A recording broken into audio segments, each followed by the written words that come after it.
Lu Nan, after being killed by his brother's black gun in the underbelly of Liangcheng Road, experienced a miraculous rebirth. By a twist of fate, he surprisingly became an external undercover agent. Therefore, under the guise of a mandated slacker, he ruthlessly plundered the resources of the underworld. Yet, he always remembered that he was a police officer, for it is only through this identity that he can freely roam within the chaotic world of the underclass. Lu Nan, the road is wide, and I shall walk the southern path. Even among the rogues, there are distinctions. In this life, even if I stand at the pinnacle of the rogue history, I shall always remember, I am a police officer. Chapter 1. Candidate's name. Damn it, you betrayed me. Lu Nan bellowed, rising to his feet, turning around with a furious glare. However, upon facing a row of officers clad in police uniforms before him, he was momentarily stunned. What is happening? Am I surrounded by the police? No, that's not right. Wasn't I killed by that old wretch of a zombie? Could it be that I am not dead, but rather captured by the police? With this thought, Lu Nan looked down at his hands, finding no silver bracelet. He then reached behind to feel for any wounds, discovering none. In that instant, Lu Nan found himself frozen in place. Candidate, we are conducting a special recruitment examination for the police force, not admissions for a film academy. Please state your name immediately, shouted the young officer sitting among the crowd, his face filled with anger. Huh, special recruitment for the police. Candidate, Lu Nan's mind raced, unsure of what trick the officers were playing on him. However, he thought it didn't matter. Even if the police were playing tricks, it was better than dying at the hands of a zombie. With this in mind, he, already an old hand at the precinct, pulled out a cigarette from his pocket, lit it, and took a deep drag. Witnessing this scene, everyone was momentarily taken aback. The middle-aged officer in the center was slightly startled. Instead of saying more, he placed the materials in his hand onto the table, observing Lu Nan with great interest. Sir, isn't it clearly written in the materials you have? Why are you still asking me? After speaking, Lu Nan exhaled a thick plume of smoke. Seeing this, the young officer became enraged. Just as he was about to reprimand Lu Nan, the middle-aged man waved his hand. He then let out a faint smile and said, 225115, for this special recruitment to avoid any conflict of interest, I do not possess your name, only your temporary police number and scores from each subject. Therefore, please state your name. Special recruitment for the police, temporary police number, scores from each subject. What in the world is this? Lu Nan was utterly bewildered. Ever since high school, he had been mingling in society. After graduation, he had become a social drifter, or what people commonly referred to as a rogue. Moreover, he had a considerable reputation in Liangcheng's underworld. Everyone respectfully called him Brother Nan. When did I become a candidate? In this situation, how could he respond? After a moment of silence, Lu Nan decided to feign ignorance and continue smoking. However, as he continued to smoke, he noticed something was amiss. Why does this cigarette taste so harsh? Looking down, he saw that the bottom of the cigarette was adorned with two fish, with the words Jiqing written above. What the hell? Jiqing cigarettes? Isn't this the brand renowned as Campus Chinese? This brand was discontinued 20 years ago. 20 years? Could it be that I have been reborn? Lu Nan abruptly lifted his head, his eyes filled with astonishment and shock. When he looked down at his palm again, he instantly understood. Holy cow, I have indeed been reborn. For the scar that once marred the palm of my right hand has vanished. Moreover, his hands were clearly filled with the youthful collagen of a young person. Just as Lu Nan was lost in thought, the impatient young officer could no longer contain himself and shouted, Candidate 225115, are you toying with us? Did you not hear Officer Li's inquiry? At these words, Lu Nan finally snapped out of his shock. Having seen countless storms in his previous life, he regained his composure instantly. He first cast a glance at the young officer before looking up at the middle-aged man and saying, Officer, sir, you have misunderstood. Due to the immense pressure of today's interview, I was overly anxious last night and didn't rest well. I became somewhat distracted. My name is Lu Nan, the road is wide, and I only walk the southern path, Lu Nan. After speaking, Lu Nan took a deep drag of the Jiqing cigarette and then crushed it beneath his foot, showing no sign of nervousness. Enough. The young officer, already fed up with Lu Nan's behavior, waved his hand to stop him, turning to the middle-aged man. Officer Li, I believe this individual is unsuitable for our police force. I think this interview should come to an end. Hearing this, the middle-aged man's lips curled into a knowing smile. Since he is here and has passed the preliminary test, why not ask a few more questions? I find this child quite interesting. The middle-aged man's words carried a hint of appreciation. Officer Li, this kind of person. The young officer attempted to dissuade him. The middle-aged man waved his hand, signaling him to refrain from speaking. He then picked up the stack of documents on the table and slowly unfolded them. Meanwhile, he glanced at Lu Nan, curiously asking, Lu Nan, your scores in political theory and logical reasoning were 38 and 42 respectively, but you achieved full marks in combat. Have you studied martial arts? Yes, I have. From the side mirror, he caught a glimpse of his youthful appearance. Lunan confirmed that he had indeed been reborn.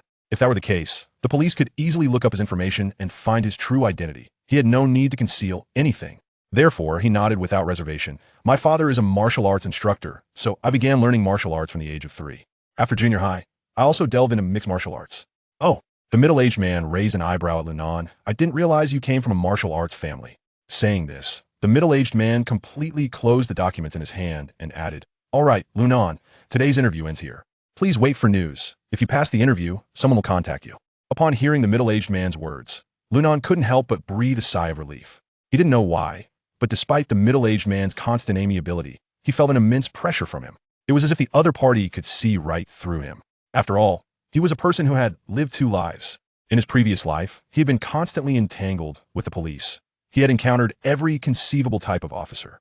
Yet, despite this familiarity, Lunan found himself feeling an unexpected pressure emanating from the individual before him. This Officer Lee was no ordinary figure. Thank you, Officer Lee. I shall take my leave now, Lunan said with a slight bow before hastily exiting the office. Upon leaving, Lunan made his way directly towards the staircase. Not long after he turned the corner, a disdainful, melodious voice rang out from behind him. Oh, isn't this Brother Nan? Didn't you claim to have no interest in the police? Yet here you're not only participating in the preliminary test, but also attending the interview. Lunan turned to glance back and spotted a young girl standing nearby, idly playing with her nails by the railing of the landing. Do I know you, young lady? Lunan inquired with a look of confusion. This girl appeared to be around 16 or 17, with exquisite features, fair skin, and long legs. She sported a chic bob haircut, and although she was clad in formal attire, it could not conceal her alluring figure. Upon hearing Lunan's words, the girl seemed as if someone had stepped on her tail, instantly erupting in fury. With her hands on her hips, she glared at Lunan and declared, Hey, Lunan, why are you pretending with me? Let me tell you, my father is a close friend of Uncle Lee. Someone like you, a mere piece of trash, will never gain entry into the illustrious police system. You have no chance this time. Lunan regarded the fiery girl, who seemed almost deranged, scratched his head, and bluntly uttered 2 words, foolishness. Chapter 2. The mysterious phone call. Lunan himself harbored no interest in the police, let alone in a special examination. It was needless to say that this was likely organized for some young master, a scion of nobility, or perhaps a young lady of privilege. It was quite possible that this examination was tailored for the girl before him. As an old hand in the game, he certainly would not indulge such a young miss. Who are you calling a fool? The girl's brows furrowed in indignation. Lunan merely smirked, pulling out a cigarette and scoffing, whoever I call a fool. I mean it. If you admit it, then what can I do? Lunan, you're courting death. The girl was thoroughly incensed, and with a swift motion, she launched a powerful kick towards him.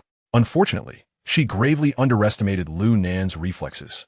In an instant, he deftly sidestepped her airborne leg and seized her by the throat. I'll tell you this. No matter who you are, or how well your father is connected, don't provoke me. At that moment, Lunan's eyes glimmered with a chilling intensity, as if he were a feral beast ready to pounce. The girl stared at him, wide-eyed and incredulous, feeling a shiver run down her spine. Memories of the previous day's examination flooded her mind. He didn't even use his full strength when we sparred yesterday. I couldn't withstand even a single move from him. Lunan. Suddenly, a cold voice broke through the tension. What's going on here?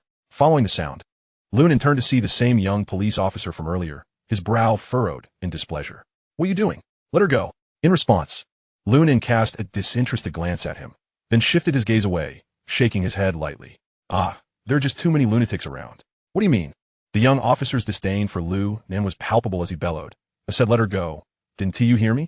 I heard you, sir, Lunan replied, feigning nonchalance as he released the girl and disdainfully brushed off his hands. Little girl, the road is wide, and I'm heading south. Where you go is none of my concern. But remember, I don't care who you are or who your father is. Don't provoke me again. With that, Lunan turned his back on both the young officer and the girl, striding down the staircase. It wasn't until he stepped out of the courtyard that he glanced back and realized he had been in the provincial police headquarters. Goodness, I actually laid hands on someone here. Sweat broke out on Lunan's forehead, and simultaneously, a flicker of mischievous glee surfaced within him. If I were to boast about this to my old gang from my past life, I'd be the talk of the town, right? I need to check what date it is. Coming back to his senses, Lunan hastily fished out his phone from his pocket. Upon seeing the antiquated Nokia 8210, he was momentarily taken aback. Taking a deep breath, he unlocked it using his memory. August 8, 2002. The realization struck him like lightning. almost making him collapse to the ground. What the hell? This is 22 years ago. I've actually been reborn to the days after my high school graduation. Although he had prepared himself for this possibility, the confirmation of his rebirth left him somewhat disoriented. Stunned, he stood there for a while before unable to suppress an expletive. Damn it. At that moment, it felt as if 1,000 wild horses were galloping through his mind. Wait a minute. August 8th. With that thought, Lunan quickly picked up his phone again to check the time. 10:18 a.m. Damn it. I absolutely cannot let my father perish this time. Cursing under his breath, Lunan leapt high and dashed to the roadside to hail a taxi, instructing the driver to head home immediately. Inside the vehicle, Lunan dialed his father's number, but it went unanswered, which left him as restless as a cat on a hot tin roof, urging the driver to go faster. For today was the day when his father, Lu Yongchong, went missing without a trace. Had it not been for Aunt Lee, the neighbor, informing him that his father had received a call around 11:30 that changed his demeanor drastically. He would have thought that his father simply decided to abandon him for the pursuit of romantic pursuits. Initially, he had felt unconcerned, even somewhat liberated. It was only 10 days later, when the police station delivered his father's death certificate, that the gravity of the situation sank in. After inquiring, he learned nothing substantial, only that it was deemed an accidental death. From that day onward, he had become a complete orphan. Moreover, he recalled that on this very day in his past life, his father had urged him to apply for the police force. At that time, he had no desire to work or become a policeman. He merely wished to squander his time at the arcade with his friends. Thus, he had lied to his father, claiming he was going to take an exam when in fact he was aiding his friend Wang Pengzi in some mischief. When he returned home that evening, his father had vanished. No, I absolutely cannot let this tragedy repeat itself. Lunan clenched his fists, gritting his teeth. Damn it. If I could save my father this time, I'd rather become a policeman than stray into the underworld. With that thought, an unwavering determination ignited in Lunan's eyes. After the taxi stopped at the entrance of his neighborhood, he tossed down 30 yuan and sprinted towards his building. According to Aunt Lee's timeline, he should make it in time. He swiftly entered his apartment building, and upon reaching his door, he pushed it only to find it ajar. Without hesitation, he kicked the door open. Father, he called out, rushing inside. Whoosh! Suddenly, a powerful gust of wind surged as a massive fist came crashing towards Lunan's nose. Damn it! Lunan cursed, sidestepping just in time and retaliating with a kick aimed at the intruder's groin.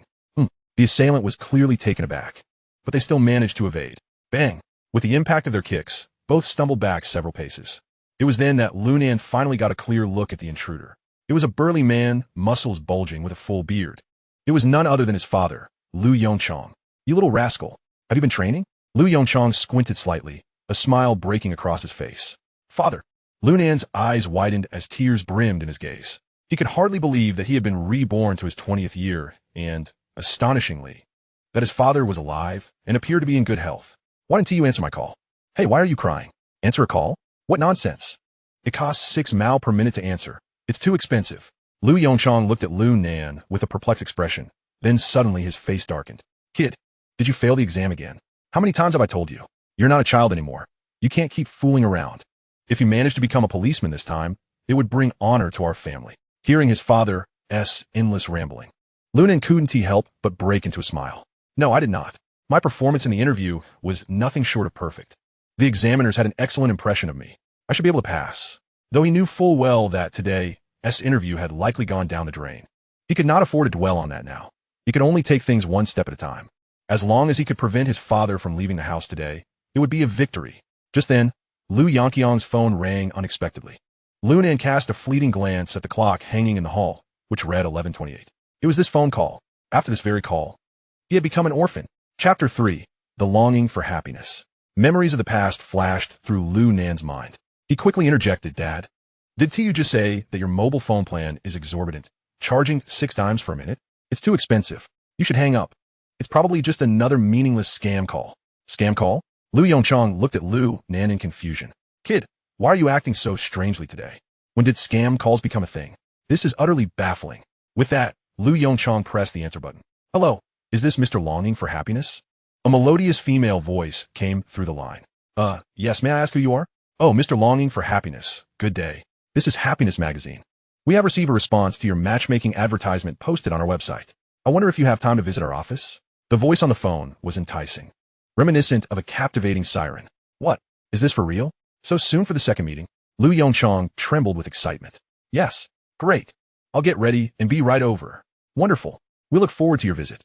Lu Nan, with his keen hearing, was utterly bewildered by their conversation. What's going on? Mr. Longing for happiness. Is Dad really out there seeking a late-life romance? How can he be looking for love and still be hanging around here? This is utterly nonsensical. His mind was a tumultuous mess. Yet at that moment, he knew he had to stop his father. Otherwise, if his father ventured out, it could lead to dire consequences. With that thought, Lu Nan gritted his teeth and swiftly aimed a hand strike at his father's neck. Lu Yongchong, having just hung up the phone, was completely unprepared for his son's sudden assault. Before he could react, Lu Nan's strike rendered him unconscious. Lu Nan exhaled a sigh of relief, looking at his slumbering father.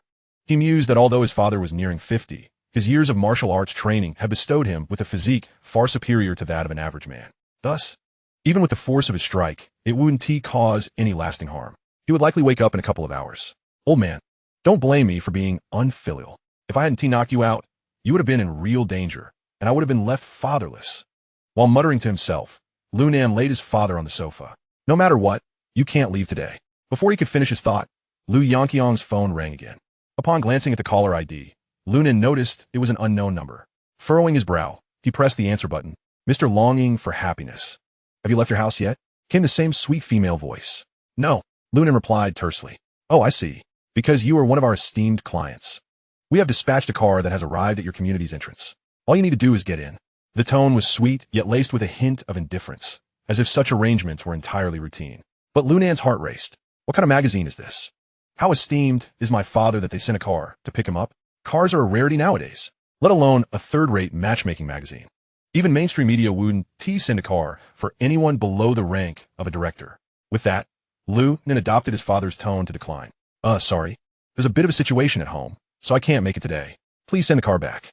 As soon as he finished speaking, there was an unsettling silence on the line. A few seconds later, the woman's voice returned, slightly colder. Mr. Longing for happiness. Are you certain you will not come today? Please be aware that refusing our matchmaking arrangements is not permissible. If you decline, you will receive a divorce agreement from our magazine tomorrow. Moreover, any relationship points you've accumulated will be reset. Are you sure you wish to proceed with this? Divorce agreement? Relationship points? What on earth? Can a matchmaking appointment be postponed? Am I in a royal court? As Lu Nan wrestled with confusion, the woman's voice rang out again. If the information is correct, your son appears to have graduated high school. You are his sole guardian. Do you not care for his safety? Hearing this, Lu Nan felt as if he had been struck deaf. What kind of matchmaking magazine is this? It's more terrifying than the mafia. This was an outright threat. The implication was that his father's life was being used as leverage. Had his father unwittingly joined a matchmaking website or a criminal organization? Glancing at his father, still unconscious on the sofa, Lu Nan felt a shiver run down his spine. All right, just a moment. I have some personal matters to attend to. He steadied himself and spoke in a calm tone. Understood. You have 20 minutes. We hope you can hurry. Otherwise, our driver may become quite displeased. The voice on the other end remained sweet, laced with a hint of seduction, sending another chill down Lu Nan's spine. Rest assured, I'll be there as soon as I finish. With that final remark, Lu Nan hastily hung up. His brow furrowed deeply, filled with apprehension. It wasn't for his own sake that he was worried, but for his father's. After all, he had weathered many storms in his past life. How could a mere phone call frighten him? Yet he knew that the woman was not merely bluffing. He sensed the lethal intent in her words. This was not the kind of murderous intent he had encountered in his previous life. It was a cold indifference that regarded life as expendable. This woman was undoubtedly formidable. Taking a deep breath, Lu Nan forced himself to calm down. He began to contemplate how to manage his father's situation. If he were to go in his father's stead, how could he conceal his identity? After much deliberation, Lu Nan decided that he must compel his father to tell the truth. Otherwise, if he went in blind, it would be akin to courting death. With that thought, Lu Nan poured himself a glass of cold water, preparing to splash it on his father's face. Suddenly, a rapid series of knocks echoed from the door. Mr. Longing for happiness. We're the staff from Happiness Magazine, and we have come to pick you up. Chapter 4. What on earth is happening? Upon hearing the voice outside, Lu Nan's body jolted. Their speed was astonishing. Clearly, these individuals had not acted impulsively, but had planned this meticulously. It was uncertain whether his father was aware of this. He glanced at his father, still in a deep slumber. In a moment of hesitation, Lu Nan found himself at a crossroads. Just then, voices from outside continued to echo. Mr. Desire for happiness? Are you not ready yet? If you delay any longer, your companion may take their leave. Just a moment. I'll change my clothes, he replied in a deep voice, inhaling deeply. It was evident that waking his father to inquire about the specifics would be too late. Lunan swiftly pulled out his phone and composed a message to send to his father.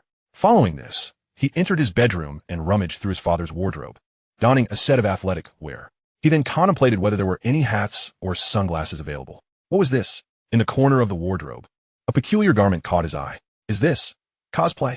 Lunan exclaimed, shaking out the outfit, revealing it to be his Spider-Man costume, albeit adorned with a large rose on the chest. What in the world is this? Is my father some kind of weirdo? Furrowing his brows, he was about to discard the outfit when he noticed the rose's center, which bore the words, "Desire for happiness." Lunan was taken aback. Could this be a uniform for a blind date? Wearing such a thing would be utterly embarrassing. His lips twitched, 1,000 thoughts racing through his mind. However, considering the magazine office was clearly not a reputable establishment, it was indeed possible they required specific attire. Well, it's better to be called crazy than for them to recognize I'm not my father. After some contemplation, Lunan resolutely donned the Spider-Man costume, even pulling the mask over his head. Once he completed this transformation, he finally relaxed. Though the mask was a bit stifling, it concealed his identity. If things go awry, I'll just take out the staff at the door. With a firm resolve, he opened the door. Upon seeing the scene outside, Lunan was momentarily taken aback. 2 men and 1 woman stood before him. The woman, dressed in an elegant OL professional outfit and possessing striking beauty, stood in the center, flanked by 2 men. One wearing gold-rimmed glasses and the other a newsboy cap. Mr. Desire for Happiness, I didn't expect you to don your blind date attire so promptly, the woman remarked, causing Lunan to breathe a sigh of relief. It seemed he had indeed guessed correctly. He maintained a detached tone to avoid revealing his identity. Please follow me. The woman, seemingly unconcerned, gestured toward the staircase, stating that the vehicle awaited downstairs. All right, Lunan replied, descending the stairs. Upon seeing the Benz van parked at the entrance, he confirmed his suspicions. What kind of magazine would provide such luxury services? This was perplexing. He had no idea what they were planning. Since I'm here, I might as well embrace it. He tightened his grip around the concealed dagger in his forearm, feeling somewhat reassured. Mr. Desire for Happiness, please get in the car, the OL beauty instructed as she took her place in the driver's seat. Without hesitation, Lunan complied and settled into the vehicle. Soon, the car began to move, exiting the community. Throughout the journey, he remained silent, noting that the car's windows were mirror-tinted, rendering the outside world invisible. In other words, they did not wish for him to know their destination.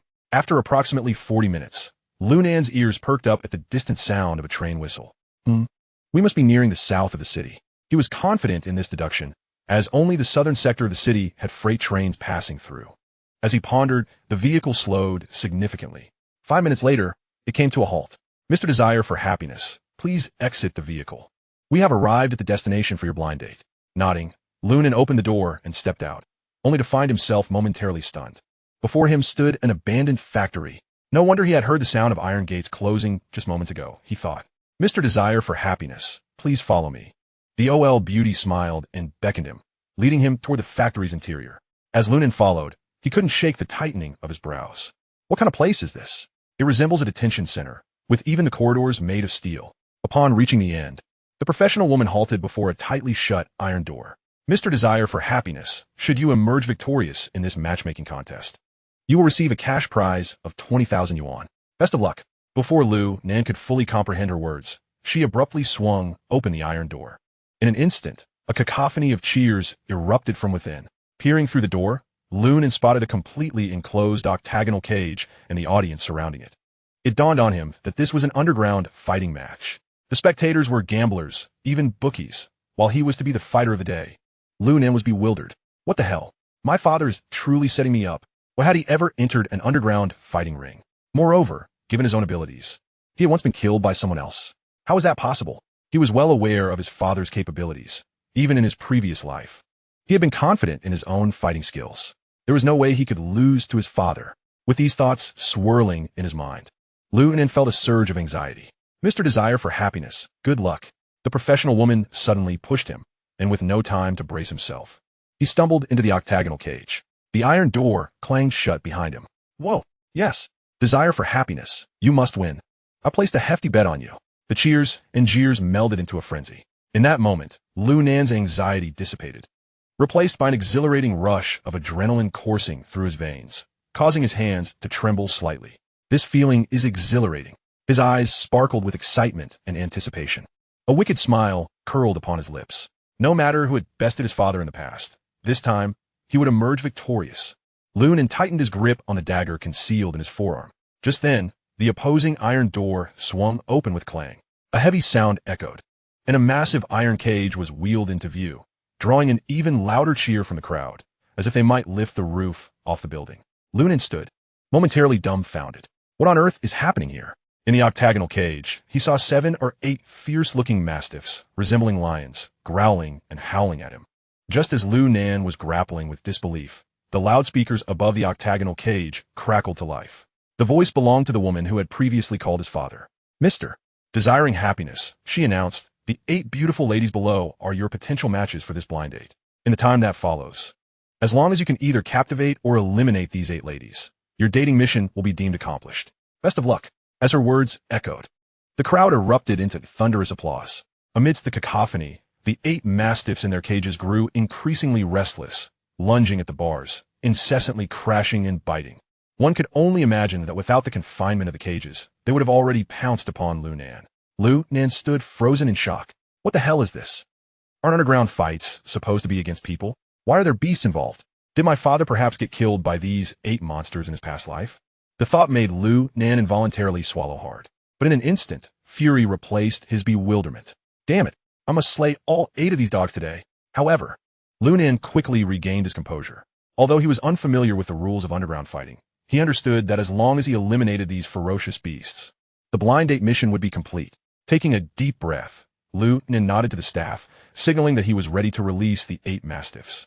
Without hesitation, the staff opened the cage door. In an instant, 8 mastiffs, each the size of a lion, surged forth, drool dripping from their mouths as they perceived Lu Nan as their next meal. Damn it, I've slain dozens of men in my past life. Do you think I fear few dogs? Lu Nan cursed, then propelled himself off the ground, leaping high into the air, his left leg delivering a powerful kick. Thud! His foot struck the head of the lead mastiff, causing it to whimper in pain and roll on the ground. The remaining 7 mastiffs, witnessing this, erupted in fury. They howled and charged at Lu Nan once more. The previously kicked mastiff also regained its footing, lunging at Lu Nan. In that moment, their singular aim was to devour the human before them. Damn it, they could take a hit. Lu Nan cursed, hastily dodging. Yet, he was a moment too slow, and a claw grazed his right shoulder. The sharp pain made Lu Nan gasp. Reflexively, he kicked the mastiff away. Howl! Roar! At that moment, the remaining 7 mastiffs were utterly enraged. They lunged at Lu Nan with ferocity. Damn it, after this, if I survive, I will ensure that this matchmaking agency pays for this. At this juncture, Lu Nan was ignited with rage. Ignoring the wound on his shoulder, he evaded one mastiff's attack and swiftly maneuvered behind it. Grabbing its neck with his left hand, he yanked back forcefully, tightening his grip while simultaneously retreating to the edge of the octagonal cage. Then, with all his strength, he wedged the mastiff's massive head against the iron bars of the cage. Damn it! As the mastiff thrashed wildly, its tongue brushed against Lu Nan's cheek, even breaking the skin and drawing blood. Yet Lu Nan refused to relent. He was now all in. Crack! With a sickening sound of bones snapping, the mastiff's neck was twisted at an unnatural angle, leaving it limp on the ground. Ha ha ha! Damn it! Do you think I fear you beasts? Lu Nan panted heavily, his gaze fiercely locked on the remaining 7 mastiffs. Whimper! Howl! The 7 mastiffs, perhaps mourning their fallen comrade or intimidated by Lu Nan's ferocity, all emitted low, mournful growls. Meanwhile, the audience outside the octagonal cage erupted in fervor. Good heavens! What have I just witnessed? That guy just choked a mastiff to death. How terrifying! Wow, this show is exhilarating. Far more thrilling than those underground fights. I can't take it anymore. There are still 7 left. This Mr. Happiness is doomed. As the crowd shouted, the 7 mastiffs seemed to regain their composure, extending their front paws and lowering their heads, preparing to attack again. Yet Lu Nan did not feel the slightest bit anxious. He had already resolved to use a weapon. Damn it, I won't care whether they allow weapons or not. If this continues, I will surely be torn apart. In that case, I might as well avenge my father's past grievances tonight by tearing you beasts apart.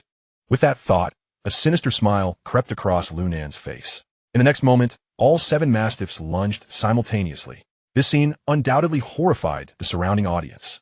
Everyone believed that Mr. Happiness was as good as dead. Some of the women nearby instinctively covered their eyes, unable to bear the sight of the impending carnage. Damn it.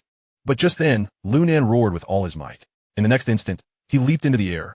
Swiftly, he yanked a short knife from his sleeve, prepared beforehand, and forcefully slashed at the first two mastiffs that charged at him. Swoosh! The sharp blade instantly severed the throats of the two mastiffs, spraying crimson blood into the air. Thud! Blood splattered everywhere, causing the audience to gasp in shock. At that moment, the voice of the woman who had called Lunan's father echoed once more over the loudspeaker. Mr. Desiring Happiness, according to the rules, you cannot use weapons. Damn it, that applies to humans. Who says I can't use a knife on dogs? Then tell them not to bite. Lunan was furious, cutting off the woman before she could finish speaking. Gripping the knife tightly, he charged at the remaining 5 mastiffs. Swoosh! Swoosh! Swoosh! The blade sliced through the fur of the 5 mastiffs with alarming speed. Each thrust sank deep into flesh, blood gushing forth, filling the air with a pungent aroma. Whether it was the scent of blood or the sense of danger, the remaining 5 mastiffs became utterly ferocious. Ignoring their injuries, they lunged at Lunan with wild abandon. In an instant, the octagonal cage became a scene of bloodshed, reminiscent of a chaotic battlefield where 6 desperate beasts fought for survival. Chapter 6. Unexpected Developments. At this moment, Lunan seemed to transform into a relentless killing machine. His eyes were bloodshot, his expression twisted, devoid of any fear or panic. Instead, he grew bolder with each confrontation. His body was smeared with blood, both his own and that of the 5 mastiffs. Witnessing this, the audience felt no sympathy or horror. On the contrary, it only heightened their adrenaline. Go, Spider Kid. Take down those 5 dogs. Well done. The atmosphere in the venue reached a fever pitch.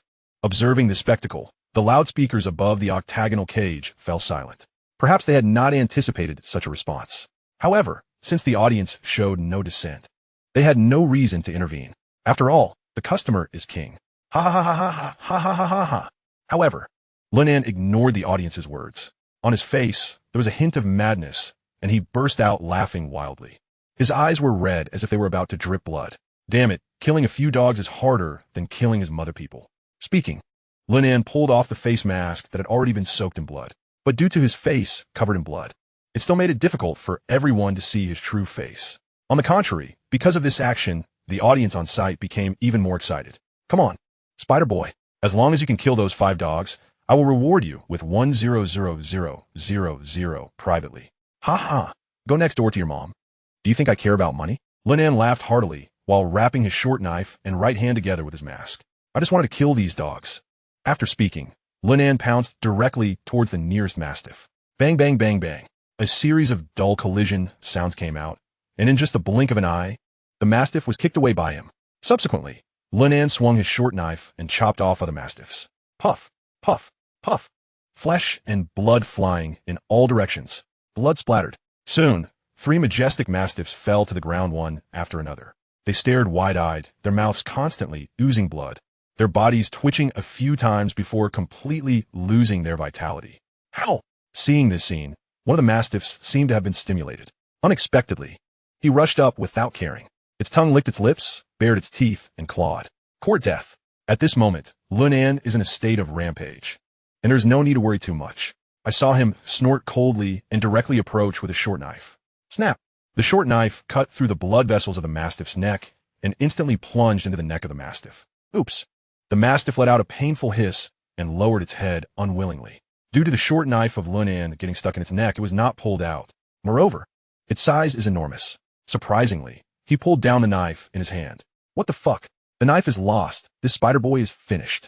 The remaining mastiff is obviously the leader over there. I have observed it for a long time. It has been wandering outside and has not participated in several attacks. That kid is in danger now. His mother. I have long disliked this kid. Bite him to death. Otherwise, I would lose 1 million. The audience in the stands shouted loudly upon seeing this scene. There are those who support Lunan and those who support dogs. In short, the scene was chaotic. However, just when everyone thought this dog was going to swallow Lunan in one gulp, the development of the situation completely exceeded everyone's expectations.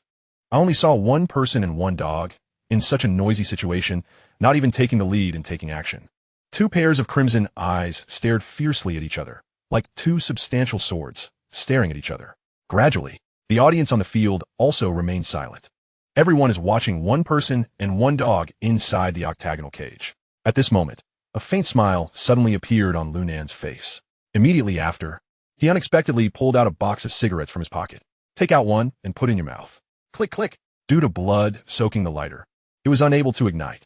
Without much effort, the cigarette also became damp and emitted a bloody smell. Damn it. Lunan frowned and spat out the entire blood-stained cigarette.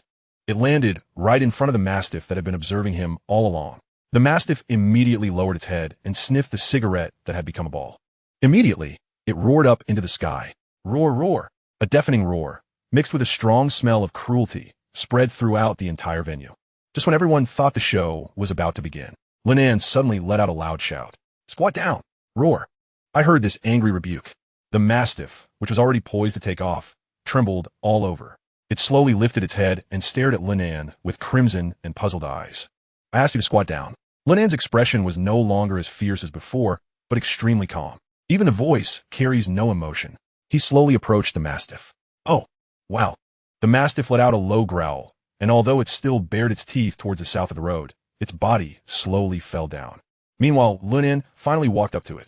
Great. Lunan extended his right hand and slowly reached for the dog head that was as high as his chest. The mastiff seemed to want to resist when it saw this, but after seeing Lunan's cold gaze, he slowly lowered his dog's head, even slightly wagged its tail twice. Hata! In the next moment, Lunan easily pressed it on its head. Lie down, lie down. What did I see? Surprisingly, he tamed that mastiff dog? How could this Nima be? That mastiff is the dog king who can fight against wolf packs. If I hadn't read the information long ago, how could I have won 1 million by buying a dog? The onlookers around were all stunned, especially the gambler. He was extremely angry because he bought Lunan and died, and now he has suffered a huge loss. Although you finally listen now, but your arrogant look just now made me very unhappy. So, why don't you step on the horse and die for me? I don't know if I understood what Lunan said. I still feel his killing intent.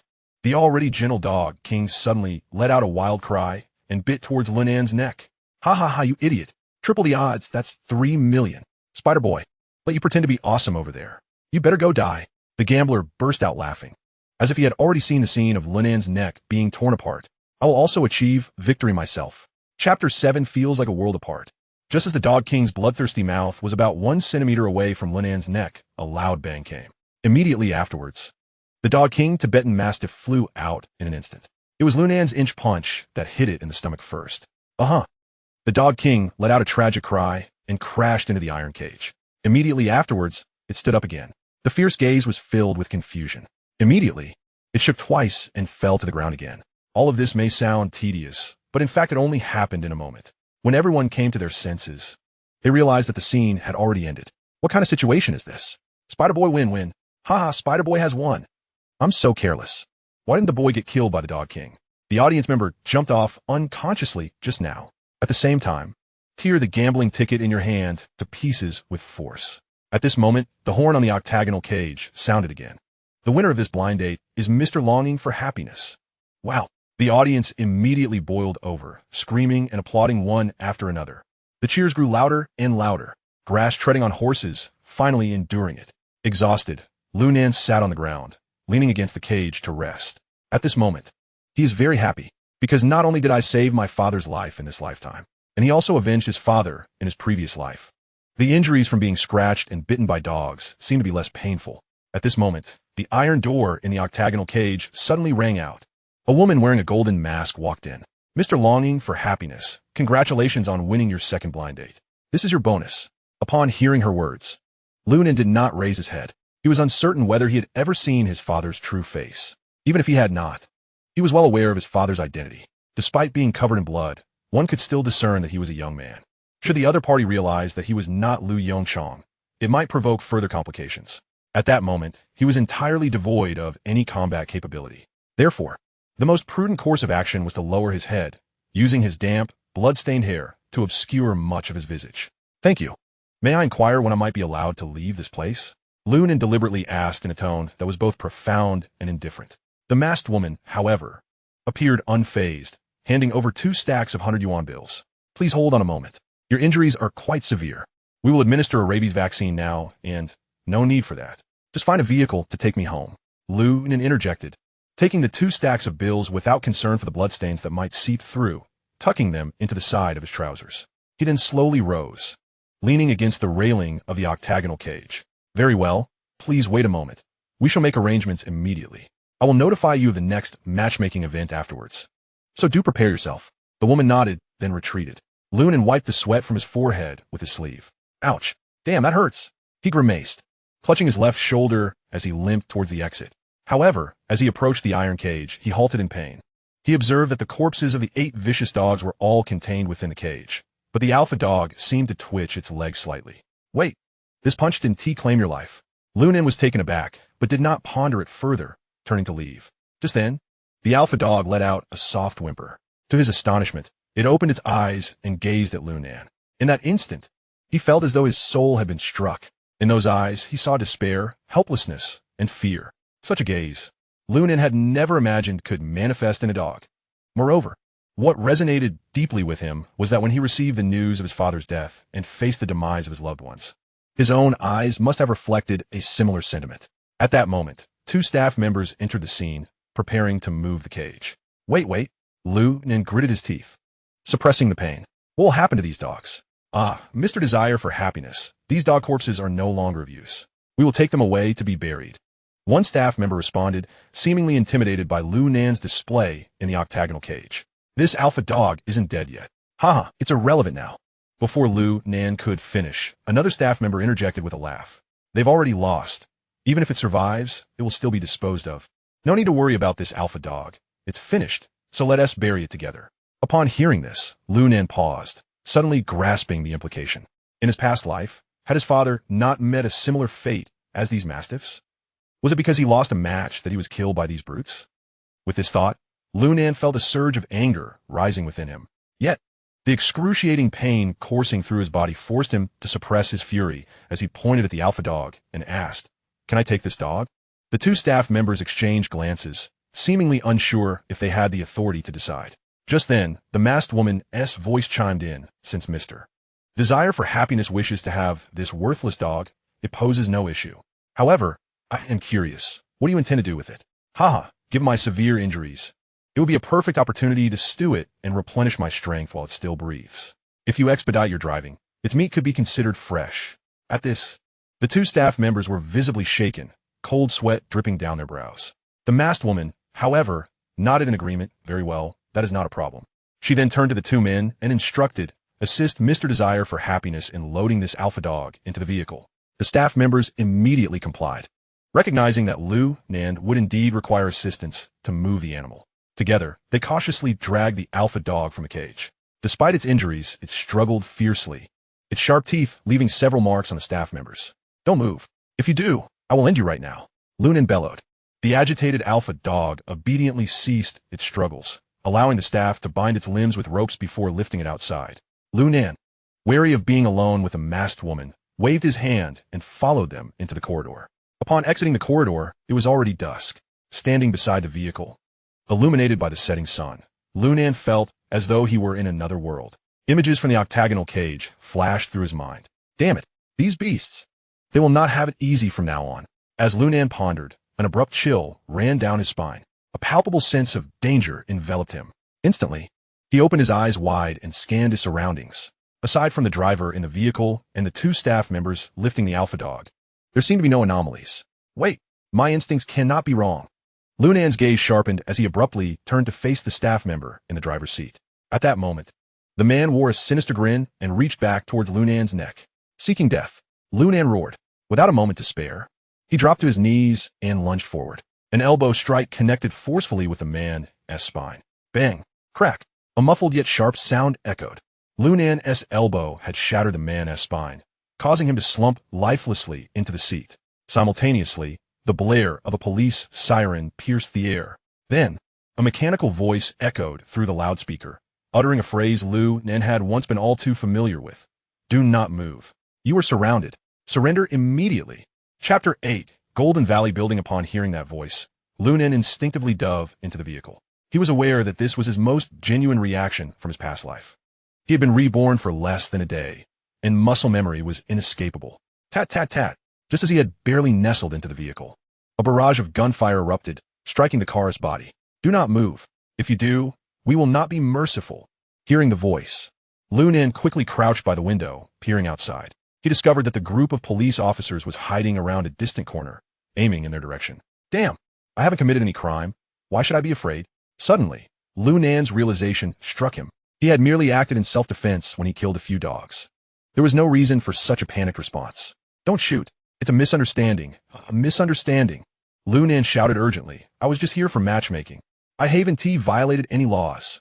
Enough nonsense. Raise your hands and slowly exit the vehicle. We want to see you. Despite Lu Nan's protests, the surrounding police did not lower their guard. What the hell? Coming to this wilderness for matchmaking. You must think we're fools. Moreover, the license plate of this van was undeniably the one that the major crimes unit had been tailing for quite some time.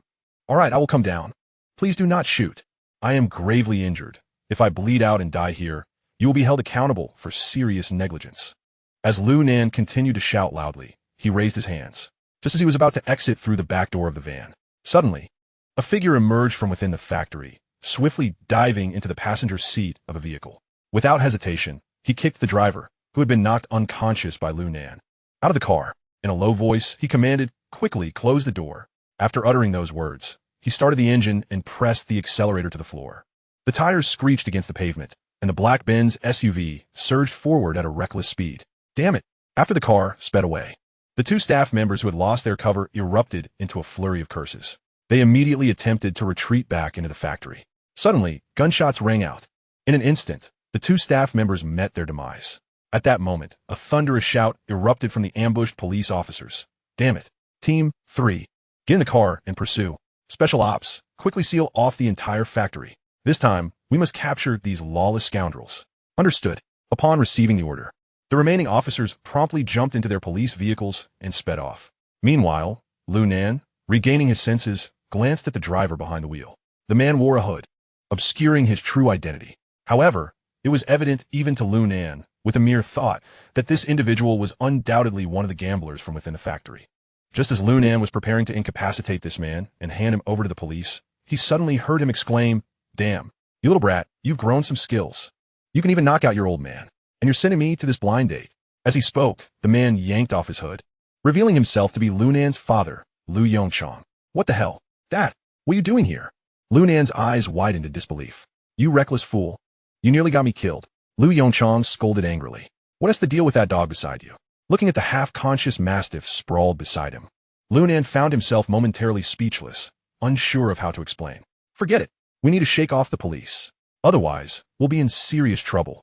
After saying this, Lu Yongchang slammed the accelerator to the floor. With a thunderous roar, the black SUV burst out of the industrial park. Lu Nan's ears perked up as he faintly heard the sound of police sirens drawing nearer.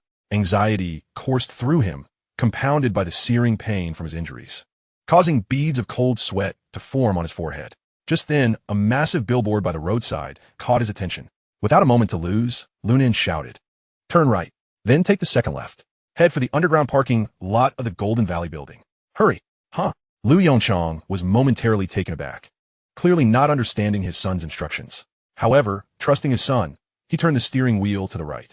No time for questions. Do as I say. Move faster. At this moment, Lu Nan unconsciously regained the commanding presence he once held, his voice imbued with an undeniable authority. Lu Yongchang understood this was not the time for inquiries. He complied with Lu Nan's directions, swiftly driving towards the underground parking lot of the Golden Valley building. Curiosity got the better of him, and he turned to Lu Nan, asking, What is the purpose of going to that underground parking lot? Just wait and see. Lu Nan's expression was grim. He offered no further explanation, as his stamina was rapidly depleting, leaving him barely capable of maintaining his composure. Fortunately, though Lu Yongchang grumbled, he still followed Lu Nan's commands. Soon, under Lu Nan's guidance, Lu Yongchang parked the car in the deepest recesses of the Golden Valley building. This area was the only commercial district in the southern part of Liang City, boasting a prime location. Park it. With a screech of brakes, the vehicle came to a sudden halt. Without hesitation, Lu Nan flung open the car door and leaped out. Dad, grab the dog and follow me to the 4th floor. Are you serious? At a time like this, you want me to carry a 200-pound dog? Lu Yongqiang's lip twitched in frustration. Just do it. Ignoring his father's protests, Lu Nan shouted and, instead of waiting for the elevator, raced towards the staircase leading to the 4th floor. Seeing no other option, Lu Yongchang gritted his teeth and hoisted the dog onto his back. Damn it, today I'm at the mercy of this little brat. He muttered under his breath as he hurriedly chased after Lu Nan. In no time, they reached the fourth floor. Quick, quick! Follow me to the Big Bridge Dog Meat Restaurant, Lunan shouted as he ran. Upon hearing this, Lu Yongchong suddenly understood. His son intended to disguise themselves as dog meat vendors. However, the police were not fools. They would quickly uncover the ruse. This is ridiculous. Nevertheless, since his son had spoken, Lu Yongchong felt compelled to comply, pressing forward towards the restaurant. Unbeknownst to them, the mastiff seemed to sense the impending danger, struggling even more fiercely as they neared the dog meat restaurant. Damn it, stay still.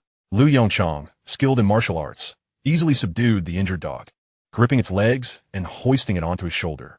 Together, they dashed into the establishment. As they entered, the rich aroma of meat wafted through the air. Sir, what brings you here? The attendant was startled upon seeing Lu Nan, who was covered in blood. Enough talk. I'm a brother of Master Jean. The police are behind us. Help us keep them at bay. I'll take this dog to the kitchen. If they ask, just say we came to sell dogs. While running, Lu Nan shouted as they reached the back of the kitchen. Dad, put the mastiff down here. We need to leave. Ignoring the bewildered chef, Lu Nan sprinted towards the back of the kitchen. Don't kill this dog. Take good care of it. I'll come back for it in a few days. Tell Master Jean that today's events have caused him trouble. With a commanding shout, Lu Nan effortlessly pushed open a 3-door refrigerator. He then pressed a few buttons on the stove, causing a hidden door in the wall to swing open, revealing a small elevator before them.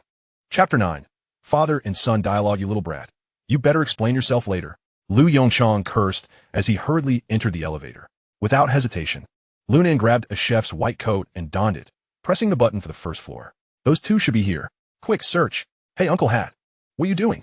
We are operating legally. A cacophony of inquiries and shouts erupted as the elevator descended, finally arriving at the first floor. When the doors opened, they found themselves at the back entrance of the Golden Valley building. This area appeared far less luxurious than the front. It resembled a private warehouse instead. Rows of neatly arranged metal shelves were cluttered with various items. Dad, when we exit, let us split up and meet at home. Lu Nan called out, turning to leave without looking back. Watching his son's retreating figure, Lu Yongchong was left speechless. Damn it, this kid is becoming increasingly incomprehensible. What on earth has he been doing? Who are all these bizarre people he knows? And who is this Master Jean he keeps mentioning? With a final glance back at the closing elevator doors, Lu Yongchong gritted his teeth and stepped out through the back door. Once outside, it seemed Lu Nan knew there would be no police presence there. He hailed a taxi and climbed inside. Hey buddy, why haven't you cleaned yourself up after your shift? You're still covered in slaughterhouse blood. If it ends up in the car, I'll have to clean it. Before the driver could finish his sentence, Lu Nan pulled out a blood-stained 100 yuan bill from his waistband. This thing isn't exactly clean. Do you want it? He chuckled. Sure, why not? Where are you headed? I'm off now. To the college community. Call me when we arrive. I'll rest for a bit. All right. Make yourself comfortable. With that, the driver shifted gears and sped off. Silence enveloped them for an hour. After Lu Nan had tended to his wounds, he sat across from Lu Yongchong. You little rascal, spill it. What on earth happened? Lu Nan chuckled. Old man, perhaps you should first recount your matchmaking escapades. If I hadn't stepped in for you today, you might have ended up in dire straits. At this, Lu Yongchong almost choked on his own blood in disbelief at his son's audacity. Oof, you've grown wings, haven't you? You knocked me out and pretended to be me. Do you even grasp the gravity of your actions? His father's temper flared as he glared fiercely at him. Enough. Suddenly, Lu Nan raised his hand to halt his father's tirade. Taking a deep breath, he spoke gravely. Old man, I'm not jesting. Today, I faced off against 8 fierce mastiffs. Had I not brought a knife with me, I might not have made it out alive. Lu Yongchong was momentarily taken aback. 8 mastiffs? Indeed, they were your potential matchmakers. And the one you faced last was the leader of the pack. Lu Nan nodded, pulling a cigarette from the coffee table and lighting it. Lu Yongchong frowned, but refrained from further comment. Lu Nan continued to smoke in silence. After a while, Lu Yongchong sighed. I underestimated that group today. I never imagined I would be battling not humans, but 8 mastiffs. If what you say is true, I could have very well ended up dead. Old man, what sort of power do they wield? I don't know. Lu Yongchong shook his head. I merely participated in a matchmaking event and won a prize of 5,000 yuan. Beyond that, I am entirely in the dark. Upon hearing this, Lu Nan suddenly recalled something. He fished out his brand new Nokia 8210. So, the money you won was to buy me this? Glancing at the phone, Lu Yongchong nodded. Did you really forget? Just a few days ago, you insisted on having it. You threatened not to participate in the police recruitment if I didn't buy it for you. Aside from a bit of martial skill, I have no other means. My meager salary is barely enough for the two of us to get by. Do you think I have spare money for such a luxurious phone? As I pondered how to manage, that group contacted me. and I ended up in a match. That is how it unfolded. Hearing his father's words, Liu Nan felt a lump in his throat, filled with guilt and regret. In his previous life, whether his father was killed by a dog, or that faction, or mistakenly shot during a police raid, it all stemmed from his own foolish desire for this wretched phone. What was the difference between him and those who sold their kidneys for an iPhone years later? No, it was even worse. At least they traded their own flesh. He traded his father's life for a mere phone. As these thoughts washed over him, Liu Nan felt the sting of tears in his eyes. "Heh, you little rascal. This isn't like you at all." Liu Yongchong, picking up the cigarette box from the coffee table, fished out a cigarette for himself. "I remember when I mentioned such matters, you'd blow up. What has turned you into a model child today?" In response, Liu Nan exhaled a puff of smoke, quickly wiping his eyes under the cover of the haze, then feigned indifference with a dry laugh. "Haha, old man, I'm 20 now. I can't always rely on your money, can I? In the future, if such things arise, I'll handle them myself. You don't need to worry so much." Hearing his son's words, Liu Yongchong suddenly furrowed his brow, squinting at him. "I believe that. Now tell me, what is the deal with that dog meat restaurant?" Liu Nan was momentarily speechless, his mind racing for suitable words. "Listen, don't give me that nonsense. That dog meat restaurant is definitely not a reputable establishment. And who is Jean Yi?" At his father's inquiry, Liu Nan's expression tightened slightly. He Jean the fatty, someone I met in the arcade. You and T know him. By the way, old man, I'm hungry. Could you whip up something for me?" Seeing his son's sudden urgency, Liu Yongchong snapped. "You little rascal, you're asking for a beating, aren't you?" With his father's anxious demeanor, Liu Nan quickly dropped his playful facade and replied earnestly, "Dad, I just said I'm 20 now. You need to give me some personal space. Besides, you've mentioned your matchmaking before, haven't you?" Faced with Liu Nan's rebuttal, Liu Yongchong was momentarily at a loss for words. After a moment, he sighed. "Son, your mother passed away early. Since you were 3, I've been both your father and mother enough. Enough, old man. Don't start that again." As Liu Yongchong began to delve into familiar territory, Liu Nan quickly waved his hand. "Dad, don't worry. I'm determined to walk the right path in the future. I won't give you any more trouble. I'll find a job soon. I won't associate with those idle folks from the streets. Does that sound good to you?" Pausing to consider his son's words, Liu Yongchong suddenly asked, "By the way, didn't you say you were shoo-in for the police recruitment? When will you be reporting?" Chapter 10. A turn of events. Hearing his father's question, Liu Nan felt a headache coming on. "Damn it, I've boasted too much. A surefire thing? It's more like a sure failure." Yet, looking into Liu Yongchong's hopeful eyes, Liu Nan forced a laugh. It's not that quick. They still need to interview all the candidates and then evaluate them. I reckon it'll take at least over a week to announce the results, right? Even your specialized college takes a month to release admission lists, doesn't it? At this, Liu Yongchong nodded thoughtfully. "Well then, take a break. I'll get the electric stove out. Tonight we'll have hot pot. I bought lamb tripe and beef. Eat your fill." With that, Liu Yongchong patted his son on the shoulder and headed to the kitchen. Relaxing his tense body, Liu Nan's mind was still racing with thoughts of the day's events. Damn it, becoming a police officer seems like a lost cause now. My old man has survived this long. He can't end up as some thug, right? But what job should I look for? Just like my father. Aside from martial arts and the ability to fight, I don't possess any other skills. As he pondered this, Liu Nan found himself scratching his head. Damn it. In my past life, I didn't play the lottery or invest in stocks. Otherwise, with my memory, I could have easily bought some stocks or snagged a winning lottery ticket worth $100 and hit it big. This is so frustrating. Fine, I'll take it one step at a time. I need to reflect over the next few days and see if there's anything I can do to earn money through time differences. Knock, knock, knock. As Liu Nan was racking his brain, a sudden knock echoed from outside the door. Shoo! Liu Yongchong, who was in the kitchen preparing for a hot pot, swiftly emerged, signaling Liu Nan to be silent. He then stealthily approached the door. Peering through the peephole, he beheld 3 individuals clad in police uniforms standing outside. Good heavens! They found us so quickly. Liu Yongchong gasped in shock and urgently whispered to Liu Nan, "Son, find a way to escape through the window of my room. I'll handle these officers." Through your window. Liu Nan's face contorted into a frown. "Dad, we live on the 5th floor. Am I supposed to— Damn it. After all those years of training, how can you find this difficult? Hurry." As Liu Yongchong spoke, he shoved his son and quickly turned off the lights in his room. Liu Nan felt his eyelids twitch incessantly. No way. Is this forcing me to jump off the building? Just then, a deep male voice resonated from outside. "Hello, is this Liu Nan's residence? We are from the Municipal Criminal Investigation Team. Please open the door." Liu Yongchong hastily pushed Liu Nan into his room and gently closed the door. Liu Nan isn't home. What do you need?" He inquired in a hushed tone from behind the door. "Mr. Liu, You're Lunan's father, correct? The voice outside inquired again. Yes, I'm his father. What is the matter? We are here to deliver Lu Nan's admission notice. He has been accepted into our special recruitment program, the man announced, brandishing an A4 sheet before the peephole. Initially stunned, Lu Yongchong was then overcome with elation. What? Lunan got accepted? Please wait, he exclaimed as he swung the door open. Don't move. Raise your hands.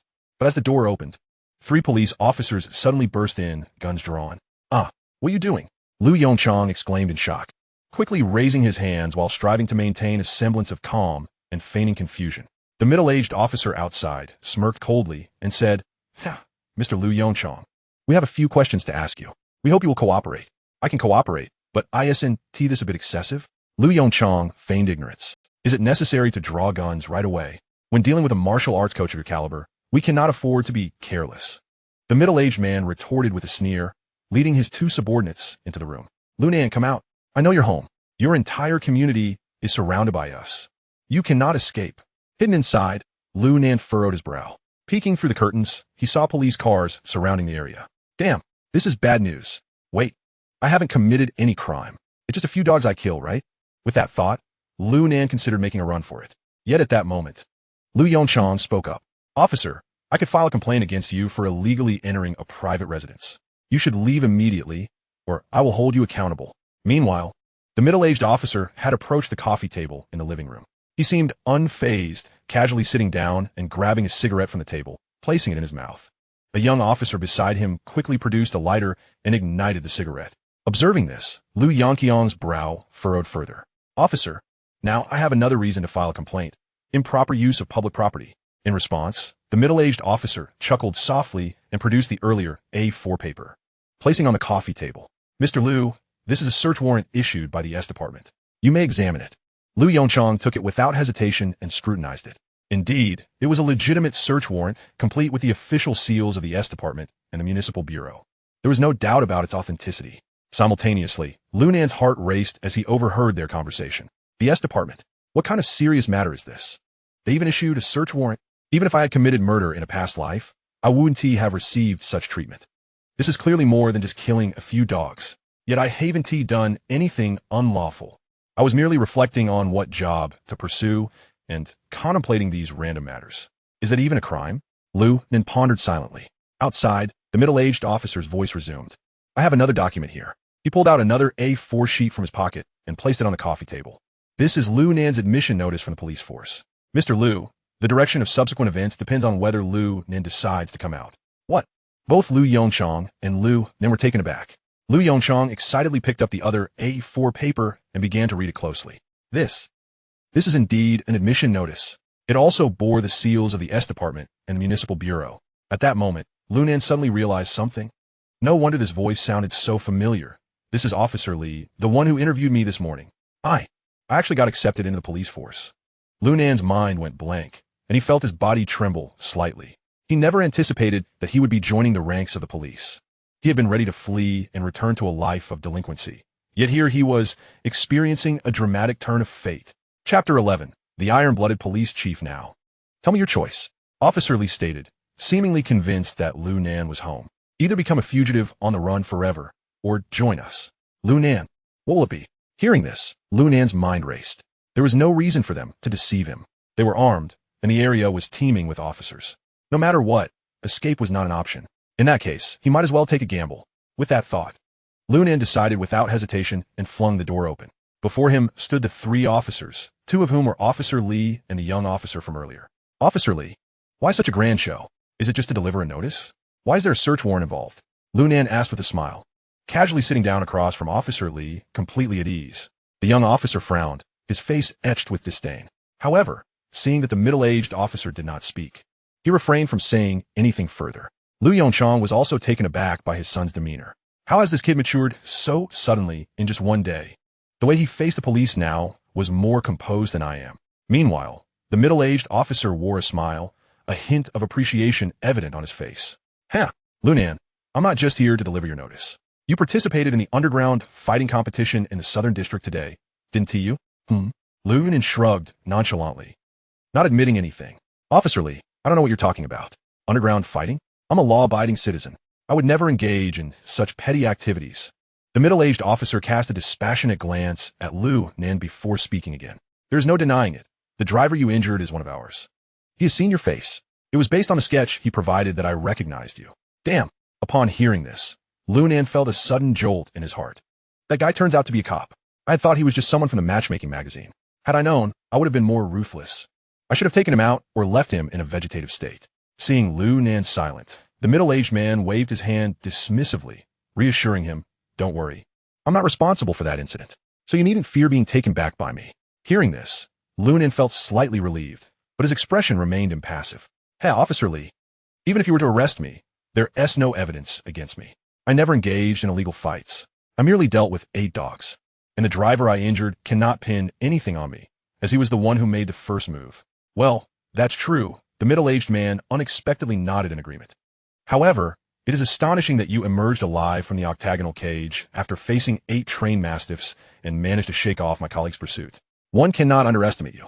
At the middle-aged man's words, Liu Nan's lips curled into a smirk, a hint of arrogance flashing through. "You flatter me. I was simply fortunate. Enough with the pleasantries." The middle-aged man said, taking a deep drag from his cigarette before extinguishing it in the ashtray. He then spoke in a serious tone. "Liu Nan, I'm asking you earnestly. Will you join us?"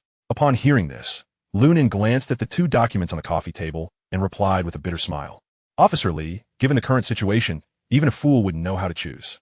If I am not mistaken, if I were to decline your invitation, my father and I would likely find ourselves in an interrogation room in the next moment. Woon Tiwi?" Seeing his response, the middle-aged man revealed a cryptic smile. "Indeed. If you refuse to join my team, then it will be of no concern to me. As a police officer, I must assist my colleagues in solving a major case. Taking you and your father back would be entirely reasonable." These words sent a chill down Liu Nan's spine. This cop is even more formidable than anyone I encountered in my past life. He not only disregards the rules, but is also willing to overlook discipline to achieve his goals. How ruthless. But what have I done to deserve such treatment? As Liu Nan pondered this, the middle-aged man pushed the acceptance letter across the table and stood up. "Tomorrow at 9 a.m.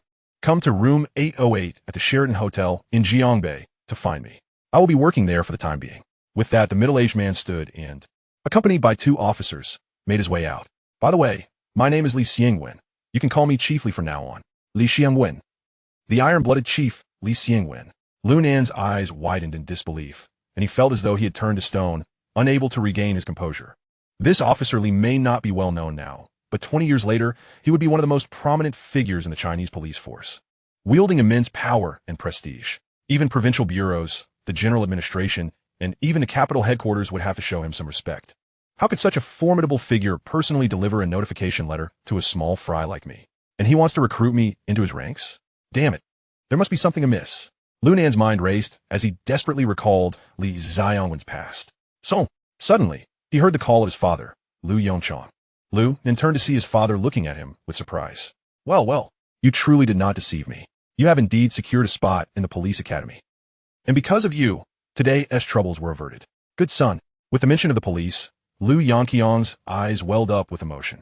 "Alas, your mother passed away too early to witness your success, but you are not unworthy of the effort I put into raising you." Upon hearing this, Liu Nan felt overwhelmed, but couldn't disclose the reality he knew. After all, Li Xiangwen was not yet famous. And even if he told his father he had been reborn from 20 years in the future, his father would surely think he was insane. "All right, Dad, stop crying." Liu Nan teased. "In my memory, Coach Liu Yongchang was a resolute and tough man. How did you become so fragile in the blink of an eye?" It's all because of you." Liu Yongchang wiped his eyes. "Enough of that. Let us eat. I'm bringing out the 20-year-old Mao Tai we've been saving. Let us celebrate your becoming a glorious member of the People's Police." "Please, no." Liu Nan quickly waved his hand. "That 20-year-old Mao Tai must be worth at least 8 of your matchmaking candidates. You should keep it. You might need to sell it in case of short funds later. Old bones and old legs, don't say unnecessary things." With that, Liu Nan pulled out the money he had won earlier. "Here, this is what I won after taking down your 8 matchmaking candidates. I spent 100 on the ride home. The remaining I'll keep as 1,009. The rest of the 18,000 you can keep." With that, he extracted 19 bills and tucked them in his back pocket, placing 2 stacks of 100 yuan bills on the coffee table. Seeing this, Liu Yongchang was even more gratified and, with red-rimmed eyes, gave Liu Nan a hearty pat on the shoulder. "All right, son, consider this money as payment for that bottle of 20-year-old Mao Tai. Today we must drink to our heart's content." Chapter 12. a shocking revelation the next day, at 8:30 in the morning. Damn, are the cops so ostentatious now? Working at the Sheraton? Lunan muttered as he gazed up at the towering Sheraton. Damn it, is Officer Lee trying to pull a fast one on me? Is there some sort of conspiracy here? Shouldn't he be at the station or the department? At the very least, he should be at a police academy or a precinct. As he felt the acceptance letter in his pocket, Lunan couldn't help but feel anxious. If he didn't go up now, after 9 o'clock, he would become a wanted criminal. He believed that with Li Xiangwen's capabilities, this little matter would be a walk in the park for him. Well, since I'm here, I might as well go with the flow. Lunan gritted his teeth and stepped toward the entrance of the Sheraton. Just then, a striking figure caught his attention. He saw a woman clad in a snow-white long trench coat, her head wrapped in a scarf, and wearing oversized sunglasses that obscured much of her face. One might mistake her for a celebrity. As she stepped through the revolving door of the Sheraton, Lunan's pupils dilated. He caught sight of a gun at her waist. She is a cop. Lunan instantly realized her identity. Only a police officer would be equipped with a specialized holster. The situation felt increasingly suspicious. Forget it. I'll head up first, he murmured to himself, feeling a sense of unease creeping in. If all else fails, I'll just refuse Officer Lee and make a quick escape. Damn it, I've been a wanted man before. With that thought, Lunan quickened his pace toward the main entrance. Upon entering the lobby of the Sheraton, the woman had already vanished from sight. Without hesitation, Lunan headed straight for the elevator. Upon discovering 2 elevators, one indicating the first floor while the other ascended, he anticipated his conjecture to be correct. When the elevator halted at the 8th floor, it remained motionless thereafter. It must be one of Li Xiangwen's subordinates. Anyone unaware might mistakenly think she is his mistress. With her flamboyant attire and provocative demeanor, Lunan shook his head, promptly pressed the elevator door open, and stepped inside. Ding! The elevator soon came to a gentle stop. Taking a deep breath, Lunan prepared to cross the threshold and exit. However, just as he lifted his foot, he faintly discerned the sound of an argument. Li Xiangwen, what are we going to do now? Do you intend to deny everything after indulging yourself? The mention of Li Xiangwen's name startled Lunan momentarily, but he quickly regained his composure. Holy cow, it truly is Li Xiangwen's mistress. Suddenly, realization struck him. He dashed out of the elevator and concealed himself behind a protruding wall in the corridor, peering out with just one eye to observe the unfolding scene. Wang, stop yelling. Let's discuss this inside. If anyone hears us, my career will be over. Li Xiangwen's voice resonated, followed by the sight of the woman being pulled into a room. Good heavens, this is monumental, utterly monumental. How could he stumble upon such a scandal?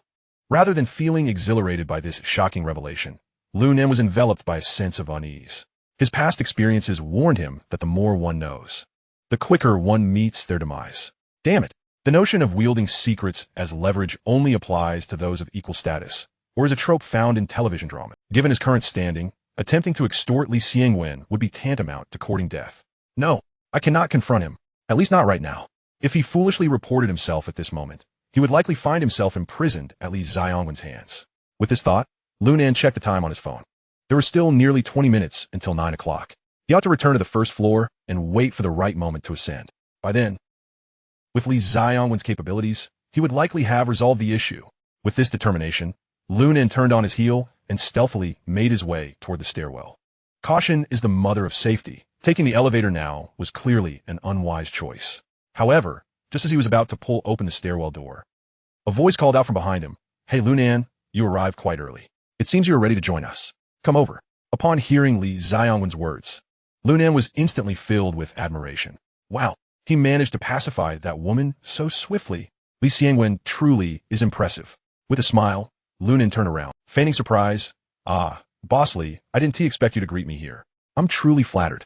Haha, you're more articulate today than during yesterday's interview. Li Xiangwen replied with a wave of his hand before inquiring, "Why didn't you take the elevator?" I have a habit of morning exercise. Since I needed to report today, I didn't have time to train, so I took the stairs instead." Lunan lied without a hint of embarrassment. That's a good habit. Come along. Li Xiangwen nodded and returned to his room. Lunan hesitated for a moment, but then proceeded toward room 808. As this room was centrally located in the corridor, he pondered how to converse with Li Xiangwen once inside, and also how to address the matter concerning the matchmaking magazine. If Li Xiangwen could assist him in dealing with that publication, perhaps both he and his father would be safe. Yet, as he stepped into the room, he was momentarily taken aback. The woman was nowhere to be seen. However, he quickly deduced that she must have been hidden away in an adjoining suite by Li Xiangwen. "Come, Lunan, sit down, Li Xiangwen beckoned from the sofa, gesturing for him to approach. Lu Nan stepped forward and took a seat, his gaze falling on a cup of water beside the coffee table. The cup was evidently freshly cleaned, yet Li Xiangwen had neglected the teapot, which bore traces of a powdery substance that would be easily overlooked unless inspected closely. Damn, that old scoundrel Li Xiangwen wouldn't he have drugged that woman, would he? Although this thought crossed his mind, Lu Nan maintained a calm facade. He plopped down directly across from Li Xiangwen. Here, Lu Nan, give this a try. It's my prized pu'er tea that I've cherished for 10 years. Li Xiangwen proclaimed as he poured a cup for each of them, adding with a smile. I'm delighted you arrived on time. Observing this gesture, Lu Nan's brow furrowed slightly. Yet, he quickly forced a smile and politely declined. Bossly, I'm not thirsty. Let us discuss the matter at hand first. Haha, no rush. Let us enjoy some tea before we talk, Li Xiangwen insisted, still clutching his teacup with a cheerful demeanor. This action only deepened Lu Nan's suspicion. What the hell is this old scoundrel planning? Does he intend to drug me as well and make me take the fall? No, I absolutely cannot drink this tea. With this thought, Lu Nan chuckled and scratched his head. Haha, bossly, to be honest, I can't handle or black tea. It always upsets my stomach. Surely the Sheraton has complimentary drinks available?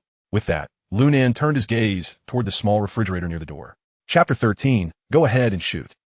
Upon hearing Lu Nan's words, a chill flickered across Li Xiangwen's face. He set down his teacup and replied, Yes, I'll get you something.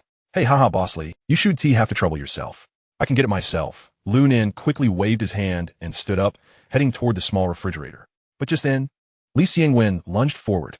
He swung a fist aimed at the back of Lu Nan's head. Damn! Caught off guard, Lu Nan was startled by this sudden turn of events. After cursing under his breath, he instinctively lunged forward. This movement allowed him to narrowly evade Li Xiangwen's assault. However, he felt the sting of Li Xiangwen's fist grazing his scalp, sending a jolt of pain through him. Had he taken that blow directly, he might not have survived. Li Xiangwen, what are you doing? Hee. Li Xiangwen kakalatu minusli. Kid, you can only blame your bad luck. You're destined to meet your end today. With a menacing glare, Li Xiangwen raised his leg and delivered a fierce kick. Witnessing this, Lu Nan's anger surged. This old bastard clearly intends to make me take the fall. But at this moment, he had no time to dwell on that. Li Xiangwen's attack was swift and powerful. If it connected, he would surely be in dire straits. With this thought, Lu Nan gritted his teeth. He would fight back. Bam! Lu Nan's arms collided forcefully with Li Xiangwen's extended leg. In an instant, the tremendous impact sent Lu Nan flying backward, crashing hard against the wall. The violent recoil made him stifle a groan. However, Li Xiangwen was also forced to stagger back several steps to regain his balance. At that moment, surprise filled Li Xiangwen's eyes as he regarded Lu Nan. This kid actually managed to withstand his strike, proving he possessed some skill. The key point was that Lu Nan was still nursing an injury. Had he been in peak condition, Li Xiangwen might not have been able to subdue him. Damn it. Li Xiangwen, if you wish for my demise, I shall not allow you to live.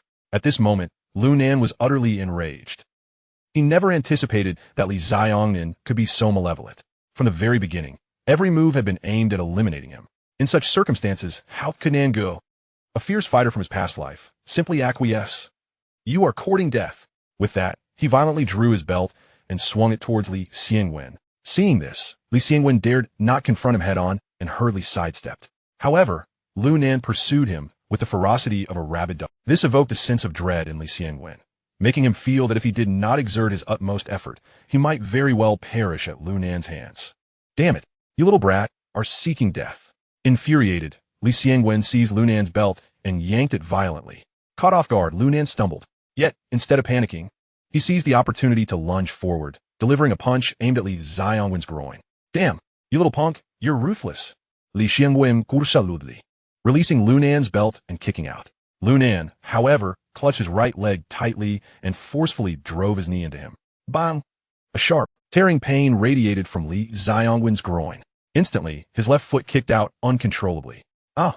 With a cry of agony, Li Xiangwen lost his balance and staggered backward. Bang! With a tremendous crash, he smashed through the door to the inner room. Upon witnessing the scene inside, Lu Nan was momentarily stunned. There lay a woman in a white trench coat, sprawled upon the carpet, her body smeared with blood. A deep gash marred her throat. I'll be damned, Li Xiangwen. You even killed your own woman. I will see to it that you pay dearly for this. Hearing Lu Nan's furious outburst, Li Xiangwen instinctively assumed a defensive stance, preparing for an onslaught. However, to his surprise, Lu Nan turned and fled. He needed to leave this place immediately. Then he would call the police. This was the singular thought racing through Lu Nan's mind, for he understood that if he truly eliminated Li Xiangwen, things would become chaotic. Wouldn't the police then presume that both of these men had killed each other? A mess of trouble indeed. Bang! Before Lu Nan could escape through the door, a gunshot rang out, abruptly halting him in his tracks. Moments later, Li Xiangwen's sinister voice echoed from behind him. Kid, raise your hands and slowly turn around. Otherwise, I won't hesitate to execute you, the murderer of a police officer, right here now. At these words, Lu Nan's mind erupted with curses. Yet, he dared not defy the command, rigidly raising his hands and turning his head. There he saw Li Xiangwen brandishing a hand, aimed directly at him. Kid, slowly walk over. Don't try any tricks. Li Xiangwen glared at Lu Nan with malevolence. Lu Nan swallowed hard, cautiously advancing. When he was about 5 meters away, Li Xiangwen gestured with his gun and settled onto the sofa. Drink that cup of tea. Hurry, Li Xiangwen bellowed. His complexion ashen. At his command, Lu Nan slowly sat on the sofa, his gaze unblinkingly fixed on Li Xiangwen. Drink. Lu Nan grasped the teacup before him. Perhaps due to his anxiety, he fumbled and dropped it onto the carpet. Instinctively, he bent down to clean up the spilled tea. Don't move. Li Xiangwen's cold reprimand sent a chill down Lu Nan's spine. He dared not stir. Drink from my cup. Hearing this, Lu Nan, fearful of the gun, gradually extended his hand toward the table, reaching for Li Xiangwen's teacup. Kid, don't try to play tricks on me. I assure you, no matter how fast your actions, they won't outpace my gun. Li Xiangwen threatened darkly. Lu Nan remained still, obediently lifting the teacup. Brother Li, it was merely a woman that was dealt with. Was it necessary to escalate matters to this extent? Lu Nan fixed his gaze on Li Xiangwen, speaking in a low voice. If you intend to frame me, this method is far from optimal. I possess no motive to kill. Upon hearing this, Li Xiangwen was momentarily taken aback. Then, he broke into a sinister grin. Heck, kid, you're quite clever. However, in this world, some matters do not require evidence. As long as I declare you a suspect, you become one.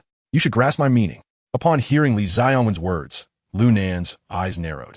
But he quickly regained his composure. Brother Li, if I were to drink this tea, you would indeed require no evidence. But what if I refuse? I do not believe you would dare to shoot me. Otherwise, when you fire the first shot, I would already be dead. Li Xiangwen nazitata. This guy is sharp. Heh, do you think that by not drinking, I'm powerless against you? I can easily shoot you dead and then inject the contents of the tea into your body. If I'm swift enough, even a forensic expert would be unable to distinguish. Upon hearing this, rather than fear, Lu Nan displayed a knowing smile. Then go ahead and shoot. Chapter 14. A good performance. Upon seeing Li Xiangwen's expression, Lu Nan knew his assumption was correct. He was reluctant to fire. Don't you dare push me, or I will do whatever it takes. Li Xiangwen gritted his teeth, his eyes brimming with resentment and fury. Heh, Brother Li, do not be agitated. I possess a method to help you resolve this unfortunate incident more effectively. Lu Nan's lips curled into a subtle smile, yet he dared not make any sudden movements, fearful that one rash action from Li Xiangwen would turn him into a corpse. Oh, Li Xiangwen narrowed his eyes and inquired. Speak, I'm listening. It's quite simple. We can pin this incident on the black boxing organization from yesterday. Lu Nan slowly articulated. Today I came here to report, only to be retaliated against by that group from yesterday. The madam inside sacrificed herself heroically to protect me. After all, that black boxing organization holds no regard for human life. What do you think? Upon hearing this, Li Xiangwen furrowed his brows, seemingly contemplating the feasibility of the proposal. But soon he shook his head. No evidence, no. Before he could finish, Lu Nan interjected. Brother Li, have you forgotten? You just stated that as long as you deem someone a suspect, they become one. Moreover, I'm a witness present. It's far easier than you trying to explain how that woman and my body ended up dead on your turf without any evidence, right? Seemingly swayed by Lu Nan's words, Li Xiangwen fell into contemplation, repeatedly weighing the feasibility of the proposition in his mind. Though absurd, Lu Nan's suggestion contained logical details. However, it required absolute cooperation from Li Xiangwen. If this kid harbored any ulterior motives, it would spell disaster for him. As if sensing Li Xiangwen's thoughts, Lu Nan continued to entice. Brother Li, I will absolutely cooperate with you on this. If it weren't for you, I would be an unemployed youth. My father and I are still under the control of that organization, even if I do not care for my own life. I must consider my father's well-being, don't you think? Upon hearing this, Li Xiangwen hesitated for a moment, then regained his confidence. Good. Since you're willing to cooperate, let us put on a show together. However, before that, you must do something. hearing him agree to his proposal. Lunan could not help but sigh in relief, hurriedly asking, Li Tu, please feel free to speak your mind. I shall brave fire and water to fulfill your command. Hee, this matter is easily arranged. Li Xiangwen smiled gently, then waved his pistol as he said, In the cabinet of the inner room lies the dagger I used just now. Retrieve it, and deliver another stab to that woman. Only then will I place my trust in you. Upon hearing this, Lu Nen was momentarily stunned. He had never anticipated Li Xiangwen to be so reckless. Yet, realizing that the other sought to drag him into the affair, he felt a measure of resignation. Very well, I shall fetch it at once. With that, Lu Nen set down his teacup and prepared to rise. Move slowly, young man. Your martial skills are impressive, and I must admit, you inspire a certain degree of fear in me, Li Xiangwen called out hastily. Hee, Li Tu, you flatter me too gravely. I merely possess some rudimentary skills, hardly comparable to yours. At these words, Lu Nen slowed his movements and rose deliberately, making his way toward the inner chamber. Yet Li Xiangwen's pistol remained unwaveringly aimed at him, wary of any sudden treachery. Seeing this, Lu Nen inwardly cursed but found himself powerless to act otherwise. Soon, he arrived before the cabinet Li Xiangwen had mentioned. Reaching out to open its doors, he beheld the dagger, its blade stained with fresh, blood-red marks, truly a chilling sight. Yet instead of feeling fear, Lu Nen's expression betrayed a hint of puzzlement. Slowly, grasp the dagger and drive it twice into the woman on the floor. Li Xiangwen Nurja.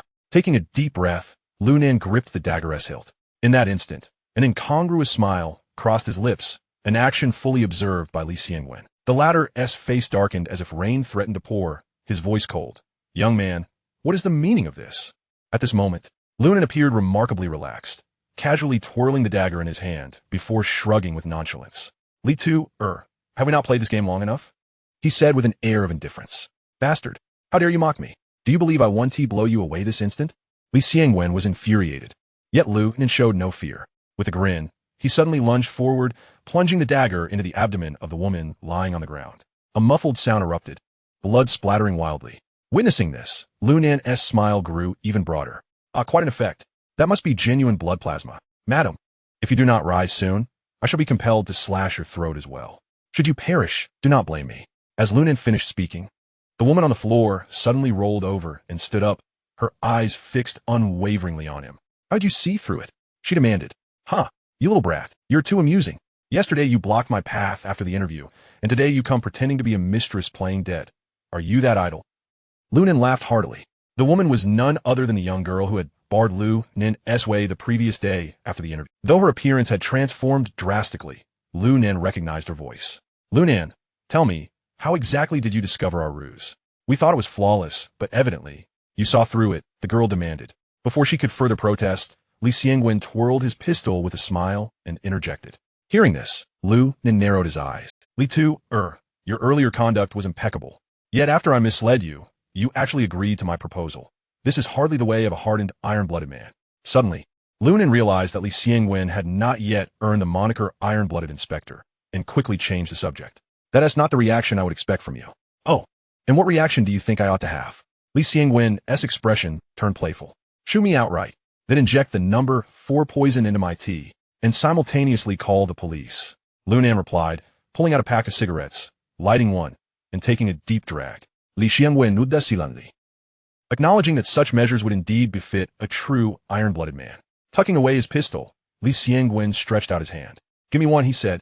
Lu Nen passed him a cigarette, and Li Xiangwen, smoking with evident satisfaction, exhorted, It seems there is more to this story. Pray continue. Chapter 15. Are you mocking me? Sensing Li Xiangwen's intent to test him, Lu Nen ceased concealing his thoughts and spoke calmly, though I had my doubts at the time. You had a pistol pointed at me, so I did not dare to act rashly. It was only when I saw this dagger that I realized you were colluding to deceive me. A dagger? What is wrong with the dagger? The girl beside them could not help but ask, puzzled. Lu Nen cast her a disdainful glance, scoffing, The dagger is flawless. It's your connections that are suspect. You. The girl's eyes blazed with fury, but Lu Nen paid her no heed. What do you mean by that, Lu Nen? She demanded. Her anger mounting, Li Xiangwen, growing impatient, waved his hand. Li Fei, let Lu Nen continue. Seeing Li Xiangwen's demeanor, the girl clenched her teeth and silenced herself. Lu Nen, still wearing a look of contempt, continued. The wound on your neck is makeup. I assenti it? Li Fei, evidently confident in her special effects artistry, puffed out her chest and tilted her neck to display the painted wound in full. Indeed, it's my makeup. This effect is impeccable. Unless a professional forensic expert examines it, no one can see through my disguise. Lu Nan smiled and shook his head. Your artistry is impressive and realistic, but that wound does not correspond with this dagger. You're talking nonsense. Li Fei snapped. Unperturbed, Lu Nan pressed on. This dagger is blunt, probably chosen by Li to avoid real harm. Because of that, your wound couldn't be so smooth. Moreover, I observe that this dagger is too small for such a wound. A wound like yours would require a short blade, at least 30 centimeters long. So, no matter how convincing your makeup is, it's utterly useless. Hearing his analysis, Li Fei's eyes widened in shock. Even Li Xiangwen asked in surprise. How did you come to know this? Lu Nan scratched his head, feigning embarrassment. My father taught me various cold weapon techniques since childhood, to build my courage. He often bought fresh pork for me to practice cutting, so I'm quite familiar with these things. The wounds on Li Fei's neck are nothing like those on the pigs I cut. Also, a dead pig, like a corpse, wouldn't bleed so profusely when stabbed. Li Xiangwen and Li Fei were left speechless. Is this fellow insulting us? Li Fei thought angrily. Hee, I was just guessing, yet I happen to be right, Lu Nan said casually, watching the flush rise on the beautiful girl's face. Upon hearing these words, Li Fei was nearly consumed by rage. Beside her, Li Xiangwen furrowed his brow and posed a question. What if you were mistaken? Lu Nan took a deep drag from his cigarette before extinguishing it in the ashtray. Nonchalantly responding, if I err, then I shall simply stab her a few times. I cannot risk my own life for the sake of a deceased, can I? Li Xiangwen exclaimed. Are you out of your mind? Are you really just a fresh high school graduate? You sound like a heartless demon. However, Li Xiangwen merely thought this to himself, for he had thoroughly investigated Lu Nan's past and lineage. Despite his frequent brawls during school, Lu Nan exhibited a remarkable sense of justice, often taking down societal delinquents or school bullies. Most importantly, this young man's background was undeniably untainted, a fact Li Xiangwen was confident of. Hence, he found himself unable to refute Lu Nan's earlier statement. Shifting the subject, he inquired, that makes sense. Is there anything else?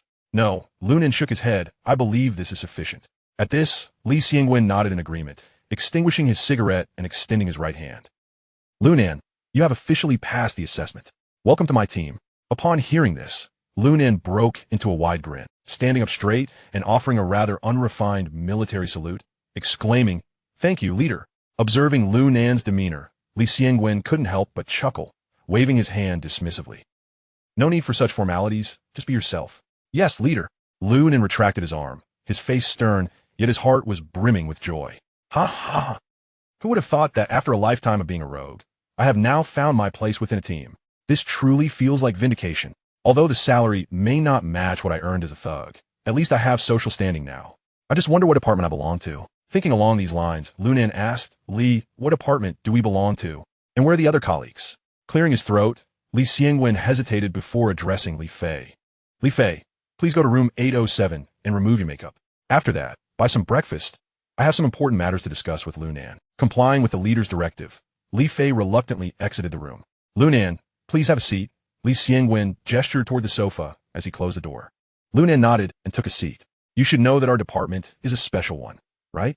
Otherwise, we wouldn't have had a special recruitment. At this stage, Lu Nan momentarily paused, then nodded in agreement. It was indeed true. Holding only a high school diploma and lacking police academy training, there was no way he could have become a police officer in a conventional department. Not to mention the extensive training at the police academy, which he completely lacked comprehension of. Thus, the notion of special recruitment made perfect sense. Our department is dedicated to executing national security tasks, which is why we lack a departmental designation. What? Lu Nan was taken aback, a wave of unease washing over him. Leader, while the absence of a designation may be acceptable, what is my identity to the outside world? Li Xiangwen replied with a serious demeanor. Your external identity remains that of an unemployed youth. What? Boss, you can't possibly intend for me to play an undercover role, can you? Hearing this, Li Xiangwen was momentarily taken aback, then asked, what do you mean by undercover? Realizing Li Xiangwen's unfamiliarity with the term, Lu Nan quickly explained, I meant to say, you're not suggesting I go undercover in some organization as an unemployed youth, are you? Haha, Lu Nan, you not only possess remarkable skills and keen observational prowess, but you also have an uncanny ability to read people's hearts. Truly impressive. Indeed, that is precisely the plan. Upon hearing this, Lu Nan was momentarily dumbfounded. What? This is utterly ridiculous. I've just been reborn, and now I've become a police officer, and you want me to go back to being a thug? Is the universe playing a joke on me? Chapter 16. What is the salary? Seeing Lunan's reaction, Li Xiangwen calmly took a sip of tea and explained. Lunan, the reason the S Bureau approved the special recruitment of personnel is specifically for this undercover operation. Only someone without any police record, who has never served a day as a police officer, is most suitable for this task. As long as you can help gather evidence against this criminal organization and eradicate it from Liang City, you will have completed your mission. At that point, your identity will naturally be restored, and if you wish, you could even become the head of a police station in your district. Wait, Li, before you continue. Lunan interjected. Shouldn't you inform me what kind of organization we are dealing with before proceeding? Looking somewhat frustrated, Lunan continued. I know nothing about this. And you expect me to accept this task? Isn't that a bit hasty? Li Xiangwen chuckled at this. I suppose I was being a bit too eager. He then retrieved a brown paper bag from his briefcase, pulling out the materials related to the gang. Take a good look at this before we continue. He handed the documents to Lunan, who opened it to find several photographs tucked inside. As he examined the images, Lunan's eyes widened in shock. One of the photos depicted the very specter that had taken his life in his previous life. In an instant, he realized which gang Li Xiangwen intended for him to infiltrate. To confirm his suspicions, Lunan flipped through the documents and found them to be exactly as he had feared. This gang was none other than the notorious Bai Juhao, his nemesis from his past life. The reason for their name was that this gang diverged from traditional organizations, comprising only 9 members, each ruthless and notorious for their countless murders. Their personalities could even be described as perverse, yet their capabilities were unparalleled. To say that each of these 9 individuals was equivalent to the leader of a medium-sized gang would be an understatement. When gathered, they were truly terrifying. Their unique blend of special temperament and strength rendered them nearly untouchable in the underworld. In his previous life, Lunan had unknowingly befriended the specter among this group, even foolishly considering him a brother. Little did he know, during a clash with a rival gang, the consequences would be dire. Caught off guard by this scoundrel's sudden attack, he ultimately lost his life. However, it is evident that they have yet to establish White Nine. In fact, at this moment, they remain in the nascent stages of formation. The documentation only contains profiles of 5 individuals, and they are categorized as targets for apprehension due to their criminal activities. Boss Li, I observed from this dossier that these individuals seem akin to mere vagrants, transient criminals. They don't even have a base of operations. Where am I supposed to infiltrate? Lunan feigned ignorance as he posed this question. Indeed, they lack overt power. Yet, their threat surpasses that of those with established influence. Li Xiangwen Raplia Graveli. We have several brothers on the line, tracking these 5. However, they are exceedingly cunning, and we have been unable to procure any evidence of their crimes. Even those brothers we dispatched to infiltrate their ranks have perished. At this point, a shadow crossed Li Xiangwen's face as he took a drag from his cigarette before continuing. It was only 20 days ago that we apprehended an individual nicknamed Scarface at the Old K nightclub. He is a distant cousin of the one with the blue face. I hope you can use this kid to penetrate their inner circle. Upon hearing this, Li Xiangwen fixed a piercing gaze upon Lunan. I am aware of the dangers surrounding this mission. Nevertheless, I hope you'll accept it. You bear no outward signs of being a police officer. I have even used my influence to erase your records from the recent recruitment exam. Moreover, based on your earlier performance, you surpass your comrades. With that, Li Xiangwen fell silent, merely watching Lunan while smoking, seemingly awaiting his response. Lunan furrowed his brow in contemplation. After a long pause, he finally looked up at Li Xiangwen. Boss Li, there is something I do not quite understand. He gestured towards the photograph of the individual known as Sangui. He appears to be around my age, significantly differing from the others in the photo. Is he also part of their group? Yes, Li Xiangwen nodded. All we know is that he goes by Sangui. We are unaware of any further details. The comrade we lost was the one who noticed a flaw in their operation. Therefore, do not underestimate him due to his youth. In my opinion, he may be the most formidable among them. As he spoke, Li Xiangwen waved his hand dismissively. For now, do not overthink these matters. You will find it challenging to infiltrate their ranks quickly, so you will not encounter him immediately. Upon hearing this, Lunan nodded in understanding and then inquired. By the way, if I accept this mission, as you imply, I am to go undercover in prison? Will there be anyone to protect me while I am there? Li Xiangwen shook his head. We cannot provide you with any support, whether overt or covert. That would only increase your peril. Thus, you must handle everything at your discretion. Lunan frowned in distress, scratching his head. But I have never undertaken such a task. What if something goes awry? After all, it is prison. Li Xiangwen shot him a glance, seemingly discerning his apprehension. Do not pretend with me. State your demands, and if feasible, I will do my utmost to accommodate them. I want to personally witness the entry of my file into the police database. Additionally, I wish to input the confidentiality password myself. Furthermore, I should have the right to terminate the mission at any time and request the restoration of my identity. That is acceptable. Li Xiangwen nodded without hesitation. However, if you happen to perish during the mission and we do not know the password, you will be unable to reclaim your identity. You need not worry about that. If I die, what is there left to care about my identity? Lunan waved his hand dismissively. He did not wish to end up like Qin Yangren, foolishly lingering for years only to meet a tragic fate.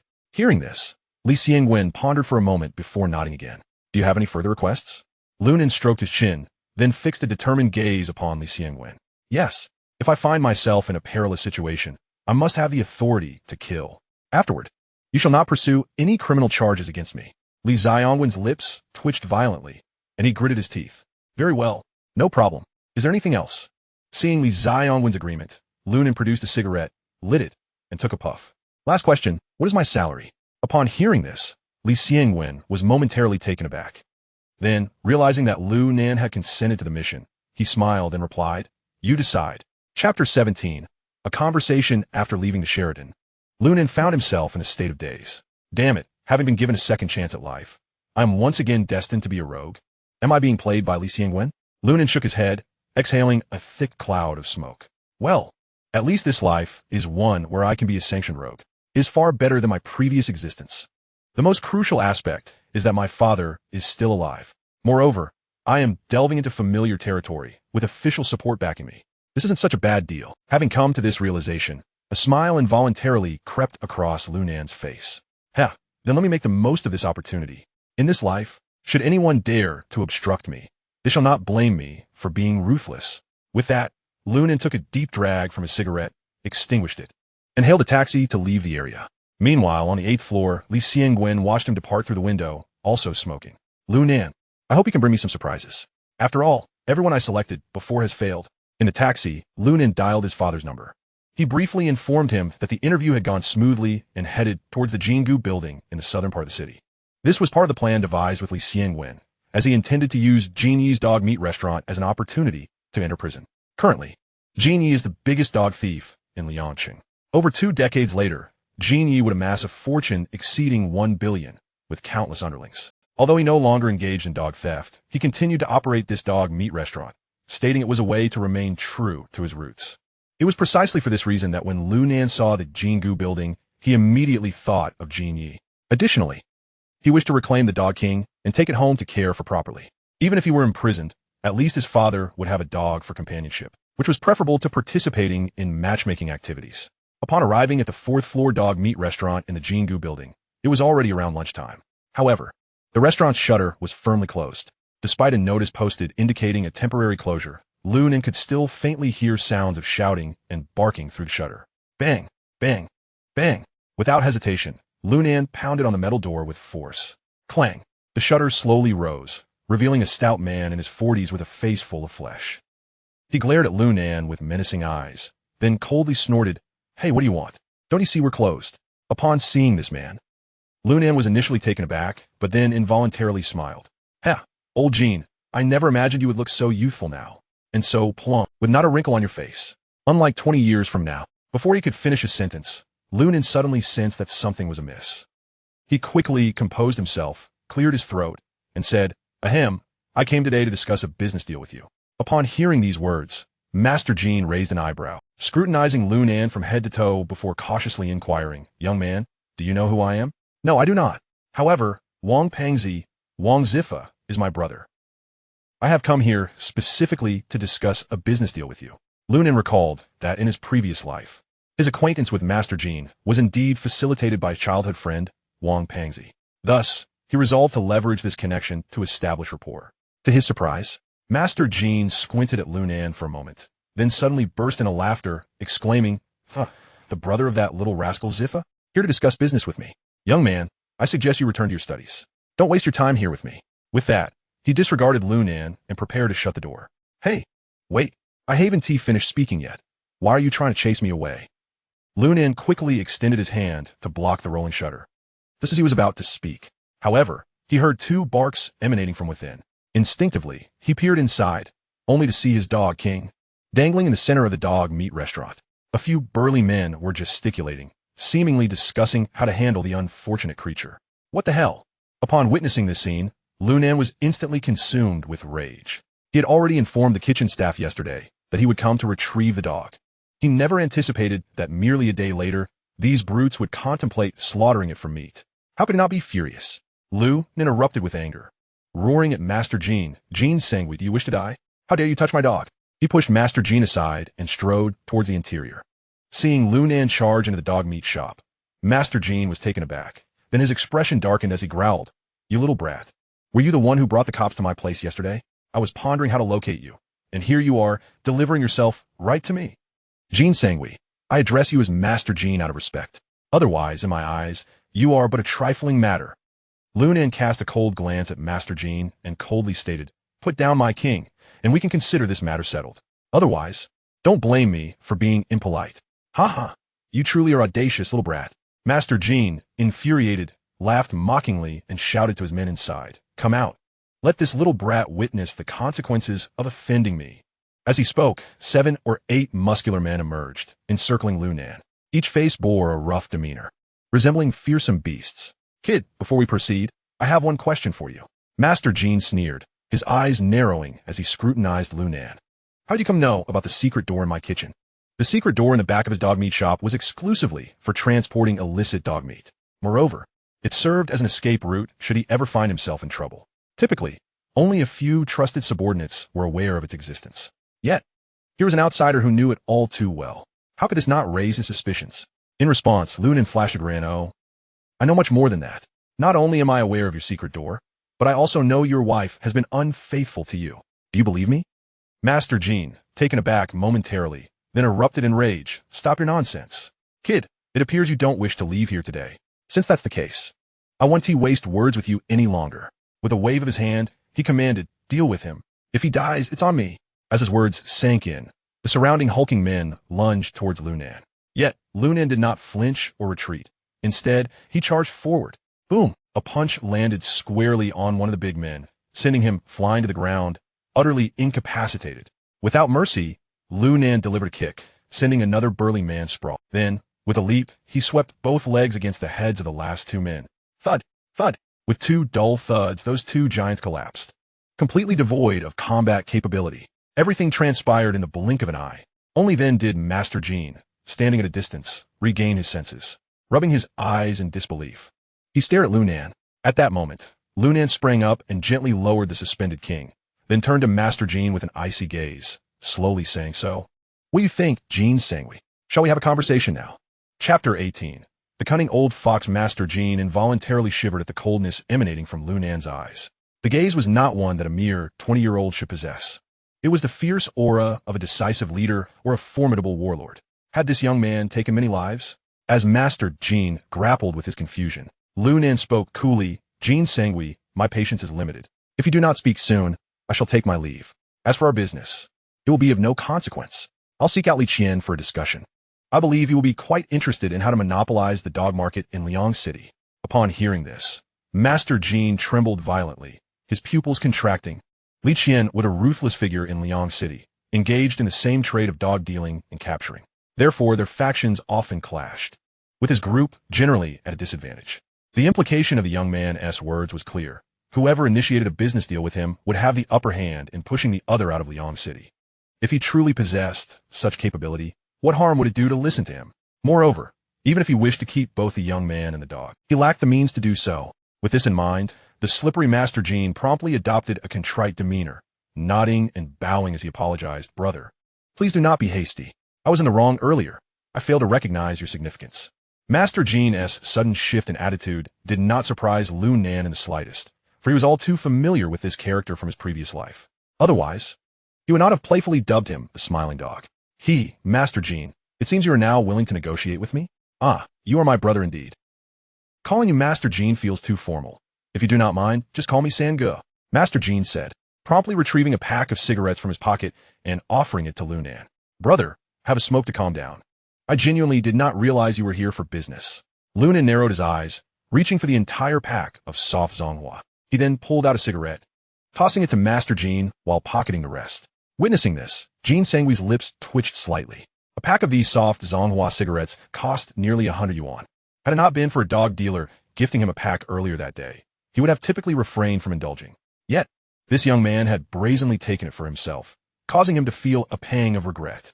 Nevertheless, he could not afford to dwell on such matters, for his safety was still at the mercy of Lu Nan. After lighting the cigarette for Lu Nan, Jean Sangwee continued to wear a smile as he inquired, "By the way, may I ask your name? What is your relation to Wang Zifa? On the broad road, I choose the southern path. I am Lu Nan." Lu Nan inhaled deeply, adopting the pretentious phrase he had often used in his previous life. "I am Wang Zifa's childhood friend. Lu Nan, you are Lu Nan." Upon hearing this, Jean Sangwee's eyes widened in astonishment. It was evident he was greatly surprised. This reaction slightly bewildered Lu Nan, prompting him to ask, "You've heard of me?" "Of course I have heard of you," Jean Sangwee exclaimed, slapping his thigh. "Wang Zifa, that little rascal, often brings you up, claiming you are quite formidable. He even mentioned he would take me to meet you. However, I pondered that no matter how impressive you may be, you're still just a young whippersnapper." At this juncture, Jean Sangwee seemed to realize he had misspoken, hastily waving his hand and saying, "Brother Lu Nan, please don't take offense. I tend to blurt out my habitual phrases." "Ah, no worries.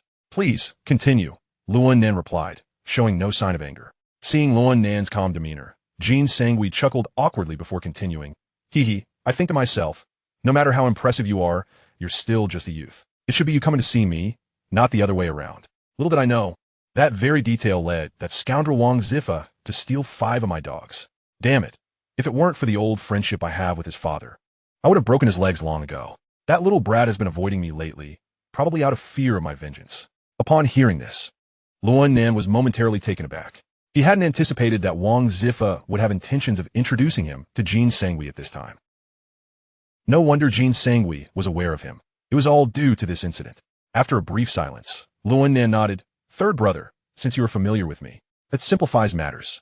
I have a plan that, if executed flawlessly, will enable you to completely dominate the dog market in Liangsheng and drive Li Qian out of this city." At Lu Nan's words, a glimmer of excitement flashed in Jean Sangwee's eyes. It is worth noting that this venture of his bears almost no cost. Even though his current influence pales in comparison to Li Qian's, he still nets around 30,000 each month. If he could indeed monopolize the dog market in Liangsheng, that figure would soar to no less than 100,000 monthly. The temptation was simply too great. Yet, Jean Sangwee hesitated momentarily. "I am indeed keen to eliminate Li Qian, but this fellow should not be underestimated. Could you elaborate on the details of your plan so that I may grasp the situation? Furthermore, if this succeeds, what benefits do you seek, my brother?" Lu Nan, upon hearing this, refrained from immediately divulging the details of his arrangement with Li Xianwen. Instead, he countered with a question, "Third brother, is your inability to overcome Li Qian due to the trio of tigers by his side?" "Indeed." Jean Sangwee nodded, speaking with palpable disdain. "Damn it.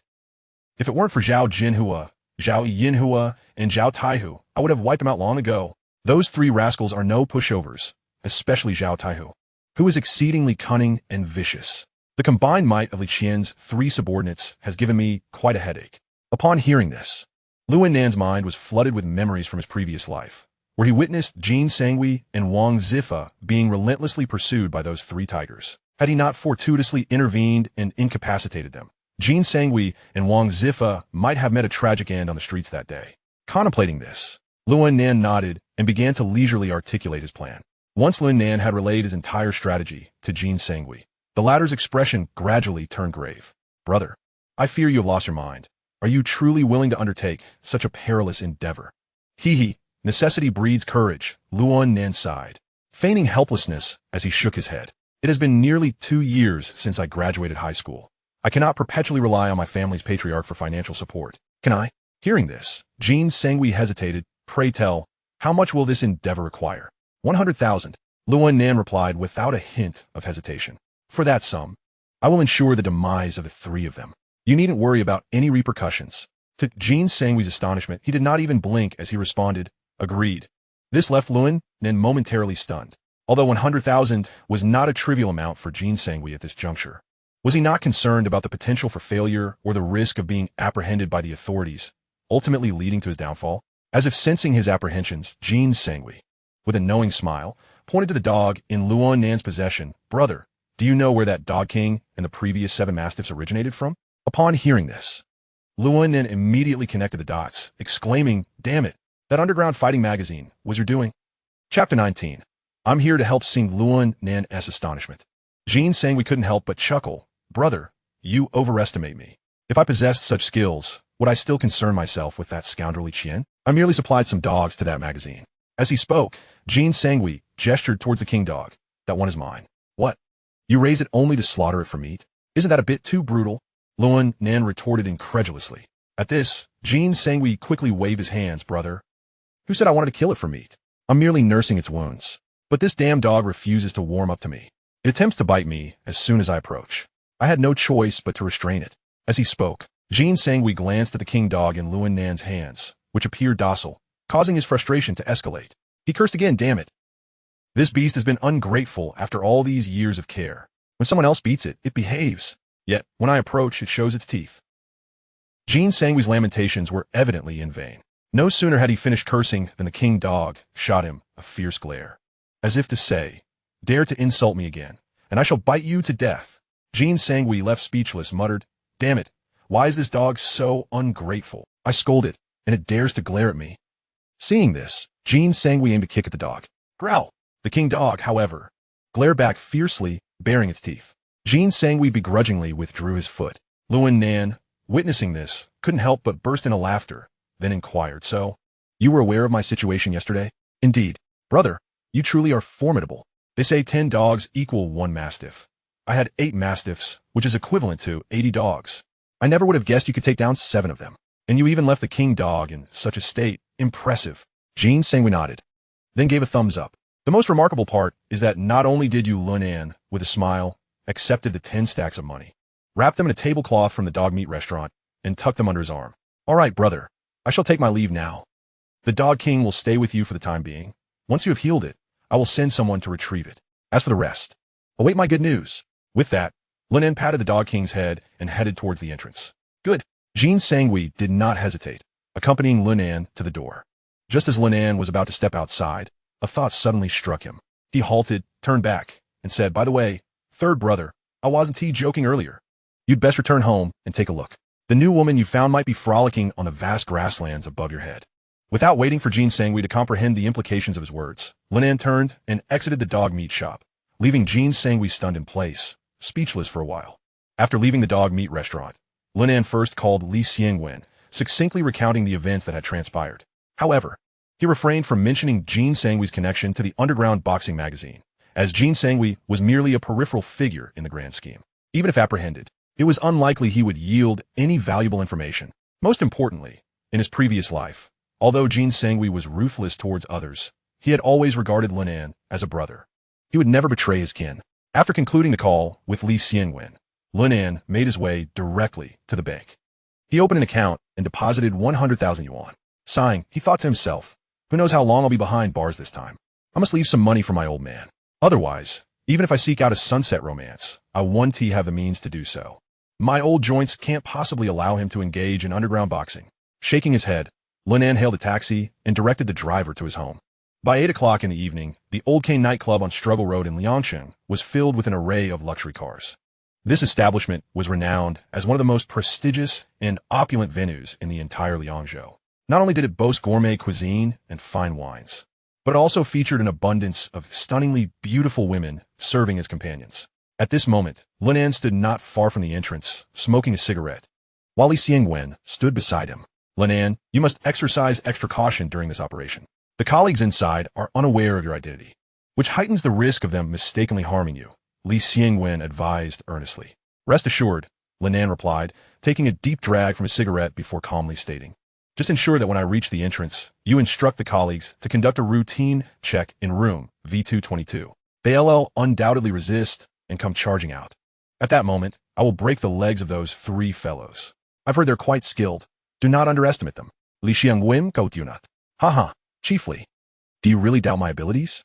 Lunan responded with confidence. I'll resolve this within a minute. Hearing this, Li Xiangwen cast a surprised glance at Lunan, but refrained from saying anything further, merely pondering whether such speed was a bit too hasty. At that moment, Lunan added, chiefly, remember to have the officers waiting in ambush on Gexen Road. I will flee from there. Yes, Don't worry, I've made the arrangements. Li Xiangwen firmly patted Lunan on the shoulder and then pressed a pack of soft Zonghua cigarettes from his pocket into Lunan's hand. Be careful. If this fails, we can devise another plan. Just be sure to prioritize your safety. In response, Lunan said nothing. He simply tore open the pack, examined a cigarette, and chiefly, your taste isn't as good as ginseng yes. He got the 3-character brand.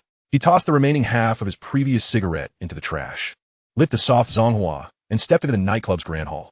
Inside, the hall was ablaze with lights, the dance floor alive with couples dancing and laughter echoing. The air conditioning countered the sweltering heat. Lunan did not venture deeper, but leaned casually against a nearby table, reaching into his coat. Upon feeling the sawed-off double-barrel shotgun, a cold smile crept across his face. Skilled, are they? Let me see if they can match the might of gun. Damn it, 10 meters away. The gun is swift. Within 10 meters, it strikes hard and fast. This shotgun, secretly kept by Wang Fatty's father. I've wielded it for 7 or 8 years in my past life. This time, let help me achieve fame in battle. Chapter 20. Are we serious? As Lunan silently smoked, a sudden uproar erupted within the Old K nightclub. Several young men burst forth from the second floor, leaping into the dance floor, followed by a cacophony of gasps. Moments later, a few uniformed police officers emerged in pursuit, scanning the dance floor as if searching for those who had just fled. Another individual dashed towards the backstage, presumably to cut off the music. Lunan narrowed his eyes, observing intently. In an instant, he recognized the Zhao family's 3 tigers. Though they struggled to contort their bodies and slip away, for Lunan, who was all too familiar with them from his past life, they were unmistakably easy to identify. Still so young, he scoffed, expelling a puff of smoke from his mouth. Then he shouted, 3 tiger brothers, quickly, over here. The Zhao family's 3 tigers froze momentarily, then turned towards the voice, only to see Lunan leaning at the edge of the table. 3 brothers, don't just stand there. Hurry and come with me. Lunan feigned urgency, shouting, Brother Qian received word and specifically sent me to escort you. The Santana 2000 is waiting for you right outside. Upon hearing this, the Zhao family's 3 tigers had no reason to doubt and rushed towards Lunan. Although that Santana 2000 was not the best car owned by Li Qian, it was indeed the designated vehicle for his operations. Modified, it could go from 0 to 100 in just 5 seconds. Most of the younger brothers were completely unaware of this fact. Just as the Zhao family's 3 tigers reached the edge of the dance floor, all the lights in the Old K nightclub suddenly illuminated, and the music abruptly ceased. The once boisterous dance floor fell silent, leaving everyone bewildered. What is going on? What happened? Which little brat turned on the lights? Confused voices filled the air, laced with curses. Meanwhile, the Zhao family's 3 tigers dared not linger and sprinted towards Lunan. However, at that moment, the 3 suddenly witnessed a scene they would never forget. The young man at the table pulled out a pitch-black double-barrel shotgun. Hee, brothers, it seems luck is not on your side. Someone has sent me to collect your lives. Lunan revealed a chilling smile as he pulled the trigger. Bang, bang. With 2 gunshots, chaos erupted in the dance floor. Shrieks and cries echoed as the 3 tigers collapsed to the ground. One shot had shattered the right leg of the eldest tiger and the left leg of the second tiger, while the second shot obliterated both legs of the youngest tiger. 3 tiger brothers, I hope you don't get trampled to death. Farewell.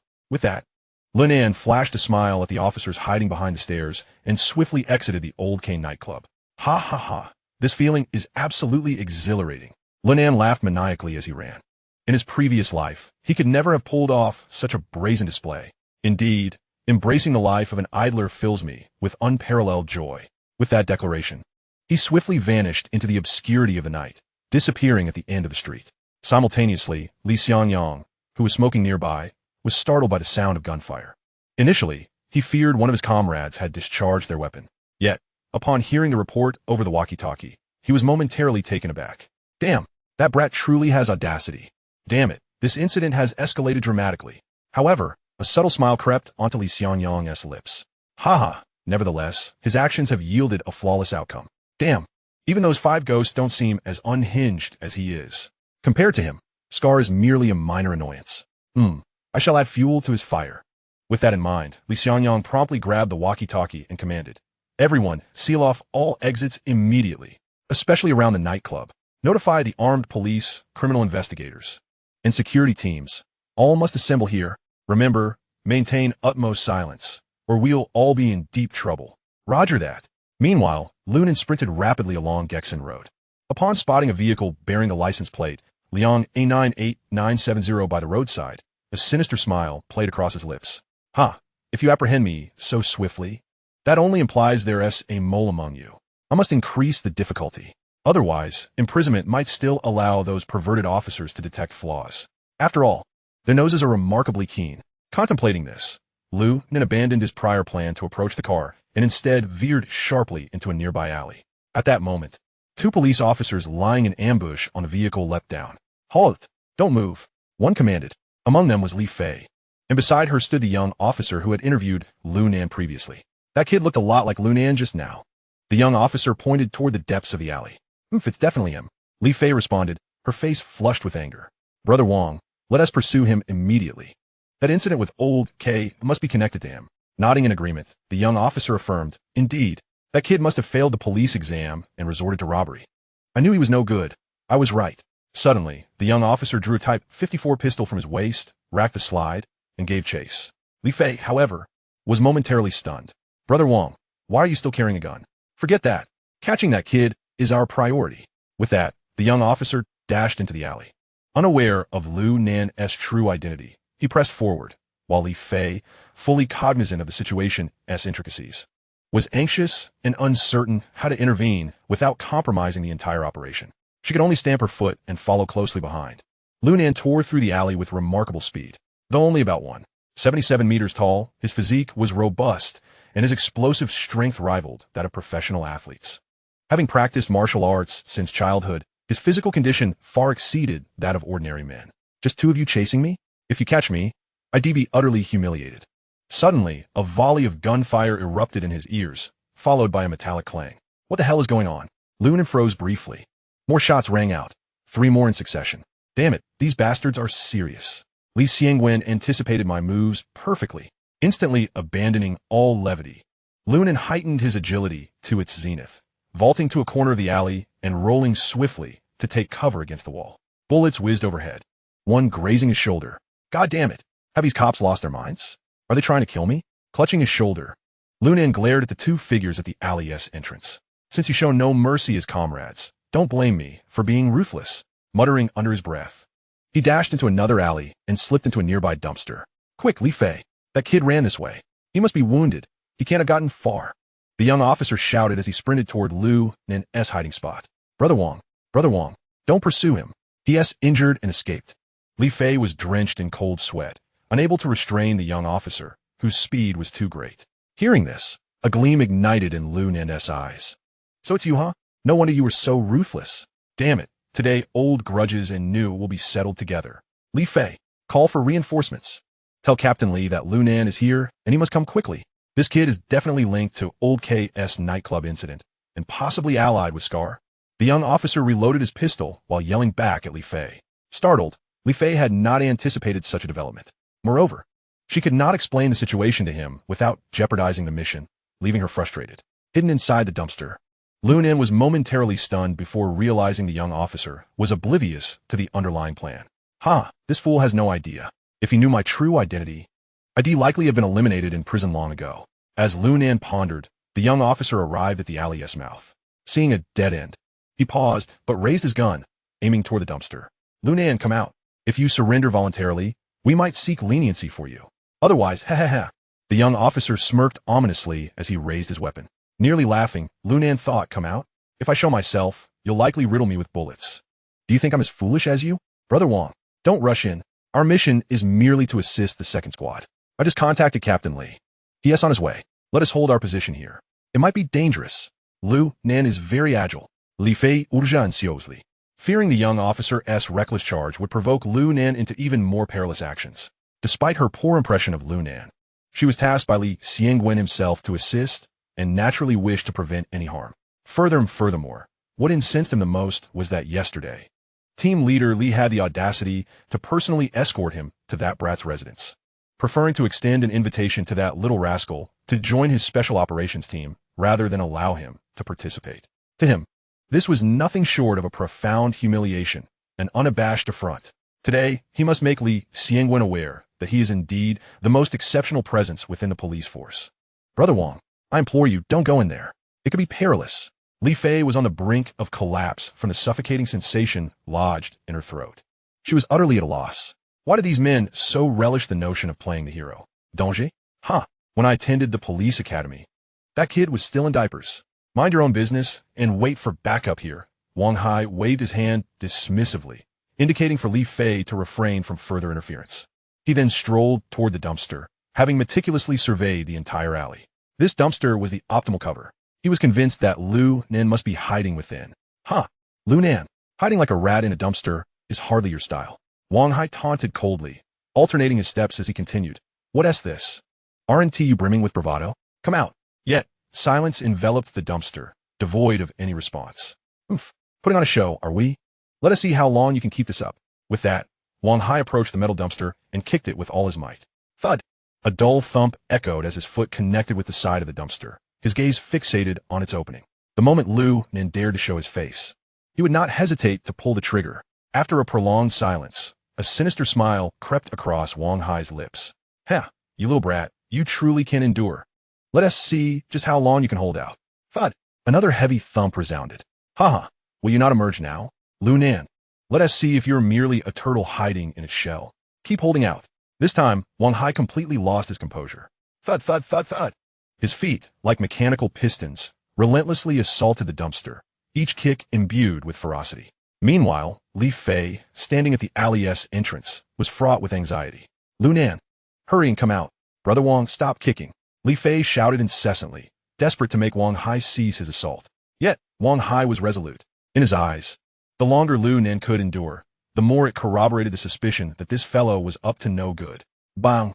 This time, Wang Hai pulled the trigger without hesitation, ominously declaring, Lu Nan, I'll count to 3. If you don't come out, don't blame me for turning you into a corpse in that dumpster. Under the streetlight, Wang Hai resembled a demon, a cruel, bloodthirsty grin plastered across his face. As long as Lu Nan remained hidden within the dumpster, he was determined to shoot him down mercilessly. 1, 2, just as Li Fei was about to reveal the truth, Wang Hai reached the count of 3. Bang, bang, bang, bang. The sound of gunfire erupted as Wang Hai actually emptied his magazine. At that moment, Li Fei was utterly stunned, her eyes wide with disbelief. Brother Wang. Tears brimmed in her eyes. She never imagined Wang Hai would truly fire his weapon. Meanwhile, not far from the alley, Li Xiangwen also heard the gunshots. This is bad. That's the sound of 54. Wang Hai has opened fire. Li Xiangwen's expression darkened as he sprinted towards the commotion. Wang Hai, still grinning malevolently, coldly remarked, Little brat, you brought this upon yourself. Don't blame me. Who would be thought you'd end up like a rat? Dead in a dumpster? Wang Hai said this with utmost confidence in his shooting skills. He had calculated the trajectory based on the dumpster's dimensions. No matter where Lu Nan hid, he could not evade his bullets. However, just as he prepared to inspect the dumpster, a chilling voice emanated from above. Fool! Since you've truly fired your weapon, I shall no longer indulge you. With those words, Lu Nan suddenly appeared above Wang Hai. What? Wang Hai was taken aback, his face paling in terror. It was dark beneath the light. Just then, bang! Lu Nan swiftly unleashed a powerful kick, striking Wang Hai squarely in the chest. The force was so tremendous that it sent Wang Hai flying. Spitting blood, he crashed back into the dumpster. In that instant, Lu Nan leaped down, placing a foot firmly on Wang Hai. Crack! A sickening sound of bone shattering echoed. Wang Hai's arms were instantly rendered useless. Gasp! Upon witnessing this, Li Fei couldn't help but draw in a sharp breath. She then cried out in alarm. Lu Nan, you can't to hell with you. You filthy cop! Lu Nan, fearing she might expose his identity, bellowed and then delivered a brutal kick to Wang Hai's head. Bang! A heavy blow, and Wang Hai fell into unconsciousness. Lu Nan, what happened to Wang Hai? At that moment, Li Xiangwen arrived on the scene. Just by observing the situation before him, he pieced together the events with alarming clarity and urgently inquired. Nothing, he wants he die, but he is bound to be incapacitated in the short term. Lu Nan replied nonchalantly. Holy crap, you've landed yourself in trouble. Upon hearing this, Li Xiangwen gasped in shock. He was well aware that while Wang Hai's abilities were mediocre, his father wielded immense power and influence in Liangchen. If I don't incapacitate him, I want to be able to proceed with my plans. As he spoke, Lu Nan produced a cigarette, lighting it up. Li Xiangwen, I don't care what background he has. You need to handle it. Otherwise, I might just throw in the towel. Hearing this, Li Xiangwen bitterly shook his head. Lu Nan, this matter is quite delicate, but I will do my utmost to mediate. The mention of Wang Hai's father made him sigh heavily, clearly feeling burdened. Understanding the implications, Lunan's eyes narrowed slightly. Ha! That useless woman behind you is likely just as incompetent as Wang Hai. Isn't she? The moment those words left his mouth, Li's face stiffened, her complexion turning ghostly pale. Her lips trembled as she struggled to speak. Daunted by the overwhelming shock Lunan had delivered over the past few days, Li Xiangwen's face darkened as he remained silent. Listen up, Li Xiangwen. If you wish for the matter we discussed to proceed smoothly and successfully, you must eliminate the interference of any incompetent connections. At this moment, Lunan was utterly unconcerned with Li Fei's pale visage, his tone unyielding. If these had been two ordinary colleagues, this situation would have been manageable. But you chose to involve these two inept individuals. Damn it, that silly woman is one thing. But this Wang Hai actually emptied his magazine on me. Had I not prepared in advance and climbed atop the streetlight to gain the upper hand, I would have been a casualty before the mission even began. Lunan appeared increasingly agitated, tearing his t-shirt from his shoulder and shouting furiously. Were it not for your esteemed presence, Li, Wang Hai would have already met his demise. I spared him solely out of concern that this Biong might cause me future troubles. At this moment, Li Xiangwen finally noticed the burns and bloodstains on Lunan's shoulder. His pupils constricted, and he couldn't help but inhale sharply. This scar was evidently inflicted by a firearm. What a worthless fool Wang Hai is. I never anticipated this brat would defy my orders and carry a gun without permission. If it weren't for the fact that I cannot afford to offend his father right now, I would have dealt with him myself. Lunan, such incidents will not recur in the future. I shall manage the subsequent affairs appropriately. Li Xiangwen's expression darkened as he turned to Li Fei and instructed, Li Fei, carry Wang Hai out and drive him to the hospital. I need to speak with Lunan. His intent was unmistakable. From this point onward, his ranks would consist solely of two individuals, himself and Lunan. Upon grasping the implications of Li Xiangwen's words, Li Fei's eyes instantly reddened, tears swirling in her gaze. Yet, she refrained from uttering another word, hoisting Wang Hai onto her back and making her way toward the car they had arrived in. Once the two had departed, Li Xiangwen finally inquired, Lunan, what do you plan to do next? Seeing him defend himself so vehemently, Lunan's anger gradually dissipated. After tossing a soft cigarette to Li Xiangwen, he replied, I will take refuge at Jean Sangwi's place for a few days. You may investigate as you see fit. I intentionally revealed myself on the surveillance while dealing with Zhao's 3 tigers. You can purposefully leak this footage, issue an internal manhunt for me, but ensure the general public remains unaware and uninvolved, or my operational attitude will be severely restricted. At this point, Lunan inhaled deeply. He required an identity within the underworld, but he must avoid attracting unnecessary attention. Understood, Li Xiangwen nodded lightly, indicating his comprehension. As for Li Fei, transition her to a clerical role. She can assist you with documentation, but she should refrain from stirring up trouble. Is it not merely for gilding her resume? There is no need for her to charge to the forefront like a bull in a china shop. Her clumsiness will only create chaos. If that Biong's Wang Hai discovers my true identity, given his petty nature, he would undoubtedly devise a way to eliminate me. I certainly do not wish to enter prison only for that Scarface fool to learn I am an undercover agent.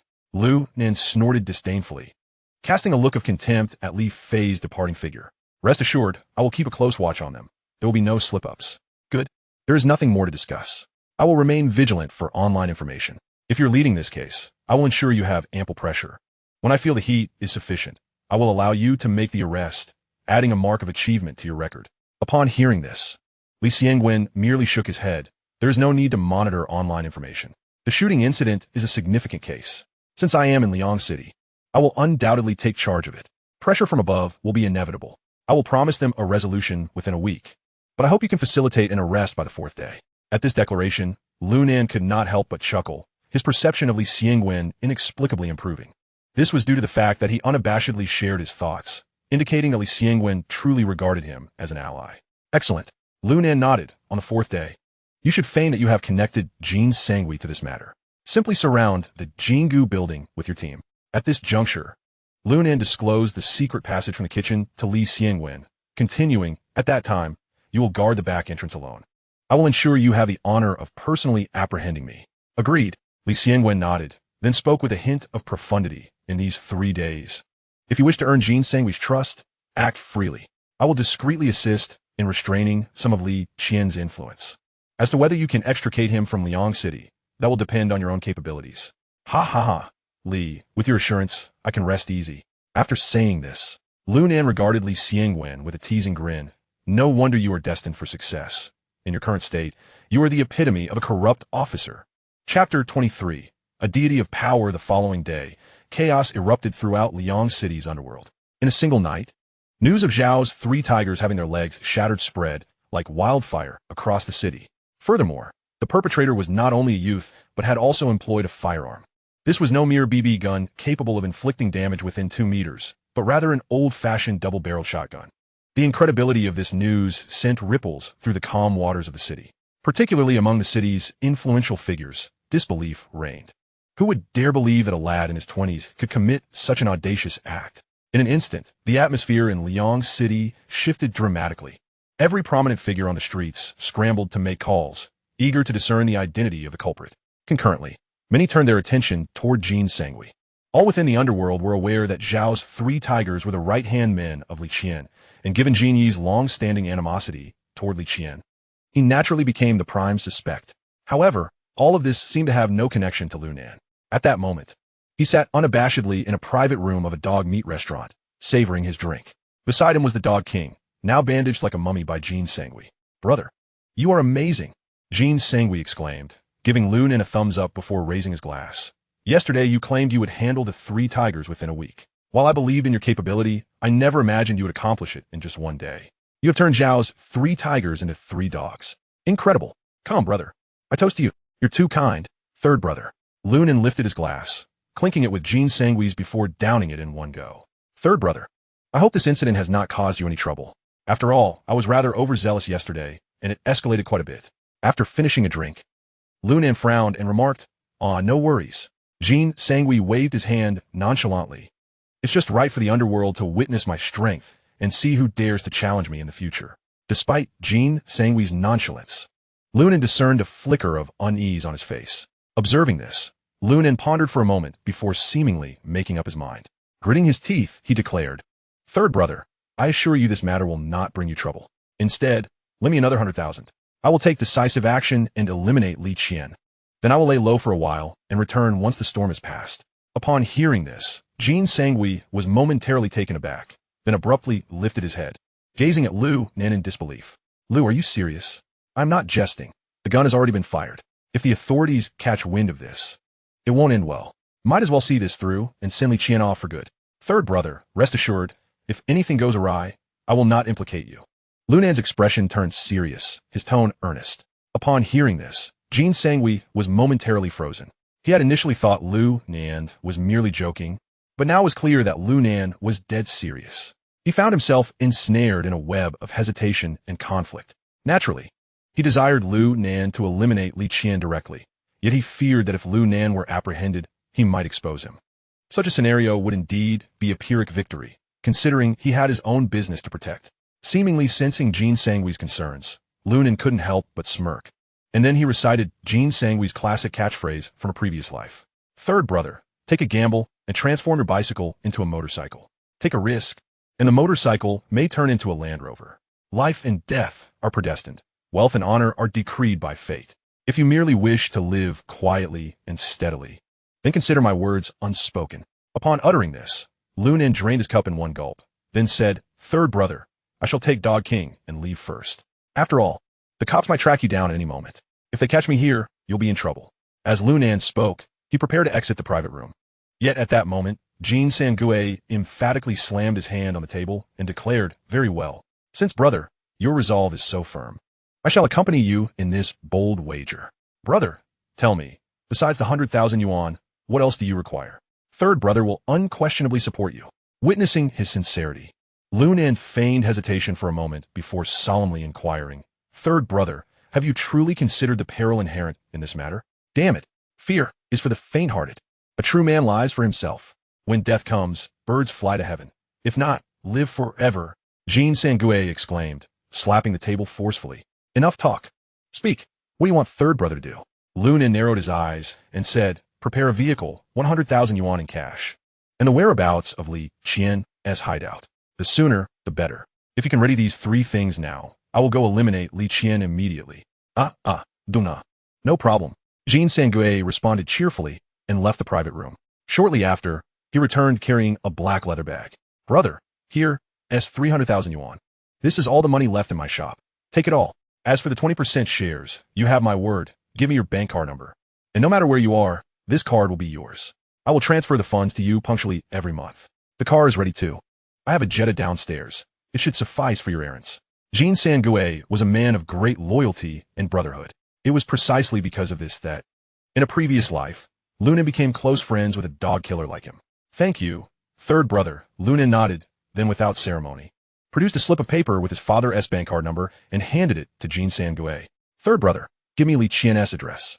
After receiving the cash and the car keys, Lunan immediately said, all right, since you crippled the Zhao family's 3 tigers yesterday, I've been watching Li Qian. I actually know where he is. Jean Sangue wrote an address on a piece of paper and handed it to Lunan, cautioning, brother, be careful. If you can't kill that son of a bitch, it's fine. But under no circumstances should you get yourself caught up in trouble. Hearing this, Lunan burned the note with a lighter and smiled. Don't worry, third brother. If I don't take out that bastard, I'm not Lunan. Jean Sangue said nothing further, but solemnly patted Lunan's shoulder. All right, third brother, I'm heading out now. If all goes well, I'll be back in time to share a drink with you. I'll call you to update. Good, since you've made up your mind. I wish you smooth sailing. Jean Sangue nodded, his face a mixture of determination and concern. Lunan wasted no time, grabbed his bag, and headed for the door. Just as he was about to step out, Jean Sangue suddenly called after him. By the way, brother, about that wretched woman of mine. Thanks for your help. I've already sent her back to the countryside yesterday. From now on, she can only tend horses and sheep there.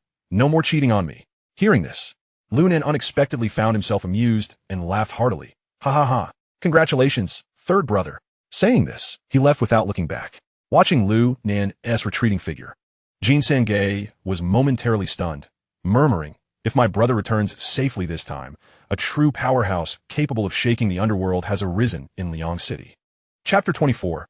I'll handle this now. Having obtained Li Qian's address, Lunan's entire demeanor underwent a seismic transformation. His eyes gleamed with madness and exhilaration. Like a starving beast suddenly discovering prey, he was eager to immediately strike down Li Qian, not for any other reason, but because Li Qian was a despicable scoundrel. In his previous life, although Lunan came into conflict with Li Qian due to Jean Sangue and Wang Pengzi, he would not have immediately harbored murderous intent if the man were not utterly inhuman. Li Qian, perhaps due to years of dog theft and killing, had developed a particularly perverse obsession. He would frequent vocational schools and specialized colleges to lure naive young girls. After deceiving them to his villa, he used his dogs to torment these girls, deriving some twisted excitement from their suffering. In the past life, Li Qian was already a dominant local overlord, and most of these girls were rural students or from working-class families. Ultimately, all were destroyed. The bodies of these girls were rumored to have been fed to his dogs, while Li Qian merely paid off the matter with a few tens of thousands of yuan. This was more monstrous than any beast. While Lunan's vendetta against the undead was fueled by revenge from the previous life's death, his hatred for Li Qian was pure and unadulterated disgust. Such was his loathing that he now yearned to eliminate him outright, thereby saving many innocent girls. Haha, old dog, today I shall send you straight to the afterlife. With that, Lunan tossed the leather bag containing 300,000 yuan into the Jetta's trunk, slid into the driver's seat, started the engine, and sped away from Jingu building. Meanwhile, in a modest bungalow in Du Town, a lecherous young man was entwined with a woman, engaged in unspeakable acts. But within 3 minutes, it was over hastily. Though the young woman feigned satisfaction with sultry eyes and coquettish manner, she asked, Brother Qian, when are we returning to Liang City? What kind of place is this? It reeks of cow dung. Humph. What's the rush? Li Qian replied, pulling up his trousers. I gave you 50,000 yuan pocket money to accompany me for a few days. You're already anxious to leave? Is money that easy to make? Sensing Li Qian's displeasure, the woman hurried to appease him. No, Brother Qian. I just can't get used to the smell of cow dung suddenly. Before she could finish, Li Qian slapped her hard and cursed, You shameless slut.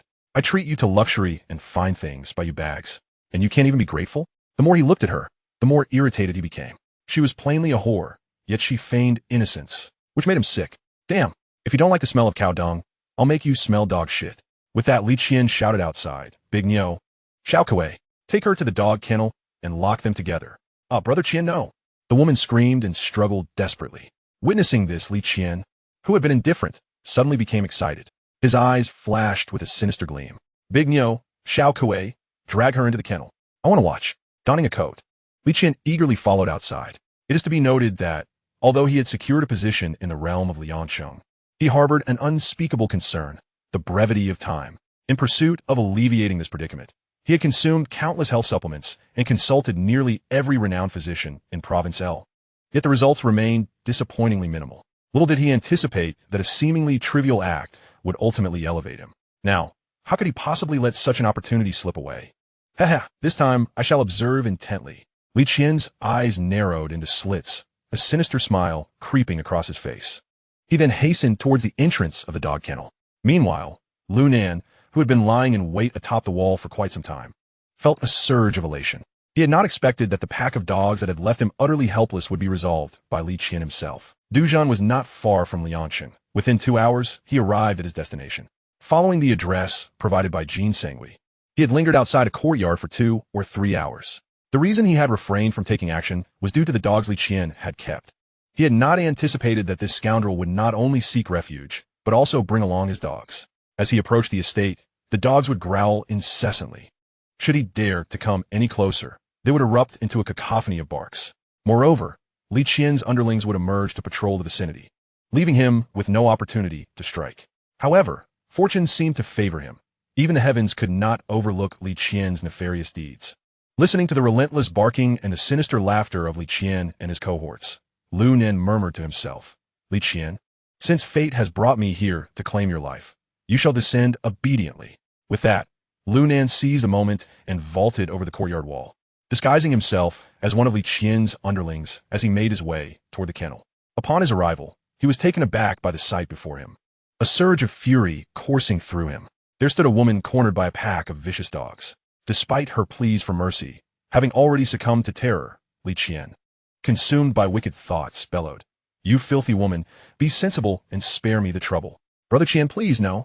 The woman wept, but Li Qian, far from being swayed, grew increasingly exhilarated. "My dear, once this is over, I shall reward you with 100,000. I don't want money, I beg you," she cried desperately. "How dare you refuse my generosity?" Li Qian thundered, turning to his subordinates. "Get in there and hold her down." At this command, the men exchanged glances, even they recoiling at the inhumanity of their leader's intentions. "Were you deaf? Did you not hear my orders?" Li Qian erupted, pointing accusingly at them.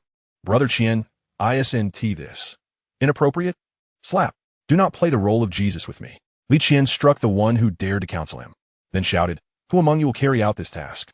At that moment, Lu Nan, his rage reaching a boiling point, drew forth a double-barreled shotgun from behind, coldly stating, "Brother Qian, allow me to assist you with this matter." Chapter 25, Go Bite Him. Splendid. Get it done, and I shall reward you. Li Qian, thinking it was one of his subordinates, turned around with a laugh. But when he saw the dark muzzle of the shotgun pointed at his forehead, his face instantly blanched, turning the color of liver, and he began to tremble violently. What do you intend to do?" "Nothing much. You wish to play with humans and dogs. Did you not? Tonight, I shall grant you your heart's desire," Lu Nan declared, pulling the trigger. Click! With the sharp, piercing sound of the firing pin striking air, a warm rush surged from Li Qian's lower region. However, the anticipated scene of blood and brains splattering did not unfold. Observing this, a mocking smile crept onto Lu Nan's lips as he pulled the trigger once more. Click! Again, the chamber was empty. "Damn it, I will kill you. Charge!" Finally breaking free from his fear, Li Qian shoved one of his subordinates forward and swiftly retreated. Had I not run out of bullets, this would not have been so troublesome. However, I find it fitting to finish you off with cold steel, you scoundrel. At this juncture, Li Qian's gang had already lunged at Lu Nan, but he remained unfazed. He reversed the shotgun, gripping the barrel, and swung it. Whoosh! A gust of wind accompanied a thug's shriek as he crumpled to the ground. Onward! Kill him! Another thug, brandishing a knife, was swiftly dispatched as Lu Nan sidestepped, delivering a powerful kick followed by a brutal blow to his head with the shotgun. But within moments, the 10 or so thugs Li Qian had brought lay scattered within the kennel, wailing in agony. Who are you? After I just turned your 3 tigers into tailless and earless creatures, you fail to recognize me?" Lu Nan taunted. "It seems I lack presence. Is it you?" Li Qian's heart sank. He had intended to lay low after witnessing the Zhao family's 3 tigers meet their demise, never imagining this fellow would find him here. Observing his skill and innate ferocity, he surmised he must be a professional killer. Damn it, how much did Jean Sangui pay for this? Realizing this, Li Qian immediately fell to his knees, pleading, "Brother, we have no enmity between us. Please, spare my life. I can pay. Triple. No, tenfold for my own life. Huh. You yist. If I were in need of money, why would I come here to earn it? Li Qian's heart sank further. He hastily inquired, what must I do to earn your mercy? Actually, it's quite simple, Lu Nan replied with a faint smile, pointing at the dog cage. Release that woman, and you shall enter and play with those dogs. If I find it entertaining, perhaps I might spare you. What? Are you mad? Humans and dogs are two different species. To even consider such a thing is utterly absurd, Li Qian exclaimed, quickly rejecting the notion. Listen here. I'm not suggesting you play with the dogs. I'm telling you to present yourself for their amusement. In Li Qian's eyes, Lu Nan had transformed into a demon. This maniac must be insane. If he truly entered, those dogs would surely tear him apart. Wait, if I were to open the cage, my precious beast would undoubtedly shred him to pieces. How could I have forgotten this? With this thought, Li Qian's eyes flickered, and he feigned utmost terror. Wearing a pitiful expression as he pleaded, Please, great brother, spare me. I was wrong. I shall never dare again. Heh, if you do not enter willingly. I shall ensure your swift demise. Wait, great hero, I will go in, I swear. Just promise me you will keep your word. Seeing Lu Nan's resolve, Li Qian quickly assumed a demeanor of utter despair, begging, Rest assured, I shall keep my promise. As long as I am thoroughly entertained, I shall certainly release you. All right, I'm coming in. Right now. Feigning profound sorrow, Li Qian trudged slowly and with great effort towards the cage. Damn it, you little brat. Once I unleash my precious beasts, you'll regret this. He vowed fiercely. I'll lock you up in the dog cage too, and let my dogs have their fun with you. At this thought, all his frustration and humiliation vanished like smoke. Suddenly, he flung open the dog cage and bellowed, Attack. Tear it apart. At that moment, 7 or 8 dogs inside the kennel, howling wildly, immediately surged out upon their master's command and charged towards Lu Nan. The lead dog leapt forward, but Lu Nan swung his double-barreled shotgun as if batting a baseball. Bang! The butt of the gun struck the dog's head with a heavy thud. The struck dog howled mournfully and collapsed, but quickly scrambled to its feet and continued its charge. Meanwhile, the other dogs snarled as they closed in on Lu Nan. Sit down, all of you. Lu Nan shouted fiercely, his eyes blazing with anger. Ha ha! You foolish boy. You think you can command my beloved beasts? Li Qian sneered, but before he could finish, he was stunned by what unfolded before him. All 7 of his prize dogs halted abruptly, their forepaws resting on the ground, bodies trembling slightly. Excellent. Lu Nan nodded with satisfaction, crouching to pat a large wolf dog's head. Seat, he commanded firmly, to Li Qian's utter disbelief. These once unruly and fierce dogs obediently complied, sitting neatly like disciplined schoolchildren, heads bowed, as if in remorse. Some even wagged their tails, seemingly seeking Lu Nan's favor. What in the world? Li Qian was dumbfounded, suspecting his eyes were deceiving him. He had trained these beasts relentlessly, using live chickens and ducks to hone their predatory instincts, always leaving feathers flying and tearing roosters to shreds. Yet today, they wagged their tails and fawned upon Lu Nan. What madness was this? Li Qian could not comprehend the strange world of these savage dogs. Though Lu Nan was somewhat surprised by the scene, he understood it was undoubtedly linked to the slaughter of Jean Sangui's mastiffs. Animals possess a far keener sense of danger than humans.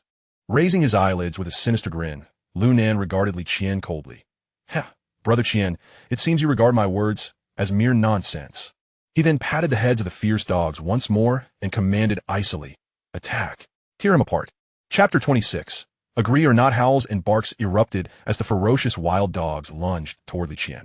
Terrified, Li Qian's legs gave way. He scrambled desperately to crawl back into the dog cage, but the beautiful woman he had locked inside had already closed the door before him. Damn you, you shameless woman. Open this cage, he screamed, but his words were cut short by a piercing scream. One dog had already bitten off a part of his foot. You ungrateful beasts. I feed you, yet you do this to me. Li Qian wailed in agony. Suddenly, another dog clamped its jaws savagely onto his right leg. Crack! Blood spurted forth. The pain overwhelmed Li Qian, and he collapsed to his knees. The remaining dogs circled him, licking the blood dripping from their jaws and baring sharp fangs. Howl! Howl! Howl! Li Qian writhed in pain, screaming for mercy. Hero, Pavaman, spare me. Someone please save me. His heart was consumed by terror and despair.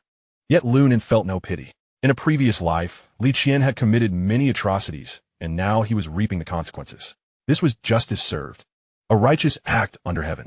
He did not approach to intervene, instead watching coldly as Li Qian's fear and hopelessness deepened. You madman, utterly heartless.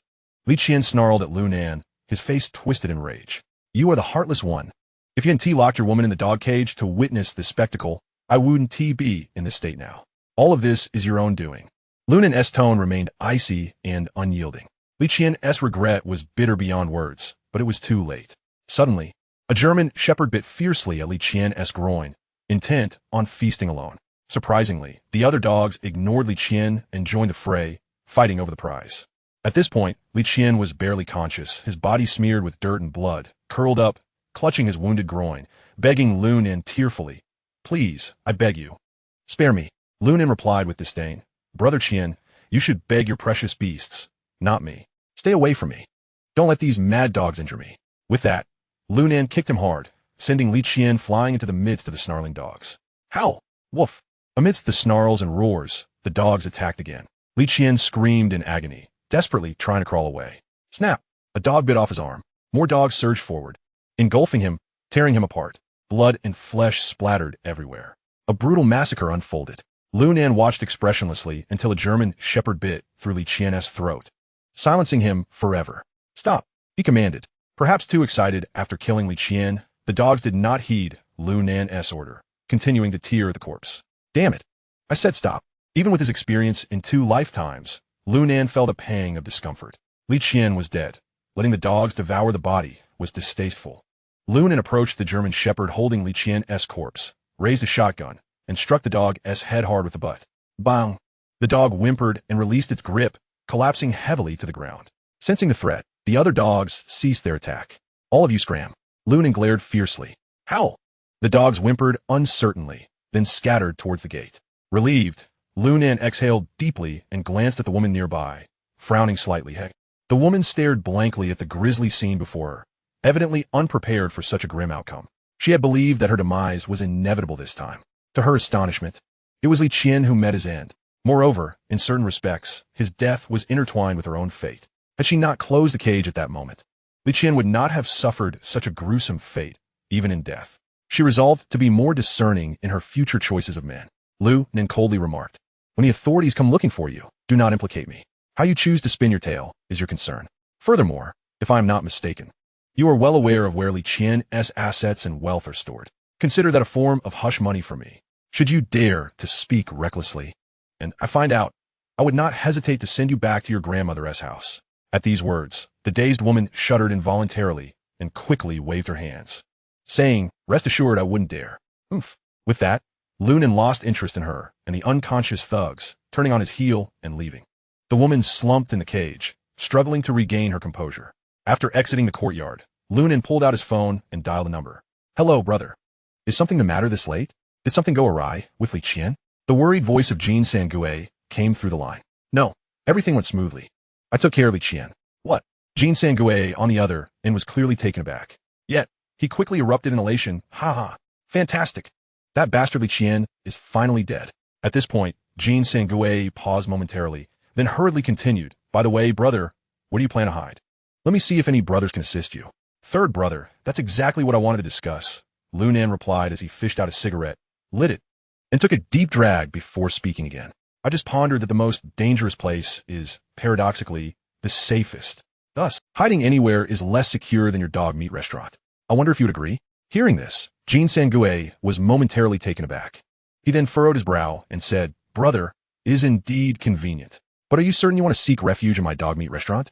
After all, with Li Qian dead, I'm the prime suspect. The authorities are unlikely to overlook this lead."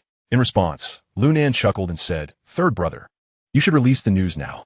The authorities will likely come looking for you and search your dog meat restaurant.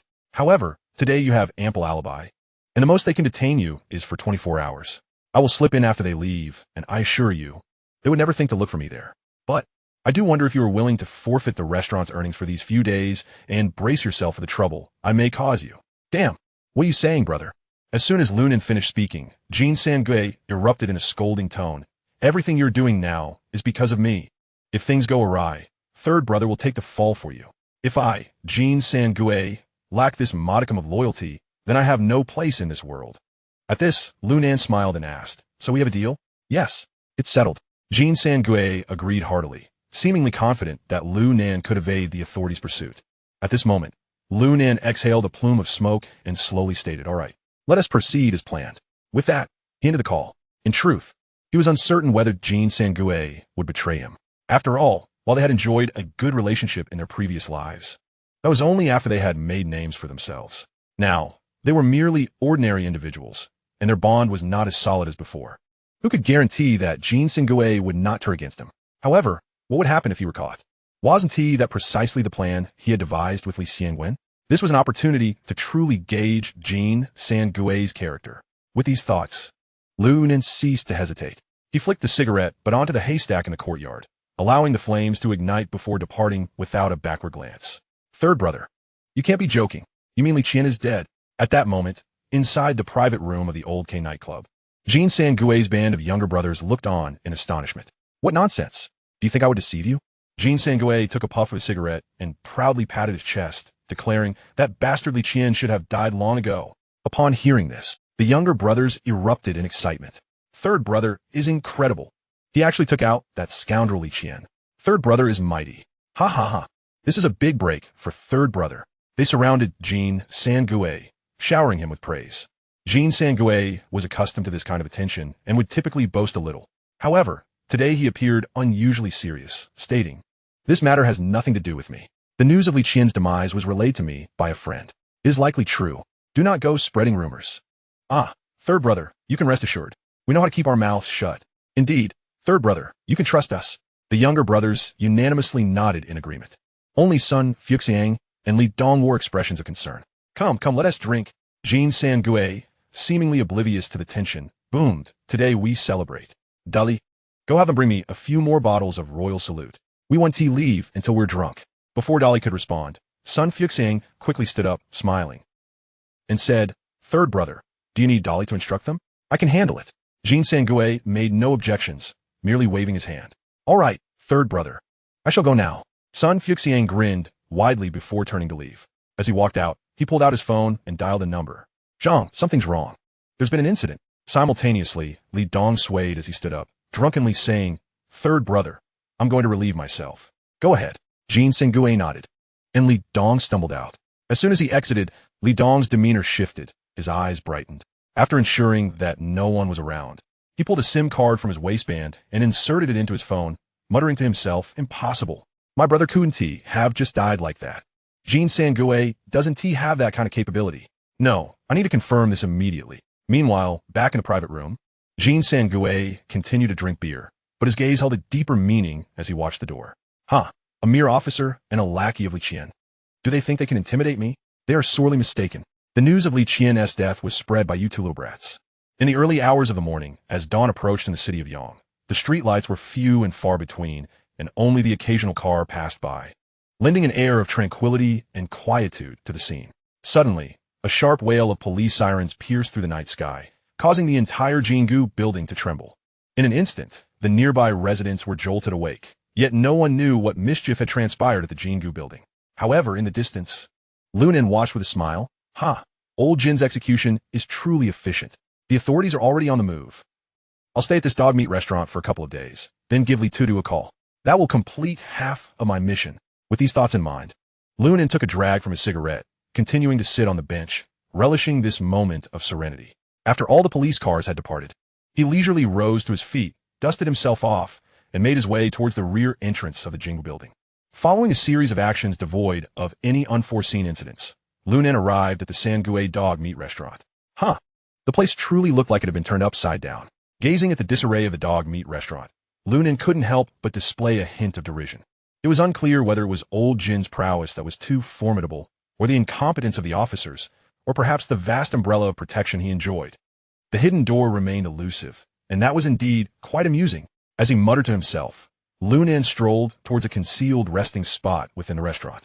Just then, suddenly, a familiar yet strange voice slowly emerged. "Sir, may I inquire if you'd like to try some dog meat?" Lu Nen was instantly startled. He saw a shadow emerging from behind a refrigerator, having appeared there unbeknownst to him. As for Jean Sangue's abilities and the magnitude of his protection, I'm not privy to that. However, our officers are certainly not lacking in skill. The cold voice resonated. Lu Nen immediately looked up to see a man clad in a suit, sporting black-rimmed glasses, gazing at him with arms crossed. This man was familiar to Lu Nen. In his previous life, he could be considered an old acquaintance. His name was Lu Zhaiming, employed in a special department of criminal investigation in Huaxia. He was also the later partner of Li Xiangwen. However, his reputation paled in comparison to that of Li Xiangwen. Yet, his abilities were undoubtedly commendable. Indeed, one who could lie in wait at such a time could not possibly be lacking in competence. Chapter 28. The Unappreciative Officer. I am merely here at Old Jin's behest to retrieve a few items. Once I have completed this task, I shall take my leave. Lu Nan remarked with a smile. Upon hearing this, Lu Haiming let out a cold laugh. Humph. I have encountered many self-important little mules like you. Retrieve something? What might that be? Do you believe I would be so gullible? Lu Haiming's tone was thick with menace, yet his expression bore a smirk. Lu Nan, brother Nan, your notoriety on Liangsheng Road has been quite the sensation. Even a neighboring province, Jie, has heard of it. Lu Nan was not the least bit surprised by Lu Haiming's acknowledgement of his identity. On the contrary, he felt a sense of secret delight. After all, he was undercover, and within a prison, the greater his renown, the safer he would be. Furthermore, to mingle with the likes of the infamous Blueface from the Baijuhao gang, one would need a modicum of clout. Otherwise, Scar would scarcely spare him a glance. Thus, Lu Nan replied with a nonchalant smile. Oh, is that so? Of course. Lu Haiming said with a beaming smile. You are now the rising star of Liangsheng. You boldly brandished a firearm under the surveillance of the old K nightclub's cameras. After breaking the legs of the Zhao family's 3 tigers, you even assaulted an officer. Today, you brazenly went to town and killed Li Qian. Tisk tisk, brother Nan. You truly are formidable. Officer, be cautious with your words. Lu Nan narrowed his eyes. I have not taken any life. I have never met that man surnamed Li. So his death bears no relation to me.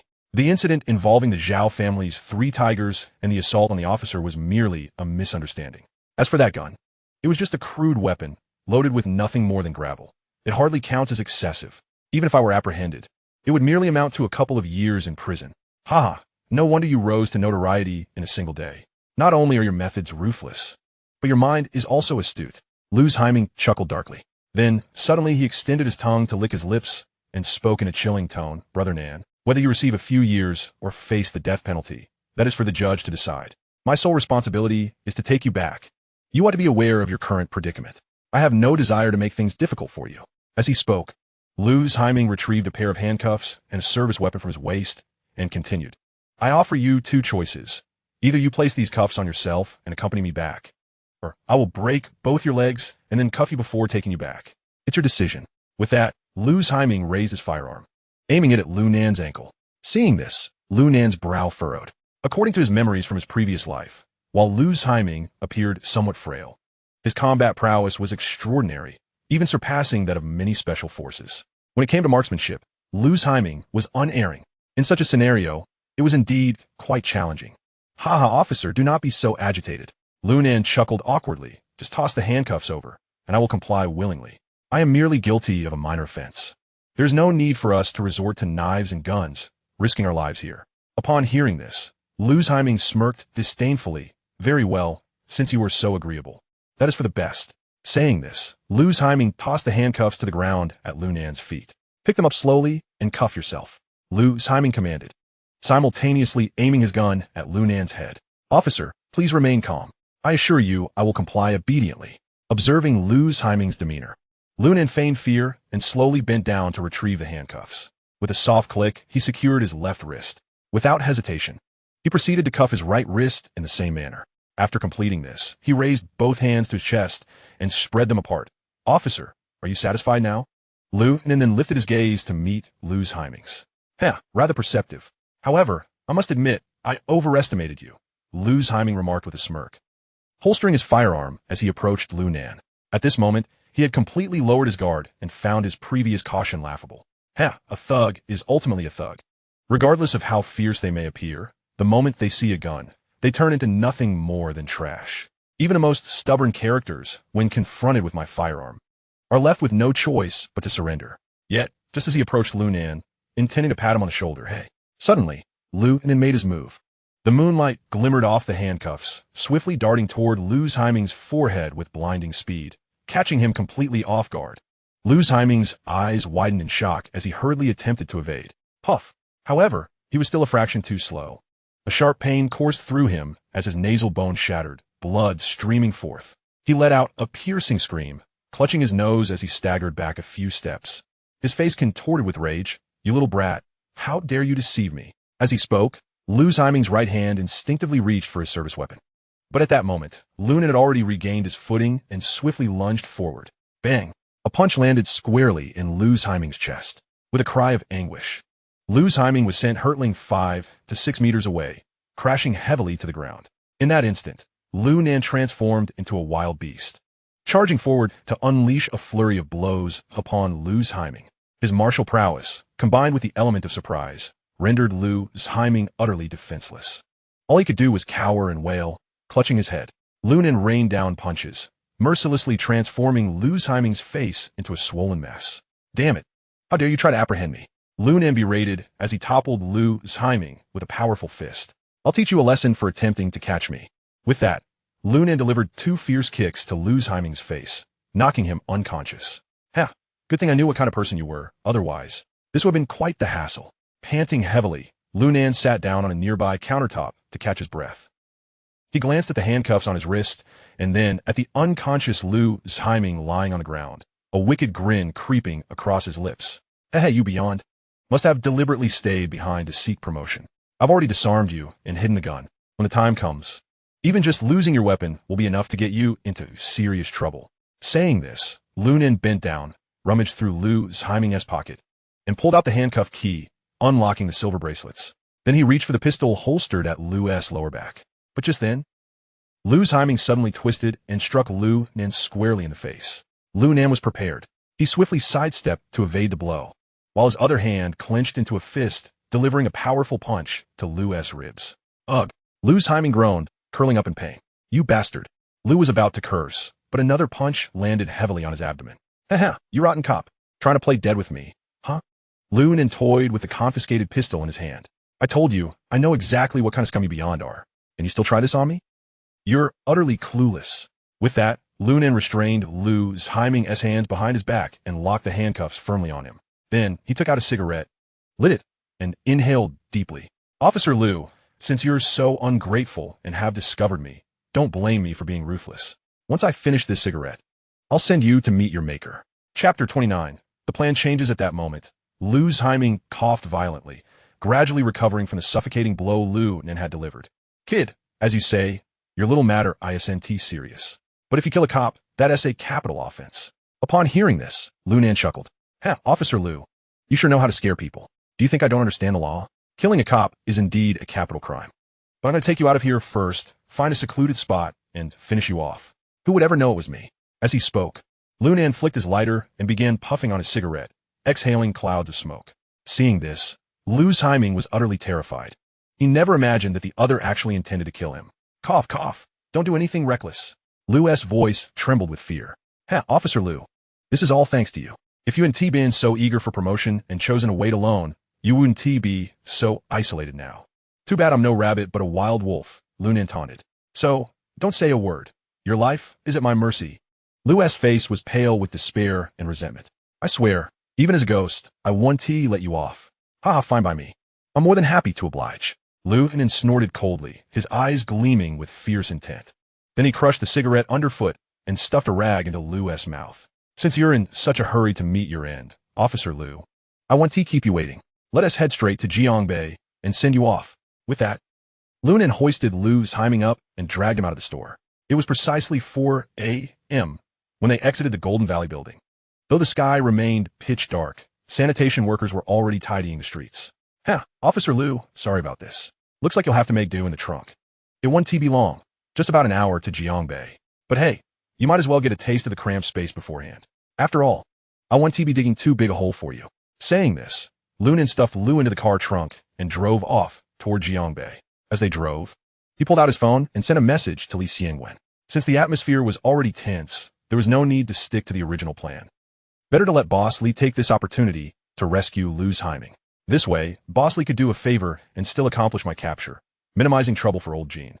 It was truly killing several birds with one stone. But first, he had to find a place to hide Lu's pistol. Damn, a police gun. This isn't something just anyone can get their hands on. This piece is not only my lifeline, but also my badge of honor. Most importantly, if Lu loses his gun, his promotion path will be anything but smooth. This also conveniently neutralizes a potential threat for Boss Li. Thinking this, Lu Nan chuckled to himself and accelerated. underneath a provincial road marker. He concealed Lu's pistol before continuing onward. Soon, they reached the urban-rural fringe. Lunan parked and headed straight to a nearby abandoned warehouse complex. Originally a factory converted into a storage facility, it had long been deserted as residents moved away. Still the same old place after 20 years, Lunan smiled faintly. He removed the car's license plate and tossed it into a nearby, foul-smelling river. Then meticulously scraped off the vehicle identification number. Only then did he open the trunk. "Hey, Officer Liu, no more sleeping. Time to send you off," Lunan teased, yanking the rag from Lu's mouth. Cough, cough. Liu opened his eyes with difficulty. "Don't touch me. Do whatever you want, just don't kill me." Beads of sweat dotted his forehead. "Oh, not so tough now, huh?" Lunan sneered, pointing to the abandoned factory behind them. "Too bad it's too late. I've already picked your grave. No more words needed." He dragged Liu out and shoved him toward the deserted factory zone. Seeing Liu, Nan was serious. Lu's face turned deathly pale, his body trembling violently. "Officer Liu, no need to be so nervous. I'll be quick and make sure you don't feel any pain," Lunan said with a smile, then delivered a swift kick to Lu's backside, knocking him down. He then picked up a wooden plank studded with long nails and swung it through the air. "Yeah, this'll do. One precise strike to your temple, and you'll be meeting your maker instantly. No pain at all." "Lunan, damn it, you can't kill me," Liu screamed in terror, thrashing wildly, but his hands were cuffed behind his back, preventing him from standing. "Go ahead and curse all you want. This place is isolated. No one will hear you," Lunan said coldly. Suddenly, the roar of an engine echoed outside. Lunan's heart leapt with joy. They must have arrived. A perfect chance to intimidate Liu and bolster my fearsome reputation. At that moment, Liu shouted, "Help! Someone's killing me. Damn you," Lunan thought, perfectly playing into his hands. He swung the nail-studded plank, but deliberately slowed the motion so the nail struck Lu's arm.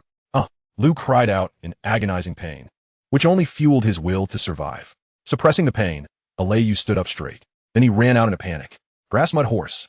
I'll see where you're running." Lunan intentionally cursed and chased after him. Hee, now that Mr. Lee has arrested me, it's only natural. But when he chased after him outside the warehouse, he was suddenly stunned, because there are indeed people coming from outside. But it's not Li Xiangwen or the police, but 7 or 8 people with fierce looks. There's a burlap bag at their feet. What the fuck? What's going on with Nima? How is it different from what I imagined? At this moment, Liu Haiming also realized that the other party was not a good match. I thought he was an accomplice of Lunan. With a loud shout, he ran towards a nearby cornfield. Upon seeing the situation, Lunan didn't care who came. I gritted my teeth and chased after him, and the 7 or 8 people on the other side also looked confused. Looking at each other, they all took out their guys. Cao, we must never let anyone know that the few of us have been here. Kill and bury these 2 together. Otherwise, we'll be in big trouble. The bald man in charge suddenly let out a loud roar. I also followed suit, and the 6 people behind them didn't care about the bloody sack at their feet when they saw this. They rushed up one after another. These people are obviously well-trained scoundrels. The speed is extremely fast, due to Liu Haiming being handcuffed and unable to run quickly. Lunan can't really kill this guy. So, within 2 minutes, the 2 were intercepted by 7 people and surrounded in the middle. Chapter 30 has finally arrived, brothers. There's something to say. Lunan quickly identified himself when he saw the crowd staring at him. I see that several brothers are also from the martial arts world. We each handle our own affairs without interfering with each other. There's no need to beat someone to death at first sight. Ha ha ha, be a little brat. Who are you calling your brothers? Before the bald man could speak, the middle-aged man in the gray woolen jacket beside him snorted coldly. You don't look at your own character either. Are you such a low-level scum worthy of being called a brother to us? Upon hearing him say that, Lunan's face couldn't help but darken instantly. Although he looks only 20 years old, but in reality, he has a soul in his 40s inside. Moreover, in my previous life, I was a standard social elder brother. It's really frustrating to have an unremarkable little K-Lemmy criticized like this. So he snorted coldly. I advise you to be polite, otherwise I'm afraid you'll kneel and cry at mom later. Oh, little B, you're quite domineering. But I'll tell you, no one in this world dares to talk to me like this. Not to mention making me kneel down. The middle-aged man spoke with a fierce expression on his face. And the bald man in charge was even more decisive, saying coldly, "Don't talk nonsense. Kill these 2 guys before we talk." Immediately, 7 strong men rushed towards the middle-aged man and Lunan. "Look for death." Lunan shouted angrily and swung the wooden square directly in his hand. Bang! The wooden block hit the gray, clothed man's forehead solidly, knocking him over to the ground. Meanwhile, raise your right fist high, Lunan, roaring towards us. Bang! Strike hard on the chest of the bald man. Pluck! The bald man flew backwards, a heavy fall of over 3 meters. One move wins. Linan wants to pursue the victory. Unexpectedly, Luzheiming turned around and continued running towards the rice fields at this moment. I'm a grass mud horse, Luzheiming. Today I want to see where you can run. Linan was furious and quickly pulled out his legs to chase after him. But he had only taken a few steps when the wind blew behind him. Bang! Right in the back of his head. This will make Lunan's eyes sparkle with golden stars. The whole head buzzed with a loud explosion. It feels like it's about to crack open. The pain is splitting. This made him extremely shocked and angry, and he widened his eyes. My grass mud horses, you really don't shed tears without seeing the coffin. Lunan let out a roar and turned his head, unleashing a whirlwind kick that fiercely hit the crotch of the attacking man. With great force, the jerk was thrown to the ground. Oh, fuck me. The scoundrel let out a scream and rolled on the ground while covering his pants. Linan didn't give him a chance to breathe at all. He just kicked him up. Snap! With a crisp sound, the man's nose bridge bone shattered instantly. The person also fainted along with it. At this moment, Lunan didn't care about Luzheiming, who had already crawled into the cornfield, looking fiercely at a few people. Since it's easy to discuss, it's not feasible. You all have to die today. At this moment, the bald man who had just stood up couldn't help but twitch his eyes. He had noticed that the kid in front of him seemed young, but the action was extremely ruthless, like an experienced old scoundrel. At this moment, the bald man's heart couldn't help but tremble. But he is also a brave and fierce person, so he did not back down. Instead, he smiled faintly and said, "Stinky kid, I admit you're very capable, but I don't believe you could be a match for the few of us. Since today you have exposed our situation, you will die even if you don't die. I'll go fuck you." Upon hearing these words, Linan couldn't help but feel a surge of anger, directly breaking through and cursing loudly. Smash a chicken feather. Isn't it just about dealing with individuals? What's the big deal with Nima? I was planning to get rid of that note here. As a result, you bunch of dogs ruined my good fortune. I have to kill you all today. After Lunan finished speaking, his body was filled with murderous intent. His eyes were as sharp as eagles and falcons, and his muscles were twisted and full of explosive power, and his figure is like a cheetah, with a thunderous roar every movement. In the blink of an eye, Lunan pounced on one of the thugs. What the fuck? Seeing the speed of Lunan, the scoundrel couldn't help but be startled. Subconsciously, one must reach out to resist. Just the speed of Lunan is too fast. Before the other person could lift their arm, they grabbed the bastard's wrist and used their other hand to perform anti-joint surgery, slamming it into his elbow. Get a hard goodbye. Click. Surprisingly, he directly broke the other person's arm. While the scoundrel let out a piercing scream on the spot. The intense pain caused him to convulse all over. And take advantage of this opportunity, Linan kicked the other person's knee. A crisp sound of bones breaking sounded. The scoundrel knelt directly on the ground, covering his legs and screaming repeatedly, with endless cries of sorrow. This scene happened too suddenly. The remaining 5 scoundrels never expected that Lunan would be incredibly fierce. In less than 2 minutes, he deposed his 2 brothers. Especially the bald man was scared to the point of splitting his liver and gallbladder. He never thought of it. Such a refined young man. How ruthless and vicious his actions are. It's like a wolf in a flock. Come on, guys. The bald man roared and brandished his steel knife, charging forward. And the other 4 thugs also picked up weapons and attacked one after another. Lunan is not afraid at all. He took 1 step forward and rushed towards the bald man with an arrow, delivering a punch to his chest. Bang! This punch knocked the bald man to the ground. Then the wooden square in his hand swung out. Puff! The long nail on the wooden head hit the opponent's cheek exactly. Not waiting for the bald man's miserable howl to come out, Lunan suddenly pulled the wooden square. Damn it! The long nail unexpectedly widened the bald cheek to the corner of the mouth. I saw the bald teeth all come out outward. Blood keeps spraying out. This scene is too scary. As a result, the remaining 4 individuals halted their offensive, their gazes filled with terror as they stared at Lunan. It was at this moment they realized they had provoked the wrong person. However, Lunan had no intention of sparing them. After all, these ruffians were not benign. They had come here with the intent to dispose of the person in the sack. Eliminating such scoundrels posed no moral quandary for Lunan. As for Luzheiming, he was indifferent to whether the man escaped or not. It would not affect the larger picture. Lunan's mind was singularly focused on one thought: to kill, to eradicate the trouble entirely. At that moment, the bald man finally regained his senses and, with slurred words, lunged towards Lunan. To hell with you. Lunan scoffed coldly, then swung a punch with ferocity. Crack! A clear sound of shattering bones echoed through the air. The bald man's right ribcage fractured into several pieces, and he felt an excruciating pain radiating from his lungs. Muffled cries escaped the bald man's lips, yet only a low groan emerged. His eyes were wide with panic and shock. In that instant, He comprehended how perilously close death loomed. The other 4 thugs stood petrified, paralyzed by fear, staring blankly at the scene before them, utterly unresponsive. Huh, you can die now. Just as Liu Nen raised the wooden plank in his hand, preparing to deliver the fatal blow to the bald man, a thunderous voice suddenly rang out. Don't move. Otherwise, we will open fire. Upon hearing Li Xiangwen's voice, Liu Nen felt a flicker of amusement in his heart. However, his actions did not waver. The nail at the front of the wooden plank plunged directly into the bald man's neck. Blood immediately gushed forth from the small wound. The bald man was utterly stunned, never having anticipated that this seemingly frail youth would dare to kill him in front of law enforcement. All he could do was widen his terrified eyes, incredulous as he gazed at Liu Nen. What are you staring at? I had no intention of killing you, but you must learn a lesson. From now on, keep your eyes wide open. Do not dare to provoke anyone.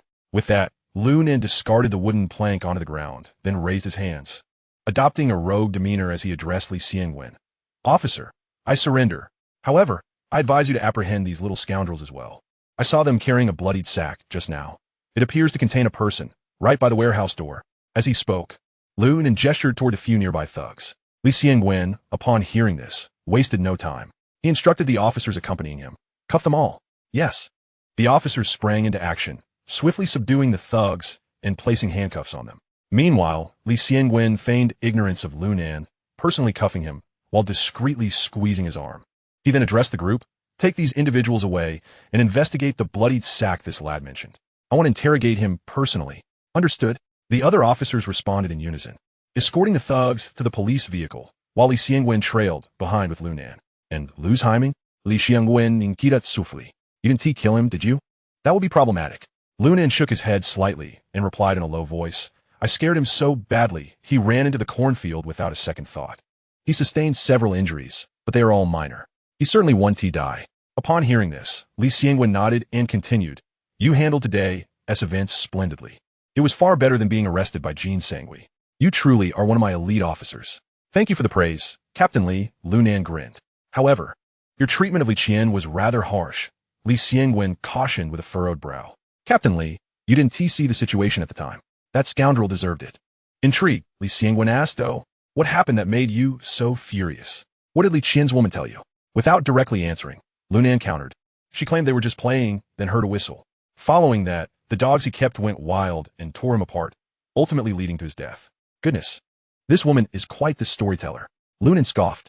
Li Qian had locked her in the doghouse, intending for the dogs to. Moreover, he ordered his subordinates to assist the dogs. Tell me, is there anything wrong with what I did? His tone was laced with disdain and revulsion, mingled with a hint of disgust. Goodness, is Li Qian that depraved? Li Xiangwen's expression soured significantly.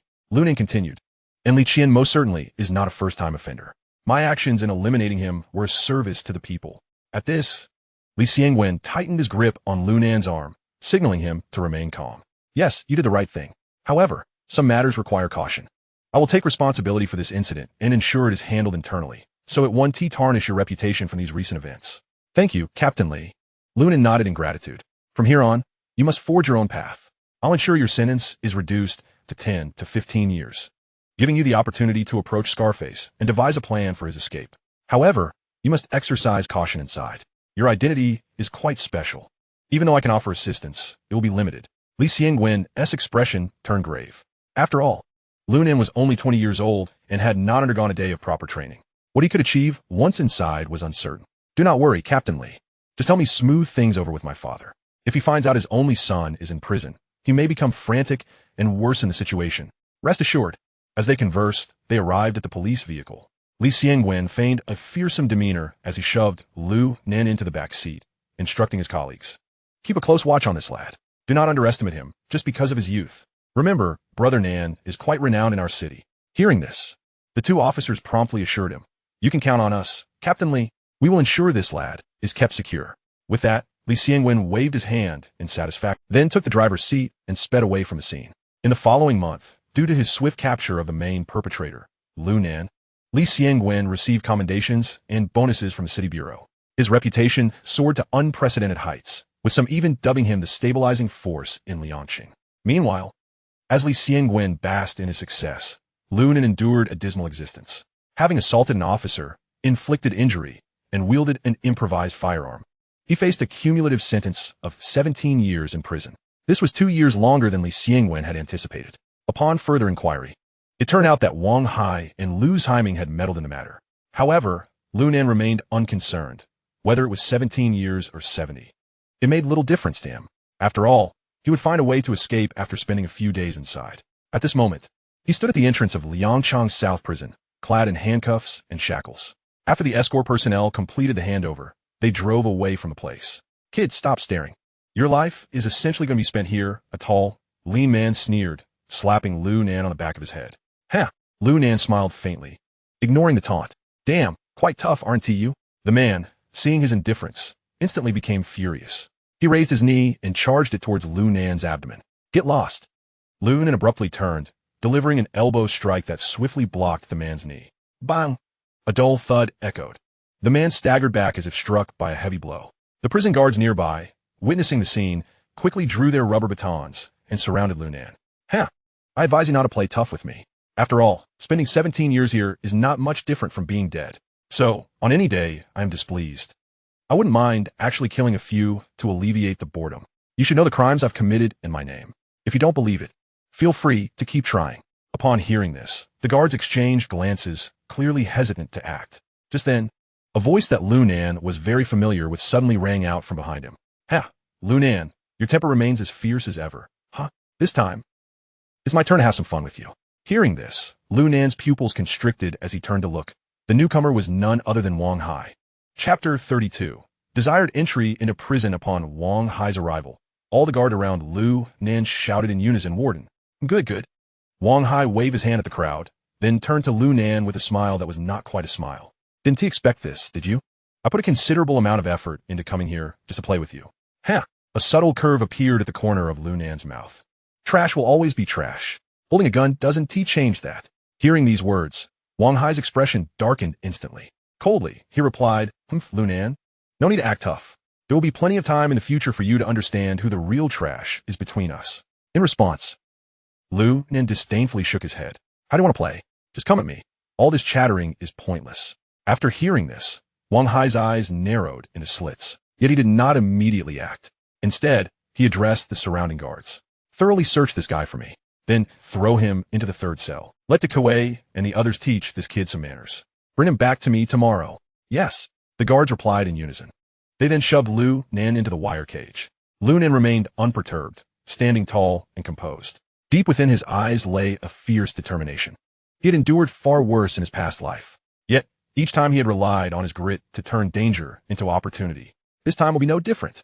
Moreover, this time was distinct from his past life, because his identity was that of a law enforcement officer as well. The third cell was dim and narrow. Every few paces, a tungsten bulb flickered, casting a weak and yellow light. The walls were relatively clean and tidy, yet the air was permeated with the foul odor of male animals' pheromones. Now clad in a blue prison uniform, Lu Nan was pushed into the last room of the third cell by the guards. The Kuei, we have a newcomer. The warden wants you to teach him the rules, shouted the guard from outside. This kid is quite spry. Show no mercy. Understood, Shan Yi, came a low voice from within. Tell Warden Hai that by tomorrow, this kid will be a well-behaved little lamb. Hell, we'll see about that. The guard known as Shan Ge glanced at Lu Nan, then with a sinister grin, opened the cell door and shoved Lu Nan inside. Without lingering, he turned and left the cell, inwardly mocking. Ha! This kid will either die tonight or shed a layer of skin. Let him know that regardless of whether you're a dragon or a tiger, here, you can only be a docile lamb. As soon as he entered, all 7 men in the cell stood up. These muscular men exuded a terrifying ferocity. The leader, a middle-aged man with a buzz cut, was smoking a cigarette while looking at Lu Nan with keen interest. Ha, kid, lift your head. Let us brothers see what kind of fledgling needs our service. However, Lu Nan remained unmoved, his head bowed, lost in thought. Hey kid, are you deaf? My brother told you to lift your head, didn't you hear? Lu Nan still did not respond, causing the buzz-cut man to feel humiliated. He waved his hand at his subordinates, snarling, Go teach this fool some manners. Damn it. Trying to act tough with me here. Upon hearing this, one of the burly men immediately brightened up. Ha ha, leave it to me, big brother. Watch me make this kid cry, for mercy. The buzz-cut man glared menacingly at Lu Nan, his eyes filled with malice. Yet Lu Nan seemed oblivious to all this. Standing still, unyielding. It was not until the sound of the prison guard closing the corridor door echoed that Lu Nan finally spoke. Ha! Not lifting my head is to avoid scaring you lot to death. What is the matter? Didn't he kill you back then? And now you think you can take me on? With that, Lunan slowly raised his head. The buzz-cut man, who had approached, froze in place as he recognized Lunan's face. The other 6 men were equally stunned. It turned out these 7 were not strangers. They were the same 7 brothers whom Lu Nan had encountered a month prior outside that abandoned warehouse. Back then, he had easily taken them down, leaving them with no chance to retaliate. Their leader had nearly been killed on the spot. Now, facing Lu Nan again, the buzz-cut man involuntarily swallowed hard. Thud! With a muffled sound, the buzz-cut man suddenly knelt on the ground. Trembling with fear, he uttered, "Lu Gu, I was wrong. Please spare me." The other 5 men, witnessing this, also dropped to their knees, knocking their heads in supplication. "Lu Gu, we were blind. Please forgive us." Only their leader, Dakui, remainet unmovet. It was not that he was particularly tough. Rather, he had been completely paralyzed by fear. His right hand clutched the scar on his neck. Trembling uncontrollably, even the cigarette burned down to the filter, he remained oblivious. "Hey, you must be Dakui, right? What is the meaning of this?" They all knelt down, and you still plan to lecture me? Upon hearing this, Dakui shuddered as if the scar on his neck had suddenly pierced him with pain. "And no, I wouldn't dare," he shouted, waving his hands frantically, then suddenly dropped to his knees with a heavy thud. "Lu Gu, I was wrong. I truly realize my mistake. Please don't kill me. Spare me." Hearing such a desperate wail, Lunan instinctively scratched his ears and then flicked his fingers in the air. Nonchalantly, he said, "You all know me?" "No, my surname is Lu." We know. Dakui quickly nodded and spoke up. "You were the one who not long ago brazenly brandished a weapon and reduced the Zhao family's 3 tigers to a state of utter disability. You even tossed Li Qian into a pack of dogs, where he was torn to shreds. Furthermore, you intend to eliminate the notorious Lu Yi. We were utterly blind to have dared to set our sights on you. But let us not speak in jest. Li Qian brought his demise upon himself. He insisted on mingling with dogs, which ultimately led to his own precious ones turning on him. What does that have to do with me?" Lunan shrugged, plopping down onto the bed. "I have never taken a life, and I certainly do not relish the thought of slaying beasts. As for scum like Li Qian, I would never sully my hands dealing with him, understand?" Understood. Dakui bobbed his head like a chick pecking at grains. "Good, now that you comprehend." Lunan continued, "Didn't you also kill someone? Why are you not confined in the death row's first prison cell, but instead in the 3rd? Upon hearing this, Dakui forced a bitter smile and shook his head. "Lord Lu, that day, the sack didn't contain a person, but rather a mountain donkey." Chapter 33. I need to sleep a while. A mountain donkey? Lunan's eyes widened in disbelief. "Ah, yes, it's a fragrant musk deer. Scientifically known as the original musk. It is a national first-class protected animal." Without allowing Dakui to finish his sentence, Lunan waved his hand with a chuckle. "Damn, you are quite cultured. I'm a local from Liangsheng. I know what a mountain donkey is." Yes, Lord Lu. It was my folly to speak out of turn." Seeing the situation, Lunan shook his head with a smile. "Capturing a mountain donkey can land you in prison, and you share a cell with a murderer like me. I wonder if you're fortunate or unfortunate. Damn it. Nowadays a life doesn't even compare to that of a beast." As he spoke, Lunan beckoned Dakui over. "Bring me a cigarette." Upon hearing Lunan's words, everyone broke out in a cold sweat, 1,000 thoughts racing through their minds. Indeed, we merely captured a beast. How could we be imprisoned alongside a genuine demon of murder? Damn it, why aren't we sentenced to death instead? Although they thought this, Dakui prudently pulled out a pack of Hunter Mountain cigarettes from his pocket.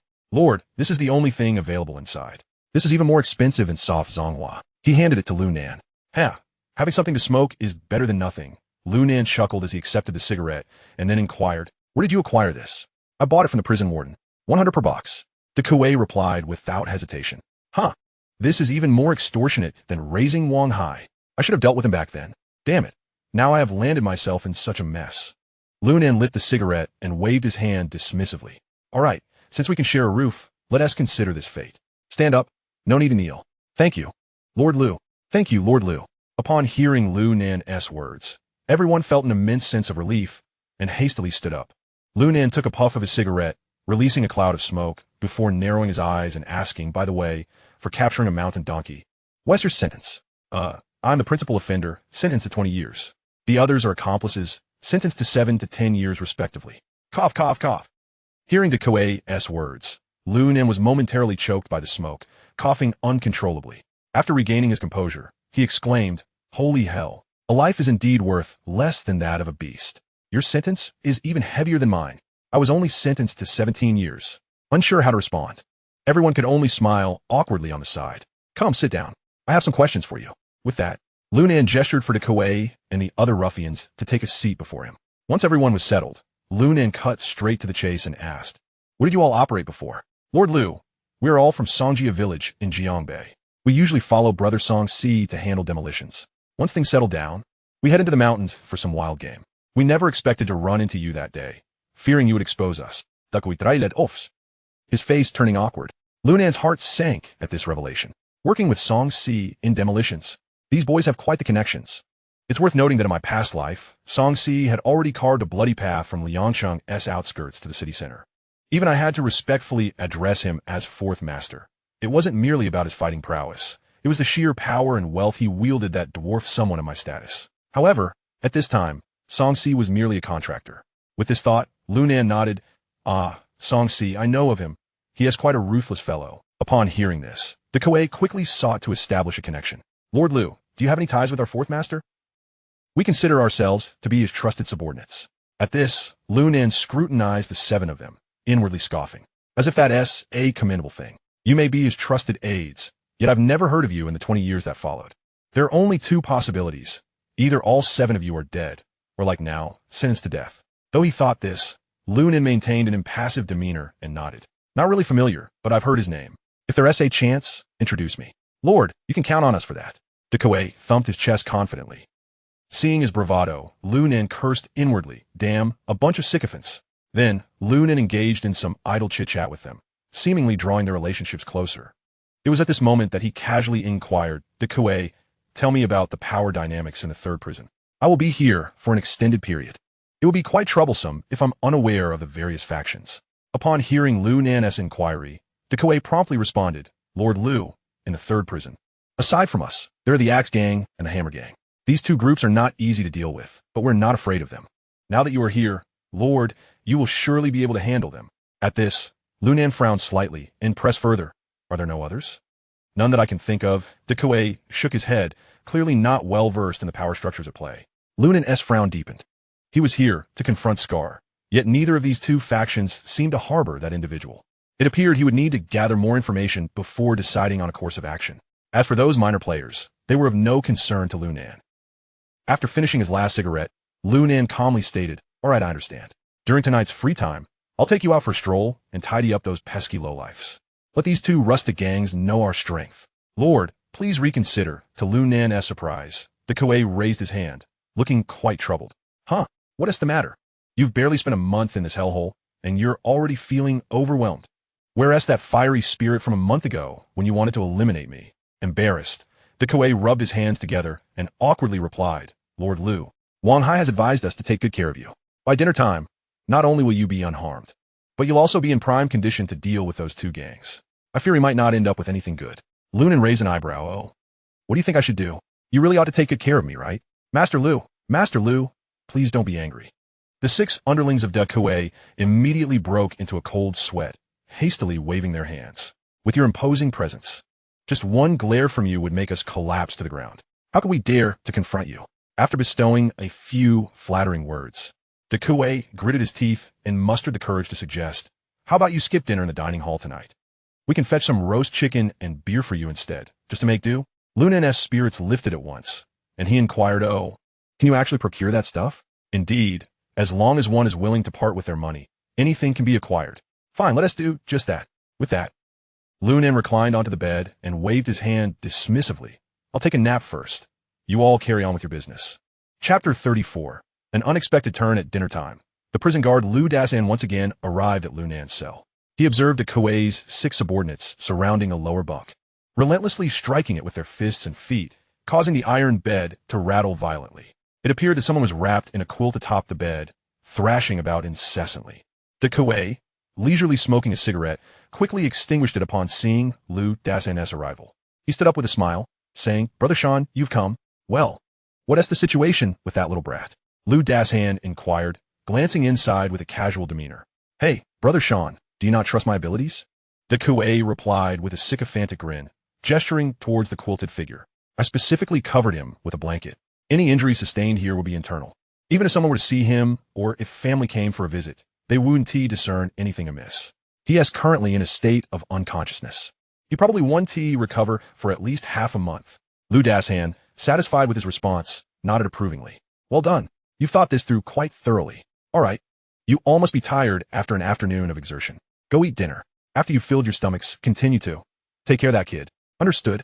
The Kuei nodded and shouted to his underlings. Let's go eat first. When we return, I'll buy you some roast chicken and beer. Tonight, ensure that little brat is well taken care of. Brother Sean, I will diligently handle the tasks instructed by Brother Hai. With that, the Kuei led his underlings away, while Lu Dashan, highly pleased with the Kuei's remarks, nodded and followed suit without checking on Lu Nan's condition. He couldn't be bothered with such a rebellious character. As long as he wasn't killed in his cell, it was acceptable. Even if he were to die, it wouldn't matter. After all, there was still Wang Hai backing him. However, just as the group departed, Lu Nan, who had been languishing under the covers, suddenly threw off the quilt. He took a deep breath and exclaimed, "Damn, it reeks. This blanket must have gone unwashed for years. Hell, I nearly suffocated in under 5 minutes." After venting his complaint, Lu Nan climbed out of bed and began pondering the movements of Scarface. Logically speaking, someone like Scarface would surely be known to the Kuei and the others. Could it be that he was concealing his identity? Or perhaps he wasn't in the third cell? That couldn't be. If Scarface wasn't in the third cell, Li Xiangwen wouldn't have arranged for me to be placed here. It's likely that the kid is hiding his true identity among the gangsters. If that is the case, only the guards would know his real identity. Now that Wang Hai has been transferred here to take revenge on me, Li Xiangwen must have already received this news. Therefore, he would pass any further information to me. Otherwise, if Wang Hai discovered my undercover status, my demise would be imminent. It seems this matter will have to rely on the Kuei and his group. Meanwhile, in Wang Hai's office, he sat with his legs draped over his desk, gazing at the 7 individuals before him. Son de Kuei, I've heard that you've dealt quite well with that kid. Brother Hai, whatever you instruct, we shall naturally comply. De Kuei replied with a sycophantic smile. That kid is undoubtedly suffering from internal injuries. He wants to recover in less than 10 days or 2 weeks. Good, good. Wang Hai nodded in satisfaction. Did you manage to glean the information I asked you to probe into? Brother Hai, I thought it best to intimidate him first upon his entry into the cell, as I was worried he might become suspicious. We have plenty of time to question him later. Wang Hai snorted in response. Humph, you're quite clever. Though he spoke those words, Wang Hai felt pleased with the Kuei's approach. Only by doing so would it be more credible. After all, he was uncertain whether Lu Nan was indeed an undercover agent. If he were, the way this kid acted was exceedingly bold. If not, his circumstances shouldn't be as simple as merely being imprisoned. Even if he wasn't sentenced to death, he should have received a life sentence. Yet, he was only given 17 years, which seems a bit lenient. At that moment, the Kuei added, by the way, Brother Hai, tonight we brothers will take turns keeping watch. We'll ensure that kid wishes he were dead. You can rest assured. As he spoke, he waved the plastic bag in his hand. Look, I've already bought the beer and roast chicken. I'm just afraid that beating that kid will exhaust too much of his strength, leaving him hungry in the middle of the night. All right, I'll await your news. Make sure that kid learns his lesson. And remember, absolutely no fatalities. Rest easy. Brother Hai, you continue with your work. We'll take our leave. Seeing Wang Hai nod, the Kuei and his companions kept their comments to a minimum and turned to leave. After they exited, Lu Dashan, beside him, finally spoke up. Brother Hai, is it possible that Lu Nan has some other identity? Upon hearing this, Wang Hai furrowed his brow, contemplating for a moment before responding. It's still uncertain. However, I sense something is amiss. After saying this, he seemed to recall something and continued, by the way, ISNT, the Grand Martial Arts Competition of the Liangsheng prison system about to commence? Huh? Oh yes. Lu Dashan was momentarily taken aback, but quickly regained his composure and nodded. Very well, let us conduct internal selections first. Wang Hai retracted his legs from the desk and pulled out a cigarette. Inform both gangs. Their members are required to participate. Have them take turns looking after Lu Nan. As long as no fatalities occur, missing an arm or leg is not an issue. Understood. After Lu Dashan lit Wang Hai's cigarette, he hesitated before asking, what about that four-eyed fellow from the Axe Gang? Should we let him participate? Absolutely. He must participate. Wang Hai inhaled deeply, his gaze turning menacing. That guy's a ruthless character. You tell him this. If he can arrange for Lu Nan to meet an untimely demise, I will offer him some conveniences. A ruthless character? Cause Lu Nan's accidental death. At these words, Lu Dashan couldn't help but be taken aback. Brother Hai, that four-eyed fellow is so scrawny. Can he really be that vicious? I thought you wanted him to participate, to take care of him, especially considering how he showed you no respect upon your appointment. Before Lu Dashan could finish his sentence, Wang Hai waved his hand with a smile. Haha, you're not aware of that kid-s background in the Axe Gang. It's normal for him to show me no respect. As he spoke, Wang Hai took another drag on his cigarette before continuing. He definitely has the capability to conceal Lu Nan's true cause of death from a coroner. Upon hearing this, Lu Dasan's expression shifted to one of intrigue, as if he were pondering something. Wang Hai, clearly not wishing to linger on this topic, stood up decisively. All right, go notify them.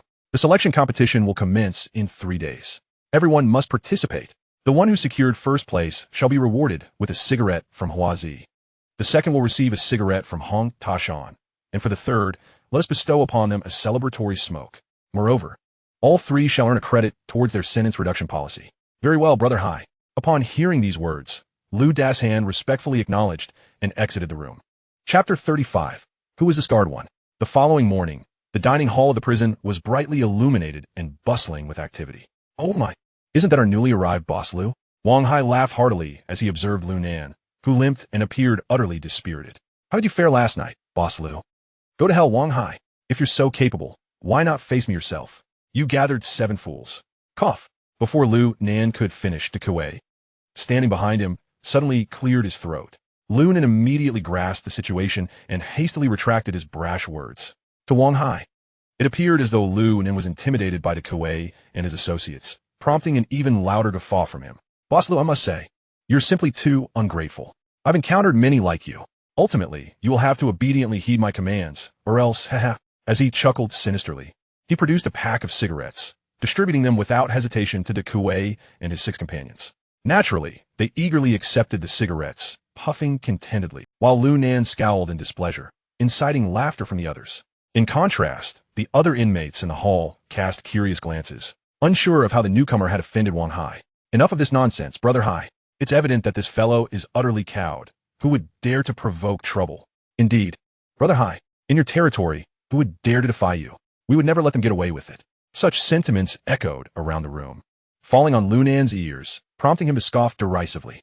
Damn, I overindulged in roast chicken and beer last night. I'm still not sober. Do they truly believe I had those 7 imbeciles handle me all night? Nevertheless, he seized this opportunity to keenly observe those around him, attempting to discern how many were acquaintances from his previous life, and who among them was most likely the scarred one. After a thorough scan, he indeed recognized a few familiar faces. I see Lao Kuai, Zhou Baiao, Li He Fangao. Goodness, these 5 oddballs appear surprisingly youthful now.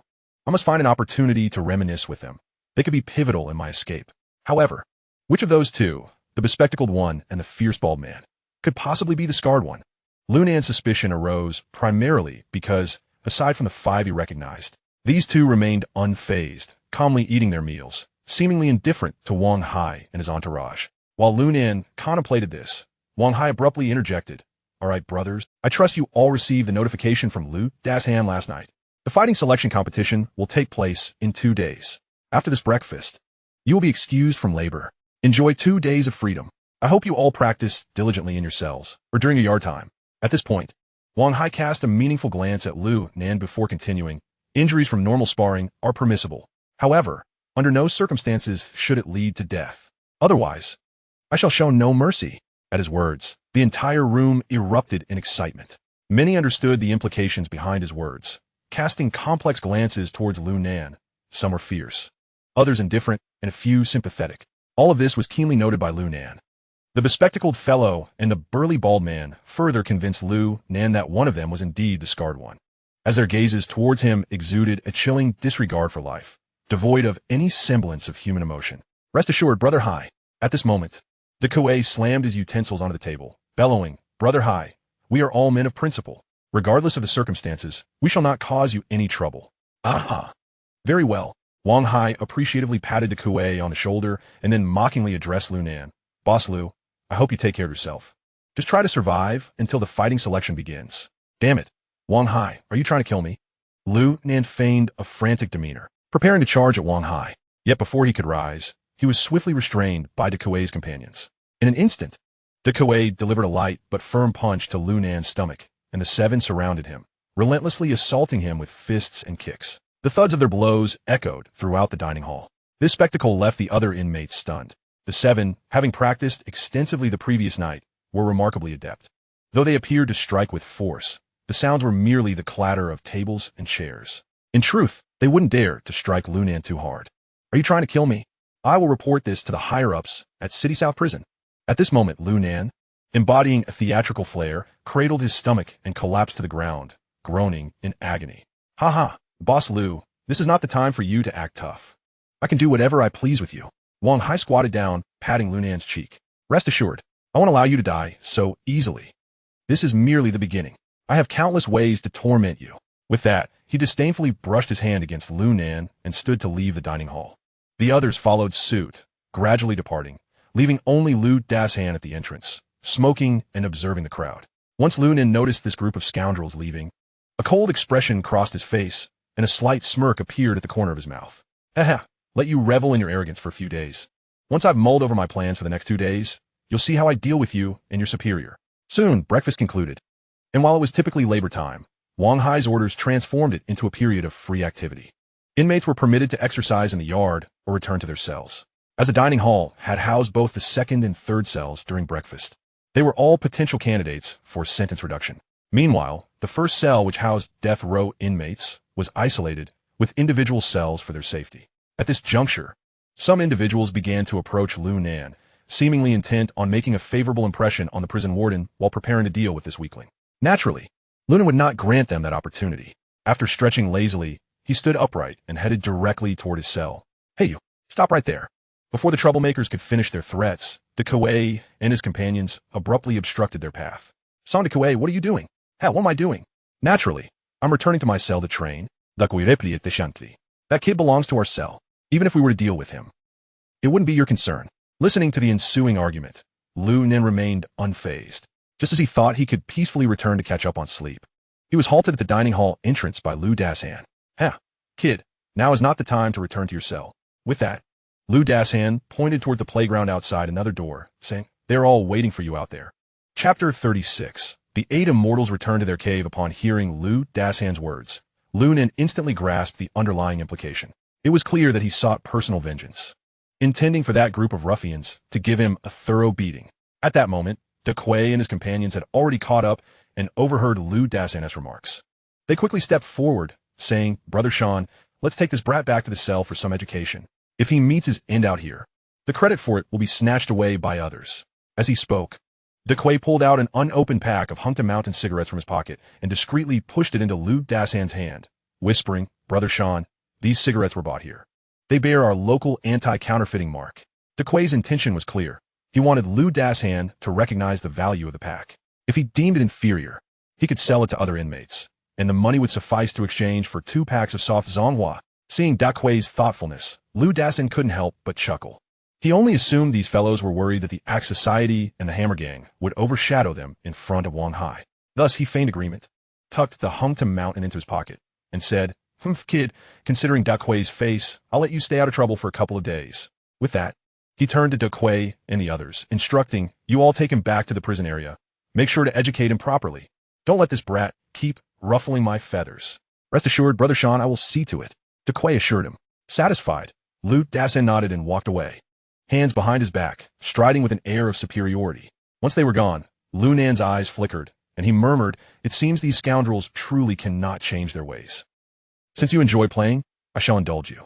As he walked, Lunan quietly addressed De Kuei, saying, De Kuei, can you find an opportunity to hoodwink Lu Dashan and Wang Hai? Ideally, we could get a few higher-ups to observe during the selection competition. I'm not sure about that, but I can give it a try. De Kuei scratched his head, smiling sheepishly. Hearing this, Lunan nodded without saying more. After all, such matters cannot be forced. However, if it succeeded, it would bring him great benefits. He would find a way to ensure that Wang Hai and his ilk lost face in front of the higher-ups. By the way, De Kuei, do you have any acquaintances among those people? Lunan discreetly pointed towards 5 individuals he had known in his previous life. I know them all, but we don't have much of a relationship. After all, I've been here for too short a time. De Kuei shook his head and continued, besides, there are about 300 inmates in our prison area. I can't possibly get to know each one. All right, understood.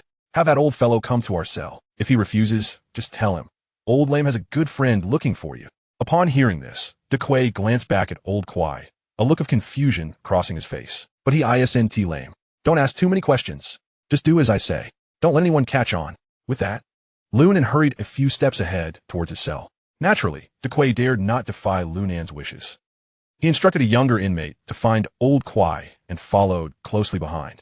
Upon returning to the cell, Lunan asked Dequay, "How do you plan to explain my identity to Wang Hai?" "Hey, Ninga, don't mess with me. Wang Hai is a fool, but I'm not. Do you think you could be an undercover agent sent by the police? He must be crazy. Oh, what makes you so sure that I am not an undercover agent?" Lunan fixed Dequay with a bemused look. "Ninga, tell me, has a police officer ever wanted to kill another officer in front of others? Have they ever assassinated anyone?" Dequay replied, "If you claim to be a professional killer from some organization, I might believe it. But to say you're an undercover agent is utterly ludicrous." As he spoke, Dequay sat beside Lunan. "Nanga, tomorrow I will discuss the events that transpired in Jiangbei with Wang Hai. The rest, let him figure out himself." Upon hearing this, Lunan patted Dequay's thigh and nodded. "All right, just don't mention that we've met before. Otherwise, I fear he might grow suspicious, which could be detrimental to you." "Don't worry, Ningil." Dequay thumped his chest. "I'm not foolish." Just then, while the two were chatting, a younger inmate entered the cell, escorting Old Kwai. At this time, Old Kwai was still under 40, with an unremarkable appearance. The kind that would go unnoticed in a crowd. However, Lunan had a uniquely close relationship with him in his previous life, so he would not mistake him. "Who is looking for me? How do you know my nickname?" Old Kwai, no longer the timid man he once was, cut straight to the point. He had undergone a significant transformation, especially his eyes, which now radiated a fierce and cunning demeanor that made Dequay feel utterly unfamiliar. However, he did not show this on his face, and instead looked towards Lunan. It was only then that Lunan discarded his cigarette, smiling at Old Kwai. "Old Kwai, I'm the one looking for you." "Huh, you know me." Old Kwai looked at Lunan and Dequay in bewilderment, unsure of their intentions. Earlier in the cafeteria, the two had appeared at odds, with Dequay even wishing to eliminate Lunan. How had they suddenly become brothers upon returning to the cell? What astonished him the most was that his nickname, Old Lame, was known only to those extremely close to him. When he was young, he had contracted polio, resulting in one leg being shorter than the other. That nickname had stuck since then. Although he had trained hard and learned to walk properly, the average person could not detect any signs of his past affliction. How could this young man possibly know? Feng Jiliang is my godfather." "What?" At this revelation, Old Kwai's face turned pale with shock. But in an instant, his expression hardened. "Kid, don't spout nonsense here. I lived and trained with my master for 10 years, serving him until his death. I've never seen you before." Lunan sneered repeatedly, slowly taking a drag from his cigarette before nonchalantly stating, "The 8 immortals returned to their cave. That must be your sect's closely guarded secret, right? Come, let me show you a trick." With that, Lunan rose to his feet. Just then, Dequay felt a sharp pain in his foot and involuntarily shouted, "Ah, damn, it hurts. Nanye. You stepped on me. Oh, my apologies." Lunan patted Dequay's shoulder with an air of regret. However, Old Kwai continued to regard Lunan with cold eyes, showing no reaction. Come on, Old Kwai, have a smoke." Lunan extracted a cigarette from the pack and extended it towards him. "And no need." Before it could reach Old Kwai, his right hand intercepted it, and he spoke coolly, "Such fine cigarettes, I cannot afford them. Kid, your performance of the 8 immortals returned to their cave seems to have failed. Huh? Stepping on people's feet to grab my attention? Is that too underestimating of my craft?" Seeing Old Kwai see through his ruse, Lunan remained unfazed. He smiled and shook his head, then casually returned the cigarette to his pocket, adding, "Old Kwai, you claim you don't smoke, yet you still carry one in your pocket. Let us return it together." Upon hearing this, Old Kwai was taken aback, and then, in disbelief, he reached into his pants pocket. Chapter 37. Brother Old Kwai. Sure enough, when Old Kwai found a cigarette in his pocket, his expression changed dramatically. "Kid, how did you do that?" Old Kwai's eyes narrowed into slits, exuding a chilling venom akin to that of a serpent. "Guess what?" Lunan replied with a playful smile. He then waved his right hand again, revealing a steel needle shaped like a toothpick nestled between his fingers. "It seems my godfather was right. Old Kwai, you never part with this heavenly key of yours." Upon sighting the needle, Old Kwai's complexion drastically changed. Yet, he refrained from further banter, raising his fist to strike at Lunan's face. With a swift motion, Lunan thrust his elbow, striking Old Kwai squarely in the chest. "Old Kwai, even at this moment, do you still not believe me? Do you want me to recount how you, at the age of 18, learned the art of thievery, not to mention peeping at a widow bathing instead of doing something worthwhile?" Upon hearing Lunan's words, Old Kwai's face turned as pale as a sheet, his eyes wide with disbelief. "Why, you know about this? Of course, if it weren't for my godfather's timely intervention, I'd have been turned into a real cripple by that idiotly heir." At these words, Old Kwai's skepticism vanished entirely. This incident was known only to him and his master. Not even the brothers he worked with were aware. Lunan's knowledge stemmed from a drunken night in their previous lives when Old Kwai inadvertently revealed his embarrassing tale. The following day, however, he adamantly denied it. Yet, Lunan was certain that it was indeed a fact. Otherwise, Old Kwai would not have involved his master in such humiliation. Indeed, as soon as those words left his mouth, the entire atmosphere shifted dramatically. Old Kwai retracted his fist, indignantly exclaiming, "Damn, how can that old fool blurt out everything? He has no discretion whatsoever." "Ha, brother Old Kwai, that's because my godfather dotes on me. He was just a bit tipsy and shared it as a joke." Lunan seized the opportunity to strengthen their bond, jesting, "If he hadn't told me all this, it would have been quite difficult for us to recognize each other today." "I Melunan." On the broad road, I walked the southern path. As he spoke, Lunan extended his right hand. Old Kwai, not one to be overly sentimental, reciprocated the gesture, shaking hands with Lunan. "Haha, young brother Nan, what a pleasure to meet you. Since you are my master's godson, you are now my true brother. If you ever need anything, do not hesitate to call on me." At this juncture, Old Kwai suddenly sighed, alas, if only this statement held weight outside. Here, in this wretched place, it amounts to nothing. Old Kwai's expression darkened as he sat on the iron bed, placing the cigarette Lunan had left in his pocket between his lips. "If we were outside, I treat you to a lavish feast. But now, all I can do is imagine it." "Ha, fret not. I have beer here," Lunan declared, summoning one of Big Kuei's younger subordinates. "Lindsay, bring over 3 cans of beer. The 3 of us will have a drink." "Understood, young Master Nan." The youth named Lindsay, displaying remarkable awareness, swiftly fetched the beer, handing a bottle to Lunan, Big Kuei, and Old Kwai each. Upon witnessing this scene, Old Kwai was momentarily stunned. He had long sensed that Big Kuei and Lunan shared an unusual relationship. Yet he was astonished to find that even the latter's younger subordinate addressed the merely 20-something Lunan as young Master Nan. Such deference was exceedingly rare in the realm of Liangqing. One must understand that Liangqing was unlike other places. It placed immense importance on face, especially among those who mingled in the underworld, where reputation was often valued above life itself. If Lunan did not possess something that commanded respect, they would never dare to address him in such a manner. Sensing Old Kwai's thoughts, Big Kuei chimed in, "Haha, brother Old Kwai, our gang intends to stick with young Master Nan from now on. Since you are young Master Nan's true brother, you are now my brother as well. Come, brother Old Kwai, let us toast." Although Old Kwai was taken aback by this declaration, he readily agreed. "All right, cheers." He promptly clinked glasses with Big Kuei, while Lunan smiled and took a sip. The 3 engaged in increasingly spirited conversation, as if they were long-lost brothers. "Young brother Nan, you are truly remarkable. I never imagined you not only incapacitated the Zhao family's 3 tigers, but also took down Li Qian. Quite ruthless." Upon hearing Lunan's recounting, Old Kwai sincerely extended a thumb in praise. "Unlike me, who can only engage in petty thievery, unable to rise to prominence. Ah, brother Old Kwai, you are being too modest." Lunan shook his head, his expression earnest. "In this world of the underworld, who is truly more refined than the other? It is all nonsense. Moreover, that Li Qian was such a monster. If he wasn't dealt with, who knows how many innocent girls would have suffered at his hands. He deserved to die." As he spoke, Lunan took another swig of his drink. He then continued, "Furthermore, I do have a favor to ask of you." "Brother Old Kwai."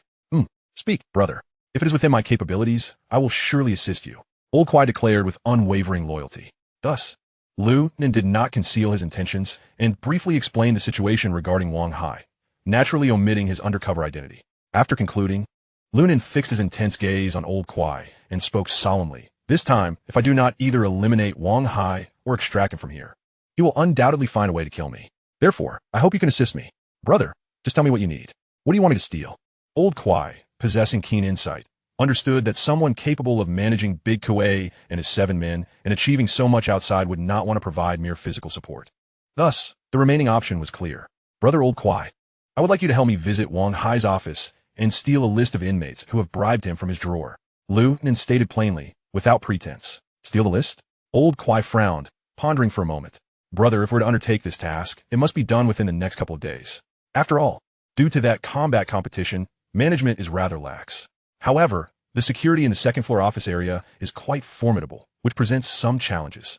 "Brother Old Kwai, I have thought this through," Lunan replied, leaning in to whisper his plan into Old Kwai's ear. The more Old Kwai listened, the brighter his eyes became. Once Lunan finished, he nodded vigorously. "Young brother Nan, we will proceed as you suggested. I shall take care of this matter discreetly and without a trace. However, you must also exercise caution, for this course of action may put you in danger. Before old Kwai could finish his warning, a voice suddenly called out from outside the cell. Shango, what brings you here? Chapter 38. An opportunity. One came to see how that little brat Lu Nan is faring under your care. With that, Lu Dashan shoved one of the younger subordinates aside and attempted to pull open the iron door. Hey, Shango.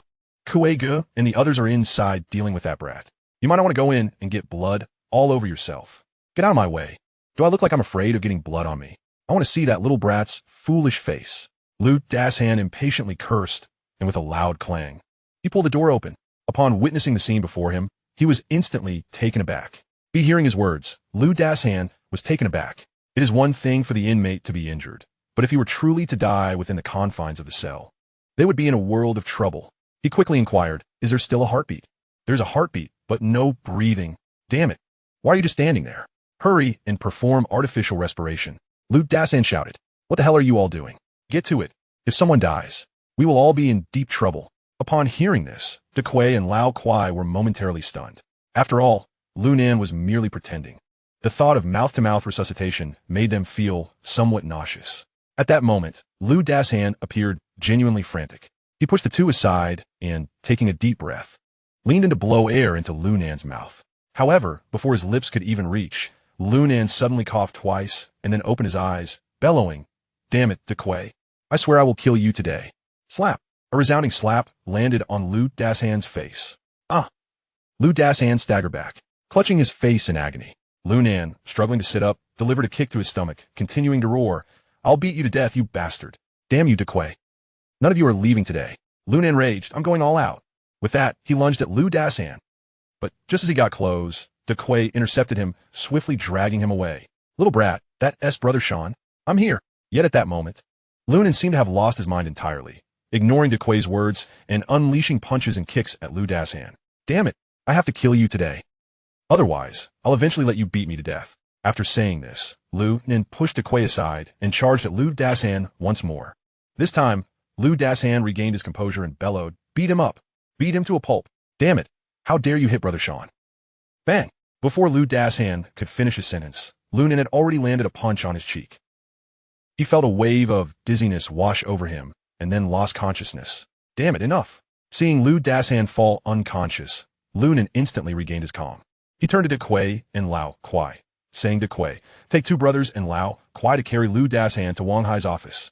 If there's no one inside, get that list for me. If Wang Hai is in there, tell him I've lost my mind and knocked Lu Dashan out, and that I've run off to the playground in a frenzy. Ask him what to do. Good thinking, brother. This is the perfect opportunity. Before De Kuei could respond, Lao Kwai clapped his hands, exclaiming, this is a once-in-a-lifetime chance. Though De Kuei still felt a twinge of trepidation, he was deeply afraid of Lu Nan. Gritting his teeth, he nodded, all right, let us go now. I'll head to the playground to see if Wang Hai is there. I'll find a way to hold him up. With that, Lu Nan stood up and ran toward the playground. Meanwhile, De Kuei and the others carried Lu Dashan toward Wang Hai's office. When Lu Nan reached the playground, fortune was on his side, as Wang Hai was busy boasting with a group of prison guards. This meant his office was currently unoccupied. Without a second thought, he dashed toward Wang Hai. Nothing could capture the guard's attention and buy him more time than giving Wang Hai a good thrashing. Ah, damn you, Song De Kuei. I'm going to kill you today. Lu Nan charged at Wang Hai, his eyes ablaze, swinging his arm with all his might to land a powerful punch on Wang Hai's nose. What the? Wang Hai was taken aback, instinctively raising his hands to block, but before he could react, his head was left spinning. Bang! His head slammed brutally against the cement ground. Spurt! Wang Hai felt a buzzing in his head as blood trickled down. The guards behind him were utterly shocked, frozen in place. Just as Wang Hai was regaining his senses, Lu Nan lifted his leg and kicked him squarely between the legs. Yeah. Wang Hai howled in agony, collapsing to his knees. Seizing the moment, Lu Nan unleashed a flurry of punches to his head. Bang, bang, bang. Damn you, De Kuei, I let you hit me. Damn you for trying to frame me. Damn you, De Kuei. How could you think of suffocating me? Bang, bang, bang, bang. At that moment, Lu Nan appeared to have truly lost his mind. His eyes bloodshot as he relentlessly pummeled Wang Hai. Yet, he exercised restraint, ensuring he did not inflict fatal harm. In mere seconds, Wang Hai's face was battered and bruised. Meanwhile, the guards had snapped out of their shock. They quickly drew their batons and charged at Lu Nan. Bang, bang, bang. The rubber batons struck Lu Nan's back with force. Yet, he seemed unfazed, continuing his assault on Wang Hai. This scene drew the attention of inmates from other blocks. In an instant, countless fellow inmates gathered to witness, all astonished by Lu Nan's reckless behavior. Seeing that Wang Hai had completely lost consciousness, Lu Nan knew it was time to wrap things up. As the guard's batons came crashing down, he deliberately tilted his head. Bang! A dull thud echoed as the baton grazed the side of Lu Nan's head and struck his shoulder. Seizing the opportunity, he shouted, closed his eyes, and collapsed onto Wang Hai. Quick, pull this madman away. Check how Brother Hai is doing. One guard urgently called out. Soon, Lu Nan was dragged away from Wang Hai by the crowd. How is Brother Hai? Is he all right? A guard asked anxiously. He is not dead, just unconscious. Another guard replied. Good. Hurry and call for the medical staff, or take Brother Hai directly to the infirmary. Yes. Quickly, quickly, take him to the infirmary. Several guards worked together, struggling mightily to lift Wang Hai before hastily making their way to the infirmary. Meanwhile, Lu Nan lay on the ground, a cold smirk playing at the corners of his mouth. Wang Hai, this is just an appetizer. Once I get that list, I'll see how you meet your end. Chapter 39, everything goes smoothly at this moment. A crowd of inmates had gathered. Their curiosity piqued as they gazed at the unconscious Lu Nan. They were bewildered by the young man's astonishing burst of strength. Damn, this little brat is quite fierce. He dares to take on even the warden. Fierce? What are you talking about? Did you not see him just now, going wild like a lunatic? I suspect he has been influenced by De Quay and his gang. That is a possibility. By the way, where are De Quay and the others? How did this brat end up alone? I'll go check on De Quay and see if he is okay, huh? Hearing their conversations, Lu Nan instinctively felt alarmed. If these inmates figured out what was amiss, it would spell disaster. With that thought, Lu Nan suddenly sprang to his feet and kicked at the one who was about to head toward their cell. What the hell, who kicked me? That person furiously turned around to curse at Lu Nan, but upon seeing Lu Nan's face, he was instantly dumbfounded. Aren't you unconscious? De Quay, I'm going to kill you. Lu Nan paid no heed to what he said, launching himself at the individual with wild punches. The prisoner, caught unawares, was instantly met with a flurry of blows, crying out in agony. Damn it, this kid has truly lost his mind. Take him down. The identity of this prisoner was far from ordinary. He was none other than Zhang Lin of the Axe Gang.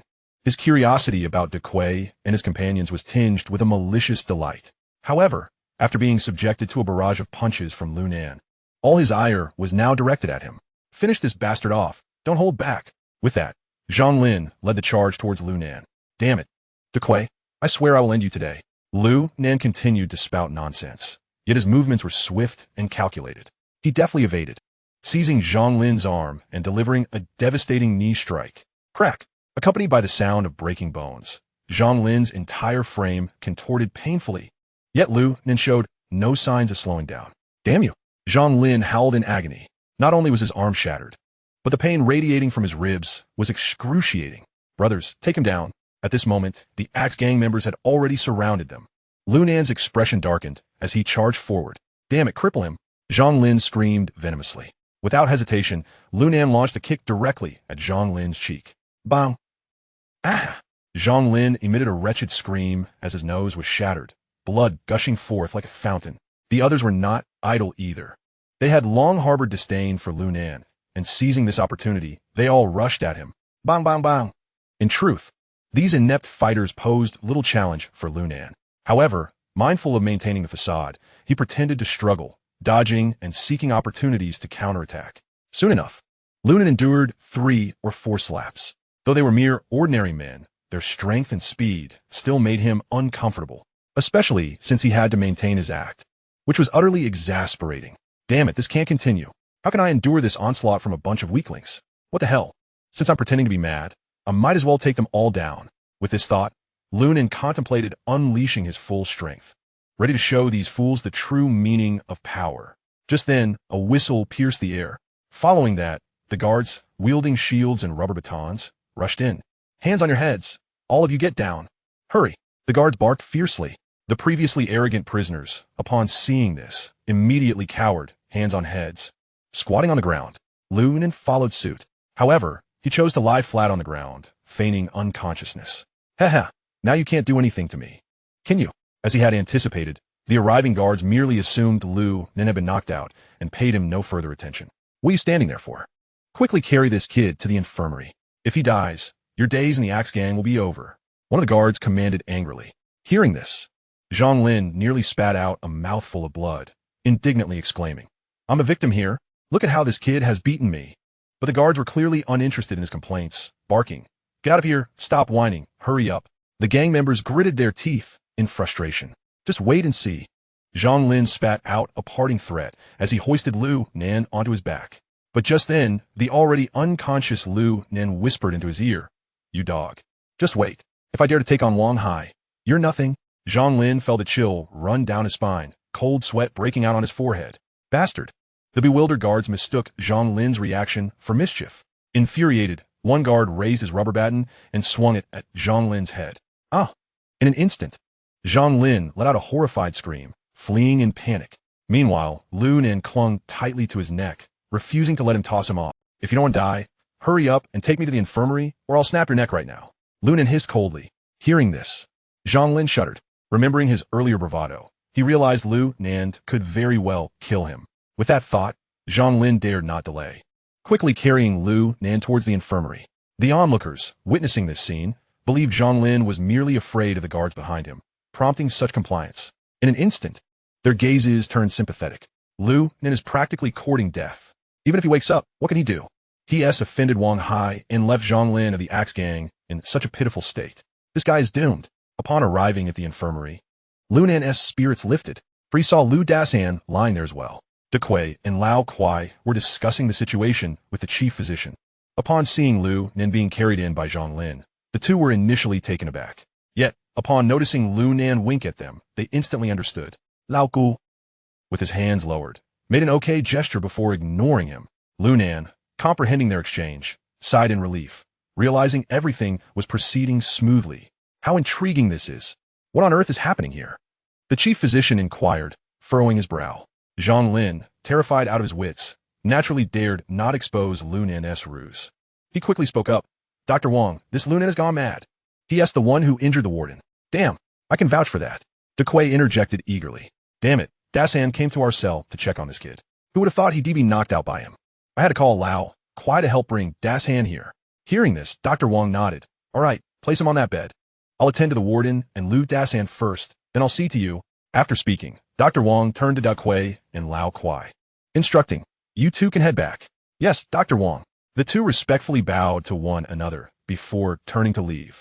As Lao Kuai passed by Lu Nan, he seemed to move his hand slightly. Lu Nan felt something added to his pocket. Without a doubt, it was that list. Haha, Lao Kuai's stealthy methods are truly impressive. Chapter 40. May the great ones bless us. Dr. Wang and the medical staff were naturally preoccupied with attending to Wang Hai and Lu Dasan, leaving Lu Nan to be neglected. Haha, damn, it's rather peaceful. As he pondered, Lu Nan glanced around. Seeing no one was present, he discreetly examined the list. Through analysis of the bribery personnel, along with his own memories and inferences, Lu Nan indeed uncovered some vital information. Tisk tisk, this Li Feng must be the Scarface, right? Damn, Wang Hai only took office half a month ago, and this punk has already given him 50,000. It seems Lan Lian is quite generous with his old acquaintance. Lu Nan muttered to himself, continuing to observe. By the time he finished perusing the entire list, he had garnered a general understanding of the power dynamics within this prison. Haha, both the Axe Gang and the Hammer Gang are merely small fry. However, the Baiziyu Hall possesses some real strength. But why had he never heard of it in his previous life? Unable to discern the reasons, Lu Nan did not dwell on it. After all, as long as one uncovers the identity of the Scarface, this matter would be deemed a success. With this thought in mind, Lu Nan stealthily rose and quietly opened the hospital room door. He discovered that everyone was next door, attending to Wang Hai and Lu Dasan's medical examinations. Surveying the corridor of the medical facility, he couldn't help but chuckle upon seeing the framed portrait of a great leader hanging on the wall. I'll just conceal this list behind the great man's portrait. There could be no safer place than this. I hope the old man can bless me. Resolute in his decision, Lu Nan proceeded without hesitation, tiptoeing towards the display, lifting the solid wood frame. He slipped the list, consisting of a dozen pages, into the hidden space. Once positioned, it was utterly inconspicuous. He. Having completed this task, Lu Nan couldn't help but break into a grin. With this list in hand, I shall rise from my plight and sing a triumphant tune. My arduous existence commences its end from this very moment. Damn it, Wang Hai. Today, I shall lay my cards on the table. Let us see how desperate you really are. With this thought, Lu Nan quietly returned to his hospital room. Leisurely reclining on the bed, having clarified many matters in his mind, he felt considerably lighter. Unbeknownst to him, he soon drifted into slumber. This was a normal occurrence. After all, since entering the South City prison, he had not experienced a proper night's sleep. Lying on a hospital bed, albeit uncomfortable, he could not help but feel a sense of long-lost tranquility. Strangely, in his dreams, he encountered the visage of his mother, whom he had never met. Mother. You are far more beautiful than my father. It seems I have inherited your looks. In his dream, Lu Nan laughed nonchalantly. Suddenly, a deep and furious roar pierced through the air. Lu Nan, I will kill you. How dare you sleep? Are you mocking me in your dreams? Slap. Immediately after, a resounding slap struck Lu Nan's face. What the hell? Who dares to hit me?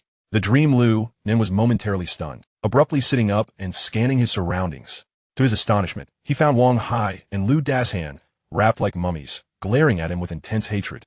If looks could kill, Lu Nan would have been reduced to 1,000 wounds by now. The medical personnel, evidently under Wang Hai's orders, had all vacated the area. His right hand, unbeknownst to him, had been handcuffed to the iron railing of the bed. At that moment, Wang Hai glared at Lu Nan with a sinister smile, stating, Lu Nan, I have changed my mind. I no longer need you to participate in any fighting competition. I intend to break your limbs while you are still alive. Damn it. By the end of his tirade, Wang Hai had become hysterical. His hatred for Lu Nan had reached its zenith. With a vicious expression, Wang Hai slowly advanced towards Lu Nan. Wang Hai, I advise you not to play games with me. Otherwise, you will regret it. Lu Nan, entirely unfazed by the two of them, brazenly replied, If I were to beat you now, people would accuse me of bullying the disabled. Upon hearing this, Wang Hai could no longer contain himself. He lunged at Lu Nan's nose. At that moment, he was determined to turn that detestable face into a battered mess. But before his fist could land, Lu Nan suddenly lunged forward, swiftly kicking out with his left foot. Bang! Lu Nan's kick struck Wang Hai's severed arm. Crack! With a sharp sound, Wang Hai's right arm, encased in plaster, shattered. The excruciating pain caused Wang Hai to immediately scream in agony. Veins bulged on his forehead, and his eyes turned bloodshot. His body lost its balance and collapsed to the ground. Thud! The sight left Lu Dashan, who stood nearby, momentarily dumbfounded. Yet he quickly regained his composure and lunged at Lu Nan. Lu Nan squinted his eyes, observing Lu Dashan's approach without opting to dodge. He had decided to confront them head-on, even having struck Wang Hai. Why would he fear Lu Dashan the sycophant? As Lu Dashan's fist drew closer, Lu Nan's lips curled into a sinister smile. You really are a fool. With that, Lu Nan abruptly lifted his leg and kicked out. Boom! The kick landed squarely in Lu Dashan's abdomen. Instantly, a spray of blood erupted. Lu Dashan crumpled to the ground. Ugh! Lu Dashan clutched his stomach, curling up like a shrimp. His face turned pale, gritting his teeth in pain, trembling uncontrollably. You shall no longer be called Lu Dashan from now on. You shall be known as Lu Dashan Cannon. Have you not had enough? Lu Nan taunted lightly. At that moment, the recovering Wang Hai was struggling to rise. Lu Nan, how dare you hit me? What's stopping me from hitting you? Lu Nan shot a disdainful glance at Wang Hai, retorting, Consider this a warning. I've struck you 3 times already. Wang Hai, you might want to be more cautious. This remark only made Wang Hai tremble with rage, gritting his teeth. Lu Nan, you bastard. I'll fight you to the death. With that, he reached for the gun at his waist. Fight to the death, my ass. As those words left Lu Nan's mouth, he pointed at Wang Hai, cursing, If you're so bold, draw your gun and shoot me. But I don't believe you possess such abilities.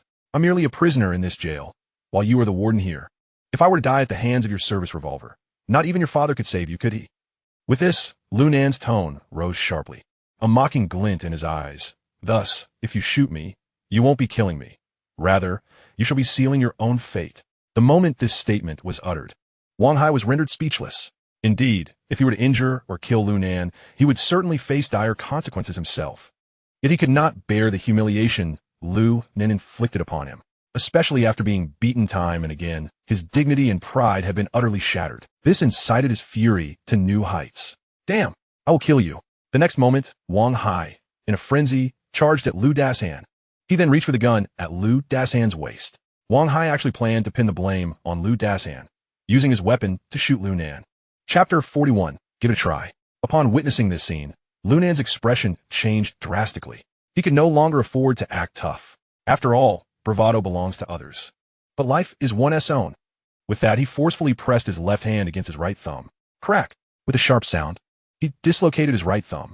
Immediately after, his right hand skillfully slipped free from the handcuffs. Simultaneously, Wang Hai had drawn Lu Dasan's gun and was aiming at Lunan, pulling the trigger. Bang! The gunshot rang out. Lunan barely managed to dodge. Yet a scorching burn grazed his shoulder. Though he escaped a fatal injury, the shock still sent a tremor through him. Had he not evaded prior to Wang Hai firing, and had the latter not rushed, he would surely have met his end. Damn it, Wang Hai!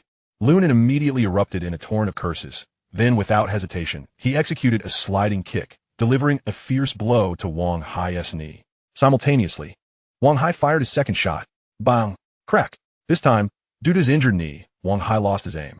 The bullet barely grazed Lunan, tearing away a piece of flesh. A wave of excruciating pain surged through Lunan, causing him to emit a muffled groan, nearly losing consciousness.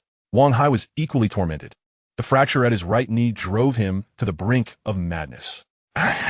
Wang Hai's anguished wails echoed through the air as he incessantly squeezed the trigger. Bang! Bang! Bang! However, Lunan was well prepared this time, deftly evading each shot. Ultimately, with a swift kick, he struck Wang Hai's gun-wielding wrist, causing the firearm to fly from his grasp. Seizing the moment, Lunan launched a powerful punch directly into Wang Hai's cheek. Bang! The tremendous force sent Wang Hai crashing to the ground. You worthless scum, Wang Hai. You are unworthy of being a lawman. At that moment, Lunan was consumed with hatred for the despicable figure before him. If he hadn't dodged quickly, he would have been at the mercy of Wang Hai's gun. The second bullet had been perilously close to his heart, less than 10 centimeters away. Had he hesitated for even a moment, he would be a corpse now. I will not let you escape this day. Lunan roared, his fists raining down upon Wang Hai. Wang Hai, who was already unskilled in combat, was rendered utterly defenseless with his injured leg. Within moments, he was left with no means to retaliate, desperately shielding his head instead. Lunan, please stop. Please stop. I can see. Wang Hai cried out, his visage resembling that of a battered swine. You shameless cur, Wang Hai. If I do not end you today, you will inevitably bring about my demise. In that moment, Lunan's expression turned ferocious, his eyes ablaze with fury. Wang Hai, battered and bruised, cowered in a corner. Trembling in terror, he realized with despair that despite emptying his magazine, he had failed to eliminate Lunan. This scene bore an uncanny resemblance to their previous encounter by the dumpster. Lunan, I promise I will not provoke you again. Spare me. Spare me. Wang Hai pleaded, his face a mask of fright. He felt the palpable intent of Lunan to kill him, rather than merely teach him a lesson. You wretched creature, Wang Hai. You have no dignity. Lunan's murderous aura intensified, his composure seemingly shattered. Upon hearing those words, Wang Hai's expression shifted dramatically as he hastily implored, Lunan, I assure you, I will not provoke you again. Let me go. Huh, let you go. If I do, I may as well seal my own fate. How about you take your leave first? With that, Lunan raised his fist, aiming for Wang Hai's temple. If that blow landed, Wang Hai would undoubtedly meet his end. But just as Lunan's fist was about to descend, Lu Dasan suddenly clasped his arm, exerting all his strength to push down. The unexpected intervention caused Lunan's punch to veer off course, crashing into the stone slab beside him. Bang! The reverberation echoed as Lunan's arm nearly shattered from the impact. Damn it! Get off me! Lunan erupted in fury, preparing to retaliate against Lu Dasan when suddenly, the door to the hospital room was forcefully kicked open. Freeze! For police officers burst into the room, brandishing their firearms and aiming them at Lunan.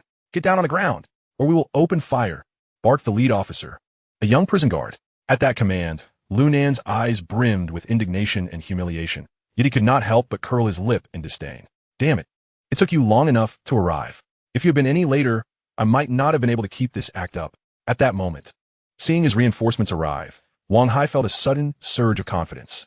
Quickly, restrain this scoundrel. He has assaulted an officer and is guilty of heinous crimes. Hurry and interrogate him properly. As he spoke, Wang Hai struggled to rise, throwing a punch at Lunan's face. Yet Lunan was not one to allow him such satisfaction. He evaded the crucial blow, but Wang Hai's fist still struck the wounded area on his left arm. Wang Hai reveled in the sight of Lunan's cries of anguish, feeling invigorated as if his own wounds had healed. How dare you assault an officer? I will ensure your skin is flayed from your body today. Don't get too cocky, Wang Hai. You emptied Lu Dasan's magazine. I refuse to believe your superiors won't inquire about this. When the time comes, I will speak nothing but the truth. Who will truly suffer remains to be seen. Lu Nan gritted his teeth, enduring the pain in his left arm as he glared at Wang Hai. Indeed, upon hearing this, Wang Hai froze momentarily, but soon a sinister grin spread across his face. Ha ha, you little brat, you've truly reminded me. Once our superiors learn of this incident, they will handle it with utmost severity. While they may not be able to end your life, they can certainly render you mute. In response, Lu Nan let out a cold laugh, unfazed as he replied, even if I were rendered mute, I could still bring you down. After all, the list of bribers does not require verbal communication. What? What did you say? Wang Hai's expression shifted, disbelief etched across his features. Ea, lifen tozan. Zang lin tivti tosand. Zao defa tivti tosand. As Lu Nan recited name after name along with their respective bribe amounts, Wang Hai's composure shattered. No, this is impossible. How could you possibly know this? Wang Hai howled in despair, incredulous at the unfolding reality. How could Lu Nan possess such precise knowledge? My ledgers are securely locked within my office drawer. Nothing is impossible. Lu Nan's icy retort interrupted Wang Hai's thoughts. I've already sent that document outside the prison. If anything were to happen to me, it would be dispatched to the disciplinary committee, the provincial authorities, and the Z group. By then, even if your father is influential, he may not be able to save you. And who knows, you might even be implicated and lose your position. Given your father's current standing, he must have plenty of political rivals. How many of them will seize the opportunity to bring you down? At this point, Lu Nan paused, then coldly remarked Wang Hai. If you doubt my words, feel free to put it to the test. Chapter 42. So very pretentious upon hearing Lu Nan's declaration, Wang Hai trembled violently. Panic seizing him. You must be wondering how I came by this information. The truth is, among your ranks, there are those who work for me. Lu Nan's contemptuous gaze bore into Wang Hai, rife with mockery. Meanwhile, Wang Hai turned to the prison guards surrounding him, his eyes blazing with malice. You incompetent fools! You consume my resources and rely on my support. Now, in this critical moment, you prove utterly unreliable. Lock this scoundrel away. He is not to be released without my command. Useless bunch. Having vented his frustrations, Wang Hai disregarded the pain from his fractured knee, grasping a nearby crutch, and hobbled towards his office. Brother Hai, allow me to assist you. Get lost. You incompetent fool, incapable of achieving anything worthwhile. Before Lu Dashan could finish his sentence, Wang Hai's furious rebuke cut him off, seeing his flattery backfire. Lu Dashan had no choice but to sulkily escort Lu Nan to the confinement room. Inside the office, Wang Hai sat at his desk, staring at the empty drawer before him, his countenance darkening to an extreme. He never anticipated that Lu Nan possessed such cunning. Right under his nose, Lu Nan had stolen that ledger. This must be the work of an insider. Otherwise, the prisoner could not have accessed my office. As this realization struck him, he suddenly froze. Suddenly, it dawned on him that earlier in the infirmary, he had heard that only Lu Dashan had visited his office. Damn it, it must be him. Just a moment ago, he was putting on a show with me. Wang Hai slammed his hand heavily on the table and immediately rose to his feet. Yet, in his fervor, he had forgotten that his knee was fractured. A searing pain shot through him instantaneously. Oh! Wang Hai let out a heart-wrenching scream. However, at that moment, he could not afford to dwell on his leg injury. Gritting his teeth against the excruciating pain, he struggled to rise from his chair, leaning on his crutch as he made his way outside. Heh, Brother Sean, can you guess who among you is my ally? At that moment, Lu Nan was being escorted to the solitary confinement cell. Lu Dashan and several other prison guards flanked him. Upon hearing the remark, Lu Dashan let out a cold snort and replied, Lu Nan, do you think your little scheme of sowing discord will have any effect here? Save your breath. There is no way anyone here is on your side. Heh, Brother Sean, that remains to be seen. Lu Nan chuckled nonchalantly, then added cryptically, Wang Hai doesn't trust his brothers as much as you do. If things go awry this time, Brother Sean, you might find yourself in a predicament. Lu Nan, what do you mean by that? Lu Dashan frowned, his gaze sweeping over the nearby guards. Seeing that they seemed unaffected, he relaxed slightly. What do I mean? Quite literally. If I'm not mistaken, you were the only one who visited Wang Hai's office today, right? And then his ledger went missing. Don't you think that's rather intriguing? Lu Nan intentionally paused, a playful smirk dancing on his lips. He continued, moreover, aren't you aware of Wang Hai's methods? Brother Sean? He is the type who would rather kill an innocent than let a guilty one go. It's not just you. Even these few brothers here could end up in hot water. Upon hearing this, the nearby guards flinched slightly.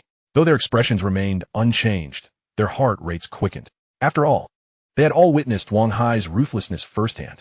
He had even gone so far as to kill the former warden to transfer to this prison. This was something he had openly declared. Considering his treatment of inmates, the thought alone was chilling.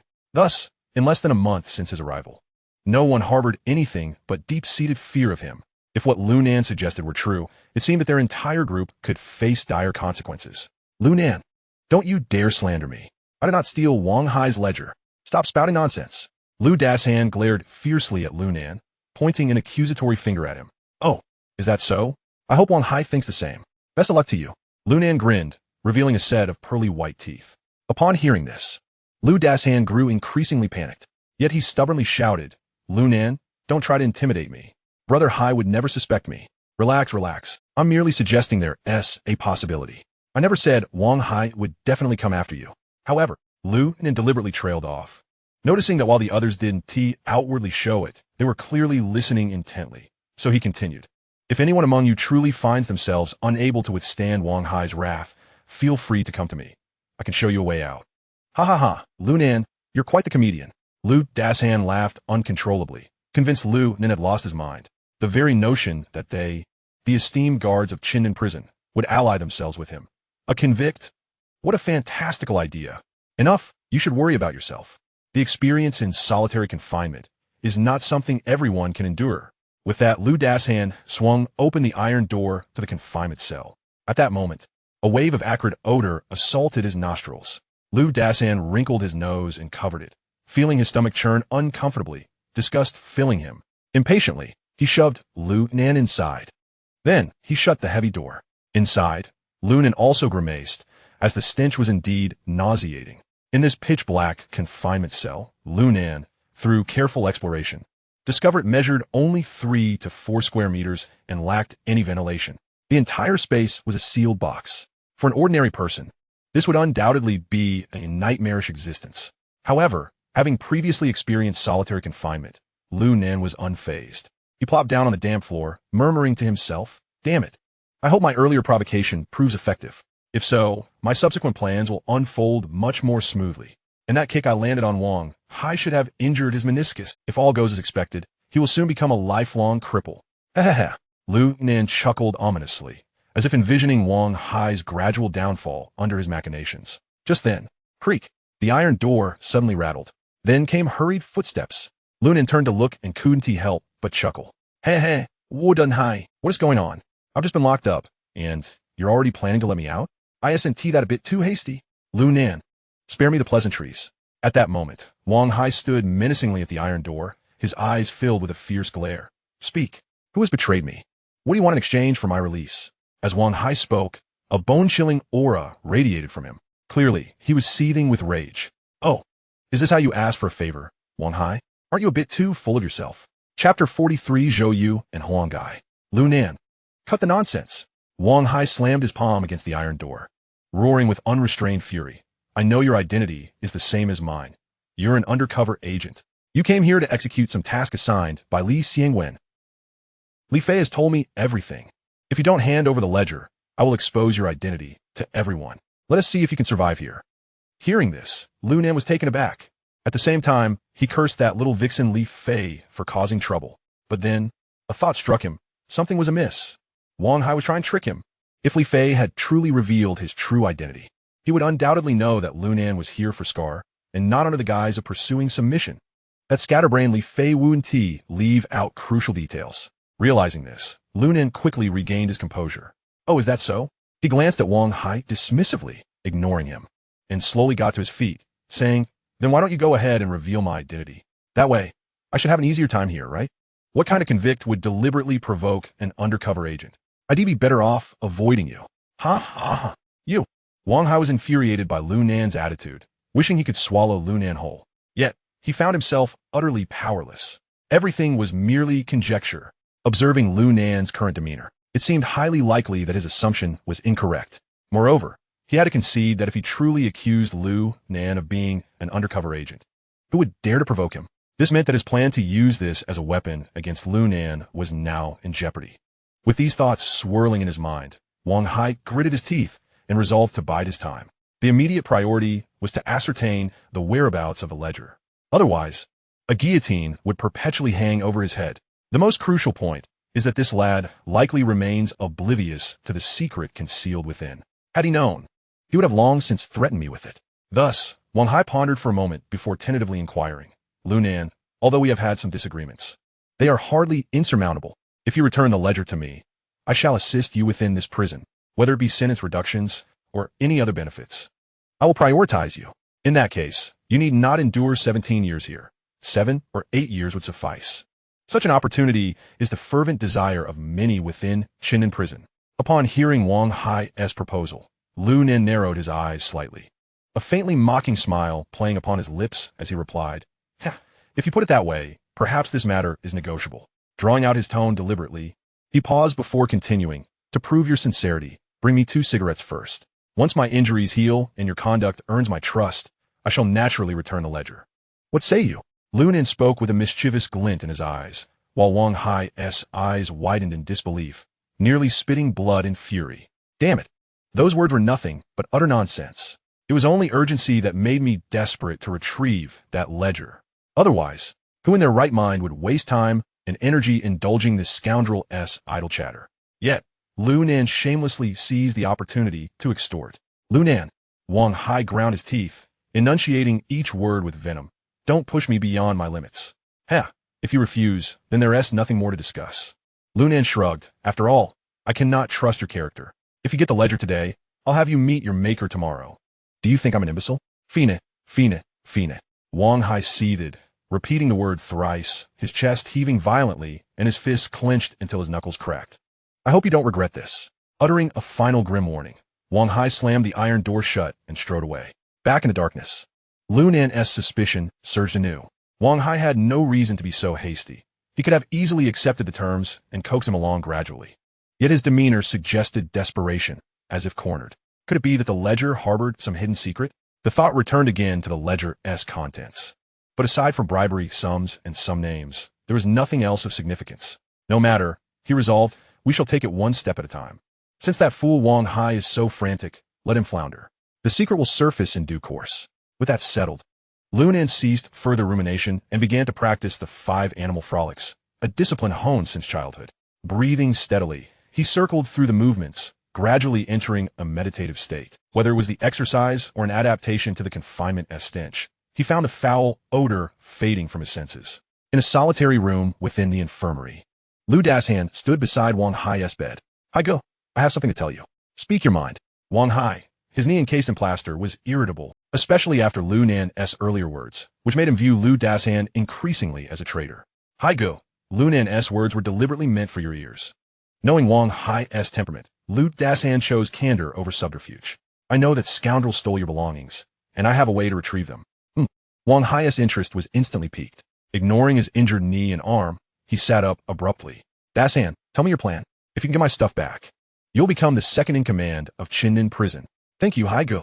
Lu Dashan suppressed his excitement and humbly recounted what he had said when escorting Lu Nan to solitary confinement.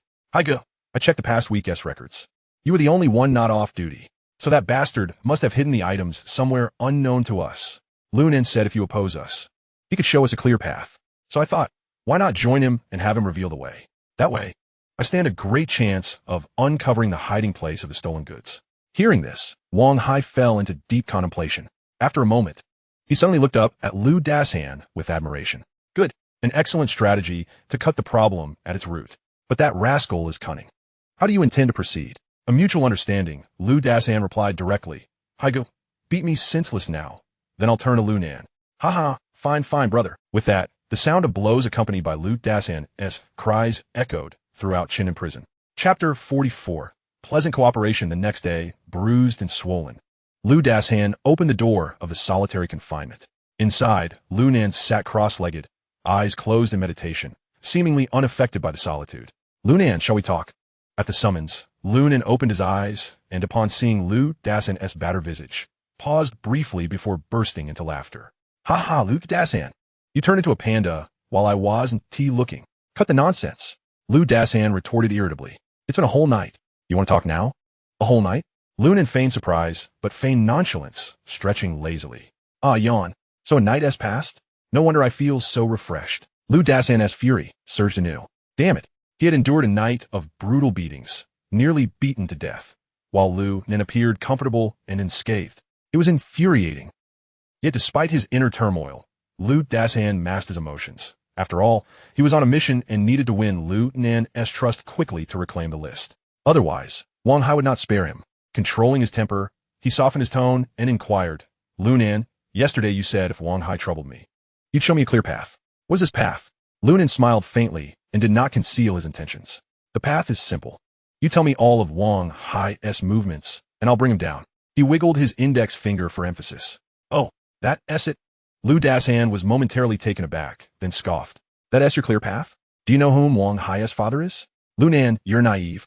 Wang Hai's father is the second highest official in the entire police system. Do you really think you can topple him? Huh. I advise you to forget it and get some sleep. Do you know whom Wang Hai's father despises most? People like you, traitors. You'll probably be thrown out before even meeting him. Having delivered his words, Lu Dasan turned and left. His departure was so abrupt, naturally employing the tactic of feigned retreat. If Lu Nen had merely suggested it, he would have readily acquiesced. Such a notion is utterly preposterous. It is likely that even a fool could discern the underlying deceit. As for why Lu Nen dared to make such a bold claim, it could be attributed to two reasons. First, Lu Nen possesses a complete ignorance of the intricacies of officialdom. Second, he clutches that ledger in his hands. Yet, to think that these two aspects alone could topple the second-in-command of a police precinct is a gross overestimation.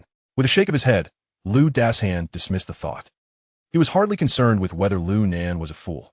After all, as long as he could extract some information, that sufficed. Just as Lu Dasan emerged from the confinement cell, he spotted Wang Hai, leaning on a cane, hastening toward him. How'd it go? Did that little brat believe you?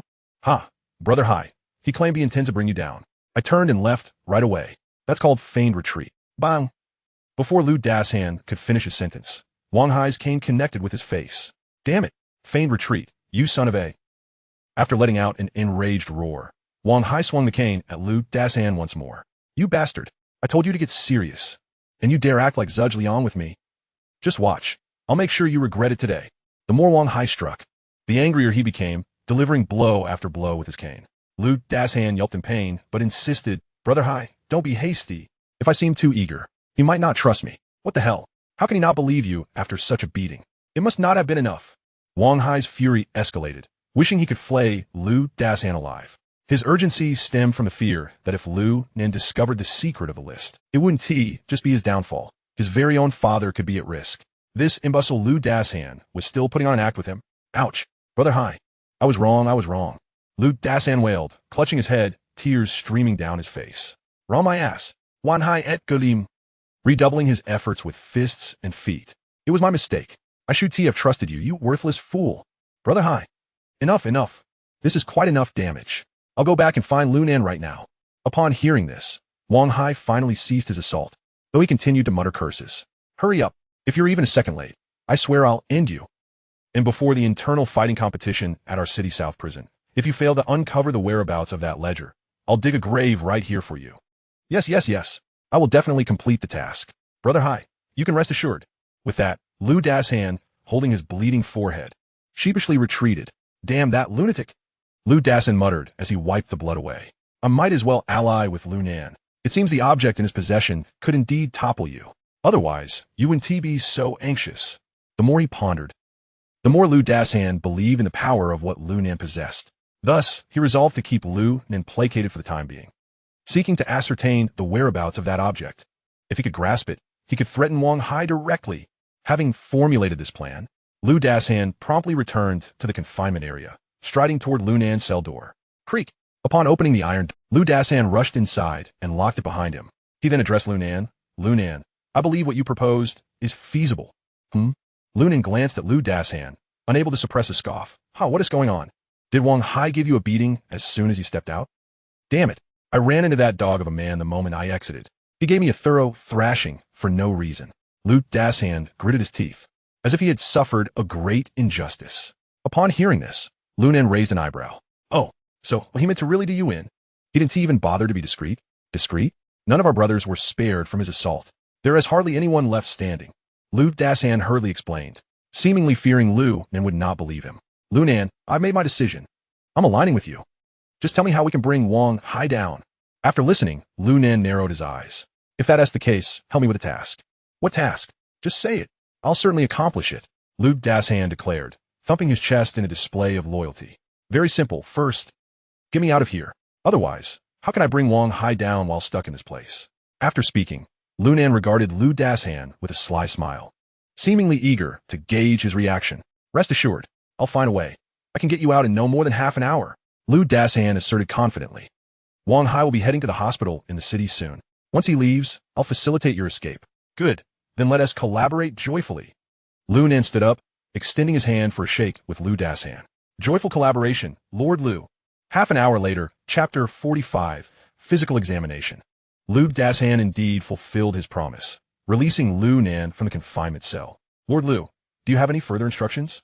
Lu Dashan inquired, his demeanor submissive. Brother Sean, what more could there be? Now that I'm out, I suppose I'll return to sleep. The night was rather uncomfortable. Lu Nan feigned a yawn. Lord Lu, want you go to the infirmary for a checkup? Your injuries don't appear to be trivial, Lu Dashan pointedly suggested. No need. Thank you for your concern, Brother Sean. I'm quite aware of my condition. A couple of days' rest will suffice. Lu Nan waved dismissively, turning to leave. Seeing this, Lu Dashan quickly intervened. Hey, wait. You should still go to the infirmary. It would be troublesome if you left any lingering injuries. I'm counting on you. As he spoke, he attempted to pull Lu Nan back. At that moment, Lu Nan's expression shifted slightly, only to quickly regain composure. No need. I'll just take a nap in my cell. This exchange did not escape Lu Dashan's keen observation. I see. Lord Lu must have hidden Wang Hai's ledger in his cell, perhaps even among his brothers, Song Dakui and the others. Otherwise, he wouldn't forego the excellent conditions of the infirmary. Realizing this, Lu Dashan donned a crafty expression. Lord Lu. You might want to heed Brother Sean's advice, lest you suffer lingering ailments that could prove troublesome. Upon hearing this, Lu Nan's expression darkened.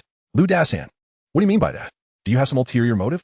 Who would dare? I'm merely considering your well-being, Lord Lu. Seeing Lu Nan's reaction, Lu Dashan felt even more convinced of his suspicions. Crap, Song Dakui and those brothers are not his wife. Why would he rush back?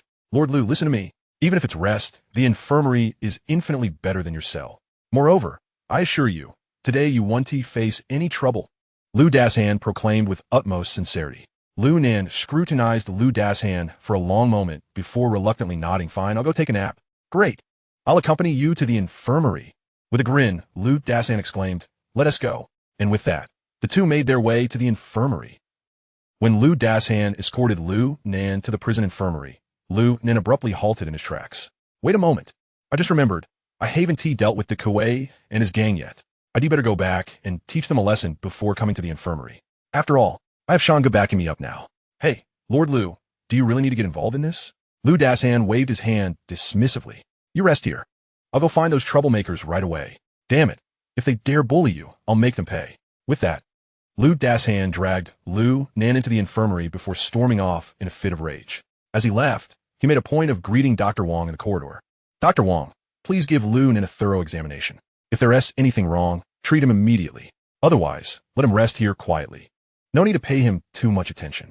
Hearing Lu Dashan's words, Dr. Wang was somewhat surprised, but, knowing his relationship with Wang Hai, nodded without further inquiry. After Lu Dashan departed, Lu Nan settled onto a bench in the corridor, crossing his legs with a sly grin curling at the corners of his mouth. His eyes narrowed into thin slits as he chuckled coldly. With your kind of behavior, it's as if you've got Undercover tattooed across your forehead. Damn it. In a past life, you wouldn't have survived even one episode. Lu Nan, come with me to my office for an examination, Dr. Wang called. Oh, Dr. Wang. No need. Lu Nan quickly waved his hand. I was confined all night yesterday, and I still smell awful. I'll just air out in the corridor and then rest in the ward. If anything feels off, I'll come find you. All right, don't wander off, doctor, Wang said, relieved. The foul odor emanating from Lu Nan was enough to keep him at bay, and with the handcuffs and shackles, there was little chance of any mischief. Once Dr. Wang retreated to his office at the far end, Lu Nan sprang to his feet. He lifted the frame of a great leader's portrait on the wall, retrieved a hidden list, and slipped into the prisoner's ward. Closing the door behind him, he scrutinized the list carefully, shining a light near the window to detect any anomalies. Yet nothing unusual appeared. Damn, no secret compartments, just ordinary A4 paper. What secrets could this possibly hold? Lu Nan pondered, examining the document repeatedly, but remaining clueless. This thing can't stay in the ward or corridor any longer. Lu Dasan and Wang Hai must have gone to search my cell. If they don't find anything, they'll come looking for me. Since I haven't been anywhere else recently, they might suspect this place. But I can't leave now. What should I do? Suddenly, an idea sparked in Lu Nin's mind, and a sly smile spread across his face. I can go to Dr. Wang for a checkup. Damn Lu Dasan, you're utterly useless. After searching my cell, you exposed my identity without finding a thing. Didn't you swear the ledger was in my cell, or on Kuei and his gang? Where is it? Wang Hai raised his cane, intent on striking Lu Dasan's head again. Brother Hai, I really did my best. Lu Dasan clutched his head in terror. Lu Nin is just too cunning. Who knew that little bastard deliberately tricked me into thinking the ledger was in his cell? Wink eyes needed furiously. Ah, you're quite the expert at shirking blame. Damn it, you blew your cover in less than half a day. What now? Brother Hai, since that kid has been confined, he has only been to a few places. It's impossible he didn't hide it in his cell. That doesn't make sense. Before Lu Dasan could finish, both men froze, then exclaimed in unison. The infirmary. Hurry, carry me to the infirmary. That little bastard must have hidden the ledger there, probably in the prisoner's ward. Lu Dasan hurriedly hoisted Wang Hai onto his back and dashed toward the infirmary. With a loud bang, he kicked open the door to the prisoner ward, only to find Lu Nin nowhere in sight. He was momentarily stunned. Damn it, everyone in white coats, come out now. Where's Lu Nin? Startled by Wang Hai's furious outburst, the medical staff emerged bewildered. Tell us, where's Lu Nin? Seeing Wang Hai's hysterical, almost deranged demeanor, the medical personnel shuddered. One pointed toward the innermost room. Dr. Wang is examining Lu Nin there. Chapter 46. A hidden secret, damn it. That little bastard went to Dr. Wang? Could he have discovered the secret? Wang Hai, exasperated, struggled to leap off Lu Dasan's back and charged toward the innermost room. With a loud crash, he kicked open the door, startling both Lu Nin and Dr. Wang, who looked at the frenzied man in confusion.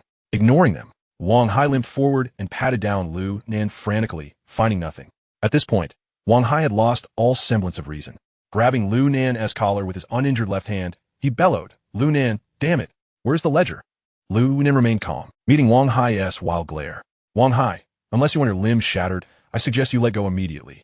Surprised by the intensity in Lu Nin's eyes, as if he were poised to pounce, Wang Hai growled, I don't have time for your nonsense. Tell me where the ledger is, or I'll kill you right now. Instead of releasing him, Wang Hai yanked Lu Nin closer by the collar. But in the next moment, Lu Nin, his hands still cuffed together, thrust them upward sharply into Wang Hai's armpit. A crisp cracking sound echoed, bones grinding sharply. Seized by excruciating pain, Wang Hai's arm dislocated under Lu Nin's brute force, twisting his face into a grimace of agony. Dr. Wang, horrified, spun around to retrieve a stun baton. Dr. Wang, I assume you are a wise man, Lu Nin said coolly, since I dared to lay hands on Wang Hai. I have no qualms about you either. His words carried a magnetic power, freezing Dr. Wang in place. After a long pause, he turned back and said, Lu Nin, your actions put me in a difficult position. No need for difficulties. First, fix Director Hai's arm. Since my condition isn't serious, I'll return to my cell, Lu Nin replied, deliberately tugging at his clothes and casting a cold smile at Wang Hai. Hey, Director Hai, I told you I had someone take the ledger out. You refused to believe me, and now you've only embarrassed yourself. Even if I hadn't sent it out, do you think I'd carry it on me? Ridiculous. As this thought crossed his mind, Lu Nin abruptly recalled the words Wang Hai had shouted in the corridor. That little rascal has gone to see Dr. Wang. Has he discovered the secret? This indicated that the secret of the ledger lay within Dr. Wang's office. With this realization, Lu Nin's eyes darted around, feigning confidence as he declared, moreover, since I find myself in Dr. Wang's office, it stands to reason that I am privy to the secrets of the ledger. Otherwise, why would that fool Lu Dasan have forcibly brought me to the infirmary to inspect my cell? Why did I not resist? You wouldn't actually think he could stop me, would you? As he spoke, Lu Nin pointed at Wang Hai, who had just had his dislocated arm reset by Dr. Wang, saying, If I dare to dislocate your arm, why would I concern myself with that mountain cannon? You wish to visit my cell while I wish to be here. It seems we both have our respective interests served. With that, he cast a deliberate glance at the dazed Lu Dasan by the door and added with a smirk, Thank you, Brother Mountain Cannon. Upon hearing this, Wang Hai was taken aback, his gaze instinctively drifting towards the specially made medical record book on Dr. Wang's desk. It was aptly termed specially made, as this medical record was unlike those in a conventional hospital. Although printed on A4 paper, it was approximately 7 or 8 sheets thick, filled with various irregular boxes. Within these boxes were the diagnostic notes Dr. Wang had made regarding Lu Nan. Noticing Lu Nan's keen observation, his eyes brightened with realization. Damn it, I understand now. The boxes on the medical record are used to filter the various pieces of information on the list. This is the real valuable intel. The so-called bribery is merely a facade. Holy hell, are we engaging in espionage here? Has it become this extreme? Moreover, who is this information intended for? Can it be communicated directly? As Lu Nan pondered this, Wang Hai seemed to believe that the other party genuinely knew of their plans, causing him to slump down onto the hospital bed like a deflated balloon. Lu Nan, speak up. What do you want? In response, Lu Nan's mind raced, yet he maintained an impassive facade, saying, Director Hai, what else can I do? If I say I will be released tomorrow, can you make that happen? Upon hearing Lu Nan's words, Wang Hai fell silent. Although he was the warden, he did have the ability to grant a reduction in sentence. However, letting him out outright was an entirely different matter. While Wang Hai grappled with his inability to respond, Lu Nan continued to contemplate. I must reveal something of substance. Otherwise, if Wang Hai regains his senses and probes me, I will surely be exposed. With this in mind, Lu Nan strode confidently toward the stack of blank medical record books. With a knowing shake, he addressed Dr. Wang. According to the rules, I am also considered patient. It shouldn't be an issue for me to take my medical record, right? Seeing this, Dr. Wang furrowed his brow. Well, you can, but what use do you have for it? Lu Nan smirked. Of course it serves a purpose. I intend to spend a few extra 1,000 yuan each year from now on, and then perhaps reduce my sentence occasionally. All of that relies on this medical record. As soon as he finished speaking, Wang Hai suddenly seemed to go mad, attempting to snatch it away, but Lu Nan deftly sidestepped. Director Hai, as long as you refrain from causing me trouble in the future, this format of the medical record will not be sent outside. And even if I were to give it to you, it would not matter, because I have already memorized this format. As long as I relay it to the person I intend to, you and your father can await your demise. At this point, Lu Nan took a deep breath and continued. You may relay this information as you see fit. However, as long as I hold the list, the information contained within it serves as evidence. I believe, even if a decade or two passes, it will not surpass the statute of limitations, right? Upon hearing this, Dr. Wang was thoroughly panicked, hastily explaining, Lu Nan, please don't act recklessly. I assure you I will never harm you again. It will be best if you don't. With that, Lu Nan cast a disdainful glance at Wang Hai and made his way towards the door, addressing the bewildered Lu Dasan. Brother, you've worked hard this time. Had you not brought me to the infirmary, I would have struggled to memorize this medical record format. Now, enough standing around. Please escort me back to my cell. Upon hearing Lu Nan's words, Lu Dasan was momentarily left dumbfounded. By the time he regained his composure, he saw Lu Nan already heading for the exit. At that moment, he glanced at Wang Hai, who looked as if he might tear him apart, and involuntarily shivered. Trembling, he stammered, Hai, Brother Hai, I'll take Lu Nan back first. Not waiting to finish, Lu Dasan lacked the courage to continue and turned to dash out. Chapter 47. Shocking revelations. As soon as they exited, Lu Dasan darted after Lu Nan like a dog. With a face full of ingratiating smiles, he suggested, Brother Nan, shall we take a trip to the restroom? What on earth? Lu Nan doubted his hearing and repeated, to the restroom. To the restroom. Lu Dasan nodded eagerly, his gaze filled with anticipation towards Lu Nan. What the hell are you up to, Lu Mountain Cannon? You aren't planning to sell me out, are you? I'm not into that sort of thing. Realizing Lu Nan's misunderstanding, Lu Dasan quickly waved his hands in explanation. Brother Nan, I have something I wish to discuss privately. The restroom here is relatively quiet. As he spoke, Lu Dasan pointed towards the corner of the corridor, a look of desperation on his face. Brother Nan, I beg you. If I don't say this today, I might end up dead here. Seeing Lu Dasan's nearly tearful expression, Lu Nan sighed.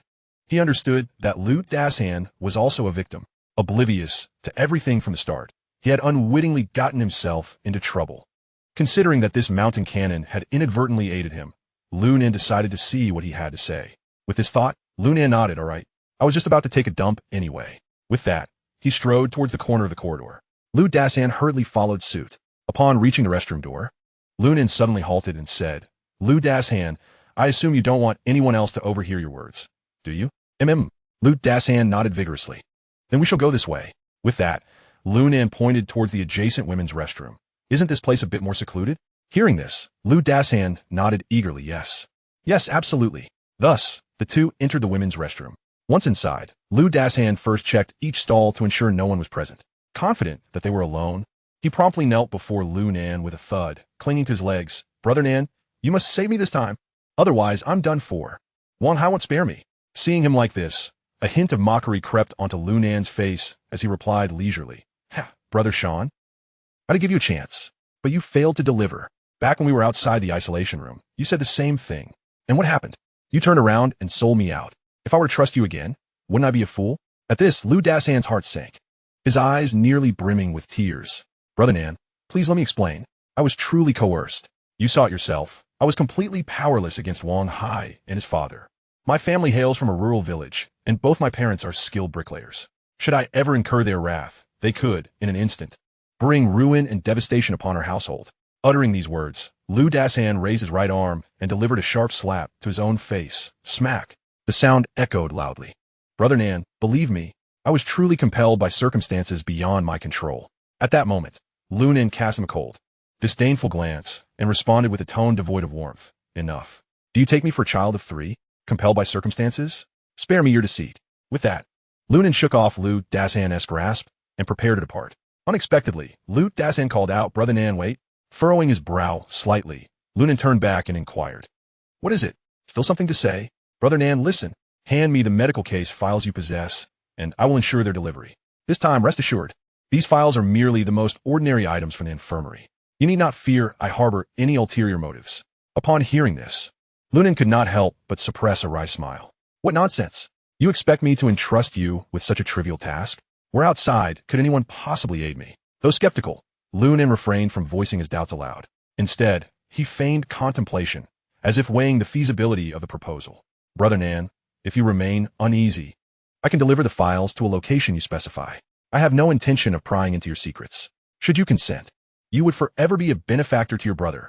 Seeing Lu Nan's hesitation, Lu Dasan hastily raised 3 fingers and solemnly swore, "Brother Nan, I vow henceforth, if I betray you, may the heavens strike me down with 5 thunderbolts. May my family be destroyed, and I meet a miserable end."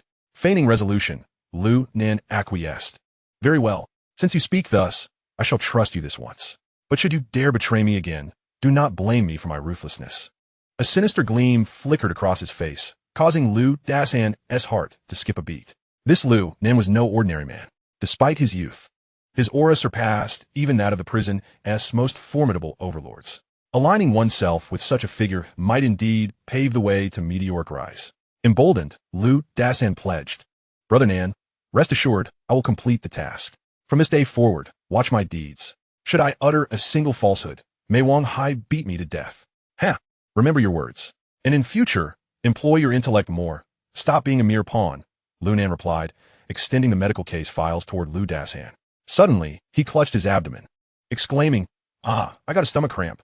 Guard these for me. I need to relieve myself." With that, Lu Nan turned and entered the restroom cubicle, closing the door behind him. Moments later, a cacophony of sounds echoed within, causing Lu Dasan, waiting outside, to twitch his lips in discomfort. Unbeknownst to Lu Dasan, during this interval, Lu Nan slipped his hand into the narrow crevice between the water tank and the wall and painstakingly retrieved a thick stack of stapled A4 sheets, the ledger Wang Hai had lost. "Damn it, I want to see what secrets this contains," he mused. Lu Nan then overlaid a sheet from the medical files atop the ledger's first page and held it up to the incandescent light. Under the glow, the ledger's inscriptions showed through the medical paper. He read swiftly, line by line, his brow dampening with cold sweat as waves of shock surged within him. "By all that is holy, Wang Hai and his father, Wang Donghui, have truly played a grand game. Who would have thought that the blueprint for White No 9 Foot was supported by Wang Donghui? Moreover, Scar was deliberately captured when Old K was arrested. If that is so, Wang Hai's transfer here wasn't tea about me at all. It was to have Scar relay information to Blueface. Damn, that means that the gang of zombies is also backed by Wang Donghui. No wonder they acted so brazenly in Liangshun, living lavishly and openly selling contraband pills without interference. It's because they have the police department's mighty tree protecting them. Exhaling deeply, Lu Nan's eyes gleamed with sharp intelligence. This ledger must be smuggled out at all costs. Damn it. Wang Donghui's connections to northern Myanmar run deep. I've severely underestimated him. Chapter 48. To hell with it. Having uncovered the concealed truths within the ledger, Lu Nan realized the physical ledger itself was now of little value. Besides, he had already memorized the names and bribe amounts listed. The ledger should be destroyed immediately. Wang Hai's futile search for it made him wary, hesitant to target Lu Nan too aggressively. As for the evidence of corruption implicating Wang Donghui and Wang Hai, that was a matter for the disciplinary committee to handle. Lu Nan's pressing priority was to forge a relationship with Scar, thereby infiltrating the inner circle of White Number 9, his true mission. Perhaps I can leverage the message Wang Hai wishes to transmit to Scar to get close to him, he pondered. If Scar was imprisoned to establish contact with Wang Donghui, he must have already met Wang Hai. I wonder how far their dealings have progressed. Lost in thought, Lu Nan was abruptly interrupted by a knock at the door. Wait, I'm not finished yet. He frowned, irritated. Brother Nan, you need to hurry. If Wang Hai discovers we haven't left, he'll become suspicious, Lu Dasan whispered outside. He just left the infirmary. He's probably back in his office, Lu Nan replied. Acknowledging this, Lu Nan wasted no time. He crumpled the ledger's 4 pages until softened, then used them to cleanse himself before discarding them into the squat toilet, flushing them away. Ah, relief. Several days' worth of burden gone at last. Opening the door, Lu Nan stretched and rubbed his abdomen, feeling refreshed. Brother Nan, let us move quickly, Lu Dasan urged. Here, take the medical files for now. Find me a way to get a phone later, Lu Nan said casually, handing over the files. Brother Nan, I could deliver these files, but the phone is tricky. When we enter the prison, we're searched thoroughly. No one brings phones inside, not even Wang Hai. If anything happens, the authorities will investigate immediately. Lu Dasan explained, troubled. I see. Lu Nan waved dismissively, interrupting him. That route is blocked. We'll have to devise another plan. You take these files to the Star Internet Cafe on Lingsing Road. Hand them to the attendant there and say, Legendary King will come for them. All right, Lu Dasan nodded without question. Then, as if to reassure Lu Nan once more, he swore again, Brother Nan, trust me this time. If I fail, you may deal with me as you please. Huh. Agreed, Lu Nan replied. Let me see how you handle this matter, Lu Nan remarked, leisurely stepping outside. South brother, how about you visit Wang Hai's office first? Lu Dasan tentatively suggested. What I need to go to his office for? Lu Nan replied, an expression of disbelief on his face. I'm worried that Wang Hai might take action against me. Lu Dasan explained anxiously. I'm terrified that he might lash out and eliminate me outright. Rest assured, Wang Hai is likely preoccupied with devising a strategy to deal with me, Lu Nan said, a faint smile gracing his lips. He certainly won't have the time to concern himself with you. If I were to visit his office, it might only draw his attention back to you, which would land you in a predicament. How about this? If you're genuinely fearful, you could deliver my medical records to me shortly. Then, take a few days off and lie low, Lu Nan suggested. Lu Dasan was momentarily taken aback. He was well aware of Wang Hai's ruthlessness once he decided to act. The consequences would be dire. Yet, Lu Nan's reasoning was sound, leaving him momentarily speechless. South brother, when should I return? I can't just keep taking leave to hide from him, can I? What if he finds an excuse to fire me? Lu Dasan queried, looking distressed. Lu Nan cast him a sidelong glance, his expression serious. I cannot ascertain what measures Wang Donghui and Wang Hai might employ against me. If he sends someone to kill me, do you think I'll have the time to look after you? So for now, just hide. Your life is certainly more valuable than your job. Lu Dasan's expression stiffened, beads of cold sweat forming on his forehead. Don't worry too much. In Wang Hai's eyes, you're not even worth a mere fish. Lu Nan reassured him. Once you reach the Star Internet Cafe, leave a contact number with the manager there. I'll have someone reach out to you. With that, Lu Nan wasted no time and turned to exit the restroom, leaving Lu Dasan with no choice but to follow suit. As they made their way back to the cell, they encountered the designated free activity period. Numerous inmates were engaging in various activities on the playground, with most of them diligently honing their combat skills. After all, tomorrow marked the internal selection for the fighting tournament. If they could manage to represent the City South Prison in the overarching combat league, their futures might very well be transformed. Lu Nan, however, was scanning the crowd with keen interest, ultimately honing in on Li Feng. He observed Li Feng practicing with another individual, displaying commendable skill. Although his technique was lacking, his strikes were undeniably vicious, indicative of someone seasoned in street brawls. Isn't that the one with the scar, the one jumping around? Lu Nan inquired softly, tilting his head towards Lu Dasan. I'm not certain of his nickname, but Li Feng seems to carry significant weight. Wang Hai treats him with great courtesy. Lu Dasan replied without reservation. Oh, do you know why he is incarcerated? What was his sentence? Lu Nan continued his inquiry. Rumor has it he's in here for robbery and assaulting a nightclub hostess, but the specifics are unclear. His file is personally overseen by Wang Hai. Lu Dasan shook his head, his tone uncertain. Huh, does one really need to force themselves on a hostess? What utter nonsense! Lu Nan scoffed disdainfully, but refrained from elaborating further. It was clear to him that this Li Feng was indeed the scarred individual. Dasan, could you loosen my handcuffs? Lu Nan requested. Since it's activity time, I won't be returning to the cell. If you release me, I can practice on the playground. Hearing this, Lu Dasan frowned and murmured, South brother. Normally you should report to Wang Hai first. Report? Nonsense. Just unlock my cuffs and hurry along. If you linger too long, he might just have you killed right here in this prison. Lu Dasan shivered involuntarily at Lu Nan's words. Without further thought to rules or regulations, he quickly retrieved the key and unlocked the handcuffs. South brother, I'll head off to deliver your materials now. You take care. All right, go ahead. Luna nodded, untroubled by the prospect of Lu Dasan betraying him. The Star Internet Cafe had no ties to him, and the nickname Legendary Cutter was merely one he had coined for Wang Pengzi. He was confident that Wang Pengzi would visit him in prison soon, at which point he could relay the message through him. As for the Star Internet Cafe and the so-called Legendary Cutter, he thought, let them be damned. Chapter 49. You choose as he watched Lu Dasan's retreating figure. Lu Nan, now free of handcuffs, allowed a cold smile to creep onto his lips. Ah, Liu Dashan. Should you truly assist me this time, I wouldn't mind lending you a hand at an opportune moment. However, if you choose to be ungrateful, don't blame me for your demise. Whether you live or die rests solely upon your own choices. Brother, you're out. Just as Lu Nan was lost in thought, De Kuei and his 6 companions hurriedly approached him. Lao Kuai feigned unfamiliarity with Lu Nan, casting a glance in his direction before returning to soak up the sun in his chair. Yes, I'm out. Lu Nan flexed his wrist before asking. How'd it go? Did Wang Hai give you a hard time yesterday? Don't even get me started. Song De Kuei exclaimed in frustration. That bastard is utterly deranged. He and that fool Lu Dasan gave us 7 a thorough beating, demanding to know about some ledger. What the hell do we know about any ledger? Ugh. De Kuei's temper flared, and he couldn't help but curse. The other 6 men shared his indignation. All right, it seems that chapter has closed. Wang Hai will likely be calm for a while, Lu Nan said, giving De Kuei a reassuring pat on the shoulder. You've suffered this time. The other inmates in the prison observed the scene with confusion. Just yesterday, these 7 had plotted to eliminate the rookie, yet today they were laughing and joking. De Kuei and his companions, however, disregarded the curious glances of others. They waved their hands and smiled broadly. South brother, what are you saying? We're brothers. Such trivial matters are nothing to us.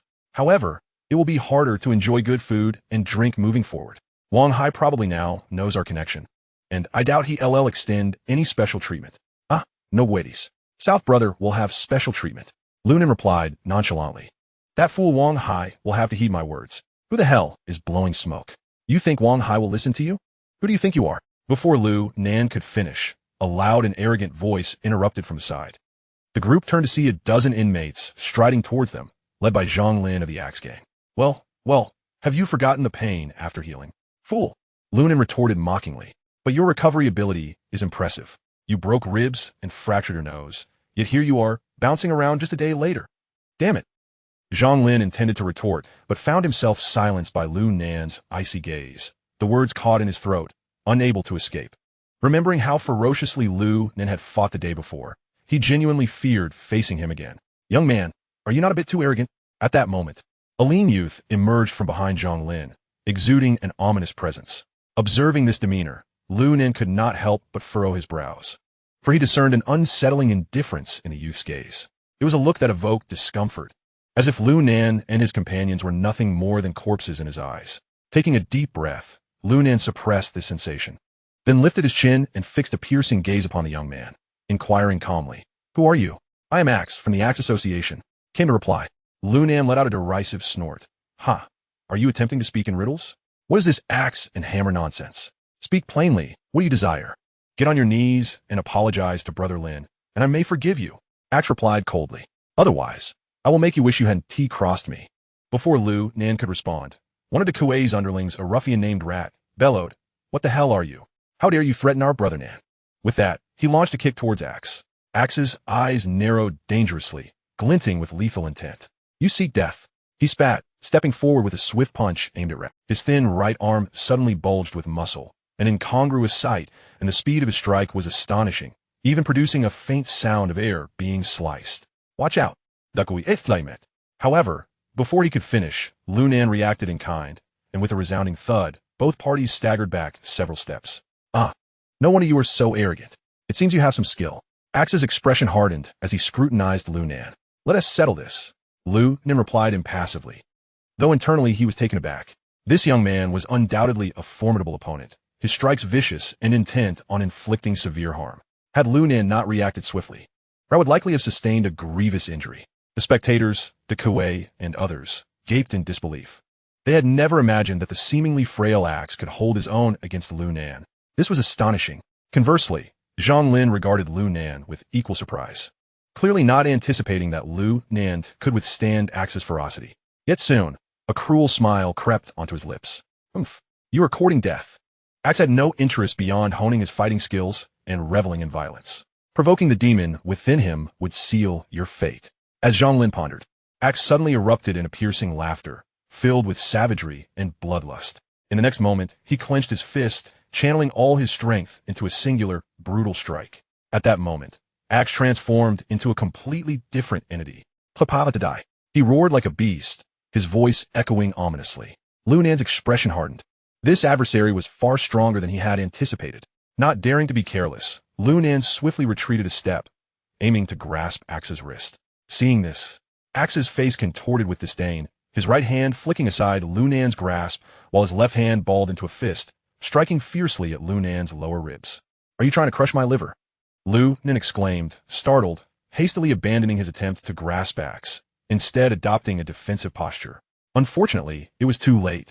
Axe's blow connected heavily with Lu Nan's shoulder. The impact resonated like thunder, sending Lu Nan sprawling back several steps before he crashed to the ground. Axe remained unmoved, standing tall like a war god.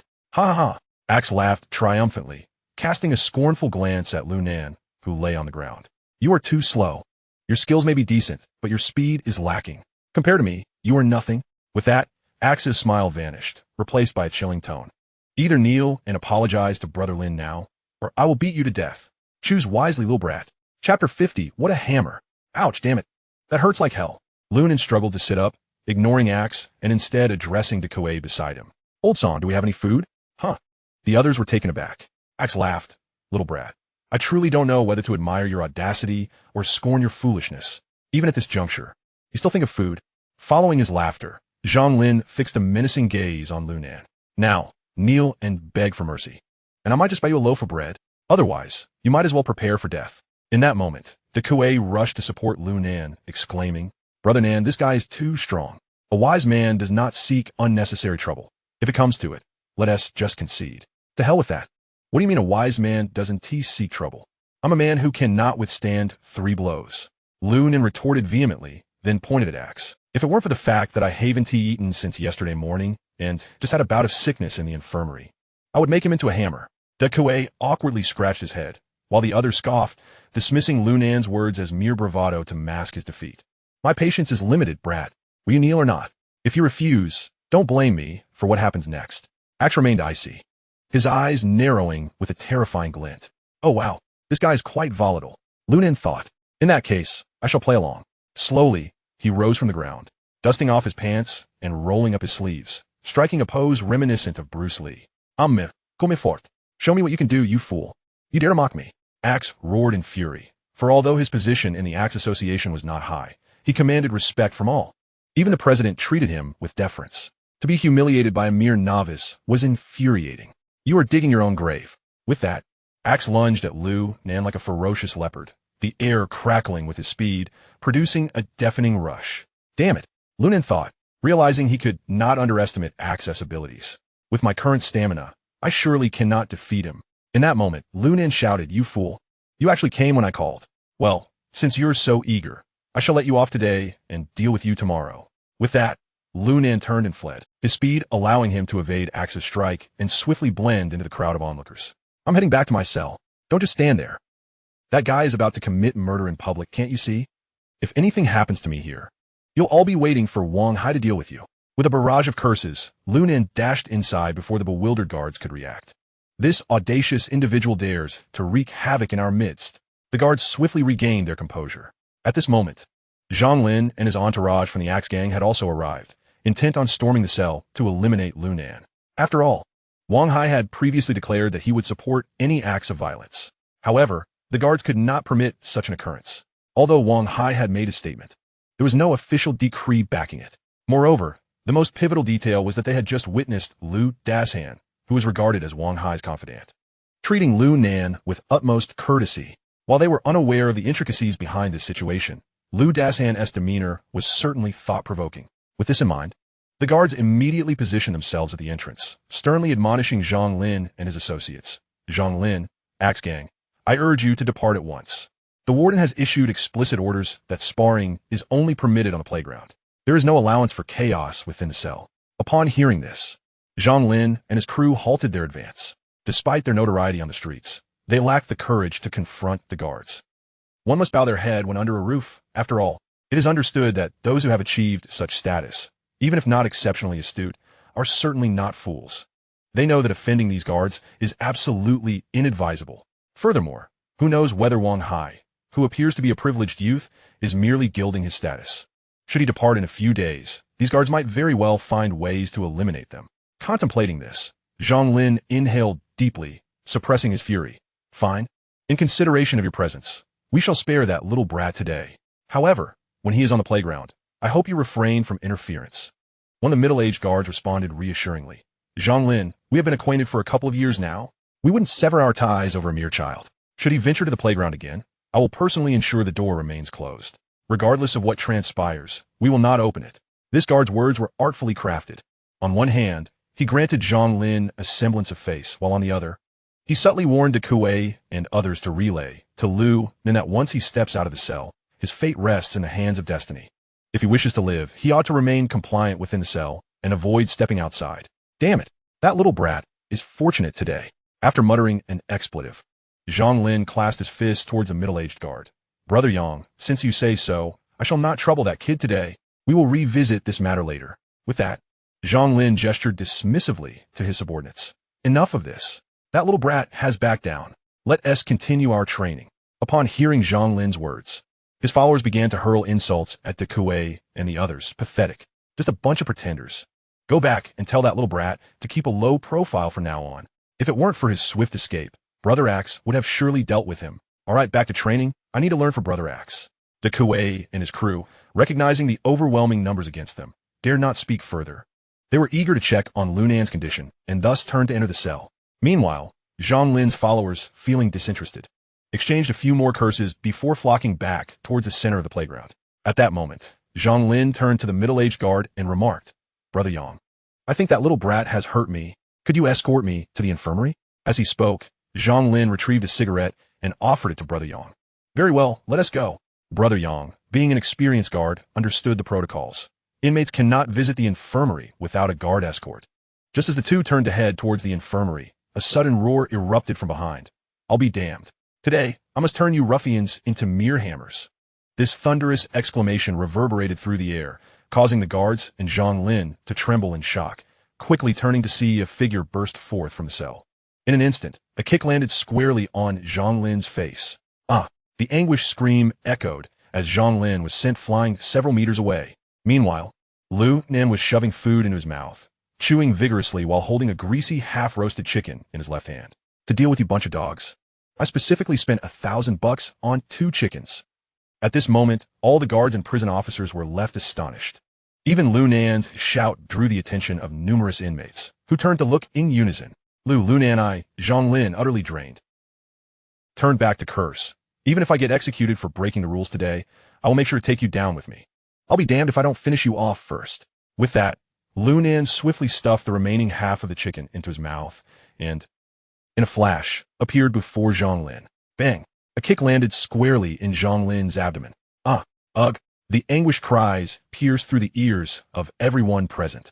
After kicking Zhang Lin, Lu Nan unleashed a flurry of strikes, seemingly intent on beating him to death. Damn it! In an instant, the Axe gang members reacted, surging towards Lu Nan. You're asking for death. The gang members swung their arms, preparing to violently assault Lu Nan. However, Lu Nan stood his ground, his gaze icy. I'm full now, and you're nothing to me. With those words, Lu Nan finally sprang into action. A high kick landed on the nearest thug. Thud! The member of the Axe gang collapsed to the ground. In an instant, he dodged another attack and charged at another delinquent. Bang! Crack! A punch shattered the thug's nasal bones, followed by a knee strike to his groin. The thug instantly fell unconscious in agony. At that moment, Lu Nan had already reached another individual. Grasping the thug's collar, he delivered a powerful punch to his face. Damn it! Were you the one who mocked me earlier? I'll teach you to watch your mouth. Bang! Bang! Bang! The sound of blows echoed as the thug's face became a bloody mess. and several teeth were shattered. "Little brat, if you dare to fight, then fight. Why are you running?" roared the Axe gang member, eyes ablaze with rage. "Huh." In response, Lu Nan cast a sidelong glance at him, then coldly retorted, "Your speed is too slow to keep up with me.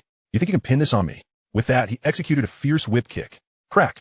The kick struck another thug's leg, resulting in a sickening snap. Ah! The thug shrieked like a pig being slaughtered, rolling on the ground in agony. Lu Nan wasted no time. Like a tiger among sheep, he plunged back into the throng of Axe gang delinquents.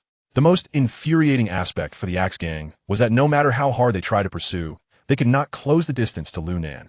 His speed was simply too formidable. Like an ethereal specter, Lu Nan appeared, his frail frame belying an astonishingly formidable strength. Each strike he unleashed was met with agonized cries, as foes collapsed, spewing blood upon the ground. Clearly, the minions of the Axe gang were utterly incapable of halting him. Within mere minutes, over 30 of the Axe gang's underlings lay prostrate, their wails piercing the air. Meanwhile, Lu Nan stood aside, retrieving a chicken leg from his pocket and devouring it heartily. "Now, let us have some fun," he murmured, stepping forward with a chilling gleam in his eyes. "Who was it just now who insulted me? Which cur dared to speak?" The Axe gang's leader, Axe, glared darkly at Lu Nan, already scheming how to deal with him. Despite Lu Nan's prowess, Axe believed no one could rival a warrior forged in the crucible of death as he had been. Lu Nan, licking the blood-red remnants from his lips, retorted coldly, "What's the matter? Waiting for your master's orders?" At that moment, Axe frowned, turning to see Zhang Lin curled in a corner, pale and unconscious, evidently knocked out by pain. "You insolent brat, you dare harm my brother? Do you even know who I am?" Axe snarled, his face contorted with rage, yearning to tear Lu Nan limb from limb. Lu Nan smiled mockingly. "Of course I know who you are. You're nothing but a hammer. Don't think your Muay Thai skills make you the Axe." His smile faded into a cold sneer. "I've faced many Muay Thai masters and killed plenty too. What is your bluff worth?" Though Axe was usually composed, these words stung deeply, yet he refrained from striking immediately. Instead, he glanced at Brother Yang. "Zhang F, you said if this kid came to the playground, you closed the gates. Don't tell me the Axe gang is being dismissed so easily." Brother Yang and his companions found themselves in a predicament. They hadn't anticipated that Lu Nan's earlier words were no mere bravado, that he had actually gone back to the prison grocery store to buy roast chicken. Had they known he'd return, they'd never have made such a promise to the Axe gang. This was a matter of responsibility. Failure might cost them their jobs. Before they could respond, a sullen voice emerged from behind. "Old Yang, shut the gates. Let these two settle it properly. Whatever happens, I'll take responsibility." Turning around, they saw Director Wang Hai, leaning on his cane. Brother Yang opened his mouth to advise against it, but Wang Hai waved him off and addressed the two fighters on the field. "Are you here to compete for victory or for life and death?" "For life and death," Axe declared fiercely, his eyes ablaze with murderous intent. Lu Nan nonchalantly scratched his ear with his pinky, glancing at Wang Hai. "Heh, Wang Hai. Using others to do your dirty work. Huh? Wang Hai Tuka. No fen. I'm barely able to serve your greatness. How could I dare lay a hand on you? I just thought you should show everyone what you've got. Otherwise, wouldn't your words just be empty boasts? What do you say, Nanga?" His tone was heavy with bitterness and derision. "Fine," Lu Nan replied indifferently, nodding. "Since you have faith in this hammer, I'll indulge him." Then he fixed Axe with a piercing gaze and beckoned. "Come on, hammer, let us play. We'll see who is superior and who lives or dies." "Damn it, D," Axe roared, swinging his arm fiercely toward Lu Nan's head. It was a textbook elbow strike combined with a knee thrust, swift and cunningly angled. Anyone else would have been forced to endure it, unable to evade. But Lu Nan was no ordinary man, especially not one sated and burning with fury. Bang! Lu Nan met the blow fearlessly, blocking with his left hand before delivering a lightning-fast kick with his right foot. The clash resounded. Elbows and knees collided with equal force, neither conceding an inch. "You're stronger than before, brat, but still not enough." Axe's eyes froze cold as he suddenly lifted his leg, delivering a brutal kick aimed at Lu Nan's groin.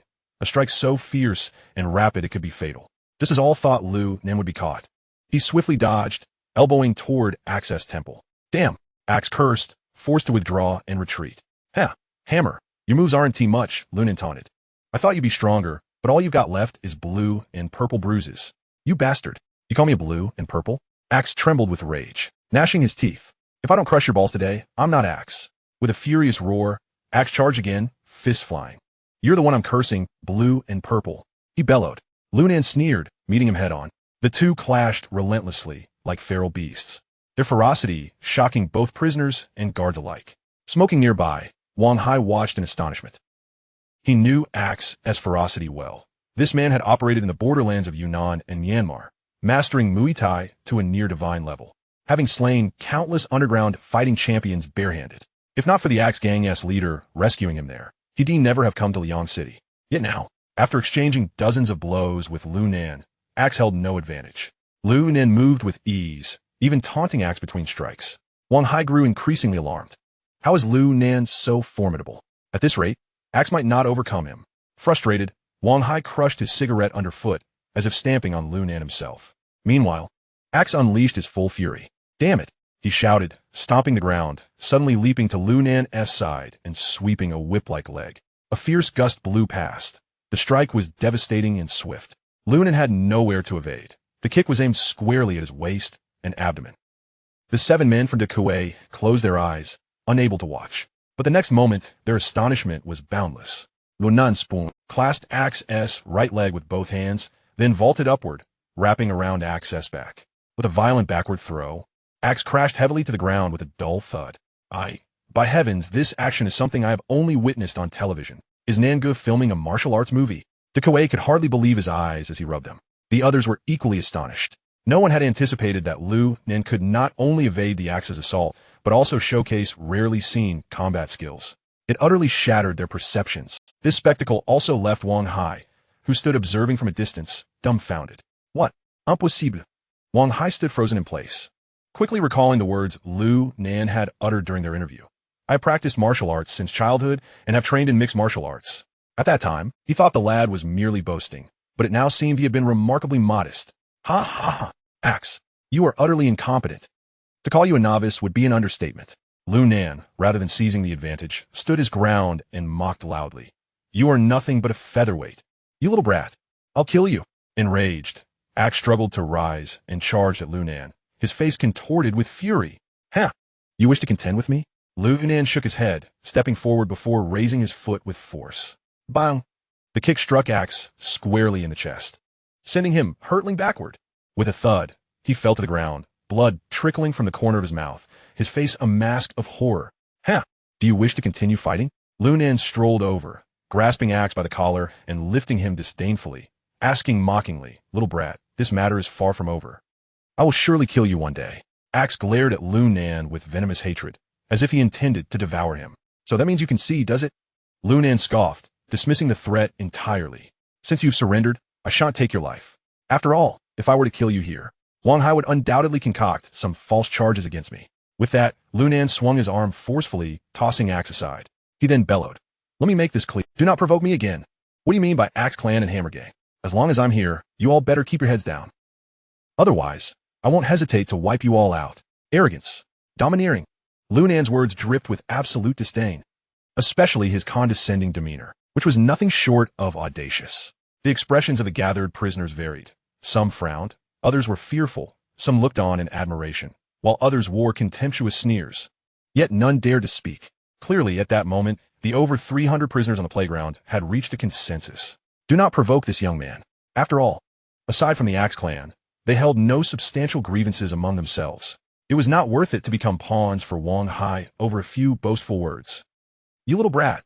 Axe struggled to rise from the ground, his chest heaving violently, clearly injured from Lu Nan's recent kick. I won't forget you.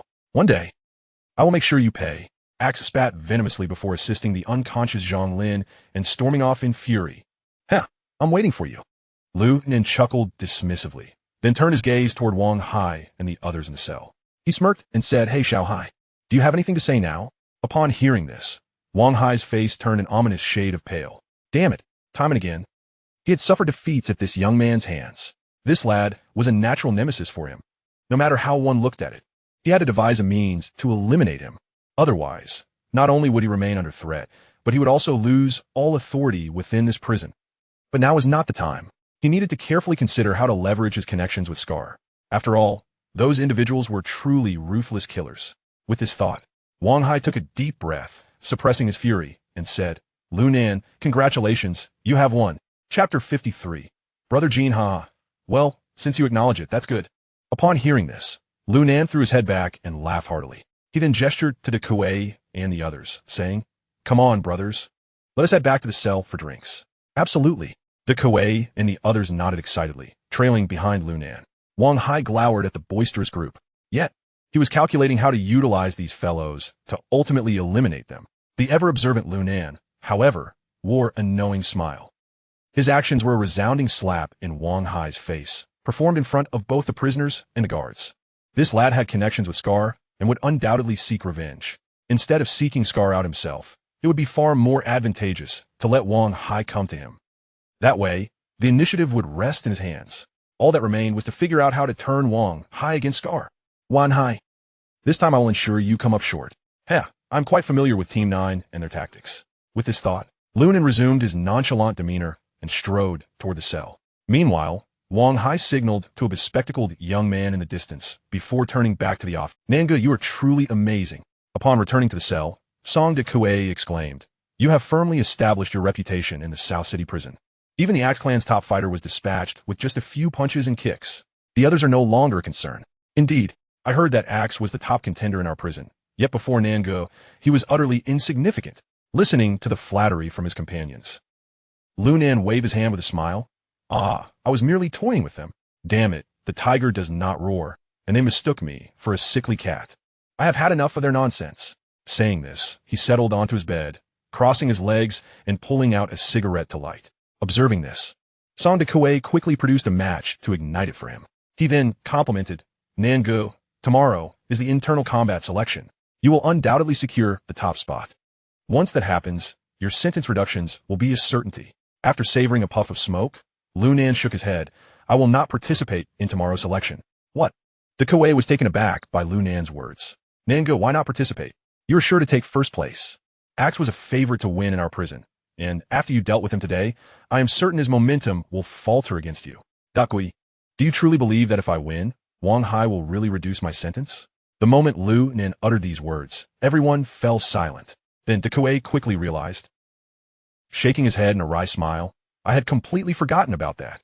No matter how we perform, the one in charge remains Wang Hai, with his petty temperament. It would be a miracle if he didn't cause us trouble. Well, it's good that you recognize this." Lunan took another drag from his cigarette and continued. "Moreover, even if he could reduce my sentence, I wouldn't trust that scoundrel. After all, this injury on my shoulder from a bullet has yet to heal. Competing in the prison fighting league for the entire Liang City, who knows what experts I might encounter. I could end up severely injuring myself." As he spoke, Lu Nin touched the gunshot wound on his left shoulder. Although Dr. Wang had extracted the bullet, the earlier confrontation with Axe had reignited a dull pain. Moreover, even if he won, it would merely serve to bolster Wang Hai's prestige. If he wanted an early release, he had to rely on himself. With that, Lu Nin reclined against the headboard, placing his hands behind his head. "Rely on myself? Brother Nan, how do you plan to rely on yourself?" De Kuei asked, perplexed. "Did you not just say that Wang Hai would never agree to your sentence reduction? Do I need his approval to be released early?" With that, Lu Nin abruptly extinguished his cigarette in the trash can and squinted his eyes. "Can't one devise their own means to escape directly?" "Escape directly?" The expressions of Song de Kuei and the others froze momentarily, before they seemed to grasp the meaning, gazing at Lu Nan in disbelief. After a prolonged silence, they swallowed hard and stammered, "Brother Nan, do you mean to say that you plan to break out of prison?"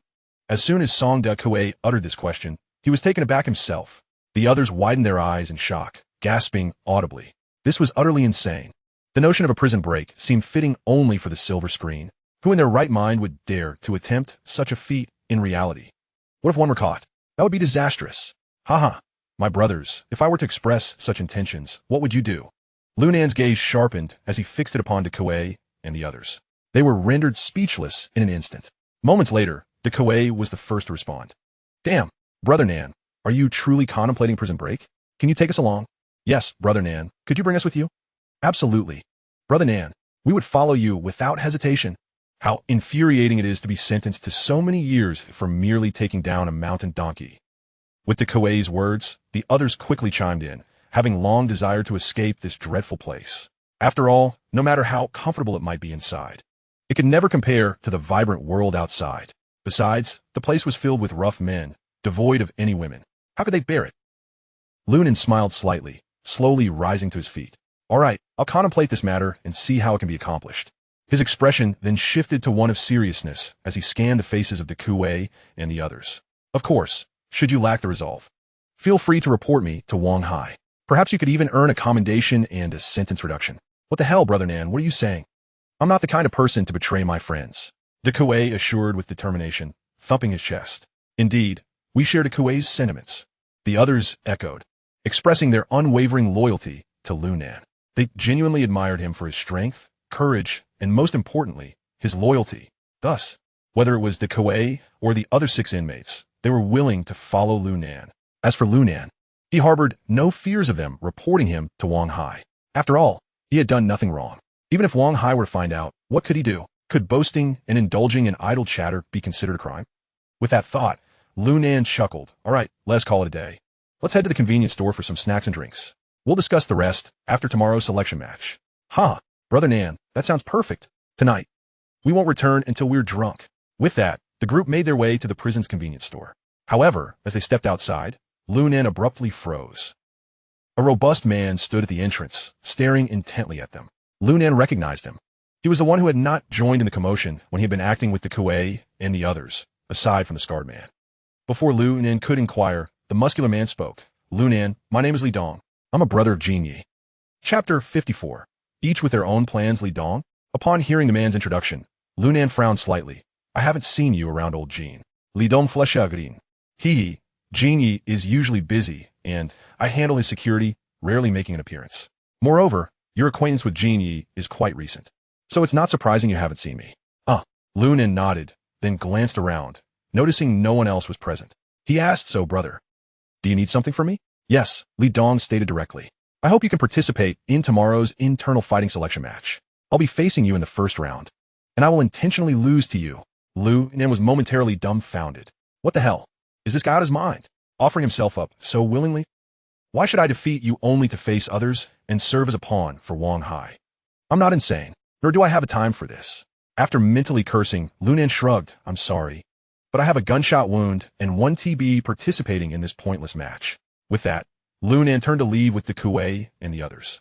Lu Nan, you must participate in this match. Li Dong suddenly stepped forward, blocking their path. Lu Nan raised an eyebrow at Li Dong, speaking coolly. What do you mean? Are you trying to force me to participate? Indeed, Li Dong nodded and explained, Wang Hai just contacted me. He ordered me to eliminate you immediately. That's why there's no one else here. Upon hearing this, the Kuei and the others instinctively moved to stand protectively behind Lu Nan. Lu Nan narrowed his eyes, patting the Kuei's shoulder to signal him to remain calm. He then looked up at Li Dong and asked, and then Li Dong hesitated for a moment before continuing. Wang Hai is unaware of your relationship with Jin Yi, so I plan to return and inform him that there are too many of you, and I don't have 100% certainty of taking you down. I will then suggest that he find a way to kill you in tomorrow's match. This way, it won't raise any suspicions. Oh, I see. Lu Nan nodded, understanding the strategy. So, tomorrow you will deliberately lose to me, ensuring that even if Wang Hai wants to pursue you, he must consider the repercussions. Simultaneously, I can protect my own life? Exactly, Li Dong affirmed without hesitation. Lu Nan sighed softly and shook his head. I'm sorry, your plan is admirable, but I simply cannot I have already decided not to participate in this election match. Why not? Li Dong raised an eyebrow. Based on your earlier fight with the axe, your gunshot wound does not seem to be a significant hindrance. Well, Lu Nan touched his left shoulder and replied, the gunshot wound is indeed not a problem. It's merely a severe abrasion. Then why not participate? Li Dong interjecta impatiently. If you refuse my proposal, Wang Hai will still order me to find a chance to eliminate you. At that point, we will both be in a difficult situation. Given your connection with Jin Yi, I cannot truly harm you. But if I fail to fulfill Wang Hai's task, he will certainly target me. I am not as formidable as you. Daring to confront the warden, Li Dong spoke with a serious expression, his gaze intensely fixed on Lu Nan. Hearing Li Dong's words, Lu Nan suddenly smiled. Did Jin Yi have no message for me? This caught Li Dong off guard, as he had not anticipated such a response. After a moment of contemplation, he finally replied, Jin, you want me to tell you that everything outside is well. As he spoke, Li Dong involuntarily paused, his brow slightly furrowing. What is it? Is there anything left unsaid? Observing his expression, Lu Nan inquired with curiosity. There was also a peculiar remark. Li Dong hesitated before speaking. Lu Nan was taken aback. What remark? After a brief pause, Li Dong finally spoke. Master Jin also said that the so-called legendary Chop King is unreliable. Upon hearing this, Lu Nan was equally stunned. What nonsense is this? The legendary Chop King, What kind of absurdity is that? Li Dong shook his head. In any case, those were the words. I'm not clear on the details. All right, thank you for conveying the message. I understand. Lu Nen nodded, then added, since you're Master Genius brother, I want to make things difficult for you. I'll accept your proposal. Hearing this, Li Dong couldn't help but smile faintly. That makes things easier. Even if I lose to you tomorrow, Wang Hai won't say much. Hey, don't celebrate just yet, Lu Nen waved his hand. Here's the deal. You report back to Wang Hai. Although I've agreed to your challenge, there is a condition. You must defeat everyone else before you can face me. Otherwise, if you purposely lose to me, I'd become the champion, and there'd be no need for further matches. Otherwise, the first bout would be between us. And after fighting you, I'd still have a whole lot of opponents left. I'd be exhausted. Hope you don't mind this arrangement. Lu Nen looked at him with a smile and added, however, if you lack the confidence to conquer them all, Li Dong nudda confidently, as if it were self-evident. Rest assured, those mediocre guys won't stand a chance against me. Only that guy with the axe gives me pause.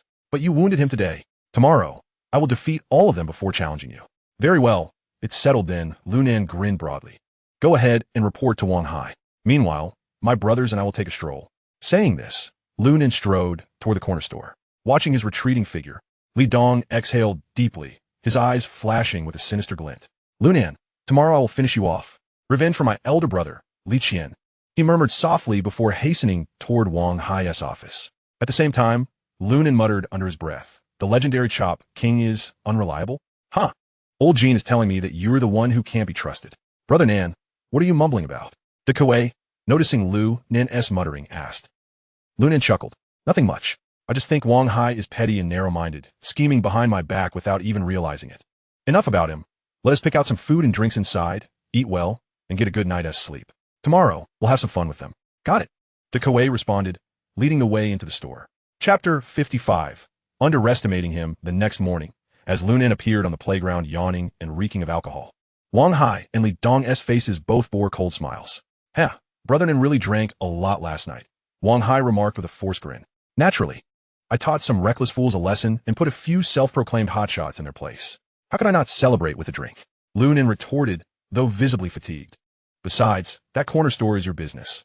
We spent hundreds just on what we bought yesterday. Even nightclubs don't charge that much. You might want to reconsider your prices. They're a bit extortionate, don't you think? Wing Dai fiend, asig. Supply and demand, my friend. If I weren't such a lenient warden, would there be so much food and drink around here? Besides, I'm taking risks to improve your lives. If you think it's expensive, you don't have to buy. The canteen serves cabbage stew with potatoes for free. Damn, Lu Nen nearly cursed, but knew Wang Hai was right. Fine, fine, he muttered, rubbing his temples irritably. I'm not short of money. He then lazily said, I'll go check out the action. With that, he reclined his hands behind his head and, along with the Kuei and the others, headed toward the center of the playground. Damn, little bastard. Let you be arrogant for a while, Wang Hai cursed under his breath, then whispered to Li Dong.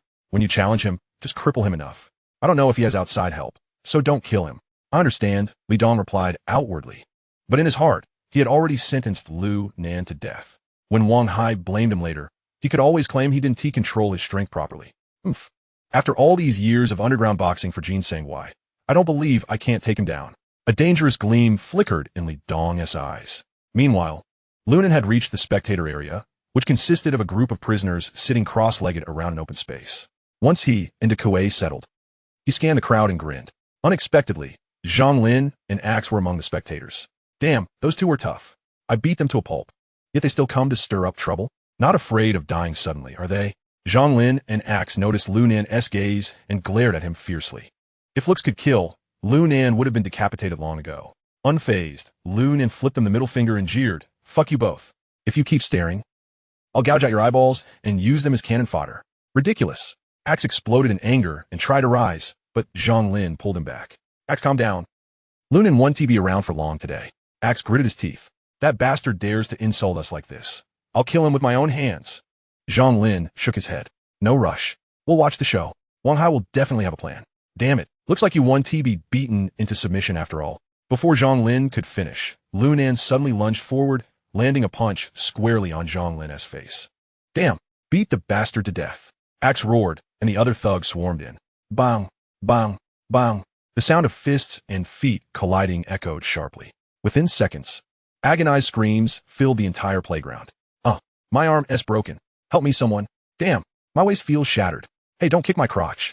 Help. Somebody save me. The once lively arena descended into chaos. Axe and a dozen or so thugs lay groaning on the ground in various positions. What fools, trying to provoke me. Lu Nan sneered.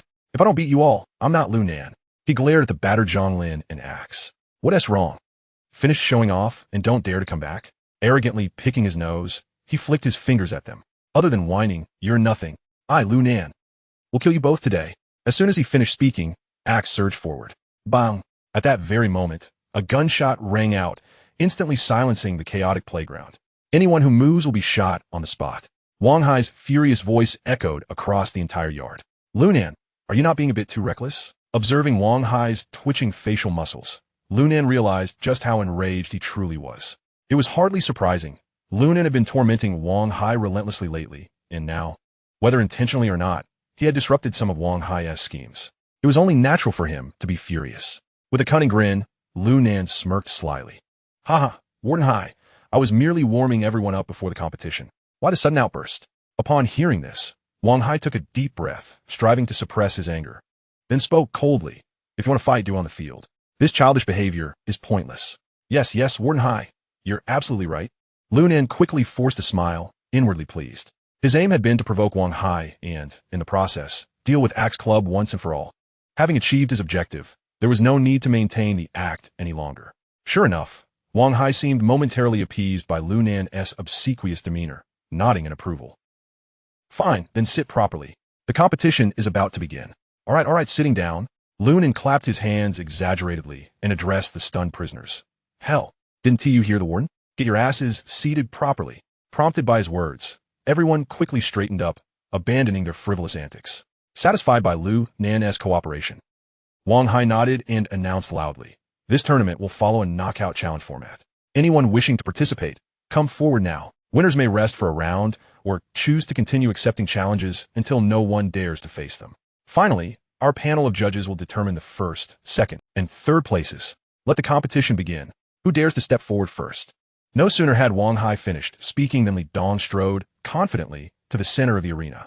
Casting a sweeping glance over the crowd, he declared arrogantly, I'll go first. Anyone who dares challenge me? With that, Li Dong planted himself defiantly. I'll take you on. A robust young man leapt from the crowd and approached Li Dong, his voice stern. Li Dong, I've been itching to settle the score with you. Let me teach you a lesson, you worthless scum. Enough talk. Come on. Li Dong grinat viciously.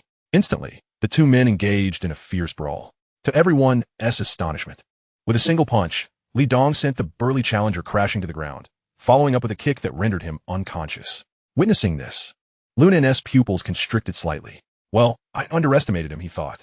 This fellow's skills seem even tougher than Axe Club's. No wonder he is so confident and eager to take me out. Chapter 56, Dare to Challenge Squinting. Lu Nan studied Li Dong's moves carefully. The man's attacks were swift and sharp, wielding considerable strength.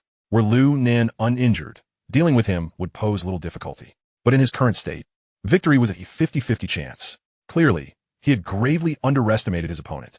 Meanwhile, Li Dong continued to dispatch several other prisoners who stepped forward to challenge him. Then, sweeping his gaze across the arena, he boasted arrogantly, How's that? Anyone else want to contest me? His arrogance was palpable, laced with contempt. All eyes turned to Lu Nan, recalling vividly how he had bested Axe Club the previous day. Surely, he could not refuse to step forward now. Leaning lazily against the quay, Lu Nan replied nonchalantly to Li Dong, I was drunk yesterday and still haven't recovered. If you think you have no challengers, go throw some punches on the field. When the alcohol wears off, maybe I'll give you a lesson. His words elicited laughter from the crowd. While Li Dong frowned deeply. They had agreed beforehand, yet this bastard Lu Nan was reneging. Had he discovered the plot between Li Dong and Wang Hai? Impossible. Lu Nan could not have known their scheme. So why the sudden change? Amidst Li Dong's contemplations, murmurs rippled through the crowd, though Lu Nan remained unfazed, seemingly deaf to their chatter. Heh, I bet Axe Club is about to lose it, Lu Nan mused. Let him tire out that idiot Li Dong first. That LL worked to my advantage. Calmly, he continued to watch the arena without making a move. Just as Lu Nan predicted, the mounting disdain from the crowd became unbearable for Axe Club. Before facing Lu Nan, everyone in Chindan prison knew of Axe Club as formidable reputation. Yet this newcomer had effortlessly defeated him, shattering his pride. Now, even this trash Li Dong dared to trample on his dignity? Unforgivable. Fuck you. You're way too cocky. Axe Club roared furiously, springing to his feet and charging at Li Dong with a devastating punch aimed at his cheek. His strike was swift, precise, and ruthless. Li Dong noticed Axe Club's sudden assault and furrowed his brow, surprised by such a frenzied onslaught. Yet his reflexes were sharp. He dodged swiftly and countered with a punch. The two blows collided with a crisp crack, evenly matched. They immediately locked into a brutal melee. Meanwhile, Lunan scrutinized Li Dong's technique from the sidelines, seeking any flaws. And then, old Kuei whispered, Li Dong's skills are no joke. You're injured. What's your plan? Heh, I'm just here to watch the show, Lunan replied indifferently. This match was obviously orchestrated by that idiot Wang Hai to benefit me. If I climb into the ring to fight for first place, I'd just be a puppet. Old Kuei was momentarily taken aback, then cautiously asked, so you're entering the competition but not aiming for first? Exactly. I intend to stage an exhibition match. An exhibition? Old Kuei looked puzzled. Heh, Old Kuei, just wait and watch. I promise this match will be absolutely spectacular. So much so you won't be able to look away. His lips curved into a sly, sinister smile. Oh, Old Kuei narrowed his eyes, intrigued. Heh, I'm about to give them a big surprise. Lunan smiled mysteriously and whispered, lend me your Tontian key for a bit. Old Kuei gasped. You're planning to go all out? What is so surprising about that? Wang Hai tried to scheme against me. I'll make sure he ends up worse off. Lunan's lips twisted into a cold sneer. If there's a chance today, I'll damn well make these bastards regret it. After a brief silence, Old Kuei advised cautiously, then be careful. Don't worry. These lousy fools wouldn't dare mess with me. Maybe next life, Lunan replied confidently, reclining with his hands behind his head, radiating self-assurance. Seeing this, Old Kuei said no more and turned his gaze back to the arena. At this moment, the battle between Li Dong and Axe Club was nearing its climax. Though the axe was fierce, it had sustained an injury to its shoulder from Lunan just yesterday. At first, the pain was scarcely felt, but now, the pressure was undeniably palpable.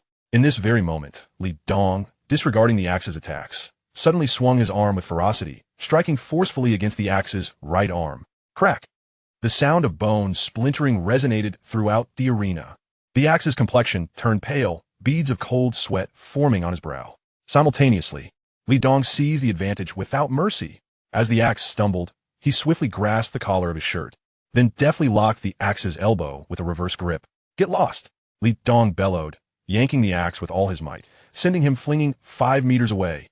Crack! The axe's entire right arm hung limply at his side, evidently rendered useless. A profound silence enveloped the crowd. No one had anticipated the rapid turn of events. In the blink of an eye, the axe had been reduced to a state of disability. Meanwhile, Li Dong remained steadfast, his demeanor solemn. At that moment, he exuded an air of ferocity. It seemed entirely natural for him to have shattered his opponent's arm. The axe lay on the ground, his eyes wide with fury. Yet, Li Dong paid him no heed, seemingly cursing at the axe, while his eyes were fixated on Lunan.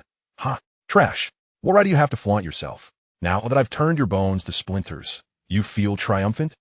Hey, Li Dong, are you blind? Lunan retorted without hesitation. The one you've left as a cripple is over there. Do you dare to shout at me? Damn, I truly wonder where you derive this confidence from, boasting against a defeated opponent like me. Upon hearing Lunan's words, Li Dong's anger surged to the heavens. At the same time, he realized Lunan might harbor doubts. Thus, he refrained from further verbal sparring and turned his gaze towards Wang Hai. Warden Hai, although no one dares to fight me now, I am still not satisfied. Could I possibly call someone up to face me? Upon hearing this, Wang Hai, having understood the arrangement, was aware of Li Dong's intentions. However, he feigned reluctance, as if deliberating over Li Dong's request. At that moment, someone from the crowd suddenly yelled, Damn it, this Li Dong is too arrogant. Let Lunan go up and take him down. This outburst ignited a frenzy among the prisoners, who all shouted in unison, Yes. Let Lunan teach him a lesson. Let Lunan go up and finish him. Lunan, Lunan, Lunan. Ultimately, the entire assembly began to vociferously chant Lunan's name. It was as if the scene had been rehearsed beforehand. Their admiration for Lunan having escalated to a blind fervor. At this juncture, Wang Hai's lips curled into a sinister smile as he gazed at Li Dong. Since no one opposes, you may choose your desired opponent. Upon hearing this, Li Dong bowed in gratitude towards Wang Hai, then fixed his intense gaze upon Lunan. Lunan, I challenge you. Do you dare to fight? Chapter 57. The tripartite contract. Upon hearing Li Dong's declaration, the prisoners' cheers surged even higher. Lunan's name was shouted repeatedly, as if they intended to lift the very roof off the southern prison. Yet, Lunan did not rise immediately. Instead, he murmured a few words in old Kuai's ear. After a gentle pat on his shoulder, he finally stood up slowly. Everyone assumed he was preparing to step into the arena to teach Li Dong a lesson, and the crowd erupted in a cacophony of cheers akin to a tidal wave. Silence, Lu Nan commanded calmly, gesturing for quiet. Instantly, all shouts ceased. Then, Lu Nan, with a tranquil gaze, looked at Li Dong and said, "You wish to challenge me? Very well." Li Dong responde solemnly, adding a line from Lu Nan's previous words. "Let us determine both superiority and life or death." Huh. Upon hearing this classic line from years past, Lu Nan chuckled, shaking his head as he turned to Wang Hai. "Warden Hai, given the current situation, must I accept this challenge?" "Ha! That is certainly not a necessity." Wang Hai laughed heartily, then abruptly shifted his tone. "However, the atmosphere has escalated to this point. I trust you would not refuse, would you? After all, everyone is watching you." Upon hearing this, a smirk of mockery spread across Lu Nan's face as he replied, "I refuse." Huh. Wang Hai was taken aback. Li Dong was stunned. The surrounding crowd was left dumbfounded. What the hell? Why is that arrogant one not stepping into the arena immediately? How could he refuse? Wang Hai and Li Dong exchanged bewildered glances, both equally perplexed. This was not the script they had agreed upon yesterday. In that moment, witnessing Lu Nan's grin, Wang Hai felt a buzzing in his head, not due to anything else, but entirely out of sheer frustration. Damn it. This little brat is definitely doing this on purpose. He is deliberately trying to embarrass me. Fuming with rage, Wang Hai trembled, gritting his teeth as he questioned, "Why do you refuse to compete?" Lu Nan shrugged. "You see, my shoulder has been injured by Warden Hai, making it unsuitable for further combat. Moreover, the food has been rather poor lately. My physical condition is not up to par. What would be the point of me going up to engage in idle banter?" Upon hearing this, Wang Hai nearly spat blood. For heaven's sake! He dares to complain about the food, and his physical condition isn't up to standard. Just yesterday, he flaunted 2 large roasted chickens and reduced the Axe and Zhang Lin to mere shadows of themselves. I heard he had a feast with Song De Kui and the others, enjoying beer and bread. Is this not akin to a resort? Seeing Wang Hai's exasperated demeanor and Li Dong's menacing expression, Lu Nan could not help but feel immense joy. Damn, do they think I would simply comply with their demands? How could I possibly lose my dignity like that?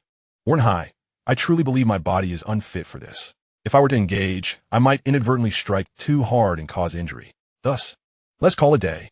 Upon hearing this, Wang Hai's forehead bulged with veins, but then he froze, bewildered as he questioned, "You say your body is unfit and fear causing injury?" "Ah, indeed." Lu Nan nodded as if it were the most natural thing in the world. Wang Hai's face darkened, his mind reeling in disbelief. Are these two statements not contradictory? "Ha ha, Warden Hai. It is precisely because my body is unwell that any strike I deliver would be lethal. Should something go awry, and I inadvertently kill Brother Li Dong, it would surely spell trouble for you as well. I believe it is better to let this go."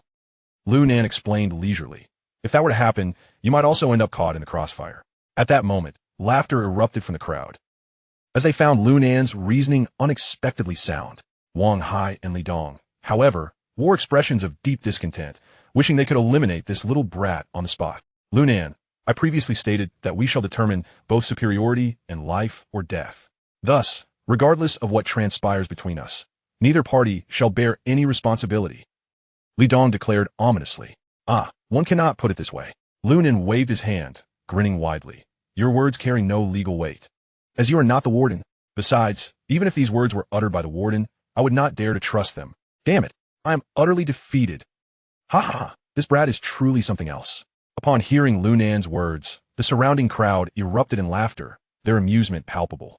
His remarks were clearly a derisive jab at Li Dong's lowly status. Wang Hai, known for his treachery, surprisingly did not respond with fury this time. Instead, he seemed to perceive something significant within Lu Nan's words, prompting him to speak. "Humph. Lu Nan, I am the warden of this southern prison. Here, my words carry the weight of law. Matters I choose to overlook shall pose no issue." "Huh, I fear you might pursue this matter." Lu Nan immediately interjected, denying Wang Hai any opportunity to bask in his bravado. "You want me dead, and I believe everyone in this prison is well aware of that.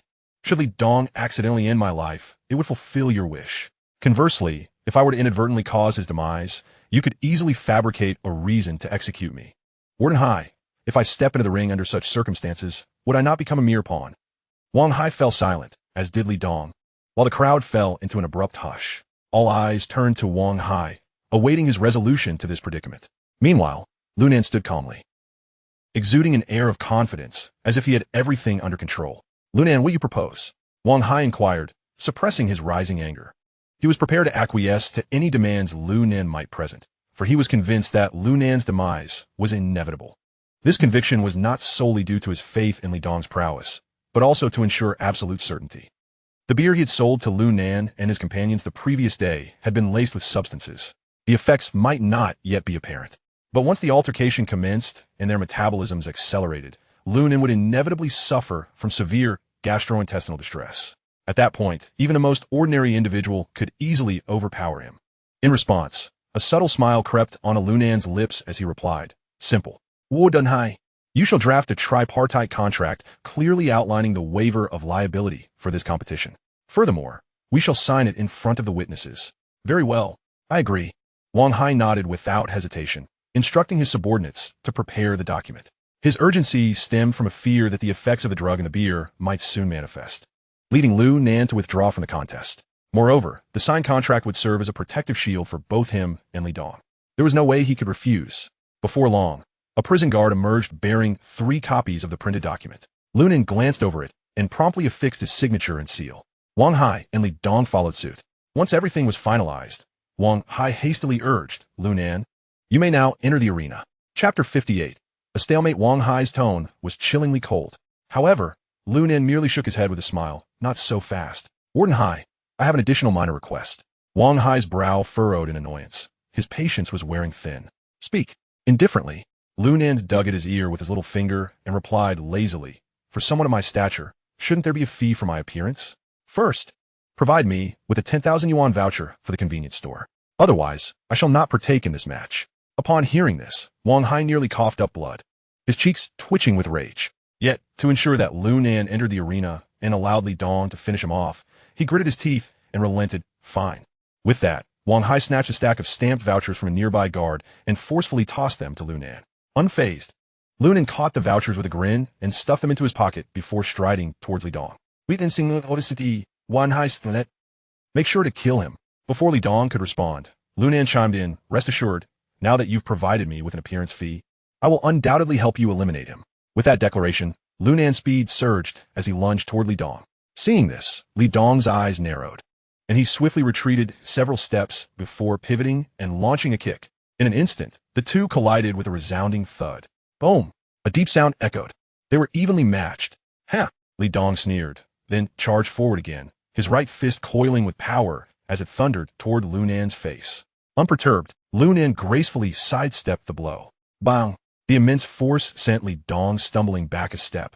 Seizing the opportunity, Li Dong pushed off with his right foot, propelling himself around to Lu Nan's rear. With his right arm bent and left shoulder raised, he aimed a powerful elbow strike at Lu Nan's nape. Lu Nan's pupils constricted in alarm. This guy was undoubtedly intent on killing me. If that strike lands, my skull would surely be shattered. In a moment of instinct, Lu Nan stepped forward just in time to evade Li Dong's lethal blow. Simultaneously, Lu Nan unleashed a sweeping kick towards Li Dong's neck, attempting to force him to abandon his assault. However, Li Dong had anticipated this maneuver. Leaning forward, he evaded Lu Nan's kick, extending his left hand to seize Lu Nan's throat in an attempt to capture him. At that moment, Lu Nan suddenly altered his approach, straightening his right leg and delivering a powerful kick to Li Dong's abdomen. Li Dong was propelled backward by the force of the blow. Yet, Lu Nan did not dare to linger. Li Dong's earlier combination of strikes had been ruthlessly fierce, and even a moment's carelessness could lead him to meet his end. Thus, Lu Nan propelled himself like a cannonball, quickly closing the distance to Li Dong, delivering a punch. Upon seeing this, Li Dong's pupils dilated in shock. Although he recognized Lu Nan as a formidable opponent, he had not anticipated him to be this troublesome. Without a moment's hesitation, Li Dong twisted his body to evade Lu Nan's strike, extending both arms forward. He then crouched low, launching himself like a leopard, aiming to tackle Lu Nan's legs. What the hell? This guy is surprisingly versatile. He even understands mixed martial arts. Lu Nan was taken aback.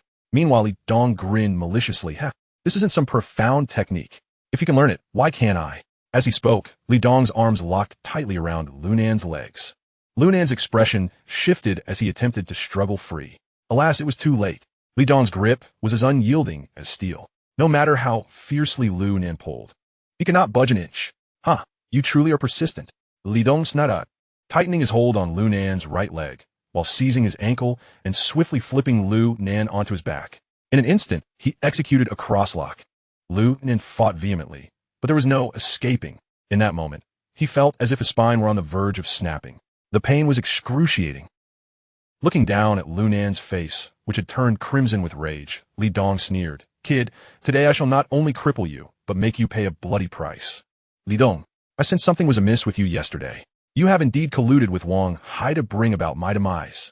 Lu Nan struggled to articulate, "Yet, what baffles me is that I have never known you before, nor have I wronged you. Moreover, you are a brother of Lord Jin. Why do you harbor such intense animosity towards me?" Upon hearing this, Li Dong's expression darkened further, and he coldly retorted, "A brother of Lord Jin? What does Lord Jin amount to?" At that moment, Li Dong felt utterly confident, dismissing any possibility of Lu Nan staging a comeback. Thus, he remained unhurried in his intent to fracture Lu Nan's right leg, instead glaring fiercely and proclaiming, "Let me tell you why I intend to end your life. Because my surname is Li. Li as in Li Qian." Upon hearing this, Lu Nan was momentarily stunned, only to quickly come to a realization. "What the hell? You are that perverted brother. Damn you." Li Dong, upon hearing this, was consumed with rage, his eyes bulging, and his hands tightening slightly. Lu Nan felt a sharp pain in his ankle. "Who are you cursing?" Li Dong bellowed in fury. "Li Qian is my elder brother. My biological brother. Damn it. You truly are that perverse one's sibling." Lu Nan, showing no restraint, continued to curse. "I was wondering why you were so intent on killing me when we have no grievances. So it is. Shut your mouth." Li Dong roared, his anger boiling, veins throbbing on his forehead, gritting his teeth as he demanded, "Lu Nan, tell me, what was the true cause of my brother's death?" Upon hearing this, Lu Nan paused slightly. "You don't know how your brother died?" Li Dong shouted, "Enough with the nonsense. Answer me quickly." "Ah, I understand now," Lu Nan exclaimed, a light dawning upon him. "You were acting as a lackey for Lord Jin. That is why you didn't go to retrieve your brother's body. No wonder you are ignorant of the true cause of his demise." With that, Lu Nan feigned regret, shaking his head. "Oh dear, Li Dong, you truly missed a grand spectacle. Your brother's death was a cataclysmic event, one that could bring tears to the heavens and earth." He then smirked ominously. "I presume you have heard the tales? He was savaged to death by the vicious dogs he raised. Even his vital parts were torn away. In the end, he was reduced to a pile of minced flesh." "Ha, ha." Listening to Lu Nan's words, Li Dong's breathing grew heavy, his chest heaving violently. Clearly, he had been deeply affected. His eyes suddenly became a bloodshot crimson. Glaring with ferocity and madness, he gritted his teeth and declared, "If that is the case, I shall shatter all your limbs into fragments. Then I will crush your vital parts. Let you too be reduced to a pile of minced flesh." With that, Li Dong no longer held back, exerting force to wrench Lu Nan's right leg. Chapter 59. The disadvantage emerges as Li Dong exerted his strength. Lu Nan simultaneously rotated his body. Thud! The two unexpectedly flipped over together.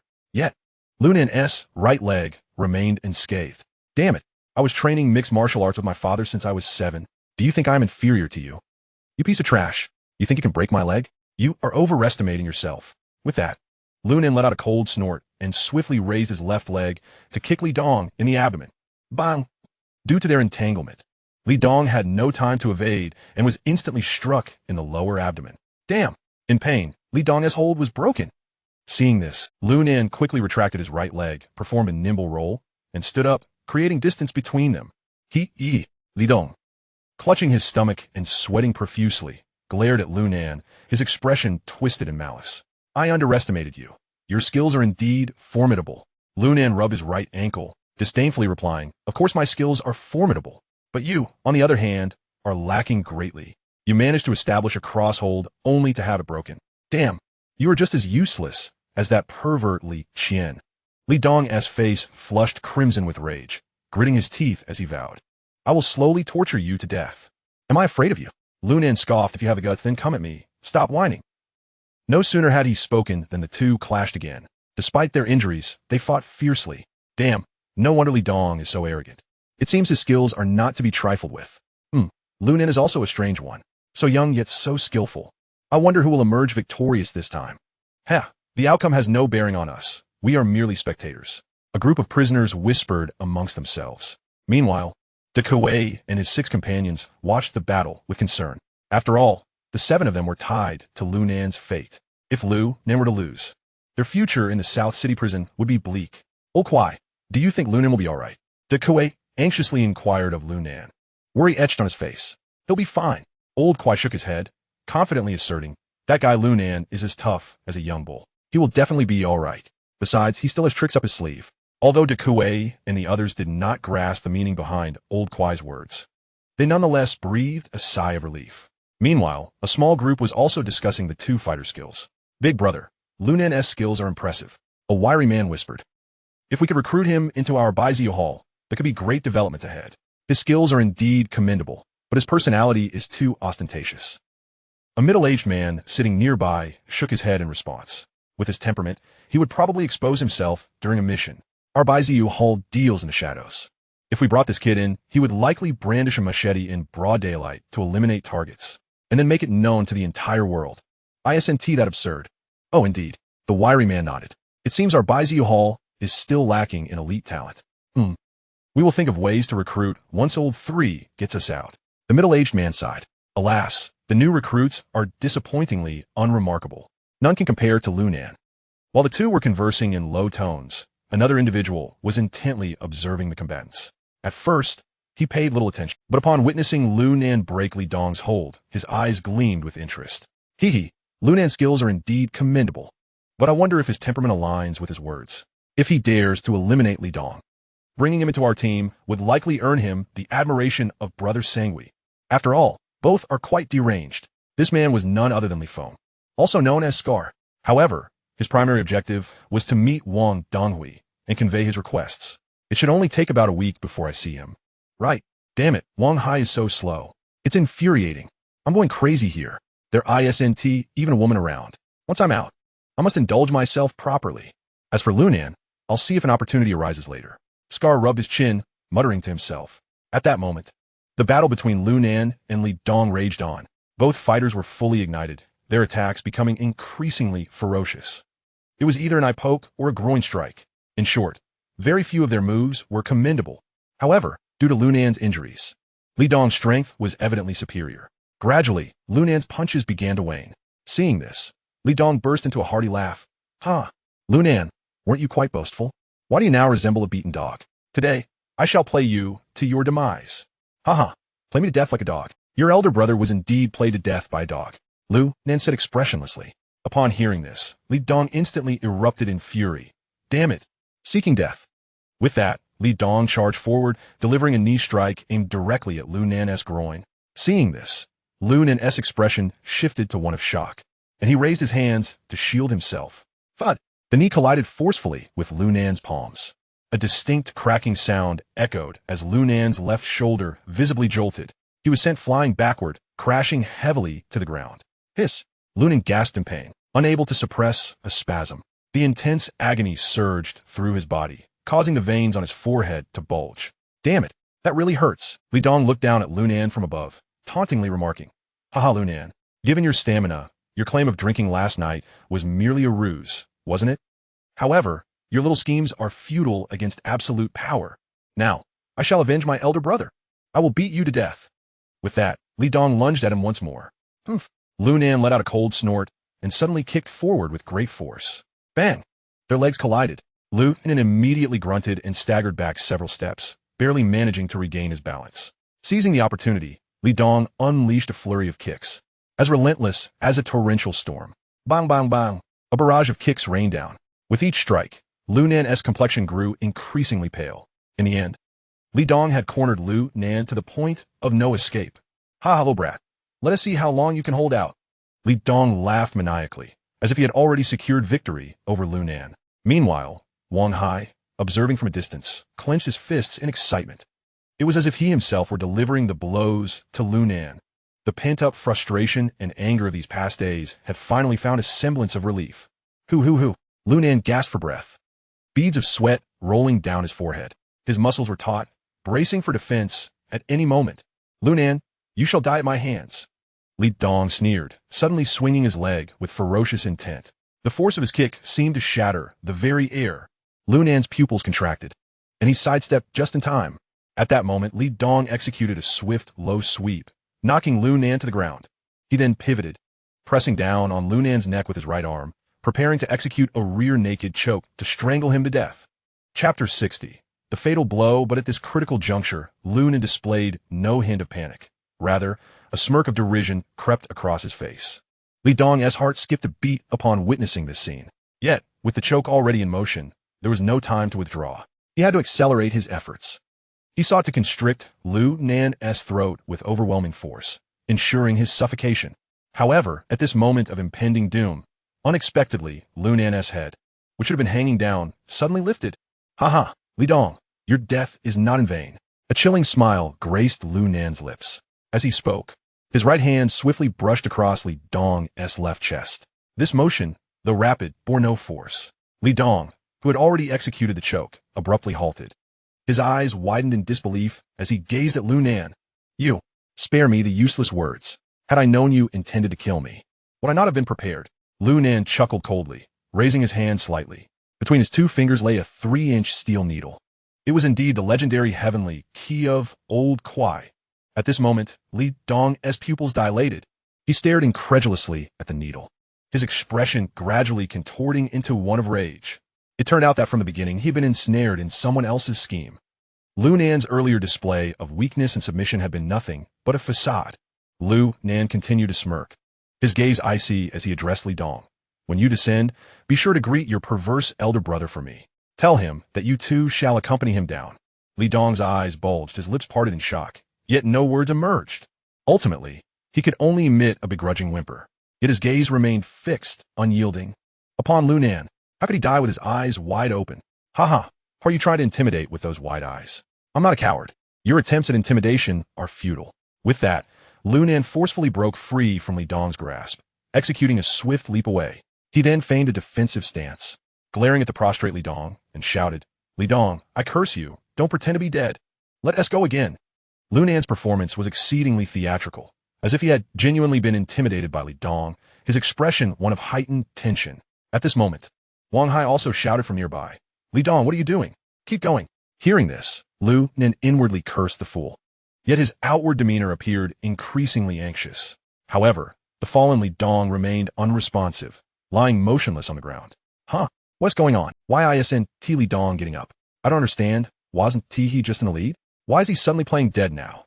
Is he deliberately trying to let Lu Nan win? Thus, he lies here feigning death. As Lu Nan had acted discreetly, almost everyone was oblivious to what had transpired. Coupled with Lu Nan's Oscar-worthy performance, it left them utterly baffled. For a moment, the gathered prisoners began to murmur among themselves. Only Old Kwai watched Lu Nan with a smile, then leaned towards the Kuei and the others, whispering, "Your brother Nan is truly a master of theatrics. He has killed someone and still puts on a show." The Kuei and the others were taken aback, incredulous as they inquired, Killed him?" "Yes, dead as a doornail." Old Kwai nodded, his face brimming with admiration.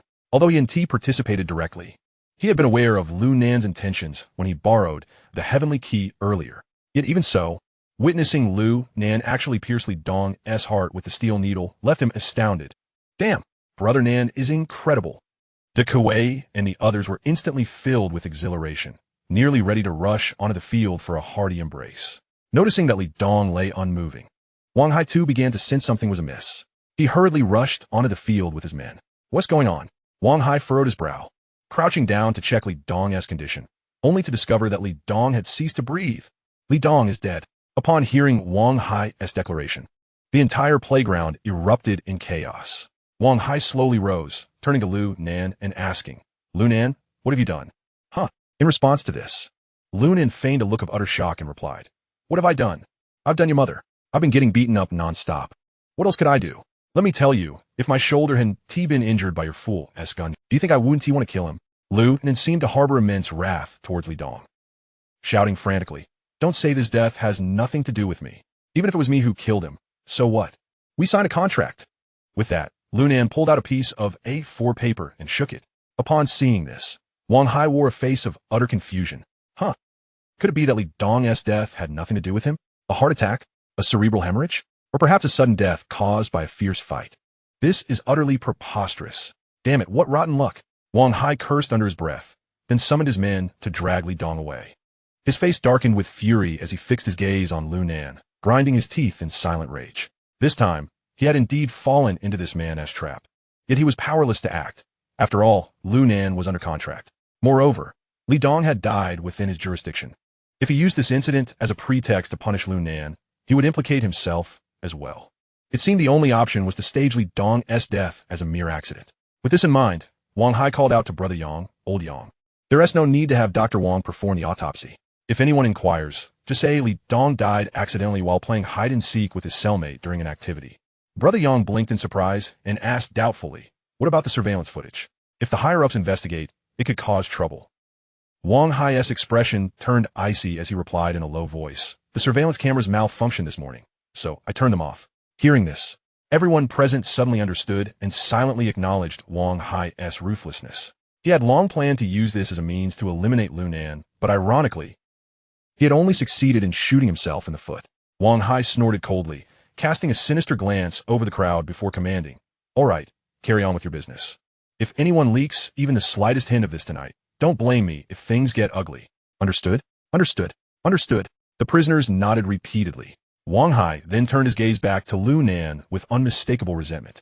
Ha, Warden Hai, I suppose I've won this selection contest, haven't I? Indeed. Wang Hai ground his teeth and nodded reluctantly.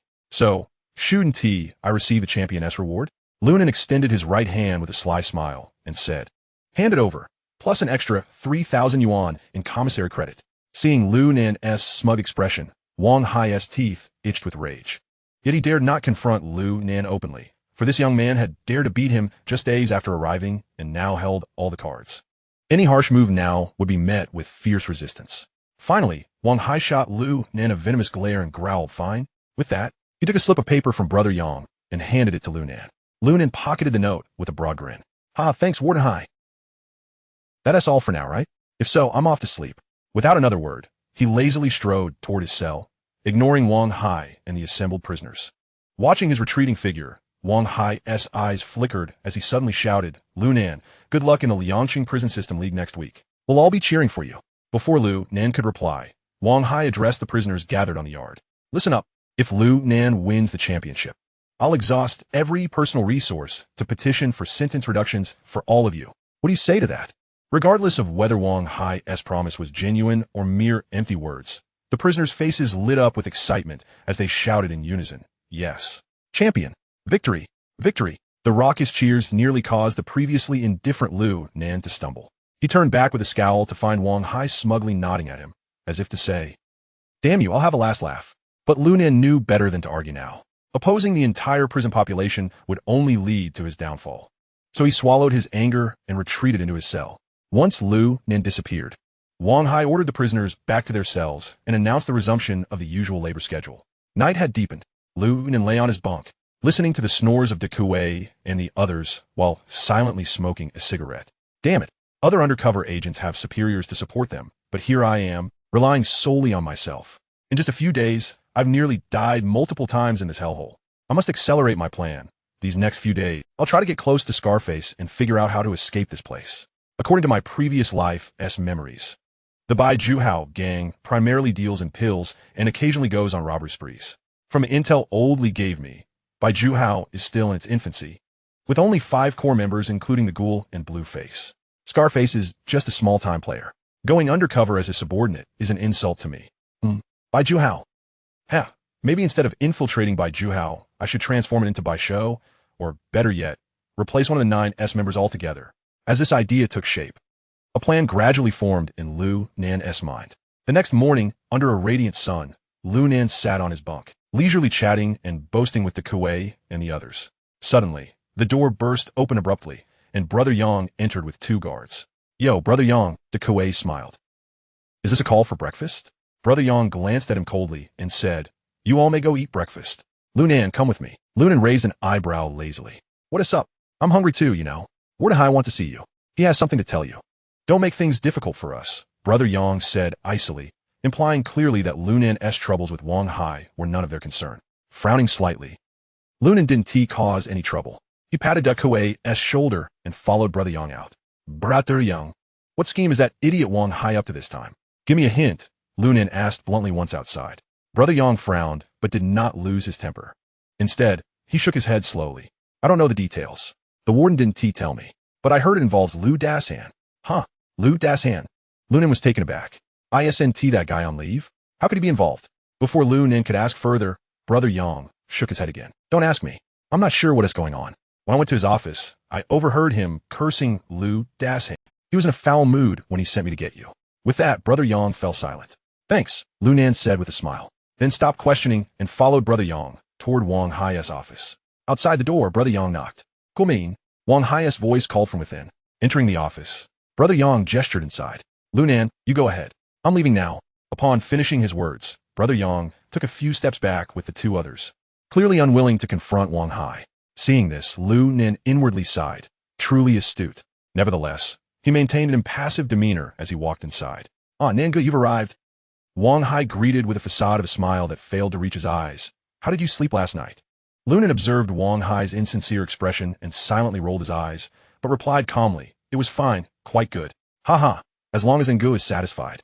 I can rest easy. Wang Hai chuckled darkly, then gestured toward the table with a grin. Come, sit. Noticing Wang Hai demeno. Lu Nin frowned slightly and waved his hand dismissively. Wang Hai, there's no need for such theatrics. I haven't had breakfast and am quite hungry. So, if you have something to say, just spit it out. Upon hearing this, Wang Hai's expression momentarily stiffened before he regained his smile, as if unaffected, and said, well, since you put it that way, a 1T bead around the bush. Nanga, you played quite well with Liu Dasan. Wang Hai, I have no idea what you're talking about. Lu Nin replied expressionlessly, genuinely perplexed by Wang Hai's insinuation. After all, he had merely sent Liu Dasan to the Xing Xing Internet Cafe, unaware of what transpired thereafter. Heh, Nanga, why play the fool? Wang Hai sneered. Let us be clear. Liu Dasan went to report me to the disciplinary committee. You orchestrated it, didn't you? I refuse to believe you're unaware. This revelation startled Lu Nan. What the hell? Has Liu Dasan lost his mind? How could he report Wang Hai? Isn't that akin to searching for trouble with a spotlight in a restroom? Indeed, seeing Lu Nan's silence only confirmed Wang Hai's suspicions. However, what followed left Lu Nan even more bewildered. But I must thank you. You didn't allow Liu Dasan to produce any substantial evidence. Are you threatening me? Chapter 62. The main character appears Lu Nan was taken aback by Wang Hai's words. What the hell? I have no clue what Liu Dasan is on about. How is this a threat? If anything, I'd prefer to pummel you. Nanya. I concede. I merely hope we can coexist peacefully from now on. Wang Hai gritted his teeth. Let me tell you, don't push me too far. In that case, no one will benefit. I heard your warning loud and clear. As long as you don't provoke me, I won't trouble you. But if you dare to engage in pointless banter again, don't blame me for being rude. His last words were delivered in a low growl. Lu Nan found the situation amusing. He looked at the furious Wang Hai and couldn't help but taunt. Wang Hai, have you gone mad? Since I stepped in, you've been the one seeking trouble. I'm merely defending myself. How did it turn into me bullying you? Wang Hai instantly flared with anger. With a loud clap, he crushed his cigarette, but, glaring fiercely at Lu Nan, stop trying to argue with me. I know exactly what you are. He leaned in closer. Don't think I'm oblivious to your schemes. Oh, what exactly am I? What schemes do you think I have? Enlighten me. Lu Nan scoffed, defiantly meeting Wang Hai's gaze without a hint of fear. At this, Wang Hai found himself at a loss for words. Indeed, as Lu Nan pointed out, from the very beginning, he had agreed to come here as warden to deal with Lu Nan. Yet, despite the gunshot wound on Lu Nan's shoulder, he had emerged relatively unscathed, while Wang Hai was nearing a breakdown due to the circumstances. As Wang Hai pondered, a steady voice suddenly emerged from the inner office of Wang Hai's workplace. Lu Nan, you are quite a valuable individual. As the words fell, a middle-aged man in police uniform stepped out. Lu Nan's pupils contracted in shock. The man bore an uncanny resemblance to Wang Hai. Director Wang, why have you come out? The moment Wang Hai saw him, he immediately stood up, his demeanor exceedingly respectful. Indeed, this man was none other than Wang Hai's father, Wang Donghui. Damn! How did he expect this old fellow to come in person? He is no ordinary figure. Having yet to reach 5th, he has already become the second in command in the Jing realm of Liang City. In 7 years, he will ascend to the top. He is truly a figure of immense power.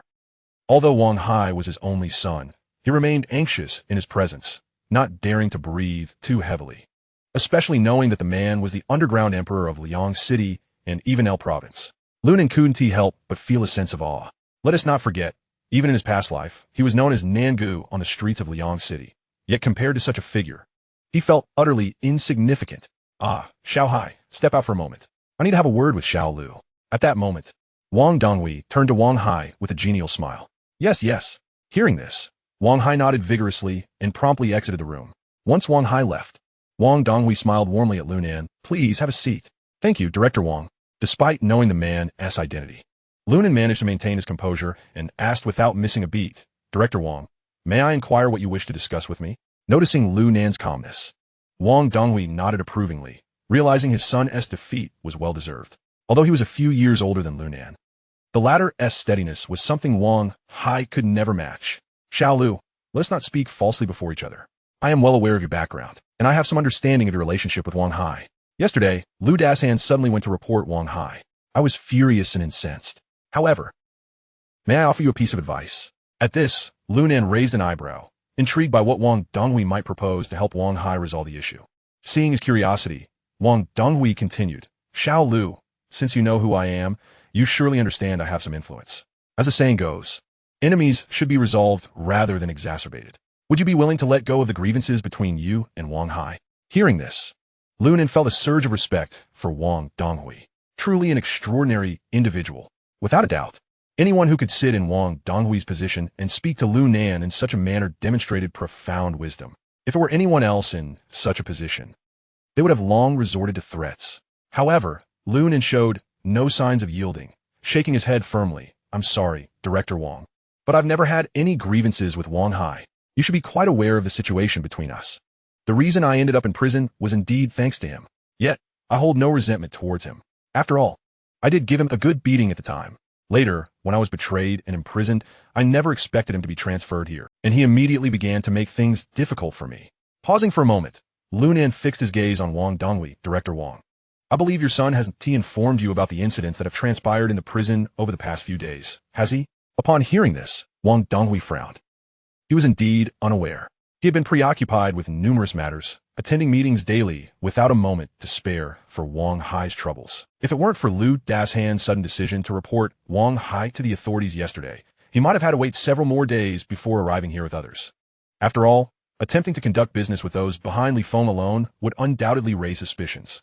At this moment, Lunan sighed and remarked, Alas, Director Wang, Wang Hai has truly gone a bit too far this time. He then proceeded to embellish the recent actions of Wang Hai, naturally concealing his own overbearing attitude. As he concluded, Lunan, in a fit of agitation, pulled down his left shoulder of his clothing, saying, Director Wang, the gunshot wound inflicted by Wang Hai is still bleeding profusely. Had I not been fortunate, that shot would have claimed my life. He deliberately displayed the injury before Wang Donghui. Upon seeing the grotesque scar, Wang Donghui's eyes narrowed instantly. Ha ha ha. Indeed, Xiao Hai has crossed the line this time. However, he has certainly made you adhere to the rules, has he not? Upon hearing this, Lunan scoffed inwardly, thinking to himself, this is just the beginning. I not only intend to impose rules on him, but, given the chance, I shall also teach this old fellow a lesson. Nevertheless, he maintained a bittersweet smile and nodded. At that moment, Wang Donghui spoke with a casual smile. All right, I assure you, Wang Hai will not be so excessive in the future.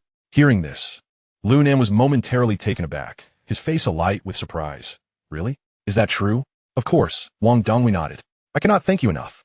Lunan appeared greatly relieved, adding, these past few days have been quite distressing for me. After all, I am a prisoner, and your son is the warden. If he wished to end my life, it would be exceedingly easy for him. Ha ha ha. Xiao Lu, your words are rather self-deprecating. Wang Donghui replied sagely, put aside other matters. The mere presence of Lu Dasan and that medical case file is enough for our Wang family to face serious trouble. At this point, his gaze sharpened, fixating intently on Lunan. Chapter 63. A subtle struggle. Director Wang, your words are a tad exaggerated. Lunan, unfazed by Wang Donghui's demeanor, lazily countered. As I mentioned earlier, I am the prisoner, and your son is the warden. If I had no leverage, he would have disposed of me long ago. With a shrug, he added, it is merely a matter of self-preservation. Self-preservation? Wang Donghui scoffed. Does preserving your life require Lu Dasan to make a report? I suspect you wish to place our Wang family in jeopardy. Director Wang, your assertion is even more exaggerated. While I may be young, I am not naive. A single Lu Dasan, or even the addition of that medical file, cannot possibly endanger your family. Lunan met Wang Donghui's gaze directly, asserting, am I not correct? Director Wang? Intriguing. Xiao Lu, I find you far more captivating than your father. He spends his days lecturing at school, and has yet to advance in rank after all these years. I had thought him to be a simpleton devoid of cunning. However, upon seeing you, I believe your father is a man of profound wisdom cloaked in simplicity. Upon hearing Wang Donghui's words, Lunan's expression shifted dramatically. Wang Donghui, what are you implying? My affairs are unrelated to my father.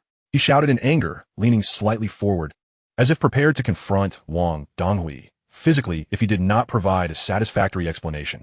However, Wang Donghui exhibited no sign of fear. Leaning back against the sofa, he leisurely took out a cigarette, lit it, and, after taking a puff, slowly exhaled a ring of smoke, saying, Xiao Lu, do not be agitated. I'm not like my son. I never engage in battles without certainty. Acknowledging his visit today, I naturally sought to understand you better. Director Wang, just state your intentions. Lunan said, his expression grave. Relax, relax. As I said, I merely wish to understand.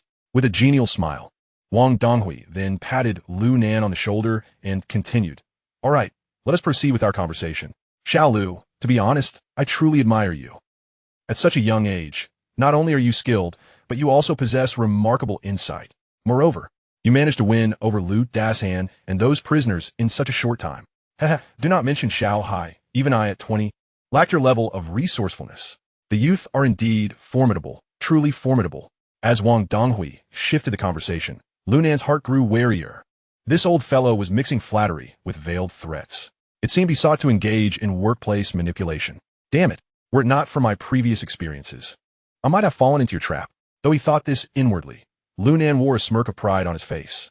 After all, he was only 20 years old. If he appeared too mature and cunning, Wang Donghui might truly ensure he did not survive the day. Director Wang, you flatter me. I have not received much formal education. Please state your business directly. I am becoming quite dizzy from your roundabout approach. Xiao, you are indeed refreshingly candid. Very well, since that is the case, I shall speak plainly. With Lunan's straightforwardness, Wang Donghui also felt at ease and directly stated, my intentions are quite simple. Return the medical file to me and assist me with the task. In return, your matters with Xiao Hai will be settled. Director Wang, what benefits do I gain from this? Lunan inquired directly. Upon hearing this, Wang Donghui not only did not grow angry, but instead regarded Lunan with even greater admiration. Intelligent and ruthless, unlike others who are so pedantic. Most importantly, he bears the weight of lives. Such a young man is precisely tailored for me. Wang Donghui. With this thought, Wang Donghui took a deep drag from his cigarette and slowly said, I can grant you one request. Any request. Upon hearing this, Lunan's eyes narrowed sharply, a glimmer of cunning flashing within. Any request. Indeed, any request. Wang Donghui declared emphatically. I, Wang Donghui, have always been a man of my word. This is also the key to why I have attained my current position. As long as you fulfill the two conditions I just mentioned, I shall fulfill your request. After speaking, Wang Donghui ceased further dialogue and simply gazed at Lunan, silently smoking. It appeared he was awaiting his response. Yet, Lunan did not inquire about the task he was to assist with, for Wang Donghui had stated that he would fulfill any request. It certainly would not be a benign task. Most likely, it involved murder and smuggling. Having realized this, a hint of sarcasm appeared at the corners of Lunan's mouth as he coldly remarked, Director Wang, even without stating my demands, you should already be quite aware. I wish to leave this place. Very well. Upon hearing Lunan's words, Wang Donghui nodded without hesitation, immediately acquiescing. Simultaneously, Wang Donghui chuckled, returning Lunan's words, you should also be quite aware of the task I wish for you to assist with, correct? It is merely murder and smuggling. This is a trivial matter for me. The lives I've taken are not merely one or two. I do not mind adding a few more to the count. His tone was exceedingly calm, as if he regarded murder as a triviality, embodying the youthful recklessness and defiance typical of one at the age of 20. Yet, Wang Donghui remained oblivious, as this was precisely the persona Lu Nan aimed to project. Indeed, upon hearing Lu Nan's words, Wang Donghui couldn't help but arch his brow in surprise. Lilo, Washukalat. One must speak so lightly. Murder and robbery? No, it's about eradicating evil and upholding justice. As he spoke, a chilling gleam flashed in his eyes. I hope you understand. In this world, there is no absolute black or white. There is only the strength of one's fists. Whoever I declare a villain becomes a villain. Whoever I declare a righteous man becomes righteous. If you wish to be released, I can help, but you must kill someone for me. At this moment, Wang Donghui finally revealed the commanding aura befitting a man of authority, pronouncing fate and death with a single decree. Hearing this, Lu Nan's pupils constricted sharply. For he detected the veiled threat within Wang Donghui's words. To be deemed righteous was to be no prisoner. Conversely, to be declared guilty meant guilt regardless of truth. Such is the seductive power of authority. After a brief silence, Lu Nan lifted his gaze to meet Wang Donghui's, his tone earnest as he inquired. Who must I kill? When? Wang Donghui's face immediately broke into a triumphant smile, fully aware that this game was already won. For what he coveted, he would inevitably obtain, be it power or a man. Haha, no rush, he said, waving a hand with a slight smile. Once you leave this prison, I will inform you. With that, he reached into his pocket and produced an envelope, placing it on the tea table. Little Nan, inside are the tasks you must undertake. Only by doing so can you be legitimately freed from South City Prison. As for that medical record, I presume you have already destroyed it, so I won't trouble you for it. Rising to his feet, Wang Donghui strode toward the door. Oh, and forget about Lu Dasan. That man is useless now. With that, he opened the door and departed without looking back. Chapter 64. Stealing something. Lu Nan's heart surged turbulently upon hearing these words. Damn, Lu Dasan was the old bastard's pawn sent to frame Wang Hai. What a grand scheme, to have Lu Dasan act deliberately for this conversation. Truly formidable. Ha ha ha. Yet this devilish act suits me perfectly, like someone delivering a pillow just as I was dozing off. In a sense, I am now Wang Donghui's man. With this thought, Lu Nan could no longer contain his joy and burst into uproarious laughter. Fortune truly favors the righteous. Then, he seized the envelope from the table and tucked it into his bosom. Outside, hearing Lu Nan's laughter, Wang Donghui revealed a sly, cunning smile. This conversation was far from as effortless as it seemed on the surface. This young man's composure was unerringly steady. Yet the audacious laughter confirmed he was still a 20-year-old youth, not yet mastered in masking his emotions.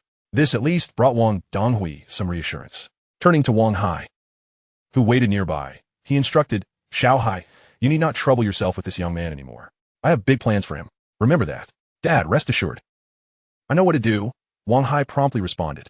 Good. Take it back now and tend properly to his gunshot wound. Have dinner at home tonight. I have matters to discuss with you. Wang Donghui patted Wang Hai's shoulder and left swiftly. As Wang Donghui's footsteps faded, Lu Nan instantly reverted to his former calm and collected demeanor.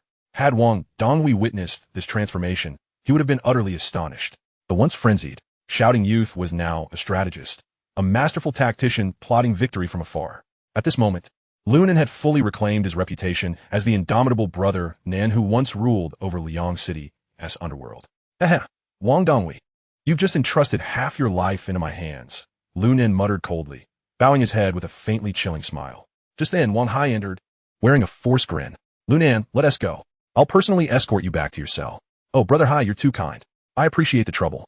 Lu Nan quipped, slipping back into his usual irreverent, playful manner. Wang Hai said nothing further, but gave his shoulder a meaningful pat before leading Lu Nan out. Once returned to his cell, Lu Nan found that De Kuei and the others were likely still laboring in the yard. Given his altered status, Wang Hai no longer harassed him, but said, I'll have old Yang bring you breakfast shortly. Eat first. I'm heading to the infirmary to have Dr. Wang and the others prepare to properly treat your shoulder wound tomorrow. He patted Lu Nan's shoulder reassuringly before departing. Watching Wang Hai's retreating figure, Lu Nan's lips curled into a sardonic smile. He truly is a good son. ISNT, sitting alone on the bed. Lu Nan retrieved the envelope from his chest, tore it open, and carefully examined its contents. Since it was only a single A4 sheet, he quickly grasped the instructions. Participate in the Liang City Prison's fighting tournament. Deliberately lose to their designated opponent and stage a fatal accident to simulate death, thus securing his escape from South City Prison. Damn, Wang Donghui is quite the schemer, Lu Nan remarked, tearing the paper into pieces and swallowing them. He must have planned this conversation before arriving. I just wonder whether, once free, he intends to use me as a disposable gun or sell me off like old Mo the fishmonger. Shaking his head with a wry laugh, Lu Nan muttered, no matter. I'm just curious how Wang Donghui will handle Scarface. Looks like the plan needs some adjustments. After breakfast, Lu Nan greeted Wang Hai and made his way to the yard. The prisoners laboring there greeted him with smiles and nods, regardless of whether they knew him personally. His reputation in South City Prison had evidently grown, beating Wang Hai without harm, overthrowing acts, and eliminating Li Dong. Who wouldn't respect such a formidable figure? Yet Lu Nan remained unpretentious, waving to everyone before approaching Old Kwai and De Kuei, who were pulling weeds. Brother Nan, did Wang Hai give you a hard time just now? De Kuei hurried over to ask. Lu Nan shook his head lightly. No, not only did he not cause trouble, He even brought me breakfast. Damn, more filial than a son. Hearing this, the others thought Lu Nan was bragging and burst into laughter. Brutanan. You're something else. All right, get back to work. If the guards see us slacking off, we're in trouble, Lu Nan warned, waving them off. Then he leaned close to old Kwai, patting his jacket pocket. Brother Kwai, returning what's yours. Thanks for the master key yesterday. Without it, dealing with Li Dong would have been tough. Old Kwai patted his own pocket, securing the key, and gave Lu Nan a thumbs. You've truly made a name for yourself in South City Prison. Don't forget, Brother Kwai has got your back. Hearing this, Lu Nan shook his head. Brother Kwai, this one be easy. What do you mean? Hearing such words, old Kwai was momentarily taken aback. Lu Nan did not conceal his intentions and whispered candidly. I estimate that in about a month, I might leave this place. Therefore, I want to be able to look after you. What the hell? Old Kwai exclaimed, his eyes widening in disbelief. Brother Nan, have you become addicted to boasting? If I remember correctly, your sentence is 17 years, right? You're leaving in a month. Are you aiming for the heavens? Ha, brother, I've latched onto a big leg today, one that is exceedingly robust. Lu Nan merely smiled gently, opting not to elaborate. It was not that he was unwilling to share, nor was it a matter of mistrust towards old Kwai. Rather, some matters are best kept known to fewer people. After all, there were plenty of others nearby, and should they overhear, the consequences would be dire. Cut it out. Keep on boasting, old Kwai retorted, casting him a sidelong glance before returning to his labor. Observing this, Lu Nan shifted the topic, saying, Old Kwai, I have a favor to ask of you. What is it? Speak. Old Kwai replied without lifting his gaze. What else could it be? I need you to help me steal something, Lu Nan whispered. Upon hearing this, old Kwai abruptly halted his weeding, irritation evident in his tone. Damn it. The last time I helped you with that document from Wang Hai, I ended up getting beaten. I'm not doing it this time. Find someone else. Old Kwai's voice was laden with resentment. Yet Lu Nan raised an eyebrow and protested. Hey, why should I find someone else? We're like brothers. Once I'm out, I'll definitely find a way to get you out too. Old Kwai scoffed. Are you really that full hot air? Is this still not over? Clearly, he did not believe Lu Nan's words. After cursing under his breath, he finally said, all right, what is it that you want me to steal this time? I'll tell you, but if Wang Hai finds out, I'll throw you under the bus. Lu Nan replied. Old Kwai raised an eyebrow. What do you mean? I'm not stealing anything from Wang Hai this time. I'm targeting that kid over there. He pointed discreetly at a young man in the distance, clearing stones on the playground. After listening, old Kwai furrowed his brow in confusion. Why steal from him? He is just a new inmate. Just do it, Lu Nan urged quietly. That kid has a jade pendant around his neck, because he provided benefits to Wang Hai. He had it confiscated by the guards. I need you to get it for me. All right, I'll do it. Old Kwai agreed without hesitation, inquiring, where do you need it? The sooner, the better. If you can get it now, then let us go right now. Wow, you really don't hold back. Old Kwai chuckled while brushing off the debris from his hands, preparing to head towards the young man. Just then, he noticed a group approaching in the same direction. Hey, Old Kwai, what are those guys doing? Lu Nan tugged at Old Kwai, questioning him. I'm not sure, Old Kwai shook his head. They seem to be a force to be reckoned with, but they're quite mysterious, and their strength is considerable. I don't know their organization's name. How do you know they're strong? Lu Nan probed. Well, I may not possess much ability, but I have a keen eye. The Axe Gang and the Hammer Gang have always been tyrants, but I'm wary of this group, Old Kwai replied. Upon hearing this, Lu Nan pondered for a moment, suddenly recalling the names from that list. He blurted, are they from Baizia Hall? Baizia Hall? You mean this group is from Baizia Hall? Old Kwai exclaimed, taken aback, as he quickly surveyed the scene. No wonder I felt uneasy when those punks stared at me. So it's Baizia Hall. Old Kwai, do you know about Baizia Hall? Lu Nan inquired, puzzled, for he had never heard of this organization. Even 20 years later, as a notorious figure in Liang City, he had no recollection of Baizia Hall. His knowledge of the name was solely from that document. I've heard that Baizia Hall is different from other gangs. It's an organization specializing in assassinations. Moreover, they operate discreetly, rarely appearing in the public unless they receive a contract, Old Kwai explained, nodding. Furthermore, Baizia Hall is ruthless and merciless in their dealings, never leaving survivors. I wonder how so many got caught this time. Logically, it shouldn't happen. Just as Old Kwai was explaining, the members of Baizia Hall had already reached the young man's side. Though the guards noticed, they turned away, ignoring the scene entirely, showing no interest in intervening. At that moment, a tattooed youth stepped forward from the Baizia Hall group and began speaking to the young man, seemingly without any intention to resort to violence. However, the young man shook his head, appearing disinterested. The tattooed youth, unwilling to relent, continued to persuade him. This only seemed to agitate the young man further. He waved his hand impatiently, raising his voice. I've already said, I have no interest in your damned organization. I'm not participating. I'll go where I want. Stop bothering me here. Upon hearing this, Lu Nan and old Kwai suddenly understood. Whoa, are they recruiting here in prison? No wonder so many assassins have been caught. This whole group is here for recruitment. Old Kwai realized, astonished. Could it be that Baiziyu Hall wishes to expand within this prison? Can assassins really recruit like this? Indeed, they do have creativity. Lu Nan sneered, realizing that the threshold for entering the assassin profession was not particularly high. As the two conversed, there was a sudden shift in the situation with Baiziyu Hall. Perhaps due to a misunderstanding, the tattooed youth slapped the young man across the face. The young man retaliated, grabbing a stone and engaging in a scuffle. However, outnumbered by the members of Baiziyu Hall, the young man was soon brought down, surrounded, and kicked. Huh, old Kwai, you don't need to steal his pendant anymore. I can go over and meet him right now, Lu Nan exclaimed, patting old Kwai on the shoulder before striding towards the commotion. Zhou Baiao, oh Zhou Baiao. 20 years ago, you Haven Tea changed a bit. Still as fierce as ever, Lu Nan muttered to himself as he approached, thinking it was quite convenient for him to get beaten up now.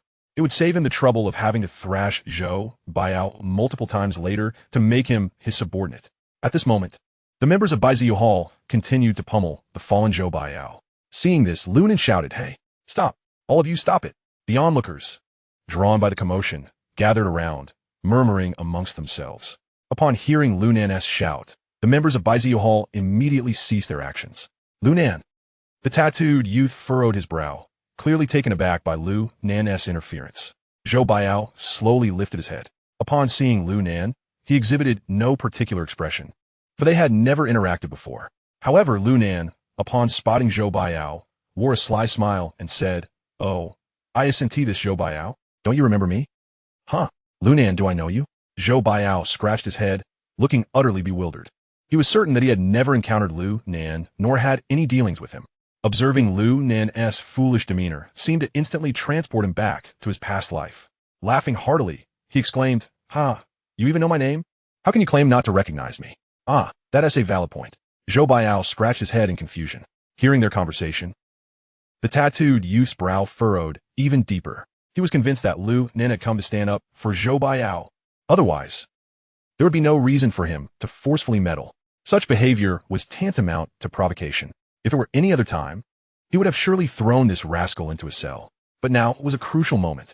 Moreover, they wished to recruit Lu Nan. Thus, the tattooed youth could only suppress his fury. Taking a deep breath, he coldly addressed Lu Nan. I advise you to refrain from intervening. This matter does not concern you. Doesn't concern me? Lu Nan scoffed, pointing at the bruised Zhou Baiao on the ground. This is my brother. How can you say it doesn't concern me? Zhou Baiao was taken aback. He had not anticipated that Lu Nan would stand up for him. Suddenly, a warm current surged within him. The tattooed youth's frown deepened, his eyes glinting with murderous intent. Yet, he inhaled deeply once more, striving to restrain his temper, and gritted his teeth as he said, Since that's the case, we shall grant you some face. But remember, there cannot be a next time. Or else what? Lu Nan inquired, a playful expression on his face, as if amused. Are you going to stab me? Or perhaps employ some method to assassinate me? Upon hearing this, the tattooed youth's expression stiffened. Then he spoke ominously. Since you are aware of our identity, you should also comprehend our capabilities. I warn you, do not force our hand. Force your hand? Lu Nan interrupted crudely. Were you a mere chicken? Do you believe I won't deal with you right now? Chapter 66. What nonsense. Seeing Lu Nan so arrogant, even the tattooed youth, no matter how good-natured, could no longer contain himself. With eyes wide open, he roared, Damn it! He hurled a punch towards Lu Nan. Without hesitation, Lu Nan met the strike head-on, resulting in a resounding thud as their fists collided, sending a cloud of dust flying. While Lu Nan stood firm, the tattooed youth staggered back 4 or 5 steps. Lu Nan shook out his right arm, loosening his muscles. That is hardly impressive. Or is it that your Baiziyu Hall can only engage in underhanded dealings? This remark struck a chord. Baiziyu Hall was notorious for its clandestine operations. Poisoning, car accidents, abductions, threats. Even assassinations were typically executed with a sudden stab. Real killers wouldn't engage in a brawl head-on. That would be entirely unprofessional. Yet, despite this, the tattooed youth was still flushed with anger from Lu Nan's mockery. Damn it! The tattooed youth finally exploded, cursing before charging at Lu Nan again.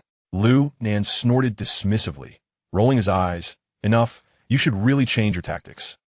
With your skills, you'd starve busking on a bridge. And you dare to learn martial arts? With a shake of his head, Lu Nan unleashed a flying kick. Bam! A heavy thud resonated as the tattooed youth was sent flying several meters, crashing to the ground in a disheveled heap.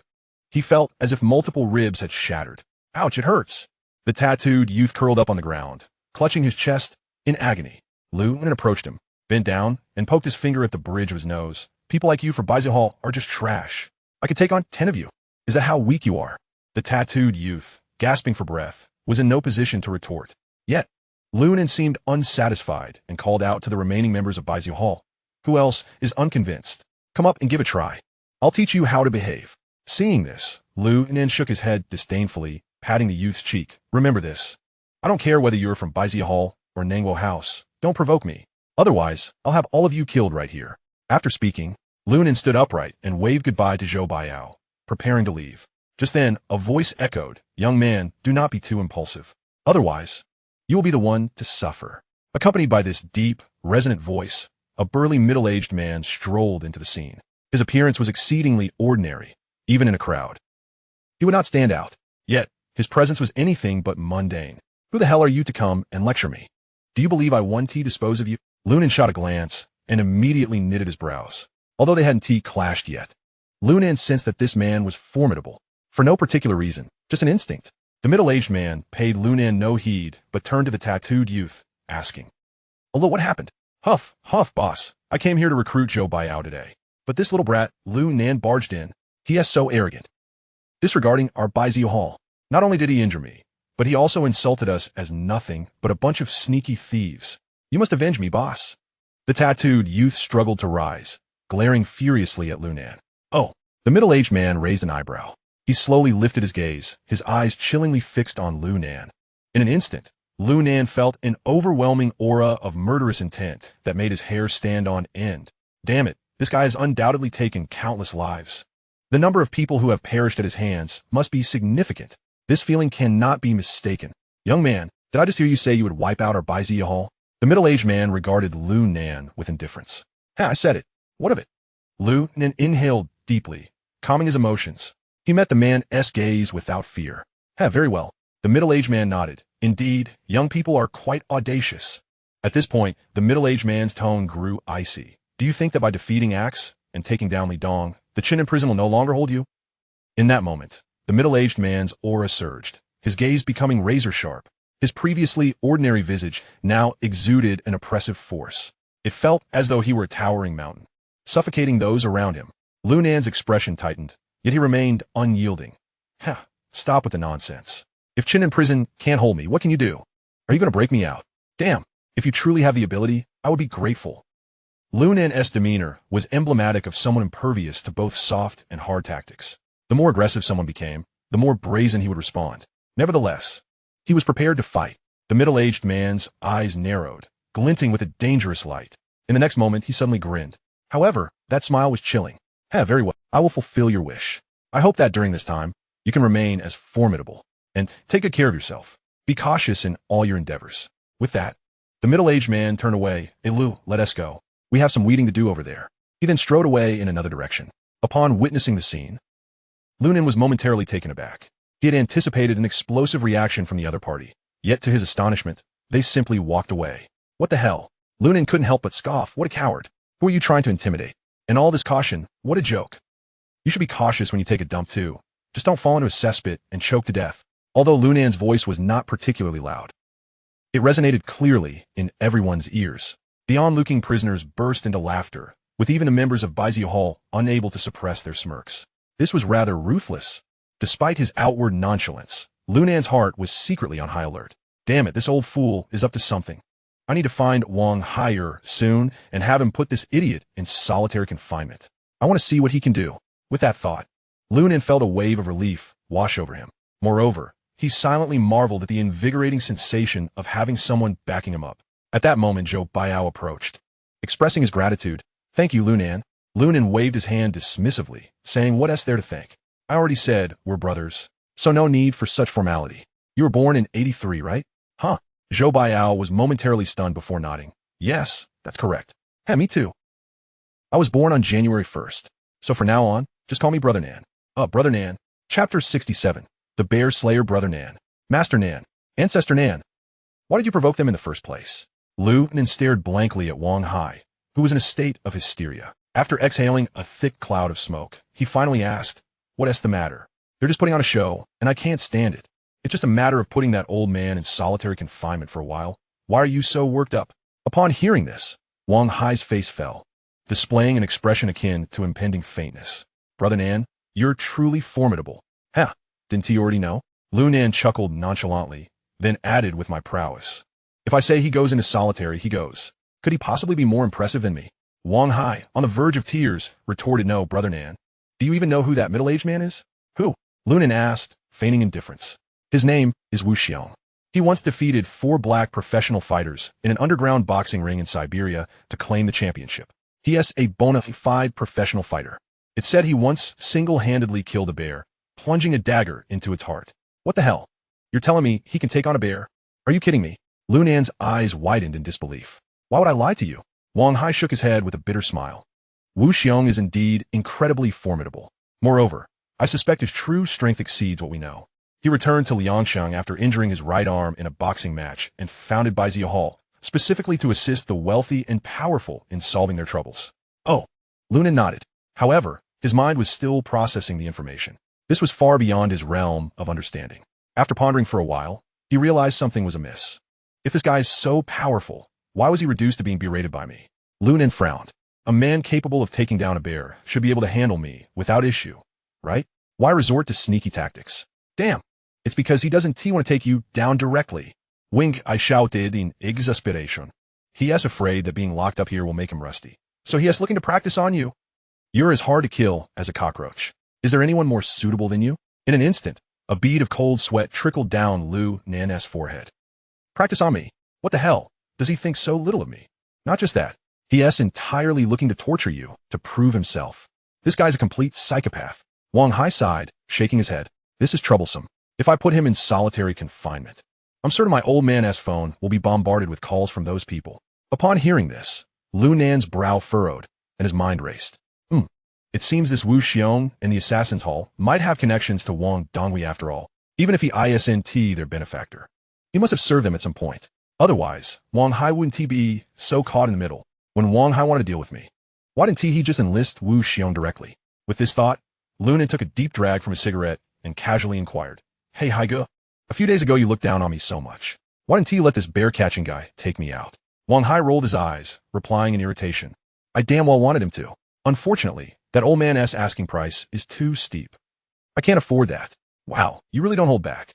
Lu Nan was taken aback by this revelation. "What I have to hide? We're all in the same boat now." Wang Hai stood defiant. Regardless, Wu Xiong definitely wants you dead. After all, he has been stuck here for nearly 3 years. If he doesn't get some action, he'll be rusting away. With a sigh, Wang Hai continued, "I'll go talk to him. Hopefully, he'll give me some face and let this matter slide. Otherwise, there is only one way to save you." "What way?" "Put you in the isolation room." "Damn, you can't be serious." Lu Nan exploded. "If he doesn't give you face, you can forget about it.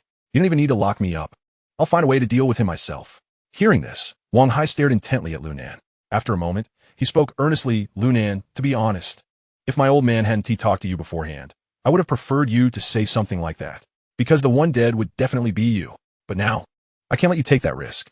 As Wang Hai lit a cigarette and took a heavy drag, he solemnly stated, "Whether you admit it or not, you're effectively working for my old man now.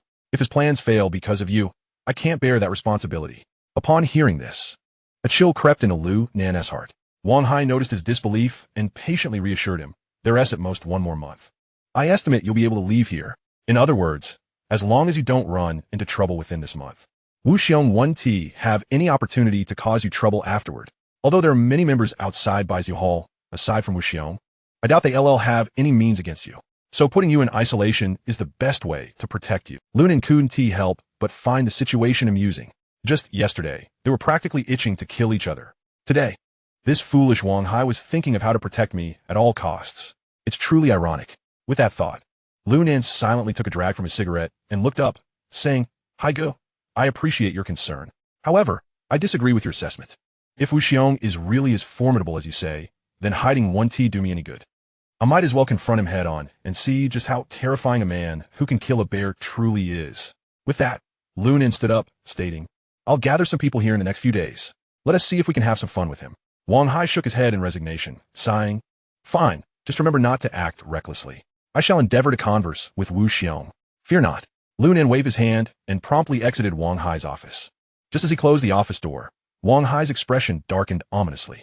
Haha, Lu Nen, since you seek your own demise, do not blame me. When the time comes, even if my father learns of it, he can only say you overestimate your own abilities. As he spoke, Wang Hai forcefully plunged his cigarette into the ashtray, a sinister grin spreading across his face. If I were to negotiate with Wu Xiong, he would undoubtedly show me respect. Yet, I refuse to beg him on behalf of a mere penniless wretch like you. If it weren't for that scoundrelly Dong's rash interference, Wu Xiong would have sent you to the afterlife that day. Chapter 68. An unforeseen incident upon returning to his cell. Lu Nen found himself deep in contemplation regarding his strategy. If Wu Xiong was indeed as formidable as Wang Hai claimed, he would likely be no match for him. After all, that fellow had once taken down a bear. Here I am, having only dispatched a few dogs. In terms of size, they are not even comparable. However, let us not forget, no matter how powerful he may be, he is not invincible. A few well-placed stabs would surely bring him down. Why should I fear him? Moreover, I do not believe Wang Hai, that petty and vindictive individual, genuinely cares about me. He simply lacks the capacity for such concern. With this thought, Lu Nen suddenly broke into a cold smile. Hey, it's uncertain who will end up killing whom. Brother Nan, what are you mumbling about? What do you mean by killing a bear? Are you planning to engage in poaching like us? Just as Lu Nen finished speaking, De Kuei unexpectedly leaned in. Upon hearing this, Lu Nan's eyes sparkled with interest. De Kuei, have you ever hunted a bear? Upon hearing this topic, De Kuei's enthusiasm surged, and he slapped his thigh, exclaiming, Oh, Brother Nan, we did indeed hunt a black bear. That fellow fetched us quite a sum. It allowed us to enjoy a lavish feast for a significant time. Indeed, that black bear was full of valuable parts. We sold it for 200,000. They all chimed in, reminiscing. Pray tell, how did you manage to hunt it? Lu Nen eagerly inquired. Well, it was not much. We set traps and then shot it with a hunting rifle. De Kuei scratched his head as he replied. Lunan undeterret, presedon takui. What if one had only a dagger or a short knife? Is it possible for a person to hunt a bear? Well, De Kuei pondered for a moment, then confidently nodded yes. As long as you know the bear's path, and if the traps are well placed, it is possible to hunt one without a gun. Traps. Lu Nen murmured, nodding thoughtfully before continuing. So, if one were to confront a bear with just a knife, could they defeat it? What? De Kuei and the others stared wide-eyed, looking at Lu Nen as if he were deranged. Brother Nan, are you all right? We are human, not superhuman. Who can kill a bear with just a knife? That's absurd. Indeed, Brother Nan, we need not concoct fantastical tales. No matter how skilled one might be, it is impossible to slay a bear. Listening to their discussions, Lu Nen furrowed his brow. He contemplated the situation and found it rather peculiar. If Wu Xiong was truly that formidable, he would practically be superhuman. Killing a bear with a knife would surely require meticulous preparation, such as setting traps. Otherwise, success would be unattainable. Furthermore, since Wu Xiong is involved in assassination activities, devising traps should be child's play for him. Having reached this conclusion, Lu Nen felt considerably enlightened. Why was I frightening myself? De Kuei, come, take this voucher and procure some food and drink. Tonight, we shall feast. In high spirits, Lu Nen produced the voucher he had won the previous day and handed it to De Kuei. The others, upon witnessing this, erupted with excitement. Splendid. Thank you. Brother Nan. Before long, De Kuei and the others returned, arms laden with an assortment of snacks, beer, and instant noodles. Brother Nan, these are all that remain in the store. We cleared out. Lu Nen nodded. Well, as long as there's beer, the rest is secondary. He reached for a can of beer, preparing to open it when De Kuei handed him a rustic chicken leg, saying, Brother Nan, hold off on drinking for a moment. You haven't eaten properly all day. Start with this. Oh, what a delightful surprise. Seeing the chicken leg, Lu Nan's face lit up. De Kuei, go ahead and eat. I'm feeling quite irritable lately. Beer will suffice for me. That's simply one tea do, Brother Nan. This is a rare find. The entire store had only one left. It cost nearly 100. Goodness, that truly is a price. Lu Nen exclaimed, throwing the chicken leg onto the table. If you want to eat it, share it with the brothers. The other day, I devoured 2 roasted chickens alone to replenish my energy. This one can serve as a side with instant noodles. Tomorrow, I shall treat you all to roast chicken. Hearing this, De Kuei seemed to want to argue further, but Lu Nen waved his hand and stated firmly, No need for unnecessary chatter. Do as I say.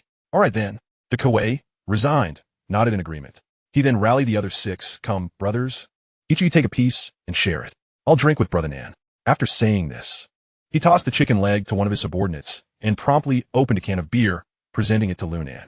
Lunan graciously accepted, tilting his head back to take a hearty swig, relishing the moment. He inhaled deeply, then squinted his eyes in delight. Refreshing. As long as Brother Nan is pleased. They all cheered. Brother Nan, let us raise a toast. As they tore off pieces of chicken and tossed them into the bucket of instant noodles, they all raised their bottles and drank heartily. Brother Nan, from now on, we shall follow you. This place isn't too bad, aside from the lack of women. The Kuei grinned broadly after finishing his bottle. The other 6 muscular men, though silent, wore similar expressions, clearly in agreement with the Kuei's sentiment. Very well. Recently, I too wish to expand my influence here. In due time, we shall enjoy the good life together. Lunan declared, not merely to placate the Kuei and the others. After spending several days with them, he had come to understand their characters, realizing they were men of loyalty. Even if he were to leave, he couldn't bear to witness them being bullied here. It was essential to gather some followers. Moreover, establishing a foundation here would undeniably be more reliable than recruiting people after leaving. After all, they had endured hardship together. To our future prosperity. To our future prosperity. To our future prosperity. The group echoed in unison, raising their voices in exuberance. Then laughter filled the air. Shortly thereafter, one of the younger brothers, evidently famished, began devouring the instant noodles. The others soon followed suit, while only the Kuei and Lu Nen continued to drink beer. Suddenly, the first disciple to indulge in instant noodles clutched his abdomen and let out a pained cry. Lao Lu, what is wrong with you? The Kuei inquired with concern. I have a stomach ache. The disciple groaned in agony. A stomach ache isn't an illness. It's just a matter of needing to relieve oneself. Just go squat for a while, and you'll be fine. Before the Kuei could finish his teasing remark, the disciple suddenly collapsed to the ground with a thud. His body began to convulse uncontrollably, and frothy white foam erupted from the corners of his mouth. Chapter 69. I seek vengeance. What the hell is going on? Everyone gasped in shock at the sight. Then, a more horrifying scene unfolded. Aside from Lunan and the Kuei, the rest of the group began to convulse as well. Foaming at the mouth. Damn it, that chicken leg must be tainted. Lunan realized instantly, cursing loudly. How could the chicken leg be problematic? Dakui bevildet it. Looked at Lunan. I specifically checked when I bought it. It was expired. The Kuei, stop discussing that now. Call for the supervisors immediately. Lunan shouted while dragging several of them toward the restroom. Oh, all right. Supervisors. The Kuei dashed to the door, calling out loudly. Yet curiously, despite the usual vigilance of the supervisors, they were nowhere to be seen today. No matter how hoarsely the Kuei shouted, no one came to investigate. Daku was fantich. Like an ant on a hot pan, his voice growing hoarse. Damn it, it's definitely that Wang Hai's doing. Lu Nen gritted his teeth. There is no way nobody would come unless he ordered it. Dakui, stop soaking. Quickly come and help me pry open his mouth. I need to use this rubber tube to pump his stomach. Got it. Dakui, momentarily said. Hurriedly stepped forward and forcefully pried open the jaw of the first fallen disciple. Find something for him to bite down on to keep his mouth open. Otherwise, if this tube breaks, we'll be in deep trouble. As he spoke, Lunan pulled out a red rubber tube, typically used for cleaning the restroom. Rolling it up at one end, the Kuei scanned the surroundings, but found nothing useful. Gritting his teeth, he pressed his wrist into the disciple's mouth. Without hesitation, Lunan followed the method he remembered from his past life, shoving the rubber tube down the disciple's throat. Cough, cough, cough. In an instant, a putrid stench enveloped the air. The disciple struggled desperately, but the Kuei held him firmly to the ground. Give him. Regardless of the disciple's thrashing, Lunan turned on the faucet. Water gushed from the tube. Soon, the cold water mixed with gastric juices spewed forth from the disciple's mouth. Lift his head. Don't let him choke. Lunan instructed while maintaining control of the tube's position to prevent it from slipping out. Okay, nanye. Dakui immediately compliet. Lifting the disciple's head higher, intensifying the force of the water stream. Giligilu. Before long, the disciple's abdomen began to swell. Wow! Accompanied by a violent wave of nausea, the disciple felt a crushing sensation in his chest and opened his mouth to violently expel. Seeing this, Lunan swiftly withdrew the tube. Ugh! A torrent of gastric acid and refuse erupted onto the nearby table. Huff, huff. At last, the disciple seemed to regain some awareness, continuing to retch. Quick, the next one. Lunan urged the Kuei without delay. All right, next. De Kuei complied repeatedly, assisting another disciple upright. They repeated the earlier procedure. However, this time it did not go as smoothly. No matter how much water Lunan turned on, the disciple showed no reaction. Moreover, his abdomen had swelled to an alarming size, resembling that of a woman 5 or 6 months pregnant. Damn it, De Kuei, you need to apply pressure to his abdomen. Get him to expel whatever's inside. Lunan could help but curse. At this moment, he felt an overwhelming urge to eliminate Wu Xiong and Wang Hai. But this was not the time for such thoughts. He dragged over another person, initiating the process anew. Regrettably, no matter how hard Lunan tried, the disciple remained unresponsive. Anxiety gnawed at Lunan, yet he felt helpless as to what further actions to take. Just then, a sobbing voice came from De Kuei's direction. Nangu, Weavuo. Nangu, he is not going to make it. Upon hearing this, Lunan turned to look. The first individual whose stomach was pumped now had his head drooping completely. Clearly, he had lost his life. Observing this, Lunan sighed deeply. He then checked the remaining few, feeling for their breaths, but none of them showed signs of life. They were all dead. Damn it. Lunan's eyes widened in disbelief as he threw the rubber tube forcefully to the ground. He then sat down heavily on the bed, overwhelmed by a sense of defeat. Wanhai, Usiong. This matter is far from over. I will ensure that you pay for your blood debts. At that, Lunan longed to personally slay the two beasts, Wu Xiong and Wang Hai. Nango, what on earth is happening? De Kuei whimpered, trembling as he asked. Lunan patted his shoulder, but said nothing further. He feared that De Kuei, in his impulsive rage, would seek revenge on Wang Hai and Wu Xiong privately. In doing so, he might inadvertently harm himself. De Kuei, we will discuss this matter later.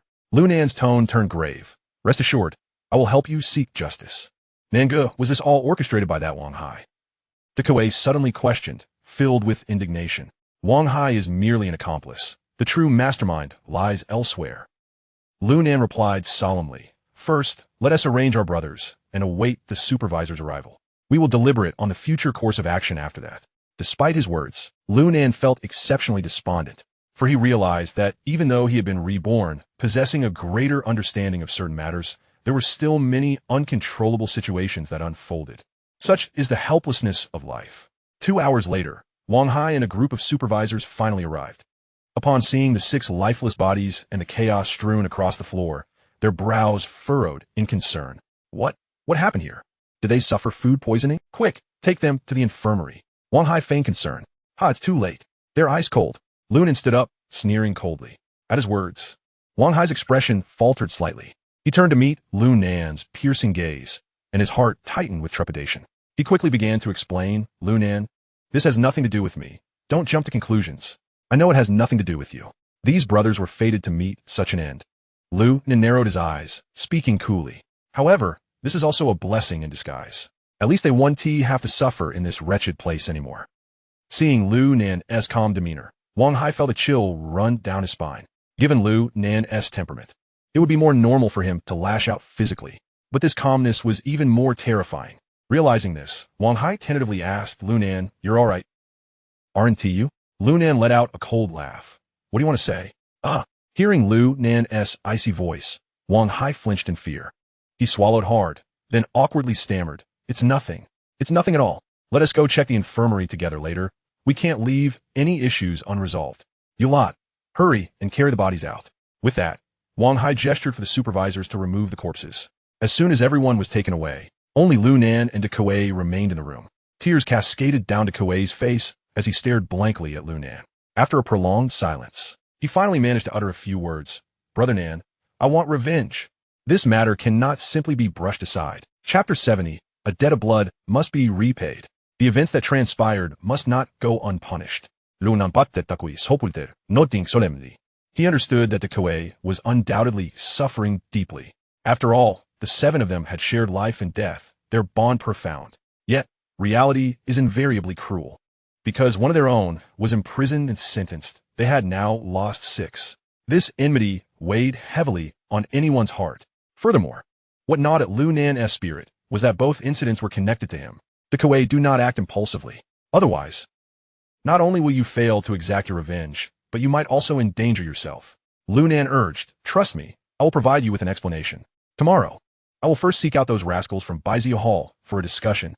Upon hearing Lunan's words laced with a hint of menace, De Kuei's expression softened. Okay. I will heed, Brother Nan. Then, as if realizing something, he inquired, Brother Nan, do you mean that this incident was orchestrated by Baizi Hall? Yes. It should be the mastermind behind Baizi Hall, Wang Hai. Lu Nan nodded, contemplating for a moment before revealing his true thoughts. De Kuei, their target is likely me. My brothers have merely been collateral damage this time. I understand, Brother Nan. De Kuei replied with a bitter smile, waving his hand. This is not your fault. It's merely their unfortunate fate. Hearing this, Lu Nan could not utter another word. He could only pat De Kuei's shoulder with renewed vigor. Alu, was this your doing? In another cell within the third monitoring area, Wu Xiong glared darkly at a tattooed youth. Be brother, it was me, the young man stammered. That arrogant Lu Nan had to be taught a lesson. Slap. A resounding slap struck him. Wu Xiong bellowed. How many times have I warned you? Never provoke Lu Nan. Are your ears deaf? The tattooed man fell to the ground, clutching his stinging cheek, feeling wronged. Brother, I did it for a Baizi Hall. For you. If we don't teach that little brat a lesson. He'll think he can do whatever he wants. Besides, Wang Hai agreed to this. Damn. At these words, Wu Xiong's fury intensified as he kicked the tattooed man several times. Then, gritting his teeth, he shouted, Who allowed you to associate with Wang Hai? You have no idea how ruthless he can be. And use your brain. If Wang Hai could handle Lu Nan, would he be so quiet? Damn it. Even Wang Hai's father cannot deal with Lu Nan. Realizing he had let slip too much, Wu Xiong quickly cleared his throat. All right, for the next few days, stick with me. Do not wander off. Otherwise, Lu Nan will surely take you down. Brother, I understand. Although Alu acquiesced, his eyes brimmed with defiance. Wu Xiong shook his head with a sigh. Alas, this situation is becoming troublesome. The following day, a cacophony of horns suddenly sounded from afar. This was followed by a series of synchronized footsteps and shouts. The morning exercises of the second and third monitoring areas. Seeing Wang Hai emerge from the building, Lu Nan stepped out of the formation and approached him. Nan, brother, what are you planning to do? Wang Hai clearly appeared intimidated by Lu Nan. Instinctively, he took a few steps back. For the sake of your father, I will overlook whether last night's incident was at your behest. I have one question. Was Wu Xiong the one who acted? Lu Nan glared coldly at Wang Hai, as if he were ready to kill. Wang Hai Jianba, then shook his head. No, it wasn't he. Wang Hai, do you think I wouldn't dare to take you down? No, I didn't mean that. But it truly wasn't Wu Xiong. It was his underling, Alu. Wang Hai quickly shook his head, panic etched across his face. Alu. Yes. The kid you beat up yesterday. Wang Hai dared not conceal the truth and readily sold out Alu. I see. With that, Lu Nan strode toward the resting members of Baizi Hall. Zhou Baiao and De Kuei followed closely behind. Lao Kuai moved along with the onlookers toward that direction. Warden, should we intervene in this matter? Yang Guo asked quietly upon witnessing the unfolding scene. What do you care about a dog-eat-dog situation? At this moment, Wang Hai had shed his earlier trepidation, replaced instead by a smirk of schadenfreude. I've already warned that fool. It's his own choice not to heed my words. If that's the case, let him perish here. Yang Guo, unaware of the underlying details, cautiously inquired. But aren't you relying on Lu Nan for the competition? Haha, I must thank Lu Nan for this. Because of this incident, Wu Xiong sought me out this morning and agreed to participate in the competition. Wan Hai Juka Sinitori. With Wu Xiong stepping in, it matters not whether Lu Nan participates or not. As he spoke, Wang Hai pulled out a cigarette and lit it. Damn, I really don't understand why my old man has such faith in Lu Nan. Damn it. Meanwhile, Lu Nan and his companions had arrived at Baiziu Hall's gathering place. Oh, isn't this Lu Nan? Alu remarked sarcastically. What is the matter? I heard someone in your cell suffered food poisoning last night. 6 of them reportedly died. Oh, from the looks of you, it seems you're unscathed. Must just be a case of a little diarrhea, right? How is it going? Did T get caught in the crossfire, did you? The others erupted in laughter, pointing at Lu Nan. Wu Xiong, however, frowned. Shut up. Alu es moquing expression faltered, no longer daring to make light of the situation. Lu Nan, however, ignored Alu, focusing intently on Wu Xiong. Wu Xiong, don't you think you owe me an explanation? Upon hearing these words, Wu Xiong felt an overwhelming pressure bearing down on him. Yesterday, he had perceived Lu Nan merely as a capable young man. Though formidable, he had not considered him a threat. But now, he sensed that Lu Nan stood as an equal, a powerful figure in the underworld, both in aura and in the remarkable composure that belied his youth. He was on par with Wu Xiong. This intense intuition, honed through years of survival in the underworld, could not be mistaken. Wu Xiong took a deep breath, suppressing his astonishment, and replied coolly, What kind of explanation do you seek? Lu Nan's icy gaze bore into Wu Xiong as he slowly uttered 4 words. Blood debt must be repaid. Are you certain? Wu Xiong raised an eyebrow. Lu Nan's demeanor was exceedingly assertive, which Wu Xiong found intolerable. "Ha, the person stands right in front of you. What is there to be uncertain about?" Lu Nan replied calmly. "If you hand over this fool to me, I won't pursue trouble with your Baizi Hall. Otherwise, it will be a fight to the death between us." Chapter 71. A challenge to Wu Xiong. Hearing Lu Nan's declaration, those around him gasped in shock. This was an open challenge to their leader. While they acknowledged Lu Nan's prowess, they fundamentally believed he could not match their leader. His actions were tantamount to courting death. Lu erupted in laughter. "Ha ha, Lu Nan, are you out of your mind? How dare you challenge our leader? Do you truly believe that my leader could crush your skull with a single blow?" Lu Nan remained impervious to Li's provocations, his gaze fixed intently on Wu Xiong. At that moment, a surge of anger welled up within Wu Xiong. Young man, do you even comprehend the words you utter?" Wu Xiong regarded Lu Nan with a chilling stare, declaring, "If you truly wish for death, I can certainly oblige." In response, Lu Nan nodded slightly, gesturing dismissively toward Lu, saying, "Oh, so this fool is your protege, then?" Lu, emboldened by Wu Xiong's backing, immediately retorted, "Who the hell are you cursing?" With that, he lunged forward, aiming to crush Lu Nan's fingers. In a startling turn of events, Wu Xiong's expression shifted dramatically. "Ole, be careful." Before the words had fully escaped his lips, Wu Xiong sprang to his feet and aimed a kick at Lu Nan. He had anticipated that Lu Nan would evade or retreat. To his astonishment, Lu Nan stood his ground, making no attempt to move. As Lu drew nearer, Lu Nan suddenly lifted his leg, delivering a vicious whip kick directly to Li's chest. Bang! The sound of bones shattering and ribs cracking resonated simultaneously. Lu was sent flying several meters away, crashing into a pile of debris before finally coming to a halt. Wow! He opened his mouth and spewed a pool of blood, his eyes glazing over as he trembled uncontrollably, collapsing to the ground. Lu Nan, having taken Wu Xiong's kick head-on, merely staggered back half a step, barely affected. Wiping the blood from the corner of his mouth, he turned to Wu Xiong and stated, "You can no longer protect him. An eye for an eye. It is only fair." The scene unfolded with such rapidity that everyone was left in a state of shock. No one had anticipated Lu Nan's retaliatory strike would be so explosive. "Damn it!" Wu Xiong, momentarily taken aback, roared in fury as he charged at Lu Nan. "I'll make you regret this." Lu Nan, devoid of emotion, replied, "Rather than waste time on futile threats, you should hurry to save your foolish underling. If he survives, yesterday's actions will be forgotten. If he dies, he has only himself to blame." With a deep breath, Lu Nan proclaimed, "1 week from now, we shall face each other again, standing for the living, lying down for the dead. Do you dare accept the challenge?" Upon hearing this, Wu Xiong's eyes narrowed, glinting like a viper's. "Yesterday, I intended to teach you a lesson over the next few days to show you that there are greater powers than yourself. But I did not foresee Lu's premature aggression. This is indeed a failure on my part. However, this is a matter of Bei Xiutang, and it is not your place to discipline him." With a cold gaze, Wu Xiong retorted, "Since you refuse to heed my warning, I accept your challenge. 1 week from now, let the stakes be life or death." "Excellent. A refreshing agreement." Lu Nan smiled, adding, "I am not here to discipline him for you, but to cleanse your ranks. You should be grateful. Otherwise, some of his ilk will surely bring your Bei Xiu gang to ruin. By the way, you need not investigate further. If I am not mistaken, that fool Li's internal organs should be thoroughly shattered. He will not survive." With that, Lu Nan turned and departed with Zhou Baiao and De Kuei, leaving Wu Xiong standing amid a tempest of conflicting emotions.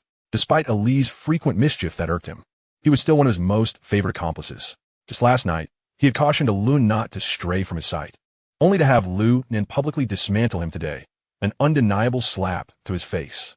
As this realization washed over him, Wu Xiong's eye twitched. He glared at the retreating figures of Lu Nan and his companions, vowing, "Since you seek death so eagerly, I shall show you no mercy. But first, I must inform Wang Dongwei. It seems Lu Nan's plan to feign death is futile, for I shall ensure he becomes a true corpse." As Lu Nan entered the detention center and passed by Wang Hai, he coldly remarked, "Brother Hai, there are many matters you ought to inquire about with your superior. His thoughts are not always as straightforward as you presume. Do not be so presumptuous as to jeopardize his affairs, lest he decides to deal with you himself. After all, sometimes a son is not as dear as the power he wields. By the way, from now on, Zhou Baiao will be transferred to our cell."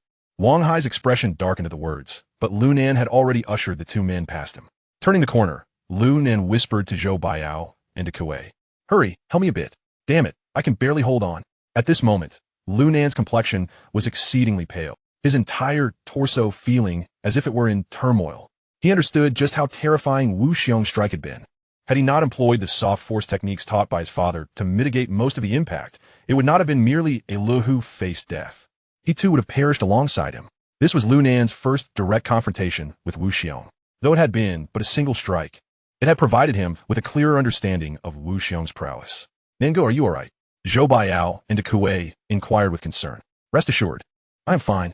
Lu Nan gritted his teeth, persevering as he entered the cell and collapsed onto the bed. Wow! Gastric fluid mixed with blood erupted onto the floor. The two men gasped in shock. Nango, are you all right? Lu Nan waved his hand at them. Though he continued to retch uncontrollably, Zhou Baiao and Kuei dared not ask further questions and instead rubbed his back, hoping to provide some comfort. After a lengthy moment, Lu Nan finally ceased his vomiting and rinsed his mouth with a cup of water. Damn it! Wu Xiong cannot be underestimated. If I had not unexpectedly taken down a Lu, entangling with Wu Xiong would have been disastrous. With him protecting a Lu, that scoundrel would have surely survived. Lu Nan spat and wiped his mouth with a tissue. Suddenly, Kuei dropped to his knees before Lu Nan. Bang, bang, bang. Ignoring the filth on the floor, he proceeded to bow his head repeatedly. Hey, Kuei, what are you doing? Lu Nan hastily pulled him up, but due to his injuries, he could not muster the strength. Seeing this, Zhou Baiao rushed forward to assist. Together, they managed to lift Kuei to his feet. At that moment, Kuei was in tears. Nango, thank you for avenging my brothers. You endured Wu Xiong's kick just to eliminate a Lu, incurring such severe injuries. From now on, my life belongs to you. Even if you command me to die, I would first stab myself 6 times before slitting my own throat. Kuei, there is no need for such dramatics. Lu Nan comforted him with a pat on the shoulder, smiling. Then, he added, however, this is not yet revenge for those 6 brothers. Once I defeat Wu Xiong and eliminate Wang Hai, then you may thank me properly. Hearing Lu Nan's words, Kuei wiped away his tears, solemnly declaring, Nango, as long as you require it, I shall brave fire and water without hesitation. After saying this, Kuei suddenly punched the wall. I can hunt wild boars and mountain donkeys, so I can also hunt men. From now on, I am your blade, Nango. Whoever you want me to strike, I shall strike. Ha ha, Kuei, you are not my blade. You are my brother. Lu Nan laughed, shaking his head. Now, let's not dwell on the past. Our fallen brothers are gone. We must continue to live, and live well. Agreed. Beside him, Zhou Baiao was equally moved by their conversation, feeling a deeper admiration for Lu Nan. Meanwhile, Lu Nan took several deep breaths to alleviate the pain. The discomfort was unbearable. After a week of recuperation, his injuries would likely improve significantly. However, the gunshot wound on his left shoulder would most certainly hinder his performance. That Wu Xiong was definitely not to be trifled with. A moment's carelessness could lead to his demise being forever confined within these prison walls. Brother Nan, I find that Wu Xiong seems quite dull. Shouldn't we discuss a strategy? Zhou Baiao inquired, seemingly perceiving Lu Nan's thoughts. Indeed, we need to deliberate.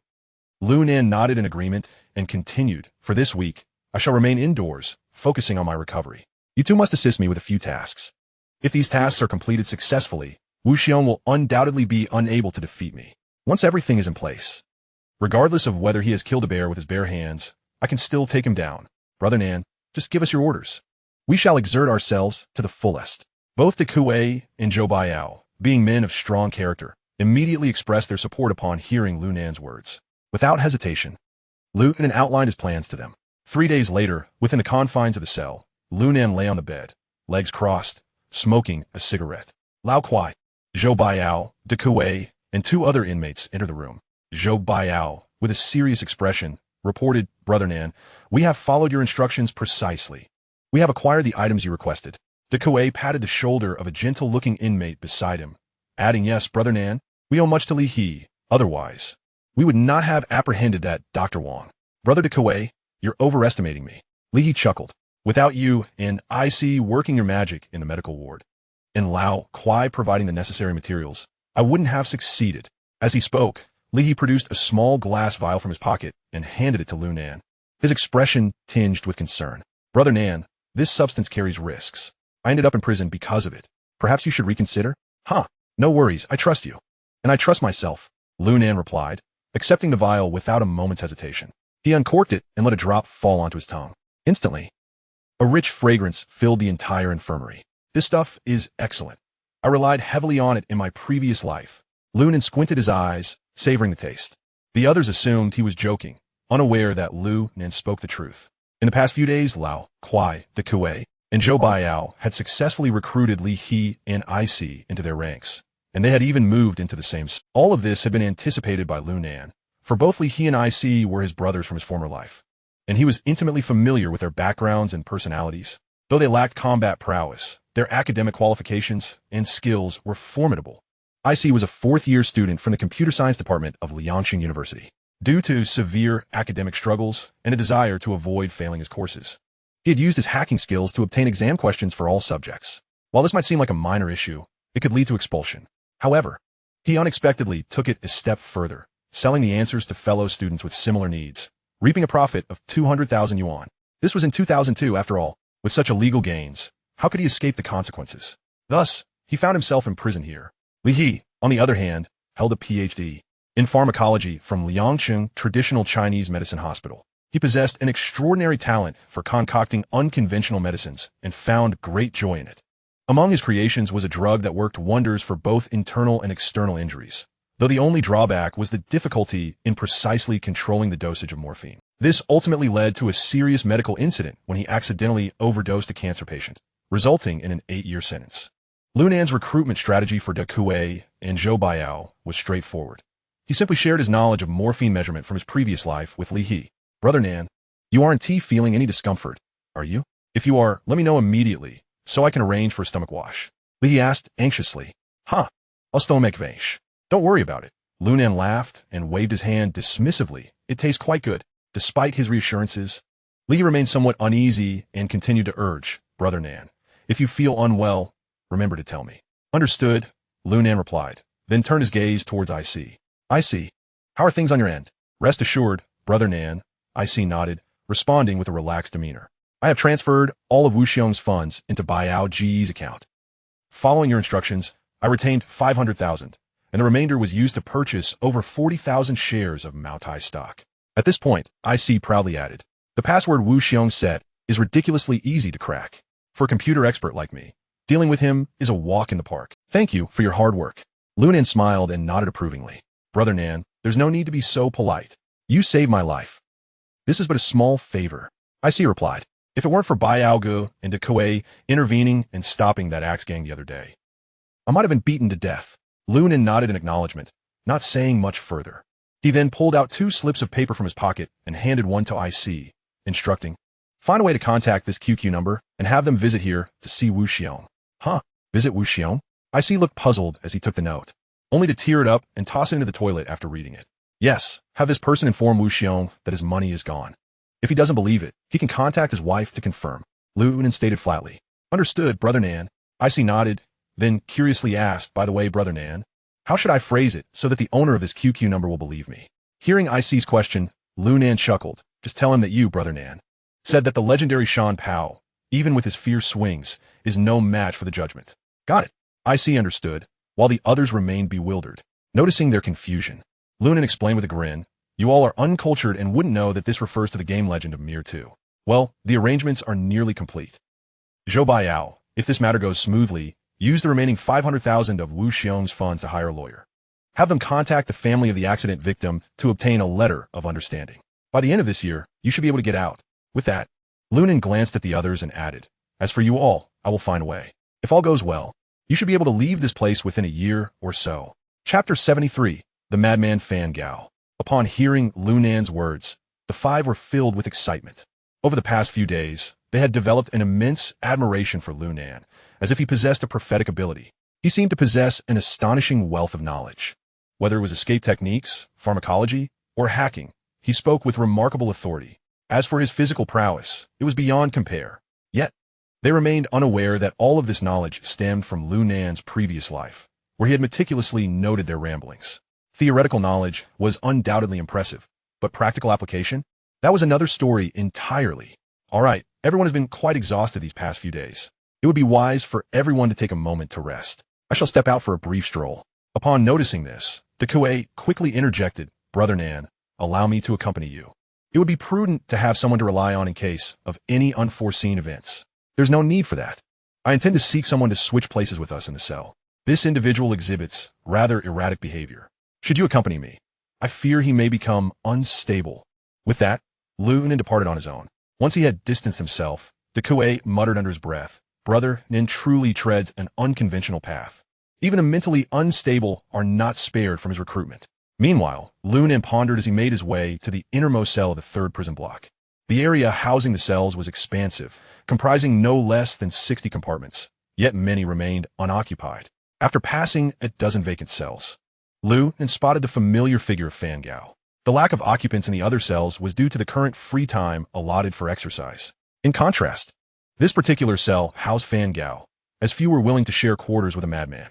At that moment, Fan Gao lay sprawled on the cot, a cigarette dangling from his lips, his eyes squinting as if caught between wakefulness and slumber.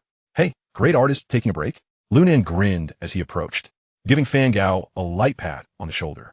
Fan Gao opened his eyes, casting a glance at Lu Nen. Who are you? I don't recognize you. After exhaling a smoke ring, he resumed his feigned slumber. Observing this, Lu Nen shrugged his shoulders. All right then, quit pretending. I know you didn't T-craft that electric panel, and I'm aware you didn't T-commit that murder. Cut it out. Fan Gao rolled his eyes, exhaling a cloud of smoke. I have no idea what you're going on about. Unperturbed by his response, Lu Nen retrieved a cigarette from his pocket, lighting it up. After taking a couple of puffs, he slowly began. The electric panel was constructed by your brother, Fan Shan. He also eliminated the second-in-command of the Pseudo-C group. You took the fall for him. Yet he appears indifferent to your plight. Now you find yourself confined here. Doesn't that sting? Upon hearing this, Fan Gao's eyes widened in shock. He flipped over, causing the cot to creak ominously, and shouted at Lu Nen, What the hell are you blabbering about? Are you out of your mind? Whether I'm out of my mind is for you to discern, Lu Nen replied with a chuckle, taking another drag of his cigarette. Do you know why Fan Shan hasn't he come to rescue you? For such trivial matters. He has handed that useless electric panel over to the Pseudo-C group. For 50,000, he could have smoothed things over, and you would be stuck here, playing the fool and suffering. Damn it, I'll kill you one day.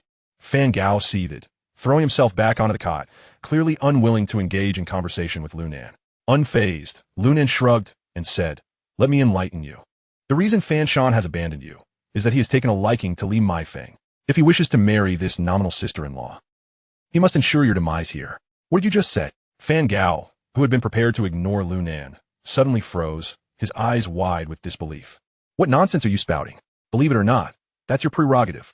Lu Nen shrugged again, leaning back against the window and exhaling smoke. Damn it, I'll kill you. With that, Fan Gao lunged at Lu Nen in a fit of rage. Hey, little Gao, you're skilled at painting, but when it comes to fighting, you fall short. Lu Nen scoffed, a mocking smile on his lips, and swiftly extended his right hand. Ugh! In an instant, Fan Gao was suspended in midair, his feet leaving the ground. No matter how he struggled, it was futile. It felt as if his neck was ensnared by an iron grip, making it difficult to breathe. Moments later, he ceased his struggles entirely, his face turning crimson, eyes glazing over. At this juncture, Lu Nen retracted his hand, tossing Fan Gao back onto the cot. Now, can you converse without difficulty? Coughing and gasping for breath, Fan Gao's chest heaved violently. After a long while, he managed to regain a semblance of composure and gritted his teeth. You bastard. I'll kill you one day. Oh dear. Still so stubborn? Lu Nen sighed. Forget it. I had intended to invite you to reside in our cell and later devise a means to extricate you. But it seems that is no longer necessary. Lu Nen's words struck Fan Gao like a bolt from the blue. He sat up abruptly, staring intently at Lu Nen, trembling as he asked, What did you just say? Are you deaf? Can't you comprehend human speech? I wanted to invite you to our cell and later find a way to get you out. But since you don't appreciate it, I shall let it go. Lu Nen replied, casting a dispassionate glance at him before leisurely adding, I suspect Fan Shan's wedding to Li Maifeng is approaching. When I manage to get out, I shall send you a gift. By the way, since the last time Fan Shan and Li Maifeng visited you in prison, she hasn't returned, has she? Your brother promised to take good care of your sister-in-law, and he certainly did. He married her. That Li Maifeng is quite remarkable, to ensure you and your brother could fabricate electric panels. A leader of the Pseudo-C group willingly threw herself at you both. Incredible talent. With that, Lu Nen gave Fan Gao a thumbs up. Upon hearing this, Fan Gao appeared as if struck by lightning, rendered speechless. Ponder well. You know the situation within these walls better than I do. With that, Lu Nen patted Fan Gao on the shoulder and turned to leave. At that moment, Fan Gao abruptly sat upright, urgently calling out, Wait. Hearing this, Lu Nen halted, facing away from Fan Gao. What? Do you have further instructions? Speak freely. Help me. Take me out of here. Fan Gao inhaled deeply, striving to maintain his composure. Yet, the more he attempted to steady himself, the more hoarse his voice became. Oh, weren't you mad? What's this? Have you recovered so quickly? Lu Nen turned slightly, raising an eyebrow at Fan Gao. Now you believe what I'm saying? Fan Gao fell silent for a moment before, in a defeated manner. He nodded, accepting the truth. I had long sensed something was amiss. I just didn't understand why my brother would act this way. At this point, Fan Gao suddenly offered a bitter smile. All right, that's trivial. Lu Nen lifted his chin, offering reassurance. Once you're out, ask your brother directly. Fan Gao nodded, took a deep breath, and fixed his penetrating gaze on Lu Nen. One last question.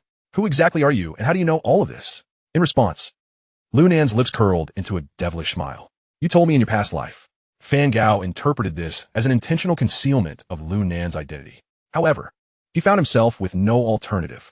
He swallowed hard and slowly replied, if you prefer not to disclose your identity, that is acceptable. As long as you can get me out of here, you could claim to be God, and I would believe you. Ah, now we're getting somewhere. Let us go.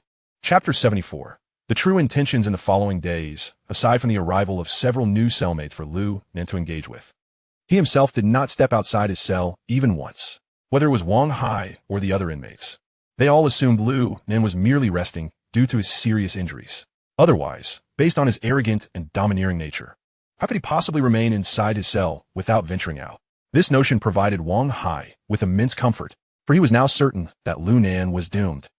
Even if Lu Nen were in perfect health, Wang Hai did not believe he stood a chance against Wu Xiong. Thus, Wang Hai unexpectedly initiated a betting game within the confines of the prison. How long could Lu Nen endure under Wu Xiong's dominance? This news swiftly spread throughout the prison, prompting a flurry of inmates to gather in eager anticipation. Most were betting against Lu Nen, predicting he would last no more than 3 minutes. However, one individual placed his bet on Lu Nen's victory. This was Axe, the leader of the Axe gang. Axe, are you certain Lu Nen can win? Zhang Lin inquired incredulously. That S. Wu Xiong we're talking about. Outside, he is the formidable leader of the Baizhu Hall, and in here, he is a fierce contender. Do you really believe that young lad stands a chance? Axe scoffed dismissively, his face a mask of contempt. Rest assured, Lu Nen is far from ordinary. He will not lose. In fact, I wager that Wu Xiong may very well meet his demise here. Zhang Lin shook his head, still skeptical. Despite Lu Nen's prowess, he was simply too young. Compared to a heavyweight like Wu Xiong, who belonged to the upper echelon of Liangcheng, Lu Nen seemed to lack any real chance. Fine. If you wish to bet on Lu Nen, so be it. But I shall place my bet on Wu Xiong. Zhang Lin shrugged, dismissing Axe and pocketing the betting slip, declaring Wu Xiong as the victor. At that moment, the door to the dormitory swung open, and Wang Hai stepped out first, followed closely by Wu Xiong and Lu Nen. All right, the match begins in 10 minutes. Those who have placed their bets, return to your seats. Those who haven't, hurry up. Wang Hai shouted, urging everyone to comply. Upon hearing this, the majority obediently returned to their seats. A few moments later, the remaining inmates had settled their bets, and the air grew thick with anticipation. The courtyard in front of the cell block erupted into a cacophony of cheers.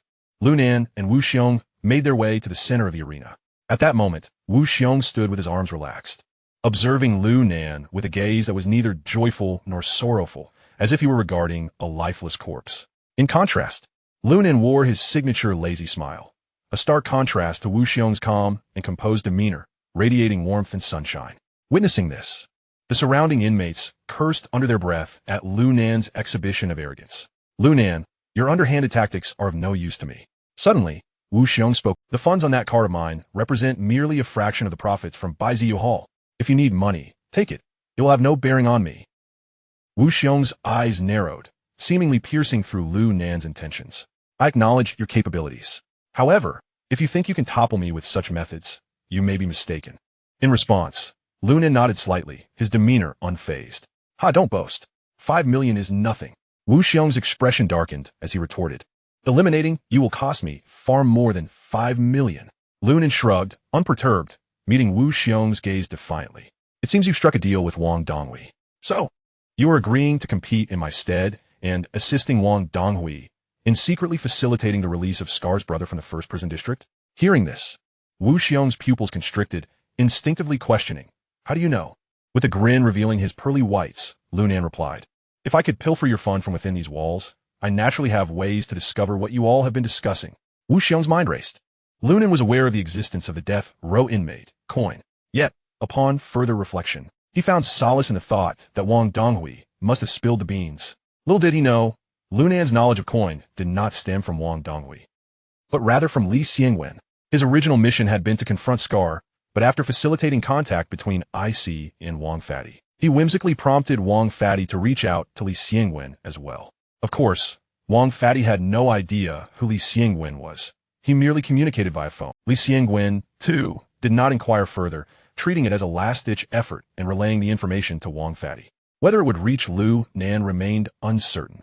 After all, even if it didn't, it would not hinder the established plan. As long as Lu Nan could engage with Scar, he would naturally uncover secrets regarding coin. However, the reality was that Lu Nan had yet to have a proper conversation with Scar. Instead, he had learned of Wang Donghui and Scar's intentions through a QQ message from Wang Fatty. The two had come to negotiate business, but on another front, they were also discussing how to extricate the already sentenced coin from death row. Since you already knew, you still dared to touch my wealth. You truly have no fear of death. Wu Xiong glared at Lu Nan. Since I have agreed to replace you at Wang Donghui's behest, you are now of no value to me. I was considering sparing your life and taking you on as my subordinate, but now that you have stolen my funds, it would be a grave injustice not to eliminate you. Lu Nan shrugged, unimpressed. Your grievances are of no concern to me. Why don't you just die of frustration instead? Even if you were to kill me here, your money would still be gone. And as for who lives and who dies, that remains uncertain. Then let us see how this unfolds. Wu Xiong coldly chuckled, deciding against further banter with Lu Nan. Loosening his arms, he beckoned Lu Nan with a flick of his finger. Come on. As their earlier conversation had been conducted in hushed tones, the gathered inmates could only see their lips moving without comprehending the exchange. Had it not been for their fear of the duo's reputation in South City Prison, they might have erupted in curses long ago. Now, as the moment of confrontation drew near, the entire courtyard erupted into thunderous cheers. The inmates had awaited this moment for far too long. Come on, get on with it. What the hell are you waiting for? Hurry up. Move it, and give him a beating.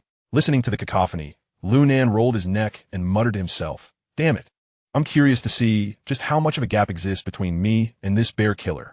If I truly can't hold my own, I may need to resort to something even more disgraceful. As his words fell, Lu Nan's eyes widened, gleaming with a steely resolve. He lunged toward Wu Xiong, fists flying like cannon fire, fierce and unyielding. Chapter 75. The fierce battle between Wu Xiong and Lu Na. Upon hearing the words, Lu Nan's eyes glinted with a cold light, and he suddenly leaped into the air. With his right leg lifted, he executed a powerful kick aimed horizontally at Wu Xiong's head. Wu Xiong narrowed his eyes slightly, exerting force with both legs to meet Lu Nan's attack head-on in midair. Bang!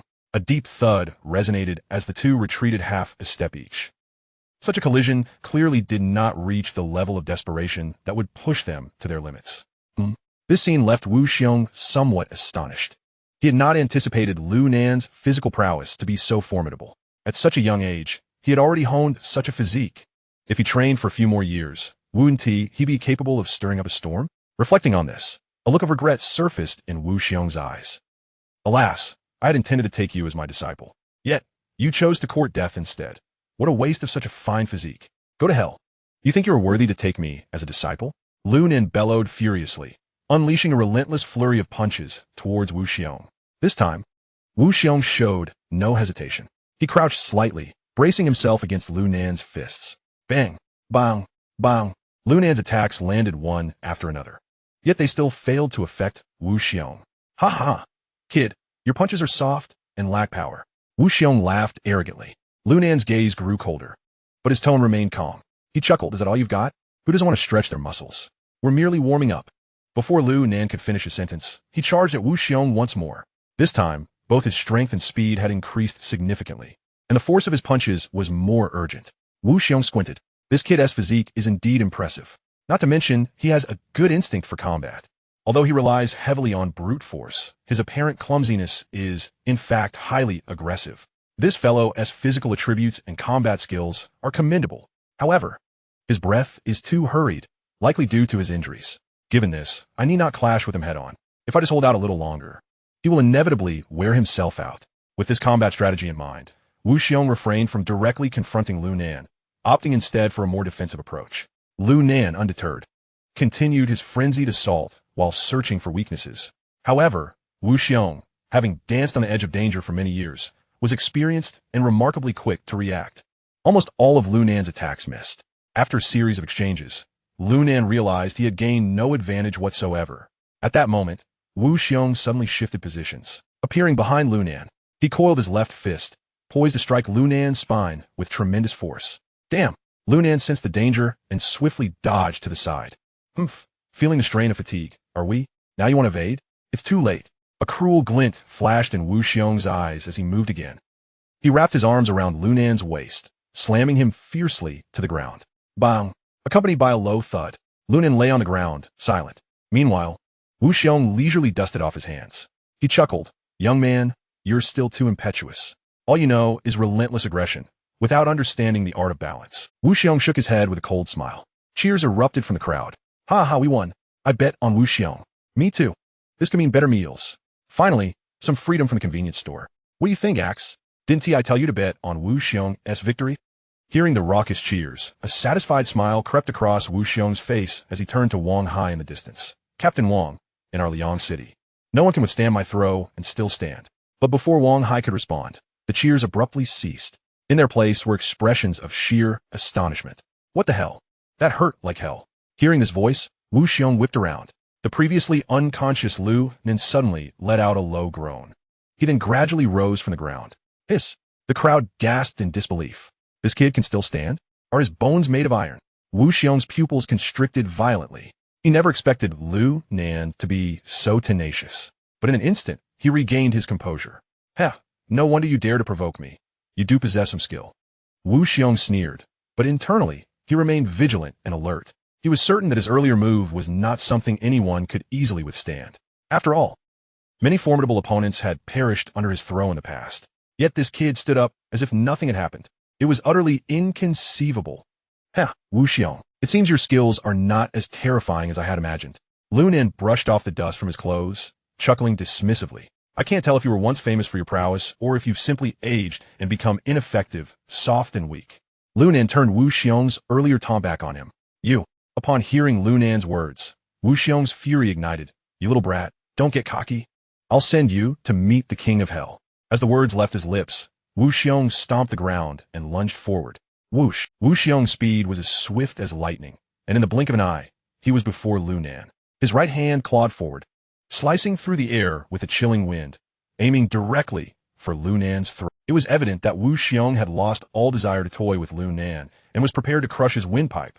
Get lost. But Lu Nan would not sit idly by. He bellowed, lifting his elbow to sweep aside Wu Xiong's attack. This time, he was significantly faster than before. Bang! Their arms collided, producing a deafening crack. Staggering back, Wu Xiong was pushed back 3 steps before regaining his balance, while Lu Nan merely stumbled back a single step. You little brat, were you hiding your strength? Wu Xiong's face twitched as he gazed at Lu Nan in disbelief. What the hell, how refreshing. Lu Nan scoffed, disdain evident on his face. I told you, I was merely warming up. Let us see just how fierce you are, you who have killed bears. It seems you're nothing extraordinary. As he spoke, Lu Nan playfully beckoned with his finger. Come on, let us continue. You little punk, seeking death.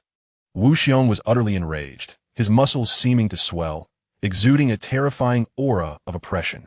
Only then did Wu Xiong stomp down on the cement floor, producing a piercing screech. In full view of the astonished crowd, Wu Xiong transformed into a shadow, launching directly at Lu Nan's head. His legs whipped through the air like whips, his strikes sharp and ferocious, reminiscent of a bloodthirsty beast pouncing on its prey, posing a lethal threat. Yet this time, Lu Nan behaved unusually. Instead of confronting him head-on, he opted to evade, just as Wu Xiong had done earlier. Wu Xiong unleashed several punches, all of which Lu Nan adeptly avoided. Growing increasingly agitated, Wu Xiong intensified his attacks. Lu Nan remained unfazed, dodging and weaving, adeptly blocking and parrying. Damn, you think you can play this game with me? Wu Xiong roared in frustration, his eyes bloodshot as he lunged for Lu Nan's neck. Simultaneously, his left foot aimed for Lu Nan's groin. Ha, old lamp, you're quite vicious. Lu Nan chuckled coldly, lowering his head to evade. He then slightly bent his legs, blocking Wu Xiong's kick. Bang! Their knees collided heavily, producing a dull thud. Lu Nan seized the opportunity to retreat. Damn it, don't run. Wu Xiong, furious and humiliated, executed a side kick aimed squarely at Lu Nan's chest. Observing him thus, Lu Nan's lips curled into a sly smile of triumph. Ha ha, you're no woman. If I don't run, Then I won't run, all right? Upon hearing this, Wu Xiong was momentarily stunned. Damn it, I'll cripple you. In the next instant, he launched an even more frenzied assault on Lu Nan. Ouch, not bad at all. Lu Nan praised with a grin, deftly evading once again. Bang, bang, bang. After several exchanges, all the onlookers outside were utterly astonished. When did the tide of battle shift so dramatically? Although Wu Xiong clearly held the advantage. Every move he executed seemed constrained, unable to unleash his full strength. It was as if Lu Nan was deliberately stalling for time. What trick was this kid up to now? Wang Hai, watching from afar, furrowed his brow in confusion, unable to comprehend the situation. Could it be that Lu Nan still had some strength in reserve? Just as he pondered, Lu Nan's antics became even more audacious. He began to circle around, running laps while taunting loudly. Ha! Old dang, you can't catch me, can you? Come on, hit me. Furious at Lu Nan's provoking jeers, Wu Xiong bellowed and immediately gave chase. Yet Lu Nan proved exceptionally slippery. Even when forced into contact, he would touch and instantly disengage, never engaging in a direct confrontation. This infuriated Wu Xiong to no end. He had never encountered such a shameless opponent, utterly brazen beyond measure. Meanwhile, Lu Nan carefully observed Wu Xiong's condition. He had already instructed IC to retrieve information via the internet. Wu Xiong had returned to Liang City's underground fight scene from Siberia's black boxing circuit because he had suffered a lung lobe injury in his last match. A pulmonary injury inevitably compromised his stamina. Though Lu Nan was not a black boxer himself, having trained in martial arts under his father since childhood, he possessed a keen understanding of physical conditions. His earlier aggressive tactics were merely tests to gauge Wu Xiong's reactions. Sure enough, Wu Xiong guarded his left lung with extreme vigilance, confirming Lu Nan's suspicions. As a former dominant street brawler, Lu Nan had faced countless street fights and ambushes. He had long cultivated the habit. Fight if you can, flee if you cannot, and if escape is impossible, fight desperately. Given Wu Xiong's internal injury, why foolishly engage in a head-on battle? Sure enough, after a prolonged skirmish, Wu Xiong suddenly halted, clutching his knees and gasping for breath. Damn it, kid. If you got guts, don't run. I want to run then, replied Lu Nan, stopping as well. He nonchalantly pulled a cigarette from his pocket, lit with a match, and leisurely took a drag. Hey, old dang, maybe you're too old out of breath? Smoke a bit and rest before continuing, huh? He taunted, mimicking Wu Xiong's wheezing. Wu Xiong's face darkened as rage boiled within. A professional black boxer, like him being mocked by some young punk, was a grave insult. Disregarding his lung pain, he forcibly composed himself, regulating his breathing, and assumed a fighting stance once more. Old dang, you still dare to show off. Aren't you afraid I'll smash your lungs like Zorowski did? You're worthless. Lu Nan sneered. The mention of Zorowski caused Wu Xiong's pupils to constrict sharply. How did this brat know? Zorowski was the undisputed overlord of Siberia's underground boxing scene. It was he who had inflicted the lung injury that gradually forced Wu Xiong out of the black boxing competitions. This secret was known to almost no one. No need to be surprised. Your past was all told to me by him. Lu Nan flicked the ash from his cigarette and gestured toward Wang Hai. Impossible. Even he and his father don't know this. Wu Xiong gritted his teeth. Believe it or not, Lu Nan feigned indifference. Don't you think before they sent you to retrieve the small change, they would have thoroughly investigated everything about you? You don't really think Wang Donghui is that simple, do you? Could a simpleton rise to such a position in Liang City's J circle? Wu Xiong was rendered speechless by this. Old dang, let me tell you. Wang Donghui wants you replaced by me only to use my hands to end you. And once you've completed their task, you, the lapdog, will also meet your death. Lu Nan extinguished his cigarette and stepped closer to Wu Xiong. His blatant fabrication was intended to shatter Wu Xiong's fighting spirit. Just as expected, Wu Xiong exploded in rage. Clenching his fists, his whole body trembled violently. You're talking nonsense. I have no interest in being Wang Donghui's lackey. If he wants my life, I'll give it to him. With that, Wu Xiong pounced toward Lu Nan with the swiftness and agility of a leopard. Taken aback by such unexpected prowess, Lu Nan hurriedly dodged and countered with a kick. Bang! The two collided fiercely. Upon contact, Lu Nan felt a surge of delight. He could already sense Wu Xiong's strength had diminished since earlier. This confirmed that the lung injury was severely debilitating him. Under such circumstances, even a most formidable warrior could not endure long. Seizing the opportunity, Lu Nan delivered a punch to Wu Xiong's chest. Wu Xiong quickly recognized Lu Nan's vulnerability, raising his right hand to block while swinging his left elbow toward Lu Nan's head. A sharp crack echoed as Lu Nan failed to evade in time. His right shoulder bore the brunt, sending him flying 5 to 6 meters backward. Wu Xiong stood his ground, his gaze dark and brooding. He could feel his strength waning, like a plant drained of moisture, withering and fading. Rubbing his shoulder, Lu Nen stood once more. Old man, looks like you're no good anymore. Kid, I don't care what Wang Donghui and the others are planning, Wu Xiong said, inhaling deeply as he pulled a small bottle from his pocket, twisted off the cap, and gulped its contents. Tossing the plastic bottle aside, he declared with deliberate emphasis, Today, I will kill you. After uttering these words, he gasped for breath several times. Gradually, his ragged breathing steadied. Witnessing this, Lu Nen frowned. Damn, is he on drugs? That shouldn't happen so quickly. Even with a miracle cure, the lungs can't recover instantly. While Lu Nen contemplated this, Wu Xiong clenched his fist into an iron grip and snarled, Kid, today you'll witness my true power, what it means to be the real king of black boxing. With those words, Wu Xiong lunged fiercely. His vigor seemed even greater than before. His speed and strength appeared significantly enhanced. Bang! Their fists collided once more. Instantly, Lu Nen felt a tremendous recoil force that nearly overwhelmed his arm. Fortunately, his reflexes were swift. Sensing danger, he immediately retreated. Simultaneously, Lu Nen's other hand struck toward Wu Xiong's ribs, but Wu Xiong nimbly evaded. Seizing the moment, Wu Xiong circled to Lu Nen's side and drove his knee into his abdomen. Bang! Caught off guard, Lu Nen's abdomen was brutally struck. The intense agony caused beads of cold sweat to bead on his forehead. Ha ha ha! Little brat, today I shall end you. Wu Xiong laughed maniacally, then furiously continued his pursuit of Lu Nen. Damn it, even if on drugs, I refuse to believe the effects can last indefinitely. At this moment, Lu Nen was ignited with genuine fury. After cursing vehemently, he braced himself and charged forward. He was determined to confront Wu Xiong head-on. Bang! Bang! Bang! The two engaged in a fierce battle. The sound of their fists and feet colliding echoed continuously, each strike imbued with a menacing force. At this juncture, Lu Nen and Wu Xiong had already exchanged dozens of blows. Lu Nen was increasingly strained, while Wu Xiong remained effortlessly dominant. Yet the battle remained in a stalemate. Wu Xiong's fighting style was cunning, bizarre, and ruthless. Especially after consuming an unknown potion, his strength surged explosively. Meanwhile, Lu Nen exhibited agility and resourcefulness, consistently evading Wu Xiong's fierce attacks while occasionally exploiting openings to counterattack. For a time, neither could gain the upper hand. Little brat, if it weren't for my injuries, how could you withstand so many rounds against me? Wu Xiong roared, his eyes bloodshot. Lu Nen coldly retorted, Enough of your nonsense. Who isn't injured? Damn! Upon hearing this, Wu Xiong wasted no time. He abruptly changed his position, transforming into a blur as he charged towards Lu Nen. Whoosh! His right fist, accompanied by a howling wind, lunged directly at Lu Nen's face.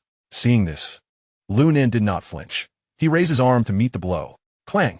Their fists clashed, both stepping back half a pace. Wu Xiong's expression twisted in rage. He pressed forward relentlessly, unleashing another ferocious left punch. Lu Nen let out a sharp cry, sweeping his right leg. Bang! Their legs collided forcefully, causing both to stagger back. Damn it, come on! Lu Nen was utterly enraged, putting forth all his might as he swung his arms, engaging Wu Xiong in the most brutal of brawls. Bang, bang, bang! Their fists repeatedly collided, surrounding stones rolling and bouncing wildly. This was pure hand-to-hand combat, akin to two mighty lions relentlessly battering each other. The onlookers, a congregation of prisoners, held their breath in rapt attention. This is terrifying. With their fighting style, they end up killing us all. Worried, quickly widen the circle. Don't let them hurt us. A throng of prisoners hurriedly sought refuge. Yet Lu Nen and Wu Xiong seemed oblivious, consumed by their desperate struggle. Damn it! Why aren't you dodging? Wu Xiong suddenly landed a punch on Lu Nen's waist, causing him to grimace in pain. I'll dodge your damn mother. Lu Nen retaliated with a punch to Wu Xiong's chest. Though not as powerful, it was enough to leave Wu Xiong breathless. Damn it, damn it. Wu Xiong was momentarily dazed by Lu Nen's strike, his speech becoming jumbled. But soon, he gritted his teeth and shouted, Little brat, since you want to play with death, I'll oblige you. You're not afraid to die, am I supposed to be? Wu Xiong's eyes were bloodshot, resembling a rabid beast. Lu Nen frowned. He could feel that Wu Xiong's state had drastically shifted, as if he had morphed into a bloodthirsty demon. Indeed, Wu Xiong, amid his frenzied assaults, howled continuously. Zorevsky, I am the true king of underground fighting. After his roar, he swung a heavy fist at Lu Nen's head. This punch was terrifying, cutting through the air with a fierce wind. However, Lu Nen was already prepared.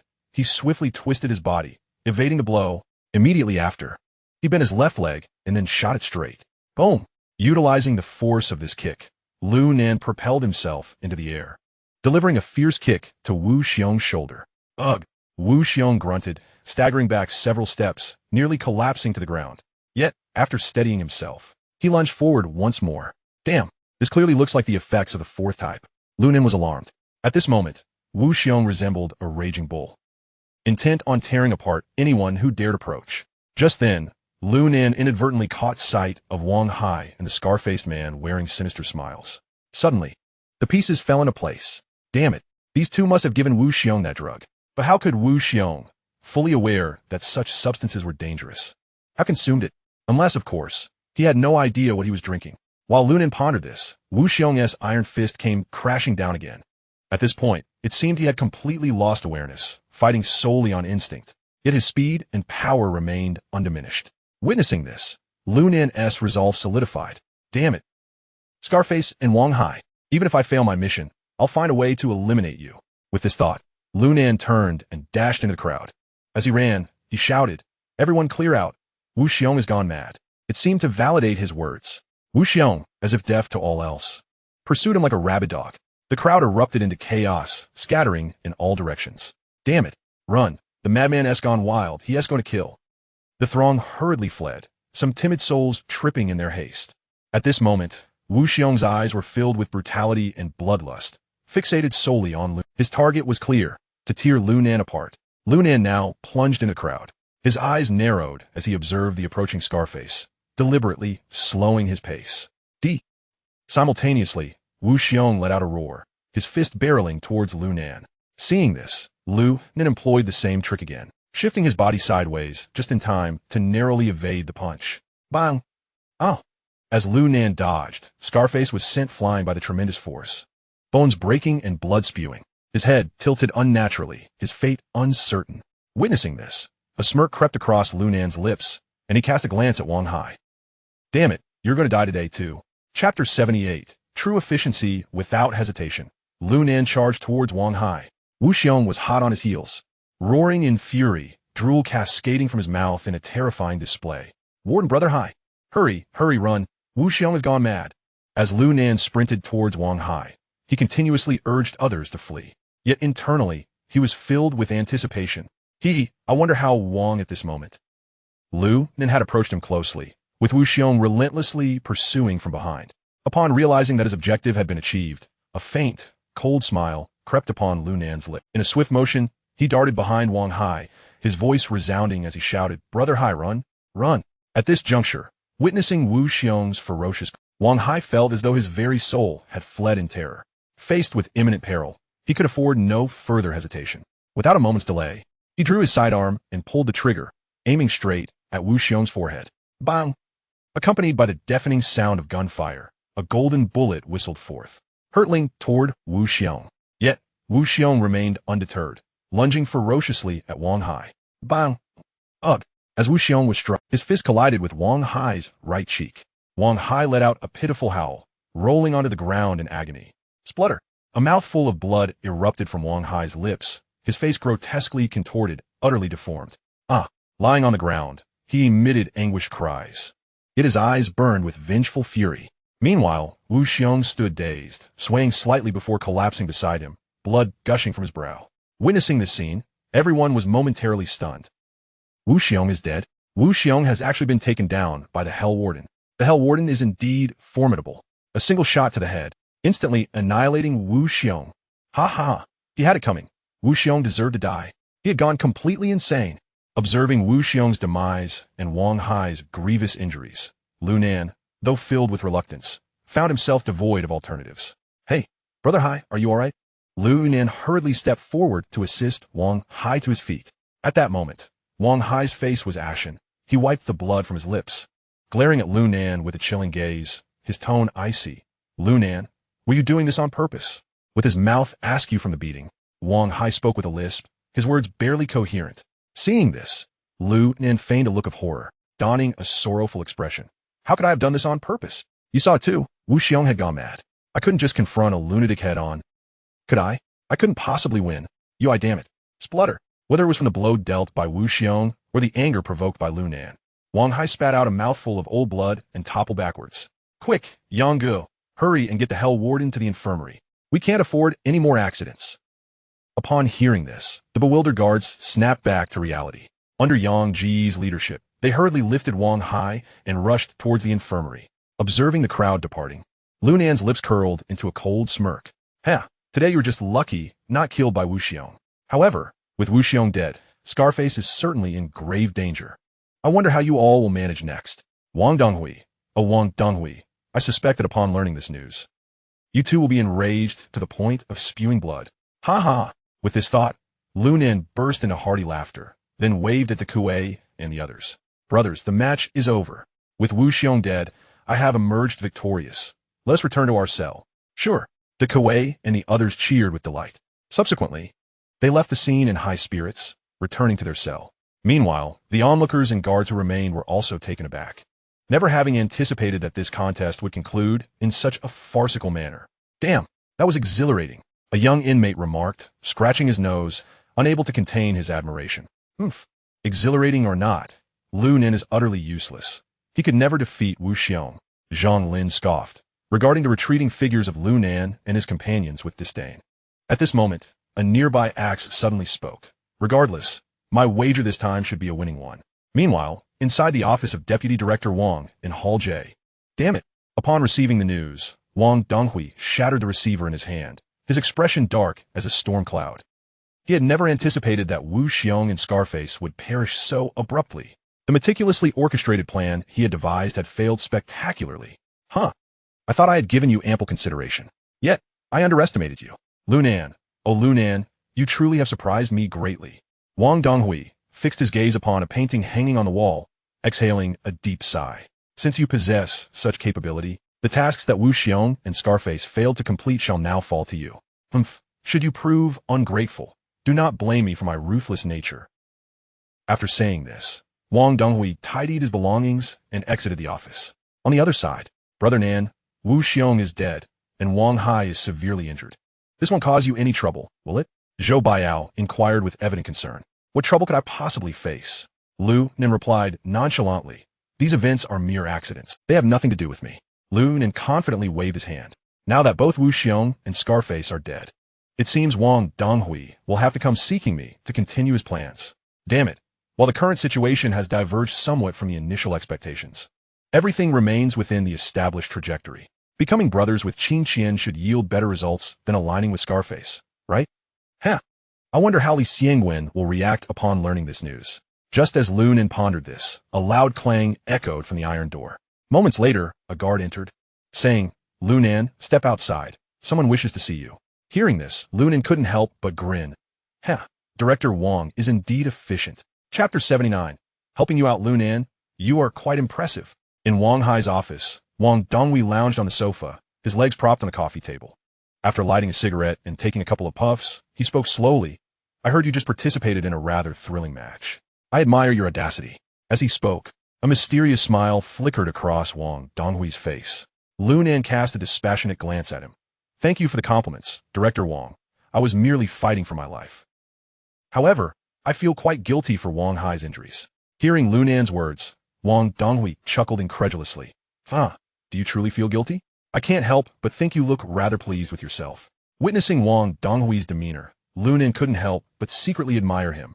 Not only had he disrupted Wang Donghui's plans, but he had also severely injured the man's son. Yet, instead of erupting in fury, Wang Donghui remained calm and composed, conversing with him in such a manner. Truly remarkable. Director Wang, there was no other choice. Lu Nan shrugged lightly and replied. After all, I need to demonstrate my capabilities to you. Otherwise, I might find myself discarded as a pawn, and that would be truly lamentable. Upon hearing this, Wang Donghui nodded, his gaze sharpening as he scrutinized Lu Nan. I admit, you are indeed clever and quite cunning. I even suspect you may have had this plan from the outset. Regardless, you have succeeded. You have revealed your abilities and value to me. Wang Donghui fixed his piercing gaze upon Lu Nan, slowly articulating. Now, I wish to inquire if you are willing to serve my interests. At these words, Lu Nan raised an eyebrow, smiling as he replied, Director Wang, what do you mean by that? When we last conversed, I already expressed my willingness. If you believe I am capable, I would, of course, be eager to assist you. After all, Who wouldn't want an imposing figure like you as their backing? Linan subtly lavished Wang Donghui with praise, fully aware that this was a once-in-a-lifetime opportunity. By acquiescing to Wang Donghui's wishes, he would have already accomplished the bulk of his mission, paving the way for subsequent plans to unfold seamlessly. Indeed, this was excellent. Wang Donghui nodded with satisfaction, then took a deep drag from a cigarette and spoke with a tone laden with implication. Xiaonan, don't blame me for tacitly approving Wu Xiong and Xiao Hai's actions this time. After all, you have a history with Li Xiangwen, so I must tread carefully. Hearing this, Linan's heart tightened momentarily, but Wang Donghui's following words eased his concerns. However, after further covert investigation into you and observing your recent conduct, I am quite pleased with you. As he spoke, Wang Donghui retrieved a soft pack of Zonghua cigarettes from his case and tossed one to Linan. Thank you for your patronage, Chief Wang, Linan said with a smile, accepting the cigarette, lighting it, and inhaling deeply.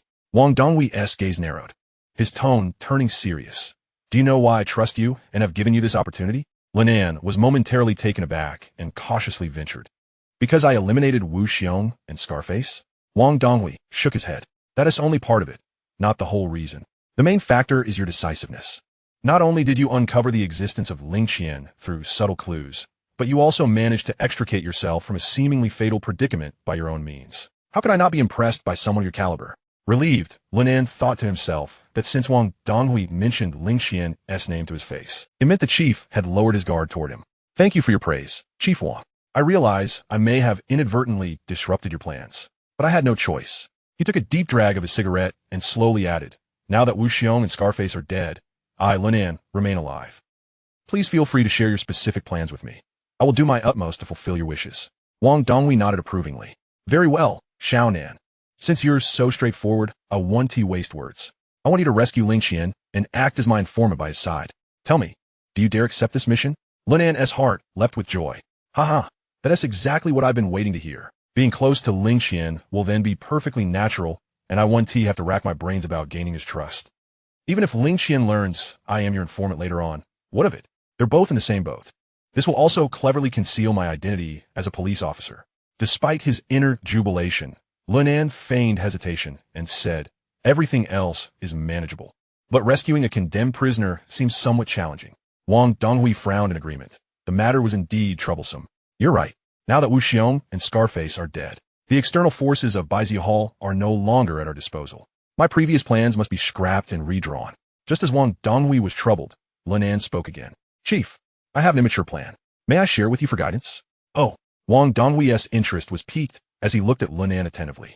Tell me, what is your plan? Chief, your main concern is probably about how Ling Qian will be received outside after his escape, correct? Linan said calmly. How do you know that? Wang Donghui raised an eyebrow. Linan smiled faintly. Isn't it obvious? You can easily manage affairs inside the prison, but outside, there are too many eyes and ears. Since many actions must be taken covertly, your caution is understandable.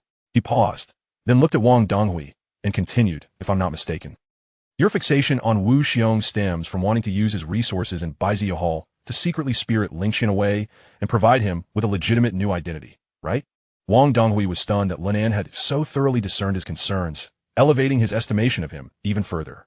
Yet he feigned puzzlement, asking, since you know my worries, how do you intend to proceed? Linan exhaled a smoke ring and smiled. Simple. We continue to use Baizi Hall for these operations. Wang Donghui frowned and blew out a plume of smoke. Wu Xiong is dead. How can Baizi Hall still obey me? This isn't straightforward. Rest assured, I've got this covered. Though Wu Xiong is dead, I have a way to keep Baizi Hall serving you. However, Linan hesitated. However what? Wang Donghui pressed. You'll need to help me get a few people out besides Ling Qian and me. Who do you want to rescue? Wang Donghui's eyes narrowed. A few brothers from our cell. I guarantee that if you agree to this condition, we can ensure Baizi Hall's cooperation. Hearing Linan's confident assurance, Wang Donghui pondered for a moment. Then, taking a deep drag of a cigarette, he said, the sentences of those in the third cell aren't long. I can agree to that, but you must tell me how you control Baizi Hall. Because Wu Xiong's wife is still alive. She can help me. Linan replied with a grin. His wife? Why would she help you? Wang Donghui was taken aback. Because she and Wu Xiong's son are in my hands, Linan said, smiling warmly at Wang Donghui. I feared failing to eliminate Wu Xiong, so I contacted people outside to secure his money and abduct his son. Unexpectedly, Wu Xiong is no longer the formidable man who once could slay bears. Although still skilled, his old ailments resurfaced, and with Xiao Hai supplying him morphine. Our big brother passed away, so I never had to use the leverage of his son. The more Lunan spoke, the more astonished Wang Donghui became. He had never imagined that the usually silent Lunan possessed such formidable capabilities to control even Wu Xiong's son from within prison. Gradually, Wang Donghui's suspicions toward Lunan diminished, for his conduct was far too extraordinary for a mere official. After careful reflection, Wang Donghui smiled and patted Lunan's shoulder. Well done, young man. You have both courage and cunning. I entrust this matter to you. Do not disappoint me. Thank you for your mentorship, Chief Wang. Lunan eagerly expressed his gratitude, his heart bursting with joy. By the way, Chief, there is another matter I wish to consult you on. Now that Wu Xiong is dead, what should I replace my fake death plan with? Wang Donghui pondered briefly before replying. The original plan proceeds as before. Attend the competition as scheduled, and during it, eliminate one prisoner. Afterwards, I will arrange for Wang Hai to transfer you to the first prison district. At that time, we shall discuss how to extract the loose change and you from that situation. At this juncture, Wang Donghui cast a meaningful glance at Lunan, seemingly eager to gauge his reaction. However, to Wang Donghui's disappointment, Lunan's expression remained utterly unchanged. He nodded with a smile and replied, Since Director Wang has such confidence in me, let us proceed as you suggest. After all, is it not merely a trivial matter to eliminate a criminal? I have certainly dealt with such situations before. Lunan's tone was resolute, his demeanor sincere, as if dispatching a criminal were as inconsequential as squashing an ant. Observing this, Wang Donghui nodded in satisfaction, saying, Excellent. I will ensure that all internal matters are arranged properly. The individuals in your cell will be released before your match. I trust you will not disappoint me in other matters. Rest assured, Director Wang, Lu Nin replied before departing Wang Hai's office, a cold smirk playing at the corners of his lips. Wang Donghui, you keep probing to see if I'm a cop. Well, I shall play along. Do not think that eliminating a criminal is a challenge for me. Even if you asked me to take your life now, I would feel no burden whatsoever. It seems I must be more cautious when contacting Old Li in the future. I am currently dancing on the edge of a knife. One misstep, and I could very well ascend to the heavens. Meanwhile, Wang Donghui pondered over Lu Nan's various traits. This lad is indeed talented. Yet, it is evident that his ambition is vast. Nevertheless, individuals driven by desire are often the easiest to control. It is those like Li Xianwen, the ones who are like stones in a cesspit, that truly give one a headache. I shall wait for an opportunity to eliminate him. This task would be best left for Lu Nan to accomplish once he is out. If he can successfully carry this out, he will truly be of use to me. For now, let him handle the extraction of the loose change. Having made up his mind, a glimmer of cunning illuminated Wang Donghui's eyes. Brother Nan, are you all right? Upon returning to the cell, De Kuei and the others surrounded him. Iem Mifine.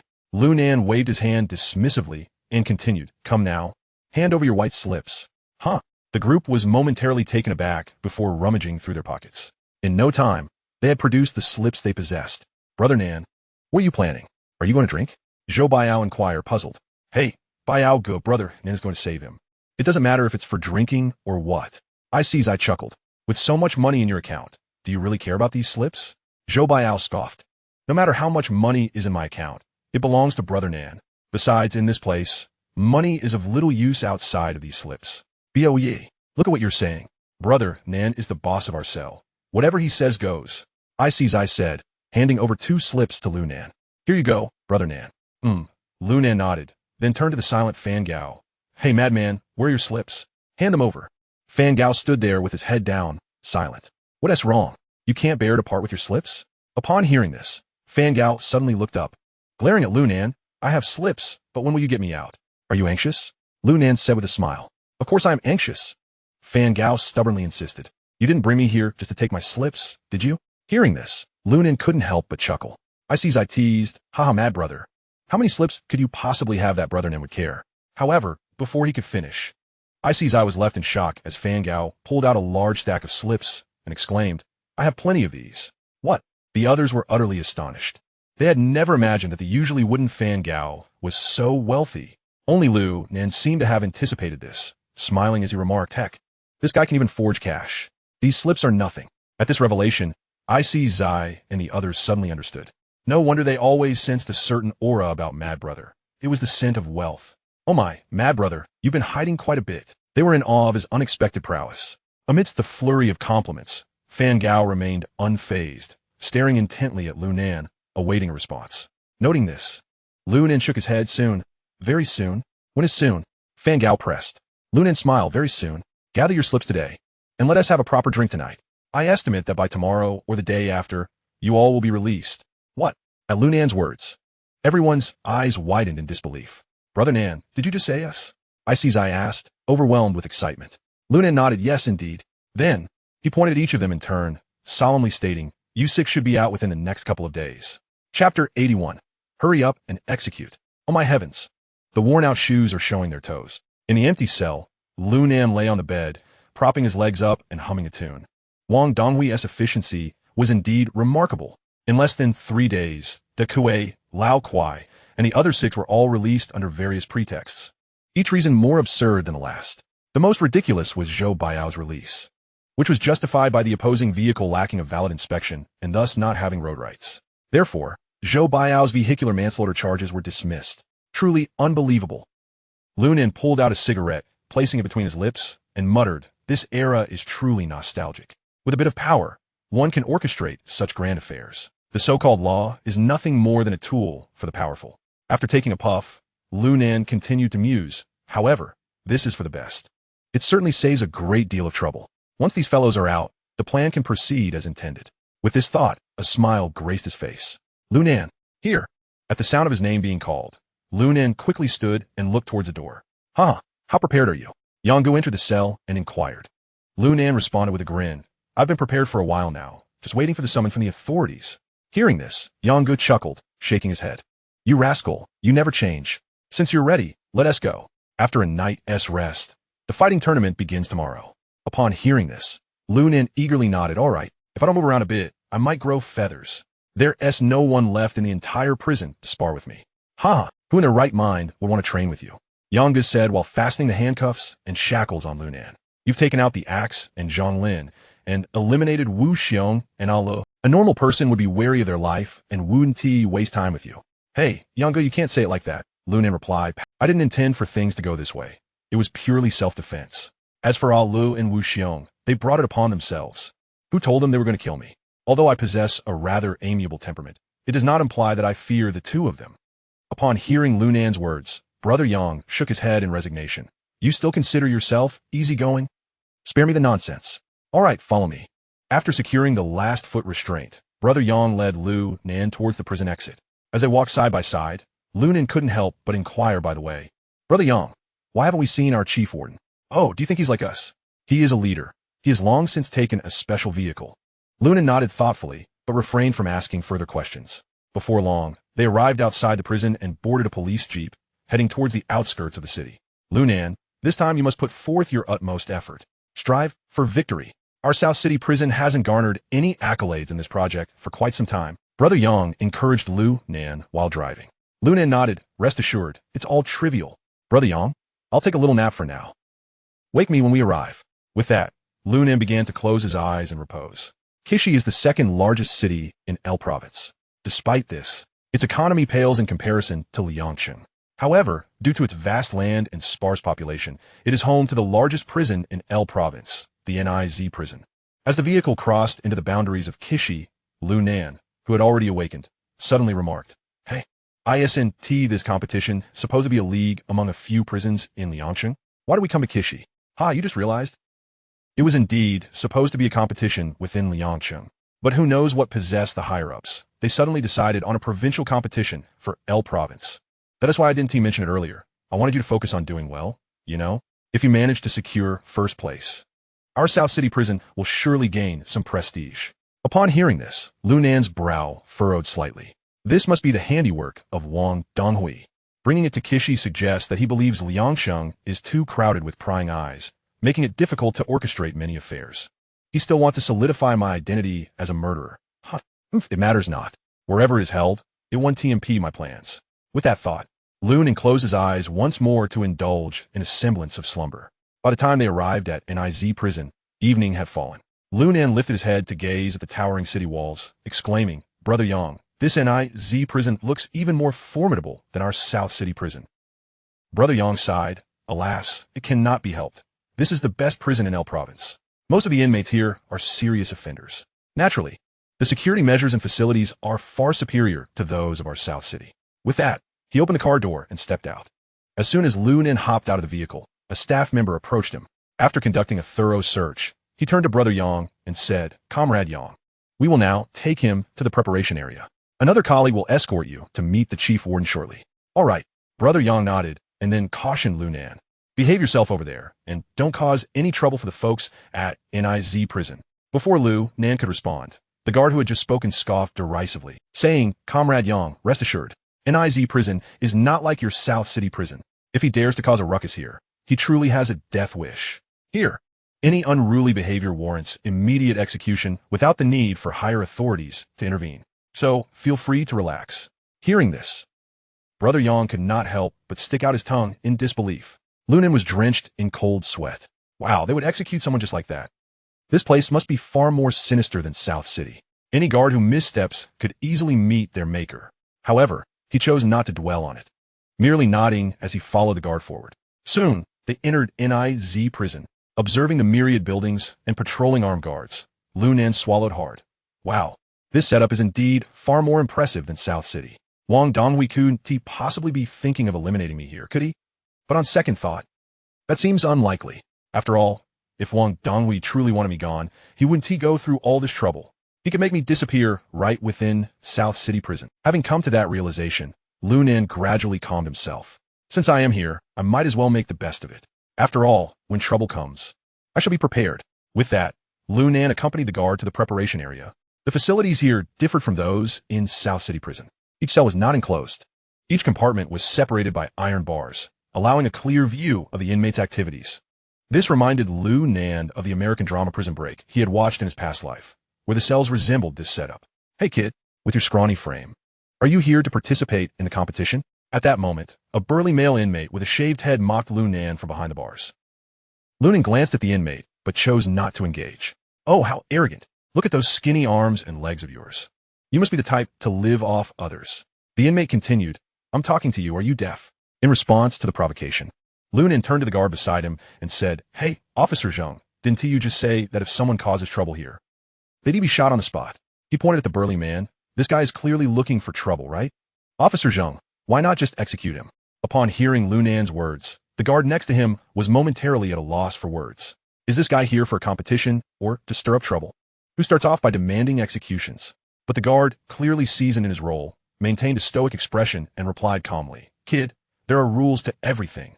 Who gets executed and who doesn't he is for me to decide. You don't get to call the shots." Lu Nen pursed his lips and fell silent. The burly man, enraged by Lu Nen's outburst, glared with fury and spat. "You little brat, are you looking for death? Do you believe I? Shut your mouth." Before the burly man could finish, the guard bellowed, startling him into silence. The scene was witnessed by numerous inmates in their cells, who displayed expressions of schadenfreude. Many prisoners even leaned against the bars, whistling in amusement. Feeling humiliated, the burly man, disregarding the guard's warning, cursed once more, "I'll be damned." Bang! A gunshot rang out, abruptly cutting off the burly man's words. All the spectators fell silent. Lu Nen stared at the guard who had raised his weapon, astonished. Wow, they really shot him. Once the commotion ceased, the guard nodded in satisfaction. "Let me make this clear. I don't care what you were involved with in your previous prisons, or how much influence you wielded. Here in NIZ prison, I am the one in charge. Anyone who disagrees can step forward." The guard surveyed the crowd with authority, adding, "If you're not satisfied, feel free to test it out. I'm eager to see whether your skills surpass mine, or if my marksmanship is superior." With those words, silence enveloped the area. The onlookers lowered their heads, and the burly men dared not make a sound. "All right, get back to your business. Hurry up and rest. The dawn of tomorrow heralds the commencement of the Fighting League. Damn it, do not dare to cross me and cause me any trouble." Uttering these words, the prison guard escorted Lu Nen to the innermost cell. Upon unlocking the iron gate, he shoved Lu Nen inside and warned, "And you, don't play smart for no reason. Today I might overlook it, but be careful, or you might get beaten to death tomorrow." With a fierce glare, the guard turned and left. Watching the guard's retreating figure, Lu Nen couldn't help but scratch the tip of his nose and mutter, "Damn it, what is so impressive about firing blanks? If you had the guts, you should have taken down that idiot just now." Damn. Despite his curses, Lu Nen knew better than to cause trouble here. Dying over foolishness was simply not worth it. He then walked over to his bunk, sat down, and closed his eyes to rest. Just as the guard closed the door, The loud curses of the burly man echoed through the corridor. You little brat, which prison are you from? Give me your name, and I promise I won't beat you to death. Lunan was momentarily taken aback. Then a sly grin crept across his face. The next moment, he leapt off the bed and declared boldly, the road ahead is clear. I'm heading south. Your grandpa's name is Lunan. Remember that, big fool. The burly man was stunned for a moment before a ferocious expression twisted his face. Damn you, you little punk. Lunan, huh? Don't let me catch you during tomorrow's match. Otherwise, I'll tear you apart. With that, the sound of iron clashing against the bars rang out. He was hammering the iron gate in rage. Lunan scoffed lightly, unwilling to waste energy on such madness. Lying back on the bed with his eyes closed, he thought, he'd better pray he doesn't face me tomorrow. Otherwise, I'll take his life as a token of loyalty to Wang Donghui. Early the next morning, Lunan was roused by the commotion of fellow inmates getting ready. The entire cell block was bustling, prisoners dressing and washing up, and even the guards, adorned not only in their uniforms but also wearing medals. Hurry up and get out of bed. Wash, eat breakfast, then it's time for the matches, shouted one of the guards, jolting Lunan fully awake. After washing and eating, everyone assembled, and soon they were led to the yard. Numerous prisoners were already gathered, seated upon the stone steps. On the opposite side stood a makeshift podium, packed with spectators. Lunan's eyes locked onto Wang Donghui, seated there. Upon closer inspection, his pupils constricted sharply. Among Wang's entourage was a familiar face, Li Xiangwen. What was going on? Lunan's eyebrows twitched in puzzlement. How had Li Xiangwen come to be here? Was this some ploy by Wang Donghui to test the two of them? Or is there some other intrigue at play? Lost in thought, Lunan barely noticed when a prison guard ascended the podium and loudly announced, "Attention all inmates. Welcome to the inaugural L Province Prison Fighting League." The announcement was met with thunderous applause. The guard continued, "As you all know, the previous prison fighting tournament was merely a local event organized by the Liang City Bureau. However, this time, with the support of the L Province authorities, we have expanded the competition to encompass the entire province and officially recognize it as a sanctioned sporting event. The top 3 winners will receive corresponding sentence reductions. We encourage everyone to give their utmost effort." Following the stirring speech, Wang Donghui took the microphone, delivering a series of lofty but hollow remarks before the competition officially commenced. After a brief series of procedural formalities, the matches began in earnest. Number 9. You little chick, prepare to die. The burly man who had earlier quarreled with Lunan sneered as he eyed his number. Lunan, holding number 10, shook his head in resignation. Damn, what rotten luck. Drawing number 10 means no chance to watch more fights.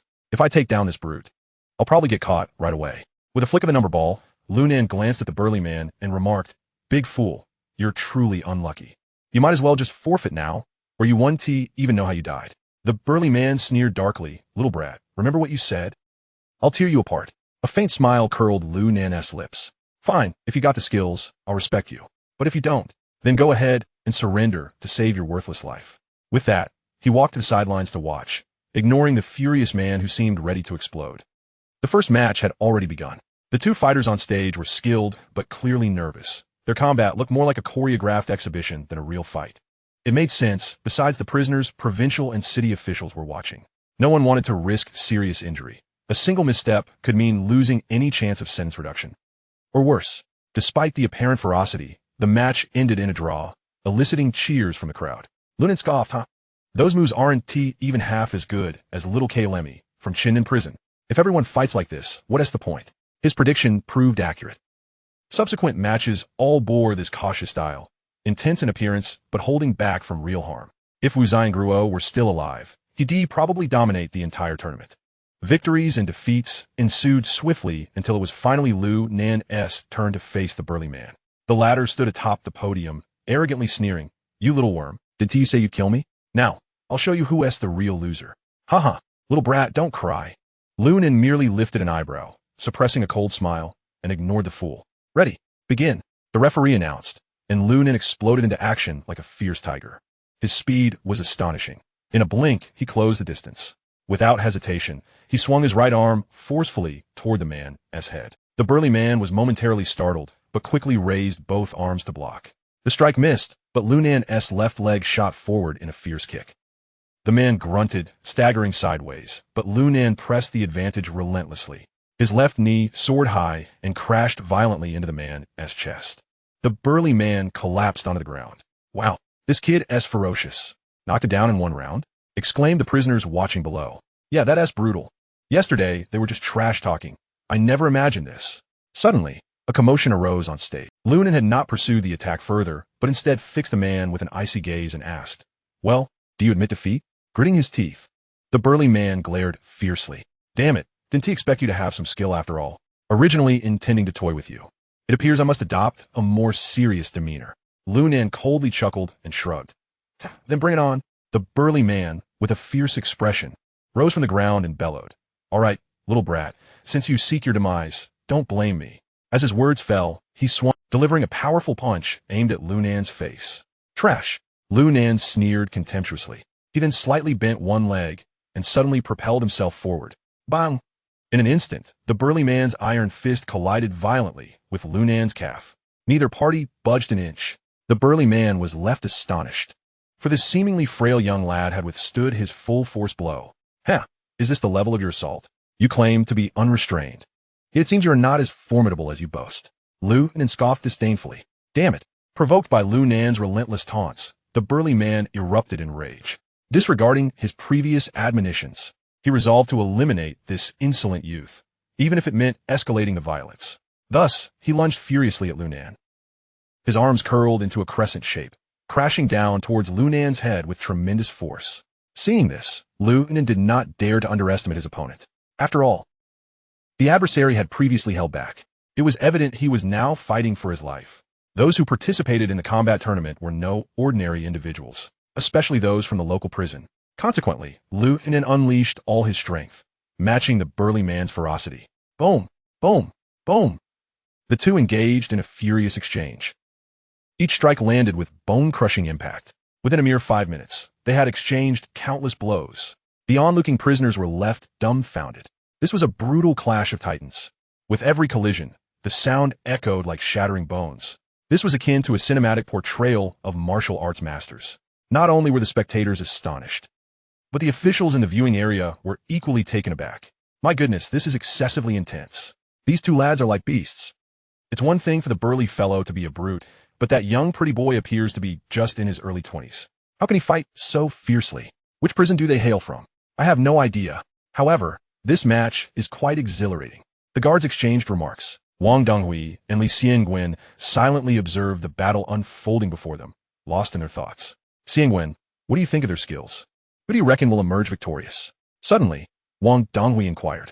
Li Xiangwen frowned and shook his head. It's hard to say. That burly man is robust, with powerful fists and vicious kicks. If he lands a blow, it will be quite painful. As he spoke, he shifted his gaze to Lunan, noting that despite his youthful appearance, Lunan possessed exceptional combat skills, surpassing even the veterans among them. Most importantly, this young man was ruthless. If he seized the opportunity, the burly man would be in grave danger. Oh, Wang Donghui raised an eyebrow, feigning surprise. Do you know that young man? Director Wang, you may not be aware, but I have crossed paths with him. Initially, he even came to my office for an interview for our special police force. Who would have thought this lad is a psychopath? Not only did he brandish a firearm in Liangcheng, but he also threw a dog dealer from our city into a pack of vicious dogs, leaving him torn to shreds. Oh, such an incident occurred? Wang Donghui feigned ignorance. Had you recruited him at that time, perhaps such events could have been averted? In response, Li Xiangwen shook his head. Director Wang, you don't know. I even visited his home, hoping to give him a chance.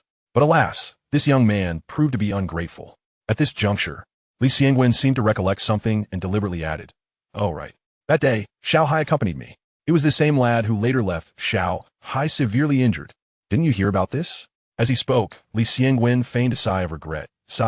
He was once a promising talent. Unfortunately, he grew up without a mother, and his father lacked the time to discipline him. He ended up drifting through society after graduating high school. Had he been properly guided, he might have achieved great things. What a pity. In the end, he broke the law. I was the one who arrested him and sent him to prison. As he spoke, Li Xiangwen deliberately displayed a look of regret. However, his narrative elicited a satisfied smile from Wang Donghui. For Li Xiangwen's candidness and lack of obfuscation indicated that he had nothing to hide.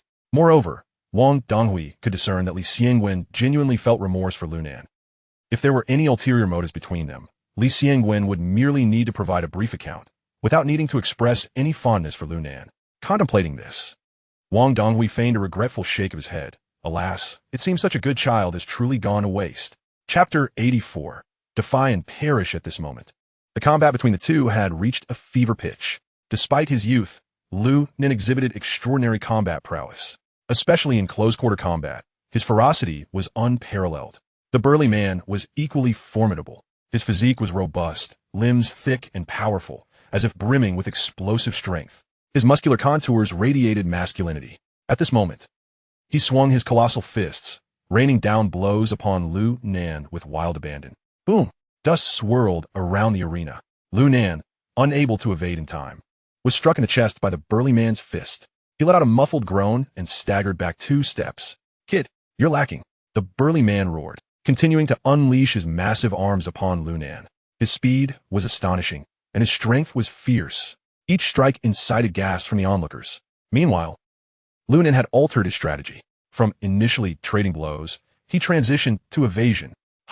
Kid, keep attacking. Weren't you just boasting? Why are you faltering now? Seeing this, the burly man grew increasingly arrogant. His assault intensified, fists and feet combining in a terrifying barrage. However, despite the ferocity of his attacks, Liu Nan remained unscathed. His agile movements resembled that of a cheetah, deftly avoiding the oncoming strikes. Liu Nan's reason for this wasn't that he couldn't overpower the burly man, but rather a calculated decision. Wang Donghui had instructed him to eliminate a prisoner, ostensibly to ensure he and Ling Qian were incarcerated in the same facility.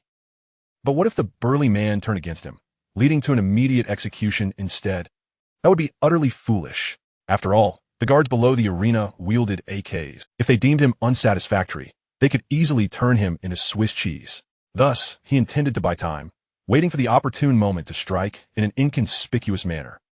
In that case, while he might be suspected of negligent homicide, it would still warrant an investigation, wouldn't it? Consequently, he would seamlessly find himself in a suitable facility, evading Wang Donghui's impulsive decision to terminate him. With this thought in mind, Liu Nan suddenly let out a fierce shout. He launched himself forward like a cannonball. Bang! His fist landed squarely on the burly man's chest. Following this, he executed a swift kick to his opponent's waist. Bang! Bang! A flurry of rapid strikes. The burly man was sent reeling several steps back. However, he quickly steadied himself. You little brat, given the opportunity, you proved to be utterly useless. Have you run out of strength? Ha ha ha, then just wait for your demise. The burly man sneered repeatedly, then raised his massive palm, resembling a fan, aiming it at Liu Nan's cheek. Come on, let me see just how capable you really are, you fool. Liu Nan let out a cold chuckle. In an astonishing turn of events, he lunged forward, seizing the man's arm, leveraging his momentum and weight to send the burly man crashing to the ground. As the man fell, Liu Nan swiftly coiled his legs around his neck, constricting him tightly. With all his might, he twisted the man's wrist, executing a crosslock. A maneuver from mixed martial arts. Crack, crack, crack, accompanied by the sound of bones snapping. The man's wrist was instantly broken. Damn it! The burly man howled in agony. He struggled desperately, attempting to free himself from Liu Nan's grip. But at that moment, Liu Nan had already seized the opportunity. He pressed his right knee against the man's groin, then raised his left elbow high. Bang! With a sharp crack. The hardened point of his elbow penetrated the man's skin and groin. The burly man screamed in horror, his body convulsing violently, his face paling to an extreme degree. The pain and fear nearly caused him to faint. Meanwhile, Liu Nan pressed his advantage, delivering a fierce kick to the man's ribs. Smash! The man crumpled to the ground, trembling, his complexion as pale as a ghost, beads of sweat forming on his forehead, his teeth chattering, unable to articulate a word. Witnessing this scene, the crowd fell into an astonished silence, utterly shocked. Liu Nan knew he had to kill him immediately. Otherwise, once the crowd regained their senses, they would undoubtedly intervene. With this thought, Liu Nan flipped his wrist, revealing the key left for him by Lao Kuai before his release, which he clutched between his fingers. He aimed a punch directly at the man's heart. Liu Nan stopped. At that moment, a low, furious shout echoed. Liu Nan paused slightly, recognizing it as Li Xiongwen's voice. Nevertheless, he did not falter in his actions, striking the man's left chest as if he could not halt in time. Swish! With a faint sound, the sharp key pierced through the heart, puncturing the man's chest. The expression on the burly man's face gradually became rigid. Liu Nan quickly retreated, adopting a cautious fighting stance. Fool! Shouldn't you surrender? If you don't, I might just kill you. Yet, the burly man stood there, dazed, without a hint of reaction. At this moment, everyone around stared at the man in confusion. uncertain of his condition. Lu Nan, however, couldn't help but smirk inwardly. Heart's broken, no chance of survival. But if the coroner doesn't conduct a thorough examination, it will be deemed an accident. Moreover, this aligns perfectly with my intentions. Thus, Lu Nan feigned urgency, shouting, "Hey, aren't you going to surrender? Do you truly wish to be killed?" The burly man, however, seemed deaf to Lu Nan's words, remaining in a trance. Meanwhile, the onlookers erupted into a commotion. What's going on? If you're going to fight, fight. If not, surrender. Why stand there staring? Who knows? Maybe he is just bewildered. This didn't seem quite right. One inmate noticed the oddity. No way. He can't really be stunned, can he? Perhaps he is just out of it. Just then, the burly man finally reacted. He swayed slightly, then fell straight backward. Bang! A resounding crash. Dust billowing everywhere. The judges and guards rushed forward, checking the man's eyelids, then feeling for a pulse in his neck. Report to Wang Shu, Li Chu. He is dead. What? Li Xiongwen's expression changed dramatically as he furrowed his brows, inquiring, "Are you certain of his death?" "Absolutely." The guard nodded firmly. Li Xiongwen immediately stepped onto the stage, glaring at Lu Nan with fury, growling, "Lu Nan, did you do this intentionally?" "Hey, Li Chu, don't make baseless accusations. This fool provoked me. Just a few punches and I ended up killing him. How can you blame me?" Lu Nan feigned innocence. Li Xiongwen, however, was unconvinced. Scolding angrily, "I sent you to prison to reform. Why can't you behave yourself here? Do you think you're honoring your father with this behavior?" "Huh. Don't act like you're doing this for my sake. I don't need your concern." Lu Nan waved his hand dismissively. "Li Xiongwen, your attitude makes me want to vomit." Lu Nan's demeanor left the onlookers in shock, bewildered by his audacity. This guy must be insane, daring to confront Li Xiongwen. Li Xiongwen, infuriated, gritted his teeth. "You're becoming increasingly brazen. Guards, detain him on the spot. If it's discovered that this man died by Lu Nan's hand, I will petition for the death penalty in Kishi." Chapter 85. A performance of an actor. Upon hearing Li Xiongwen's words, Lu Nan was momentarily taken aback. But he quickly grasped his intent. This was clearly a performance for Wang Donghui's benefit. Thus, Lu Nan's mind raced, and he did not hold back in his retort. "Damn you, Li Xiongwen. This is personal vendetta. Who do you think you are to imprison me? This was merely an unfortunate accident in the fight. Do you understand what an accident is? Damn it, was this tournament organized by you? You cause a death and then pin the blame on us inmates. Inmates are human too. We are not your scapegoats. If you fear fatalities, then don't hold competitions." Hearing this, Li Xiongwen trembled with rage, pointing at Lu Nan, unable to articulate his response. Meanwhile, the audience murmured among themselves. Lu Nan's words clearly resonated with them. Indeed, this competition was orchestrated by the authorities. They couldn't just blame us for any mishap. This is utterly outrageous. At that moment, several volatile inmates shouted in unison, "Exactly. You take credit when it suits you. But when something goes wrong, you pin on us. Damn it, Li Xiongwen. Don't push us too far. I've tolerated you long enough. Today, even if it costs me my life, I will challenge you to a duel." With a chorus of angry shouts, several inmates sprang from their seats, ready to charge into the arena at any moment. Rat-a-tat-tat. The sound of gunfire erupted. The entire venue fell into a profound silence. The armed police aimed their guns at the inmates, prepared to shoot at the slightest provocation. Although these imps, since there is nothing to say, just shut up. Wang Donghui scoffed disdainfully. He then turned his gaze towards Li Xiongwen, saying, "Director Li, your orders regarding this matter are rather improper. Wang, that Lu Nan is a complete anomaly. Do not let his appearance deceive you." Before Wang Donghui could finish his words, Li Xiongwen hastily interjected to clarify. However, Wang Donghui slightly shook his head. "Director Li, you misunderstand. I am not questioning your arrangements. On the contrary, I am quite satisfied with you. Nevertheless, detaining Lu Nan here is against protocol. Moreover, it could easily allow malicious individuals to exploit this opportunity to launch an attack against our public security system." Upon hearing this, Li Xiongwen seemed to calm down considerably and furrowed his brows, responding, "Oh, so what does Director Wang propose? Should we let this brat off the hook? That is absolutely unacceptable." "Ha ha ha." Wang Donghui laughed heartily, giving Li Xiongwen a reassuring pat on the shoulder. "You are overthinking it. That would also leave us vulnerable to negative repercussions from those with ulterior motives." As he spoke, Wang Donghui gestured to the armed police officers below the stage. "You are to escort Lu Nan back to Liangcheng immediately. Hand him over to Wang Hai. After he deals with Lu Nan, place him in the first unit for death row inmates. Once the facts are established, we will render a judgment." "Yes." Several armed police officers promptly nodded in acknowledgement. Seeing this, Li Xiangwen felt a wave of relief wash over him. Yet he once again donned an expression worthy of an award-winning actor, feigning concern. Ah, I see. This brat has had a run-in with Ziohei. ISNT that against the rules. Realizing he had misspoken, Li Xiangwen quickly silenced himself with an awkward chuckle. Hey, Director Li, some things should not be said recklessly. Wang Donghui remarked in a mock-serious tone. Yes, yes. Li Xiangwen shuklad, nervosely.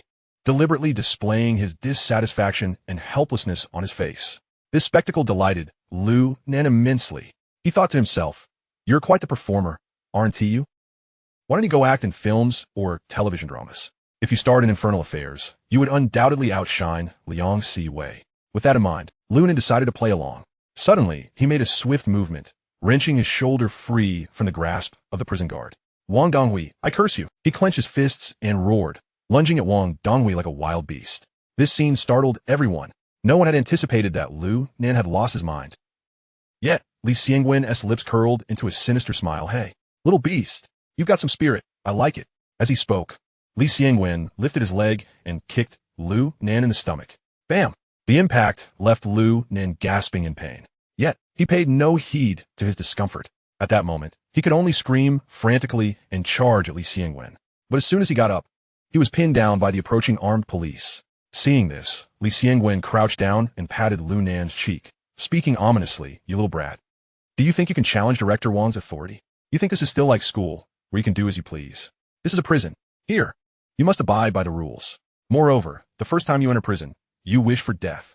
Who would have thought you would find an escape due to insufficient evidence?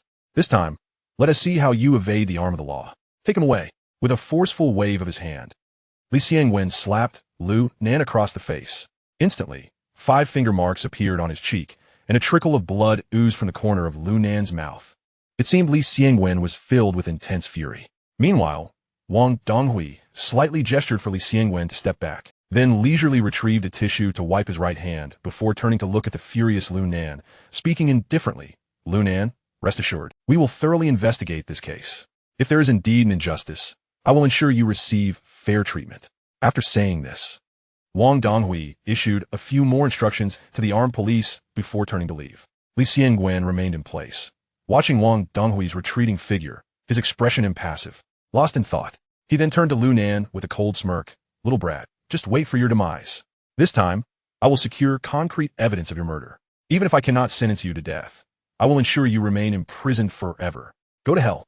Just wait until you become the director, and then we'll see. Lu Nan shot back. With your capabilities, I doubt you'll ever get that chance. Upon hearing Lu Nan's retort, Li Xiangwen seemed genuinely enraged. Stepping forward to deliver another kick, he then waved his hand, barking angrily, take this brat away. Chapter 86.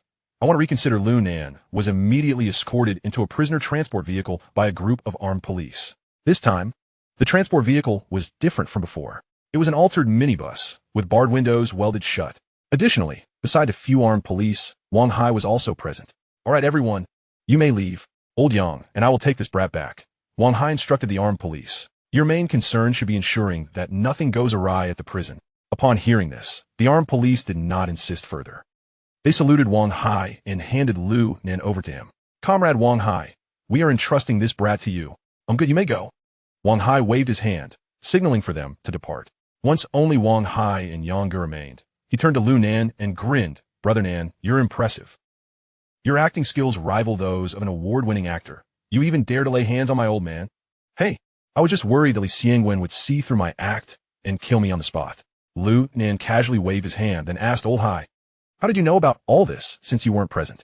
That's none of your concern. Wang Hai waved his hand dismissively. I have other matters to attend to.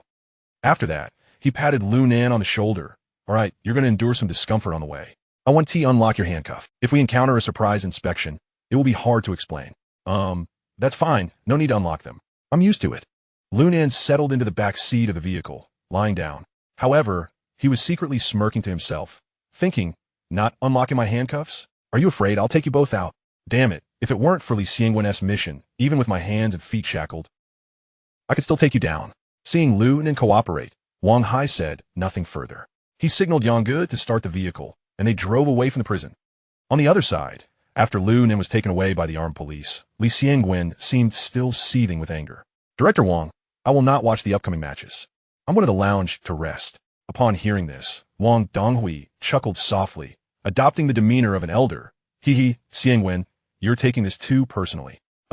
Director Wang, you're right, but that brat is incredibly infuriating. All right, go take a break. Once the match concludes, join me for a drink. The local sauce liquor in Kishi is quite renowned, not inferior to Mutai. Wang Donghui said with a smile. Sure. Then I'll let them prepare the food and drinks before heading to rest, Li Xiangwen replied, then turned to walk towards the back building. After rounding the corner, Li Xiangwen glanced around to ensure no one was watching. Only then did he reveal a palm-sized sheet of white paper from his palm. After scanning it, a smirk crept onto his lips. This brat Lu Nan is truly remarkable. I must find a way to assist him. Otherwise, once he enters that death row unit, he might genuinely walk all the way to the gates of hell. Upon uttering those words, he tore the paper into shreds and stuffed it into his mouth. Subsequently, he retrieved his phone, dialed a few numbers, and sent a message. After completing these actions, he finally slipped into the building. Due to the transformation of the minibus into a prison transport vehicle, the speed was unavoidably slow. The 2-hour journey took an arduous 4 hours to complete. By the time Lu Nan, Wang Hai, and Brother Yang arrived at the Southern City prison, twilight had already descended. Lu Nan, today I must share a few truths with you. Wang Hai, shedding his usual arrogance, regarded Lu Nan with a serious expression. Taken aback by his demeanor, Lu Nan responded, Director Hai, please go ahead. You know I hold you in disdain. I also know you look down on me, but none of that matters. For as of now, we are undoubtedly 2 peas in a pod. As he spoke, Wang Hai produced a soft cigarette and unexpectedly offered one to Lu Nan. After Brother Yang lit it for him, he continued, this time, you'll be placed in the first ward. The affairs within will depend solely on you. Depend on myself? At those words, Lu Nan frowned, perplexed by Wang Hai's intentions. Indeed, rely on yourself. Wang Hai exhaled a cloud of smoke, narrowing his eyes. Because the inmates in the first ward are all serious offenders. The lightest sentence is a suspended death sentence. Consequently, there are numerous deranged individuals inside. But that's not the crux of the matter. The most critical issue is that it is a state of chaos. Chaos? Lu Nan exclaimed, his eyes widening in shock. Are you implying there are no guards inside? Correct, there are no guards. Wang Hai took a deep breath, nodding gravely. Do you see those 4 towers?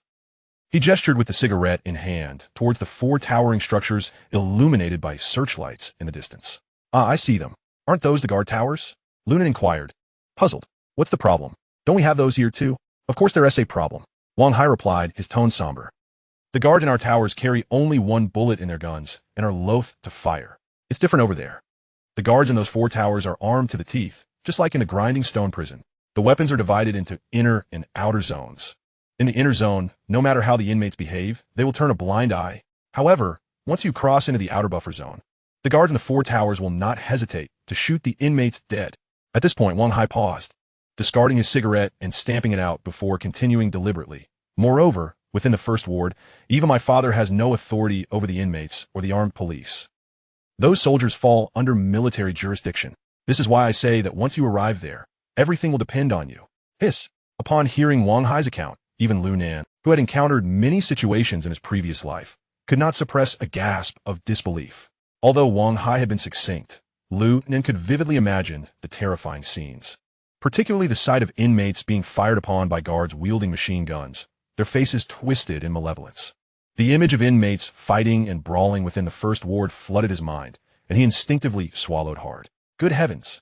Does this mean the first ward is a miniature reality, but in its darkest form? Because it's filled with desperate criminals, devoid of any good souls. Seemingly besitting Lunan's house, Wan Hai Smai Now in Li, He Lu Nan. You should now comprehend why Wu Xiong has always been reluctant to agree to my father's request to enter there, right? It's not for any other reason, but because he feels he lacks the means to survive within. Good grief. Wang Hai, I regret this decision. Can we call your father right now? Tell him I'm withdrawing from this. Lu Nan lamented, on the verge of tears. He had initially believed this was a trivial matter. Just entering and retrieving some change would suffice. With Wang Donghui and Wang Hai's support, what could be difficult? But now, reflecting on it, it was anything but trivial. If he entered the first ward, he feared he would be left with nothing but remnants of himself. Chapter 87. The terrifying ward. Wang Hai seemed to have anticipated Lu Nan's reaction, shaking his head with a derisive smirk. Lu Nan, there's no turning back.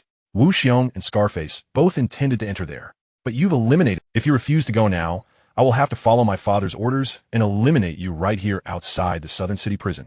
After saying this, Wang Hai stepped back a few paces, creating a safe distance between them. He then drew his sidearm, chamber round, and aimed it at Lunan's forehead. Damn!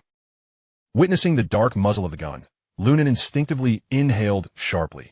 He understood that Wang Hai was not jesting. Should he decline to carry out this task, Wang Hai would not hesitate to pull the trigger. Damn it, I've fallen into a trap. Lunan cursed vehemently before turning to Wang Hai. Tell me, from the very beginning, were you and your father plotting against me? Were all these events merely a performance orchestrated by the two of you, including that medical record and the elimination of Wu Xiong and Scarface? Was that all part of your scheme? The objective was to force me into the first ward. In response, Wang Hai grinned, revealing a row of gleaming white teeth. It's not entirely so. It seems that circumstances have unfolded in such a way that you became the most suitable candidate. My father and I initially considered other individuals, but they were all eliminated. Ultimately, you were the one who most satisfied my father. Thus, I can only put you through this ordeal. Damn it. Lunan forcefully tossed the cigarette he was holding onto the ground, as though resigning himself to fate. Fortune favors the bold. Entering is one thing, but you must tell me how I can retrieve the change. Also, what kind of assistance can your father and you provide? Hearing Lu Nan's inquiry, Wang Hai chuckled and shook his head. Brother Nan, you haven't been paying close attention. I've made it quite clear. My father's influence cannot penetrate in there, which is precisely why he wants someone to retrieve the change. Otherwise, wouldn't it be simpler for him to just order the change released? Why go through all this trouble?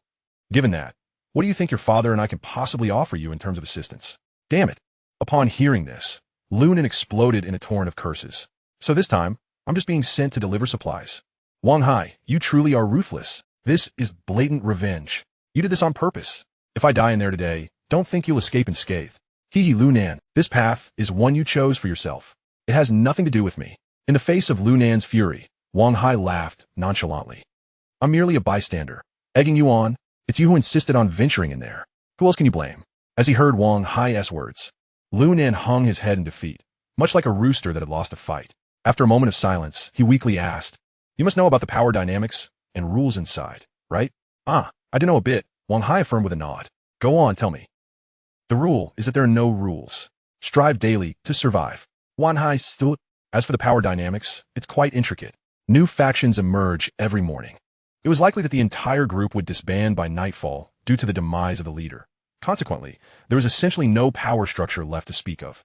Upon hearing this, Lunan could not help but curse under his breath, as if his spirit had been shattered, and inquired, before I go in, could you at least arrange for me to have some sort of weapon?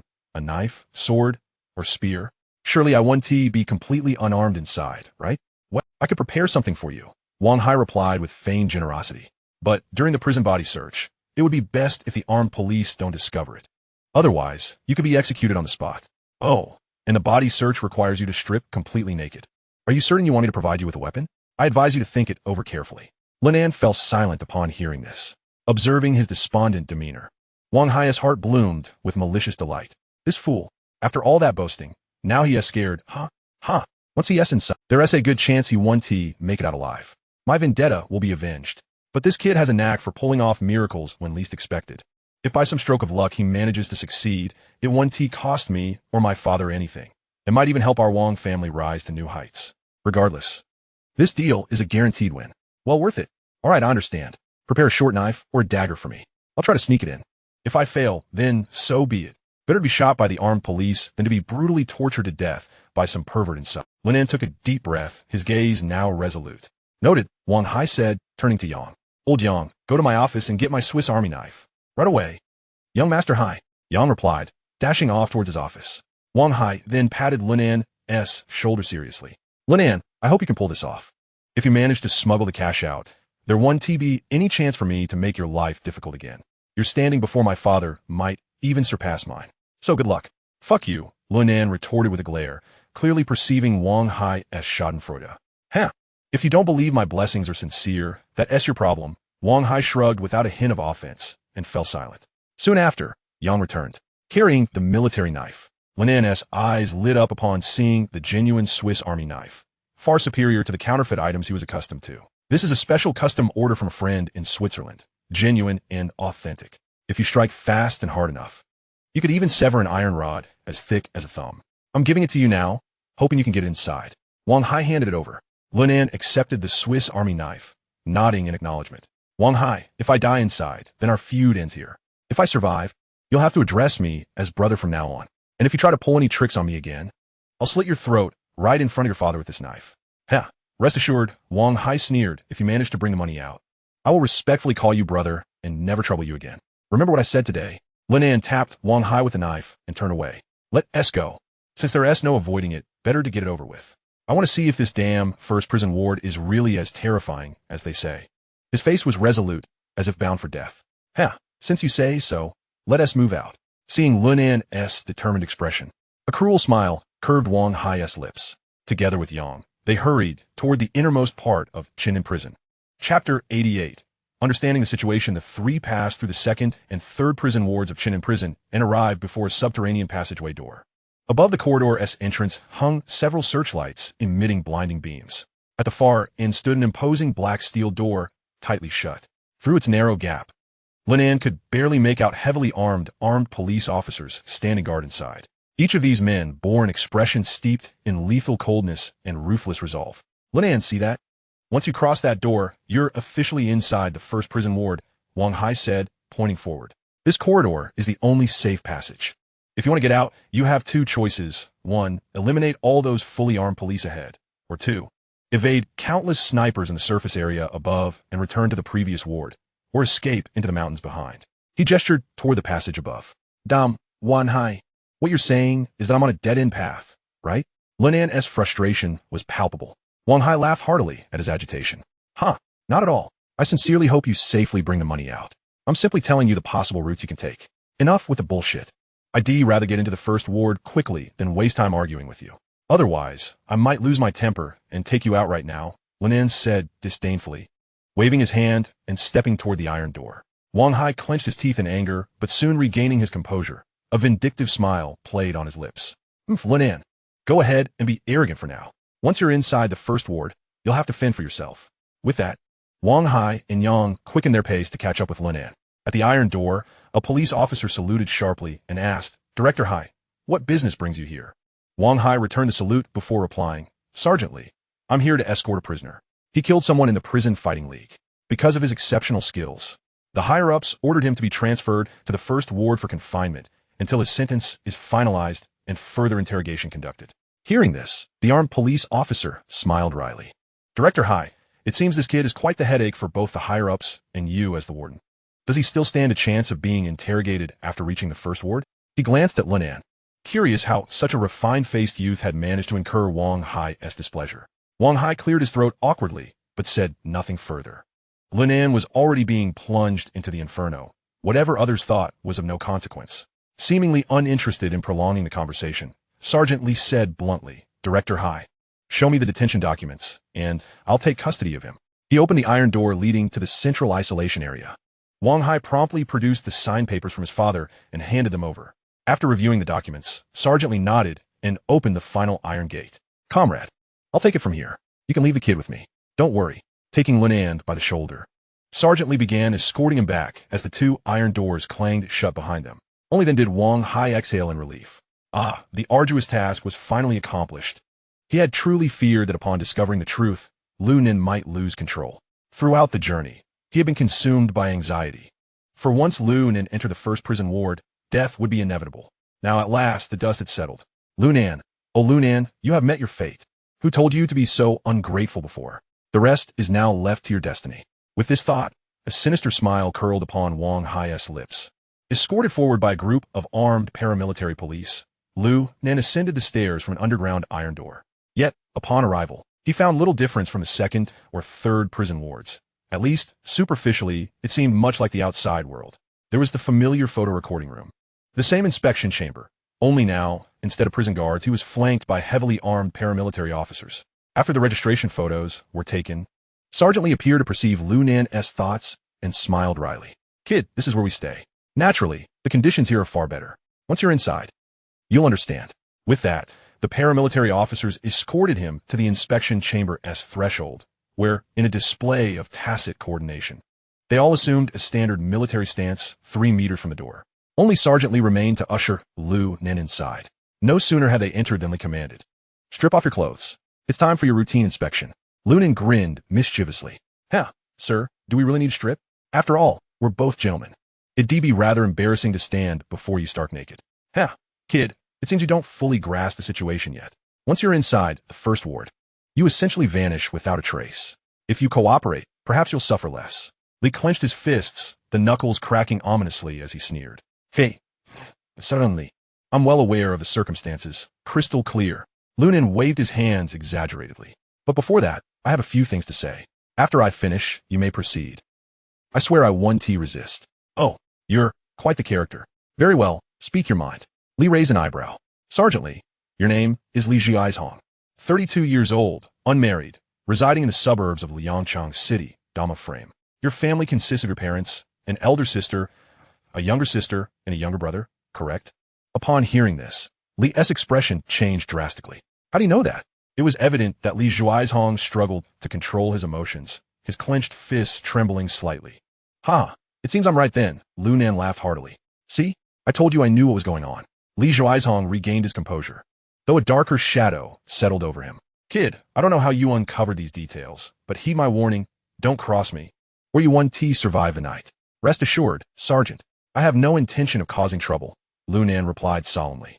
Yesterday, your brother's account should have received 196,000 yuan.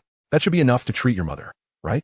Also, your sister and younger sister were likely notified yesterday of their acceptance to the state-owned rubber factory, correct? Li Jiaizhong's eyes contracted sharply, but soon returned to a cold, silent glare. So, do you still doubt my understanding of the situation, Sergeant?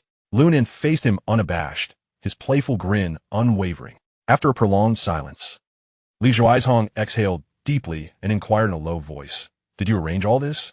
Of course, Lunan admitted without hesitation. It seems you wield considerable influence. Not exactly. Lunan modestly waved off the compliment. I merely happened to know your family was in a bind, and some of my associates were able to resolve their troubles. Most importantly, I need your protection. So, I had them handle your difficulties first, and naturally, you do me a favor, wouldn't you? Li Jiaizhong narrowed his eyes, scrutinizing Lunan intently. Yet Lunan remained unflinching, even smiling broadly. Kid, now I understand why Wang Donghui and Wang Hai sent you here. You're formidable. Li Jiaizhong inhaled deeply. However, I'm curious. Your records show you've been in the third ward all this time. How did you manage this? Every cat has its own path, and every dog its own way. As long as I can help you, it's my honor. How I achieved it is no concern of yours. Li Zizor suddenly lauga removed his military cap and tossed it onto a nearby chair. Then, step by step, he approached Lunan, each footfall echoing sharply on the cement floor. Lunan maintained his smile. Well, I hope you keep that smile forever. With that, Li Jiaizhong raised his right arm and struck Lunan with a mighty blow. The resounding thud was like thunder. Lunan collapsed to the ground. Humph, Li snorted coldly, delivering a kick to Lunan's chest, sending him flying into the far wall. Coughing violently, Lunan spat saliva, then painfully turned his neck to face Li Jiaizhong. Sergeant, is this really necessary? After all, I've done you some favors, Haven Ti. Who do you think you are, daring to act on my behalf? Li Raturta, pressing his foot down on Lunan's head with brutal force. Kid, I like smart people, but not those who think they're smarter than me. Don't presume that helping me with some small troubles grants you bargaining power. Here, I am king. Gasping, Lunan responded, Yes, you are king. So if I do things for the king, isn't that expected? Li Jiaizhong's lips curled into a cruel smile as he continued to grind his foot into Lunan's skull. Remember, no matter what you've done for me, you're still a mere minnow. I could kill you as easily as crushing an ant. Understand?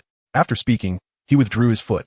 I understand, Lunan said, struggling to prop himself up against the corner wall, gasping for breath. After a long pause, he spoke again. Sergeant, the money in your brother's account was transferred via Q-coin transactions, so even if someone investigates, they won't find anything. As for your sister's employment, the factory director was impressed with their knowledge of rubber technology during recruitment, so their acceptance was legitimate. Hearing this, Li Jiaizhong's expression softened slightly, though his tone remained icy. I see. You passed inspection. You may now enter the prison ward. Move along. Thank you, Sergeant, Lunan replied. Upon uttering these words, Lunan leaned against the wall and slowly rose to his feet. He then limped towards the door. Once inside, should you encounter any insurmountable difficulties, feel free to have Big Banana contact me. However, I cannot offer you too much assistance, lest I disturb the rules of the first prison district. Take care of yourself. At these words, a faint smile crept onto Lunan's lips. He promptly turned around and saluted Li Jiaizhong, saying, Thank you, Sergeant Lee, for your guidance. Li Zhaizhong merely nodded indifferently, choosing not to engage further with Lu Nan. Observing this, Lu Nan stepped out of the inspection room, exclaiming inwardly, Fortunately, I had made prior arrangements. I had IC utilize his hacking skills to clarify the situation in this monitoring room. Otherwise, arriving here would have truly been a matter of life and death. As for now, I fear no one. Not only do I have Li Zizhong's protective charm, but I also possess a Swiss Army knife capable of slaying demons. I shall see who in this first district dares to challenge me. After Lu Nan's departure, the anger etched on Li Zizhong's face dissipated in an instant, replaced instead by a peculiar smile. He stroked his chin and murmured, "Indeed, a clever individual." With a resounding clang, the heavy black iron gate creaked open, and Lu Nan stepped into the first district. His gaze swept the surroundings, revealing a landscape littered with filthy, discarded refuse. The air was thick with a pungent scent of mildew and decay. Encircling the prison yard were dilapidated red brick buildings, with towering barbed wire fences looming behind. One could easily surmise that those crumbling structures were the cells. At this moment, inmates dressed in a variety of garb concurrently paused their activities, casting their eyes in Lu Nan's direction. "Hey, a newcomer has arrived. Look at this kid, so fresh-faced," one burly man exclaimed, a sinister grin spreading across his face. "Haha, this kid's physique is quite impressive, and his skin even better. If he serves my brothers well tonight, it will surely be a delightful experience. Hey, the betting has begun. I wager this kid won't survive the night." As Lu Nan stepped into the cell, his eardrums were assaulted by the inmates' crude banter, laden with the madness born of prolonged confinement. Tisk tisk, the environment here is truly abysmal. Lu Nan shook his head. "Kid, I wish you luck." At that moment, a security officer stepped forward, swiftly removing Lu Nan's shackles. He pushed Lu Nan inside, offering a hasty blessing before promptly shutting the iron door. "Haha, it seems tonight will be rather lively," Lu Nan murmured softly. He then reached into his pocket, feeling the reassuring grip of his Swiss Army knife, pondering who among these blind fools would become the first to experience his prowess. A group of inmates, unable to contain their impatience, began to close in around him, eager to test the waters. "Hey, pretty boy, at such a young age, you've made it here. You think you're something special?" A burly man stepped forward, his face a map of muscle and menace, revealing a ghastly smile. Lu Nan raised an eyebrow, regarding the imposing figure before him. Hardly special, just capable enough. What's this? The pretty boy is rather cocky. Don't think that just because you've hurt or killed a few people outside, you can do the same in here. Each of us carries the weight of countless lives on our shoulders. The burly man bared his yellowed teeth in a sinister grin. Of course. If you allow me to take good care of you, I can teach you the ropes of this place. I guarantee no one will dare bully you. Otherwise, But Lu Nan showed no interest in engaging further, barely sparing a glance at the man. Instead, he leisurely pulled out a cigarette, placing it between his lips and lighting it, exhaling a cloud of smoke as he muttered, "Fool." Chapter 90. I have no interest. The burly man, incensed by the dismissal, exploded with rage. "Damn it. I give you a little color, and you think you could die the whole thing. Today, I will make sure you pay dearly." With that, he seized a wooden stick from the ground and charged at Lu Nan. The other inmates began to chant, "Beat him to death. Kill him, you little brat. Are you seeking death? I bet he won't last 10 minutes. In the ensuing chaos, the burly man swung the stick with all his might, aiming for Lu Nan's head. Lu Nan merely smiled, sidestepping the attack effortlessly. The stick struck the ground with a resounding thud, scattering debris in all directions.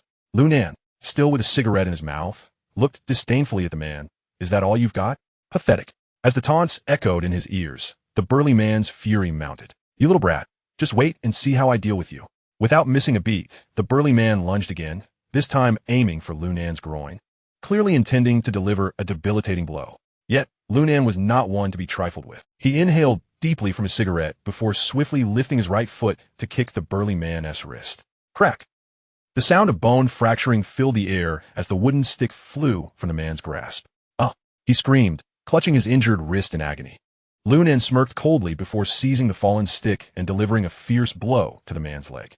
The resounding crack of bone echoed, and the burly man collapsed, howling in pain as he cradled his knee. "Since you enjoy serving others so much, I'll ensure you have plenty of opportunities." Lu Nan callously discarded the stick, then stepped onto the man's thigh before delivering a swift kick to his groin. The agonizing pain elicited a heart-wrenching scream from the burly man, yet Lu Nan remained indifferent, coldly stating, "Remember my name? I am Lu Nan. The road ahead is broad, and I walk the southern path." At this point, the burly man had succumbed to unconsciousness, leaving the other inmates in a state of shock. No one had anticipated that this pretty boy would dare to strike back. A heavy silence enveloped the crowd, and the atmosphere shifted. Now, who among you still wishes to serve others? I can assist with your transformation. Lunan slowly turned to survey the gathering. You arrogant little brat, you've gone too far. Finally, a tall, lean man reacted first, prompting the rest to erupt in fury. Kill him. Damn him. Let us finish him. The chorus of shrieks reverberated through the prison yard, as dozens of inmates charged at Lunan, intent on beating him to a pulp. Humph. Observing this, Lunan flicked the cigarette but from his hand, striking the eye of the first assailant. Splat. A crimson spark erupted from the man's eye, and a piercing scream rang out. Just then, Lunan closed in, declaring, "Your physique is commendable, much better than that hulking fool." As the words fell, Lunan's knee forcefully collided with the groin of the tall, slender man. A dull thud resounded, accompanied by the man's anguished wails, his eyes widening in horror. Instantly, snot and saliva began to stream from his face, and he collapsed, unconscious. A pungent odor of urine quickly permeated the air. However, this spectacle did not instill fear in the criminals behind him. Rather, it incited them to charge at Lunan with even greater ferocity. Observing this, Lunan was unperturbed and directly lunged into the fray. Bang, bang, bang. Lunan moved through the crowd like a tiger among sheep, toppling one after another with each kick. With every strike, an adversary was rendered incapable of fighting back. In a mere span of seconds, 4 or 5 individuals lay defeated. Such a remarkable feat was nothing short of terrifying. Yet at that moment, a commanding voice unexpectedly echoed from a distance. Halt! A group of onlookers, led by an elderly man, approached from the corner of the northern wall of the prison. Clad in prison garb, they exuded an air of menace and volatility. Particularly alarming were the crude weapons they bore, sharp stone knives fashioned from elongated rocks. Most frightening of all was the thick layer of dried blood caked on each blade. As they beheld the elder and his entourage, the previously raucous criminals displayed expressions of trepidation. Meanwhile, Lunan stood still, his brow furrowed in contemplation. Moments later, the elder and his band drew near. Young brother, you possess impressive skills, the elder remarked, casting a glance at the sprawled figures on the ground before addressing Lunan. What do you say? Are you interested in working with us? Hearing this, many of the onlookers revealed expressions of envy. Lunan raised an eyebrow. Work? Did I mishear you, old man? His tone was nonchalant, yet it bore a hint of playful intrigue. The elder, unfazed, continued with a grin. Indeed, even within the confines of a prison, work is essential. Otherwise, how shall one eat and drink? However, opportunities must be earned. As he spoke, the elder pointed to a nearby, emaciated prisoner, saying otherwise, one might end up like that pitiful beggar, either waiting for the mercy of others or starving to death. Following his gaze, Lunan saw the prisoner, who was grotesquely thin, resembling a skeleton, exuding a foul stench. Crouched in a corner, he trembled in fear, eyes wide with terror at the surrounding criminals, seemingly long past the point of fright. You see, young man, this place may be small, but it is not so different from the outside. If you possess sufficient value, you can secure a decent job. The elder smiled at Lunan, his tone persuasive. So what do you think? Are you interested in joining us? After listening to the elder's words, Lunan merely smiled non-committally, retrieving a cigarette from his pocket and placing it between his lips. Old man, may I inquire what kind of work your group engages in? The elder, noticing Lunan's willingness to converse, replied cheerfully, Haha, it's quite simple. We merely gather the rubble here and periodically hand it over to the guards. Ah, so it's just scavenging? My apologies, but I have no interest. With that, Lunan turned his back and strode towards the gaunt beggar, saying, from now on, I intend to be like him, a man who does no work. However, remember this. All of you with jobs must surrender 10% of your earnings to me. Anyone who disagrees can speak up now. Chapter 91. The chaos commences upon hearing Lunan's declaration. All the criminals were left dumbfounded. This lad's words imply he is challenging us all. Has he lost his mind? The elder's expression darkened, his gaze radiating malevolence. You are quite arrogant, young man. Do you know that someone once said something similar? Yet, he met his demise at my hands. How long ago was that? At this moment, Lunan had reached the beggar's side, scoffing. Since you love to speak of the past, why not recount the tale of the monk's pilgrimage? He then looked down at the shivering beggar and inquired, Do you not agree? The beggar, taken aback by Lunan's address, instinctively shrank back against the wall, remaining silent. The elder, furious at Lunan's mockery and his dismissive attitude, bellowed, I'm speaking to you, can't you hear? Yet astonishingly, Lunan continued to ignore him. crouching down to speak kindly to the beggar. Do not be afraid. I have decided that from now on, you will be my little brother. The first little brother in this block. With that, Lu Nan patted the beggar's shoulder. At that moment, it seemed no one anticipated this turn of events. Their expressions turned complex, while the elder's face darkened, exclaiming a curse. You foolish boy, since you seek death, I shall oblige. He then turned sharply to the crowd of prisoners, shouting, Today, whoever can kill this brat will be welcomed into our stone gang, and I guarantee a monthly payment of 1,000. Additionally, they will have free access to our cafeteria. At this proclamation, an uproar erupted among the crowd. Yet soon after, silence fell, their gazes fixed on the elder's back. The elder, noticing the quiet, turned around, only to find Lu Nan completely unfazed, embracing the beggar and placing a cigarette in his mouth. Here, have a smoke. You are my little brother. If a fight breaks out, you must lend a hand. As he spoke, Lu Nan lit the cigarette. The beggar, frightened, shook his head in protest. It's fine. If I offer, you shall take it. Even if you do not assist, I shall not hold it against you. Lu Nan casually declared, igniting the cigarette. The beggar, unable to resist, finally took a few puffs.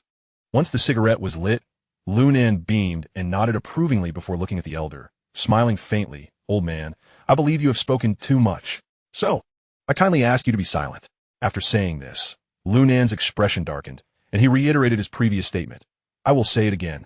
From now on, all of you with jobs must hand over 10% of your salaries to me. If anyone disagrees, you may voice your objections now. He pointed at the elder, enunciating each word with precision, including you scavengers. At this moment, though Lu Nan's voice was low, it carried a palpable aura of menace and coldness. All the criminals fell silent, paralyzed with fear.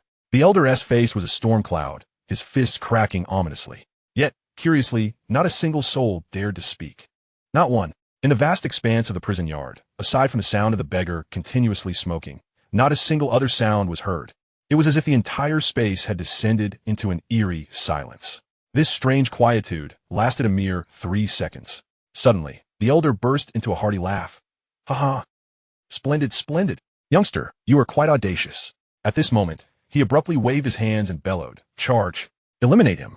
This time, it seemed that all the prisoners in the square were incited by Lu Nan's arrogance, as they stood up simultaneously and began to encircle him slowly. Naturally, most were merely eager for a closer view of the spectacle. Observing this scene, Lu Nan exhibited no signs of trepidation. Instead, he excitedly flexed his arms and beckoned to the crowd. Come on, damn it, take him down! With the elder's furious command, many hot-headed prisoners lunged into action. In an instant, a flurry of fists and kicks descended upon him.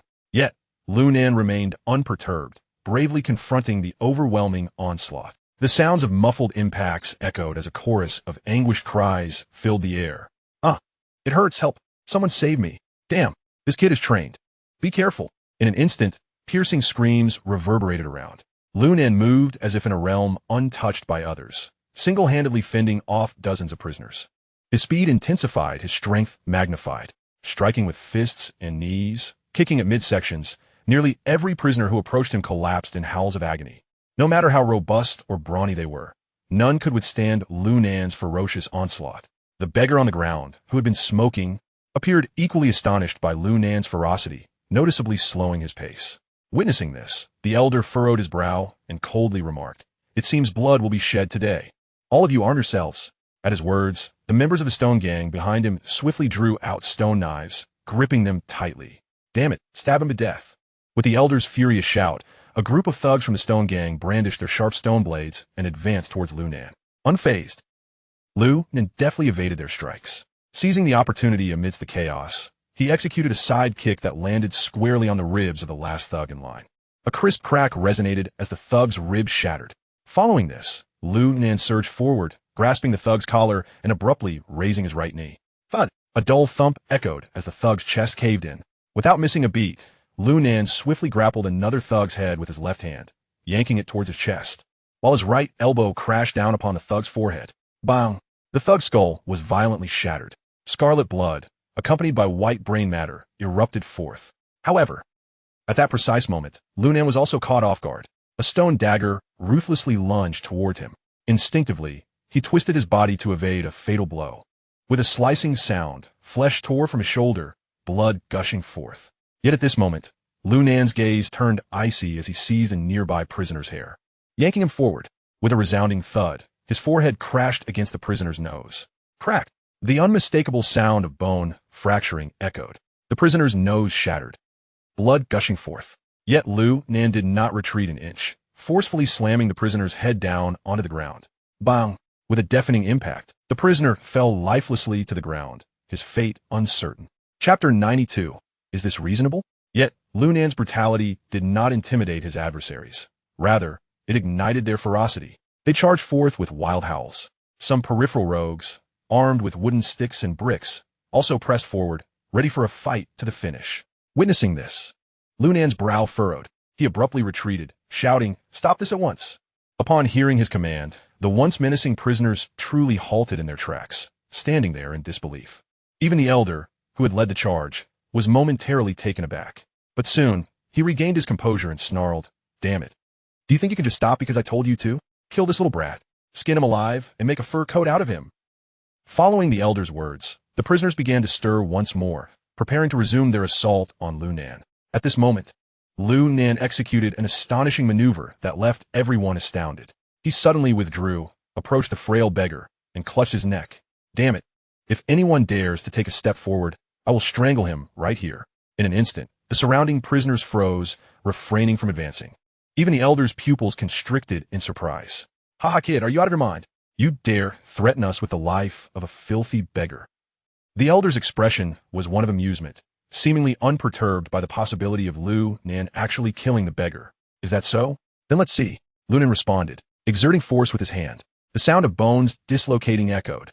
The frail beggar's face contorted in excruciating pain as he desperately tried to pry Liu Nan's fingers apart. Gasping for fresh air, "Stop! Let him go!" The elder, ultimately frightened, hastily interjected, "Haha, this is interesting. It seems I was right. You truly care for him." As he spoke, Liu Nan loosened his grip slightly, patting the beggar's cheek with a faint smile and asking, "Little brother, don't you think so?" Coughing violently. The beggar eventually managed to nod after a prolonged struggle. Instantly, the square fell silent. Everyone anxiously gazed at the beggar, as if he were the one being choked. "How did you figure it out?" The gaunt beggar rasped after taking several deep breaths. "Haha, I didn't deduce anything," Liu Nan replied with a cheerful grin, adding, "I merely noticed that in a cell housing death row inmates and serious criminals, there exists a scrawny beggar who not only hasn't been beaten to death, but also hasn't starved to death. Do you truly believe this is reasonable, little brother?" As his final words echoed in the air, Liu Nan suddenly thrust his right palm forward. Slap! He struck the beggar's cheek directly. The tremendous force sent half of the beggar's face skin flying away. Splatter! Blood sprayed forth. "Ah!" The beggar cried out in agony, nearly losing consciousness from the pain. This act incited the surrounding prisoner's fury to a boiling point. "Damn it! This little brat seeks death. If you dare to touch Boss Du again, we will kill you." A chorus of enraged shouts erupted. All the prisoners glared at Liu Nan, seemingly eager to rush forward and eliminate him. "Come then. I am curious to see how you intend to kill me."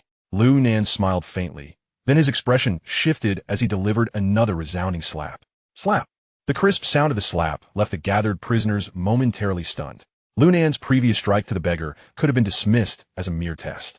Now, fully aware of the beggar's significant status, he mercilessly struck him again. This was undeniably a provocation. Yet, Liu Nan appeared entirely unfazed by any impropriety. As he leisurely placed a cigarette between his lips, he raised his gaze to survey the onlookers, his expression icy, domineering, and savage. His gaze, as sharp as blades, glided across the faces of those present. Laden with threats and warnings, he slowly intoned, "Cease your incessant chatter. Or believe me when I say I will not hesitate to eliminate him." Upon uttering these words, he defiantly raised his arm once more. In that moment, although every prisoner glared at Liu Nan with gritted teeth, none dared to utter another word. The beggar, observing the scene, hastily croaked out a plea for mercy. "Brother, they are merely posturing before you. I have done you no wrong. Why do you persist in targeting me?" Hearing this, Liu Nan could not suppress a grin as he replied, "Is it not entirely justifiable for a brother to chastise his subordinate? Must there be a reason for such actions?" The beggar stood momentarily dumbfounded, at a loss for words, for the logic was undeniably sound. Seeing the beggar's bewilderment, Liu Nan smiled with satisfaction. He then turned to the prisoners who were seething with rage and calmly declared, "Esteemed comrades, I possess a rather volatile temperament and tend to act impulsively. Therefore, I would advise against seeking me out for trouble in the future. Otherwise, I assure you, I will beat you so severely that even your parents will fail to recognize you, should you happen to perish in the process. Consider it a stroke of good fortune for you, inept wretches." With that proclamation, Lunan hoisted the beggar onto his left arm and stood upright. "You, my little brother, find me the most luxurious accommodation available. Tonight, we shall share a room." All right, but ease up a bit."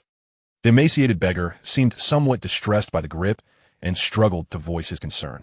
Lunan chuckled apologetically. "My apologies." He then proceeded to guide the filthy beggar toward the second floor of the red brick prison, leaving behind a group of moaning individuals sprawled on the ground, and the prisoners exchanging glances of disbelief. "Damn it," someone muttered in frustration.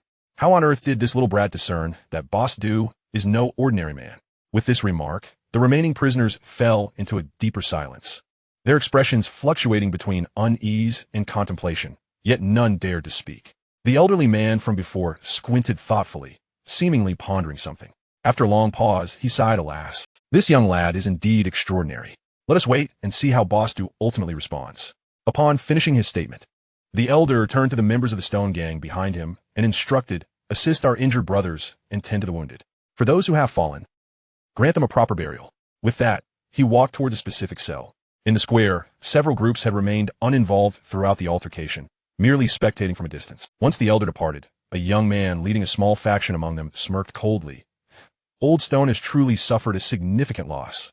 What he thought to be a mere lamb has revealed itself to be a fierce tiger. Truly a case of losing the hen while trying to steal the eggs. Those around him nodded in agreement. "Brother, loose change. Should we devise a plan to extricate Boss Du? If we succeed, our standing in this prison block will be unparalleled." The speaker was a burly man clad in tattered attire, showcasing his muscular physique. "Indeed, that young lad possesses commendable skills. We must approach any confrontation with caution." The young man waved his hand, his eyes gleaming with excitement.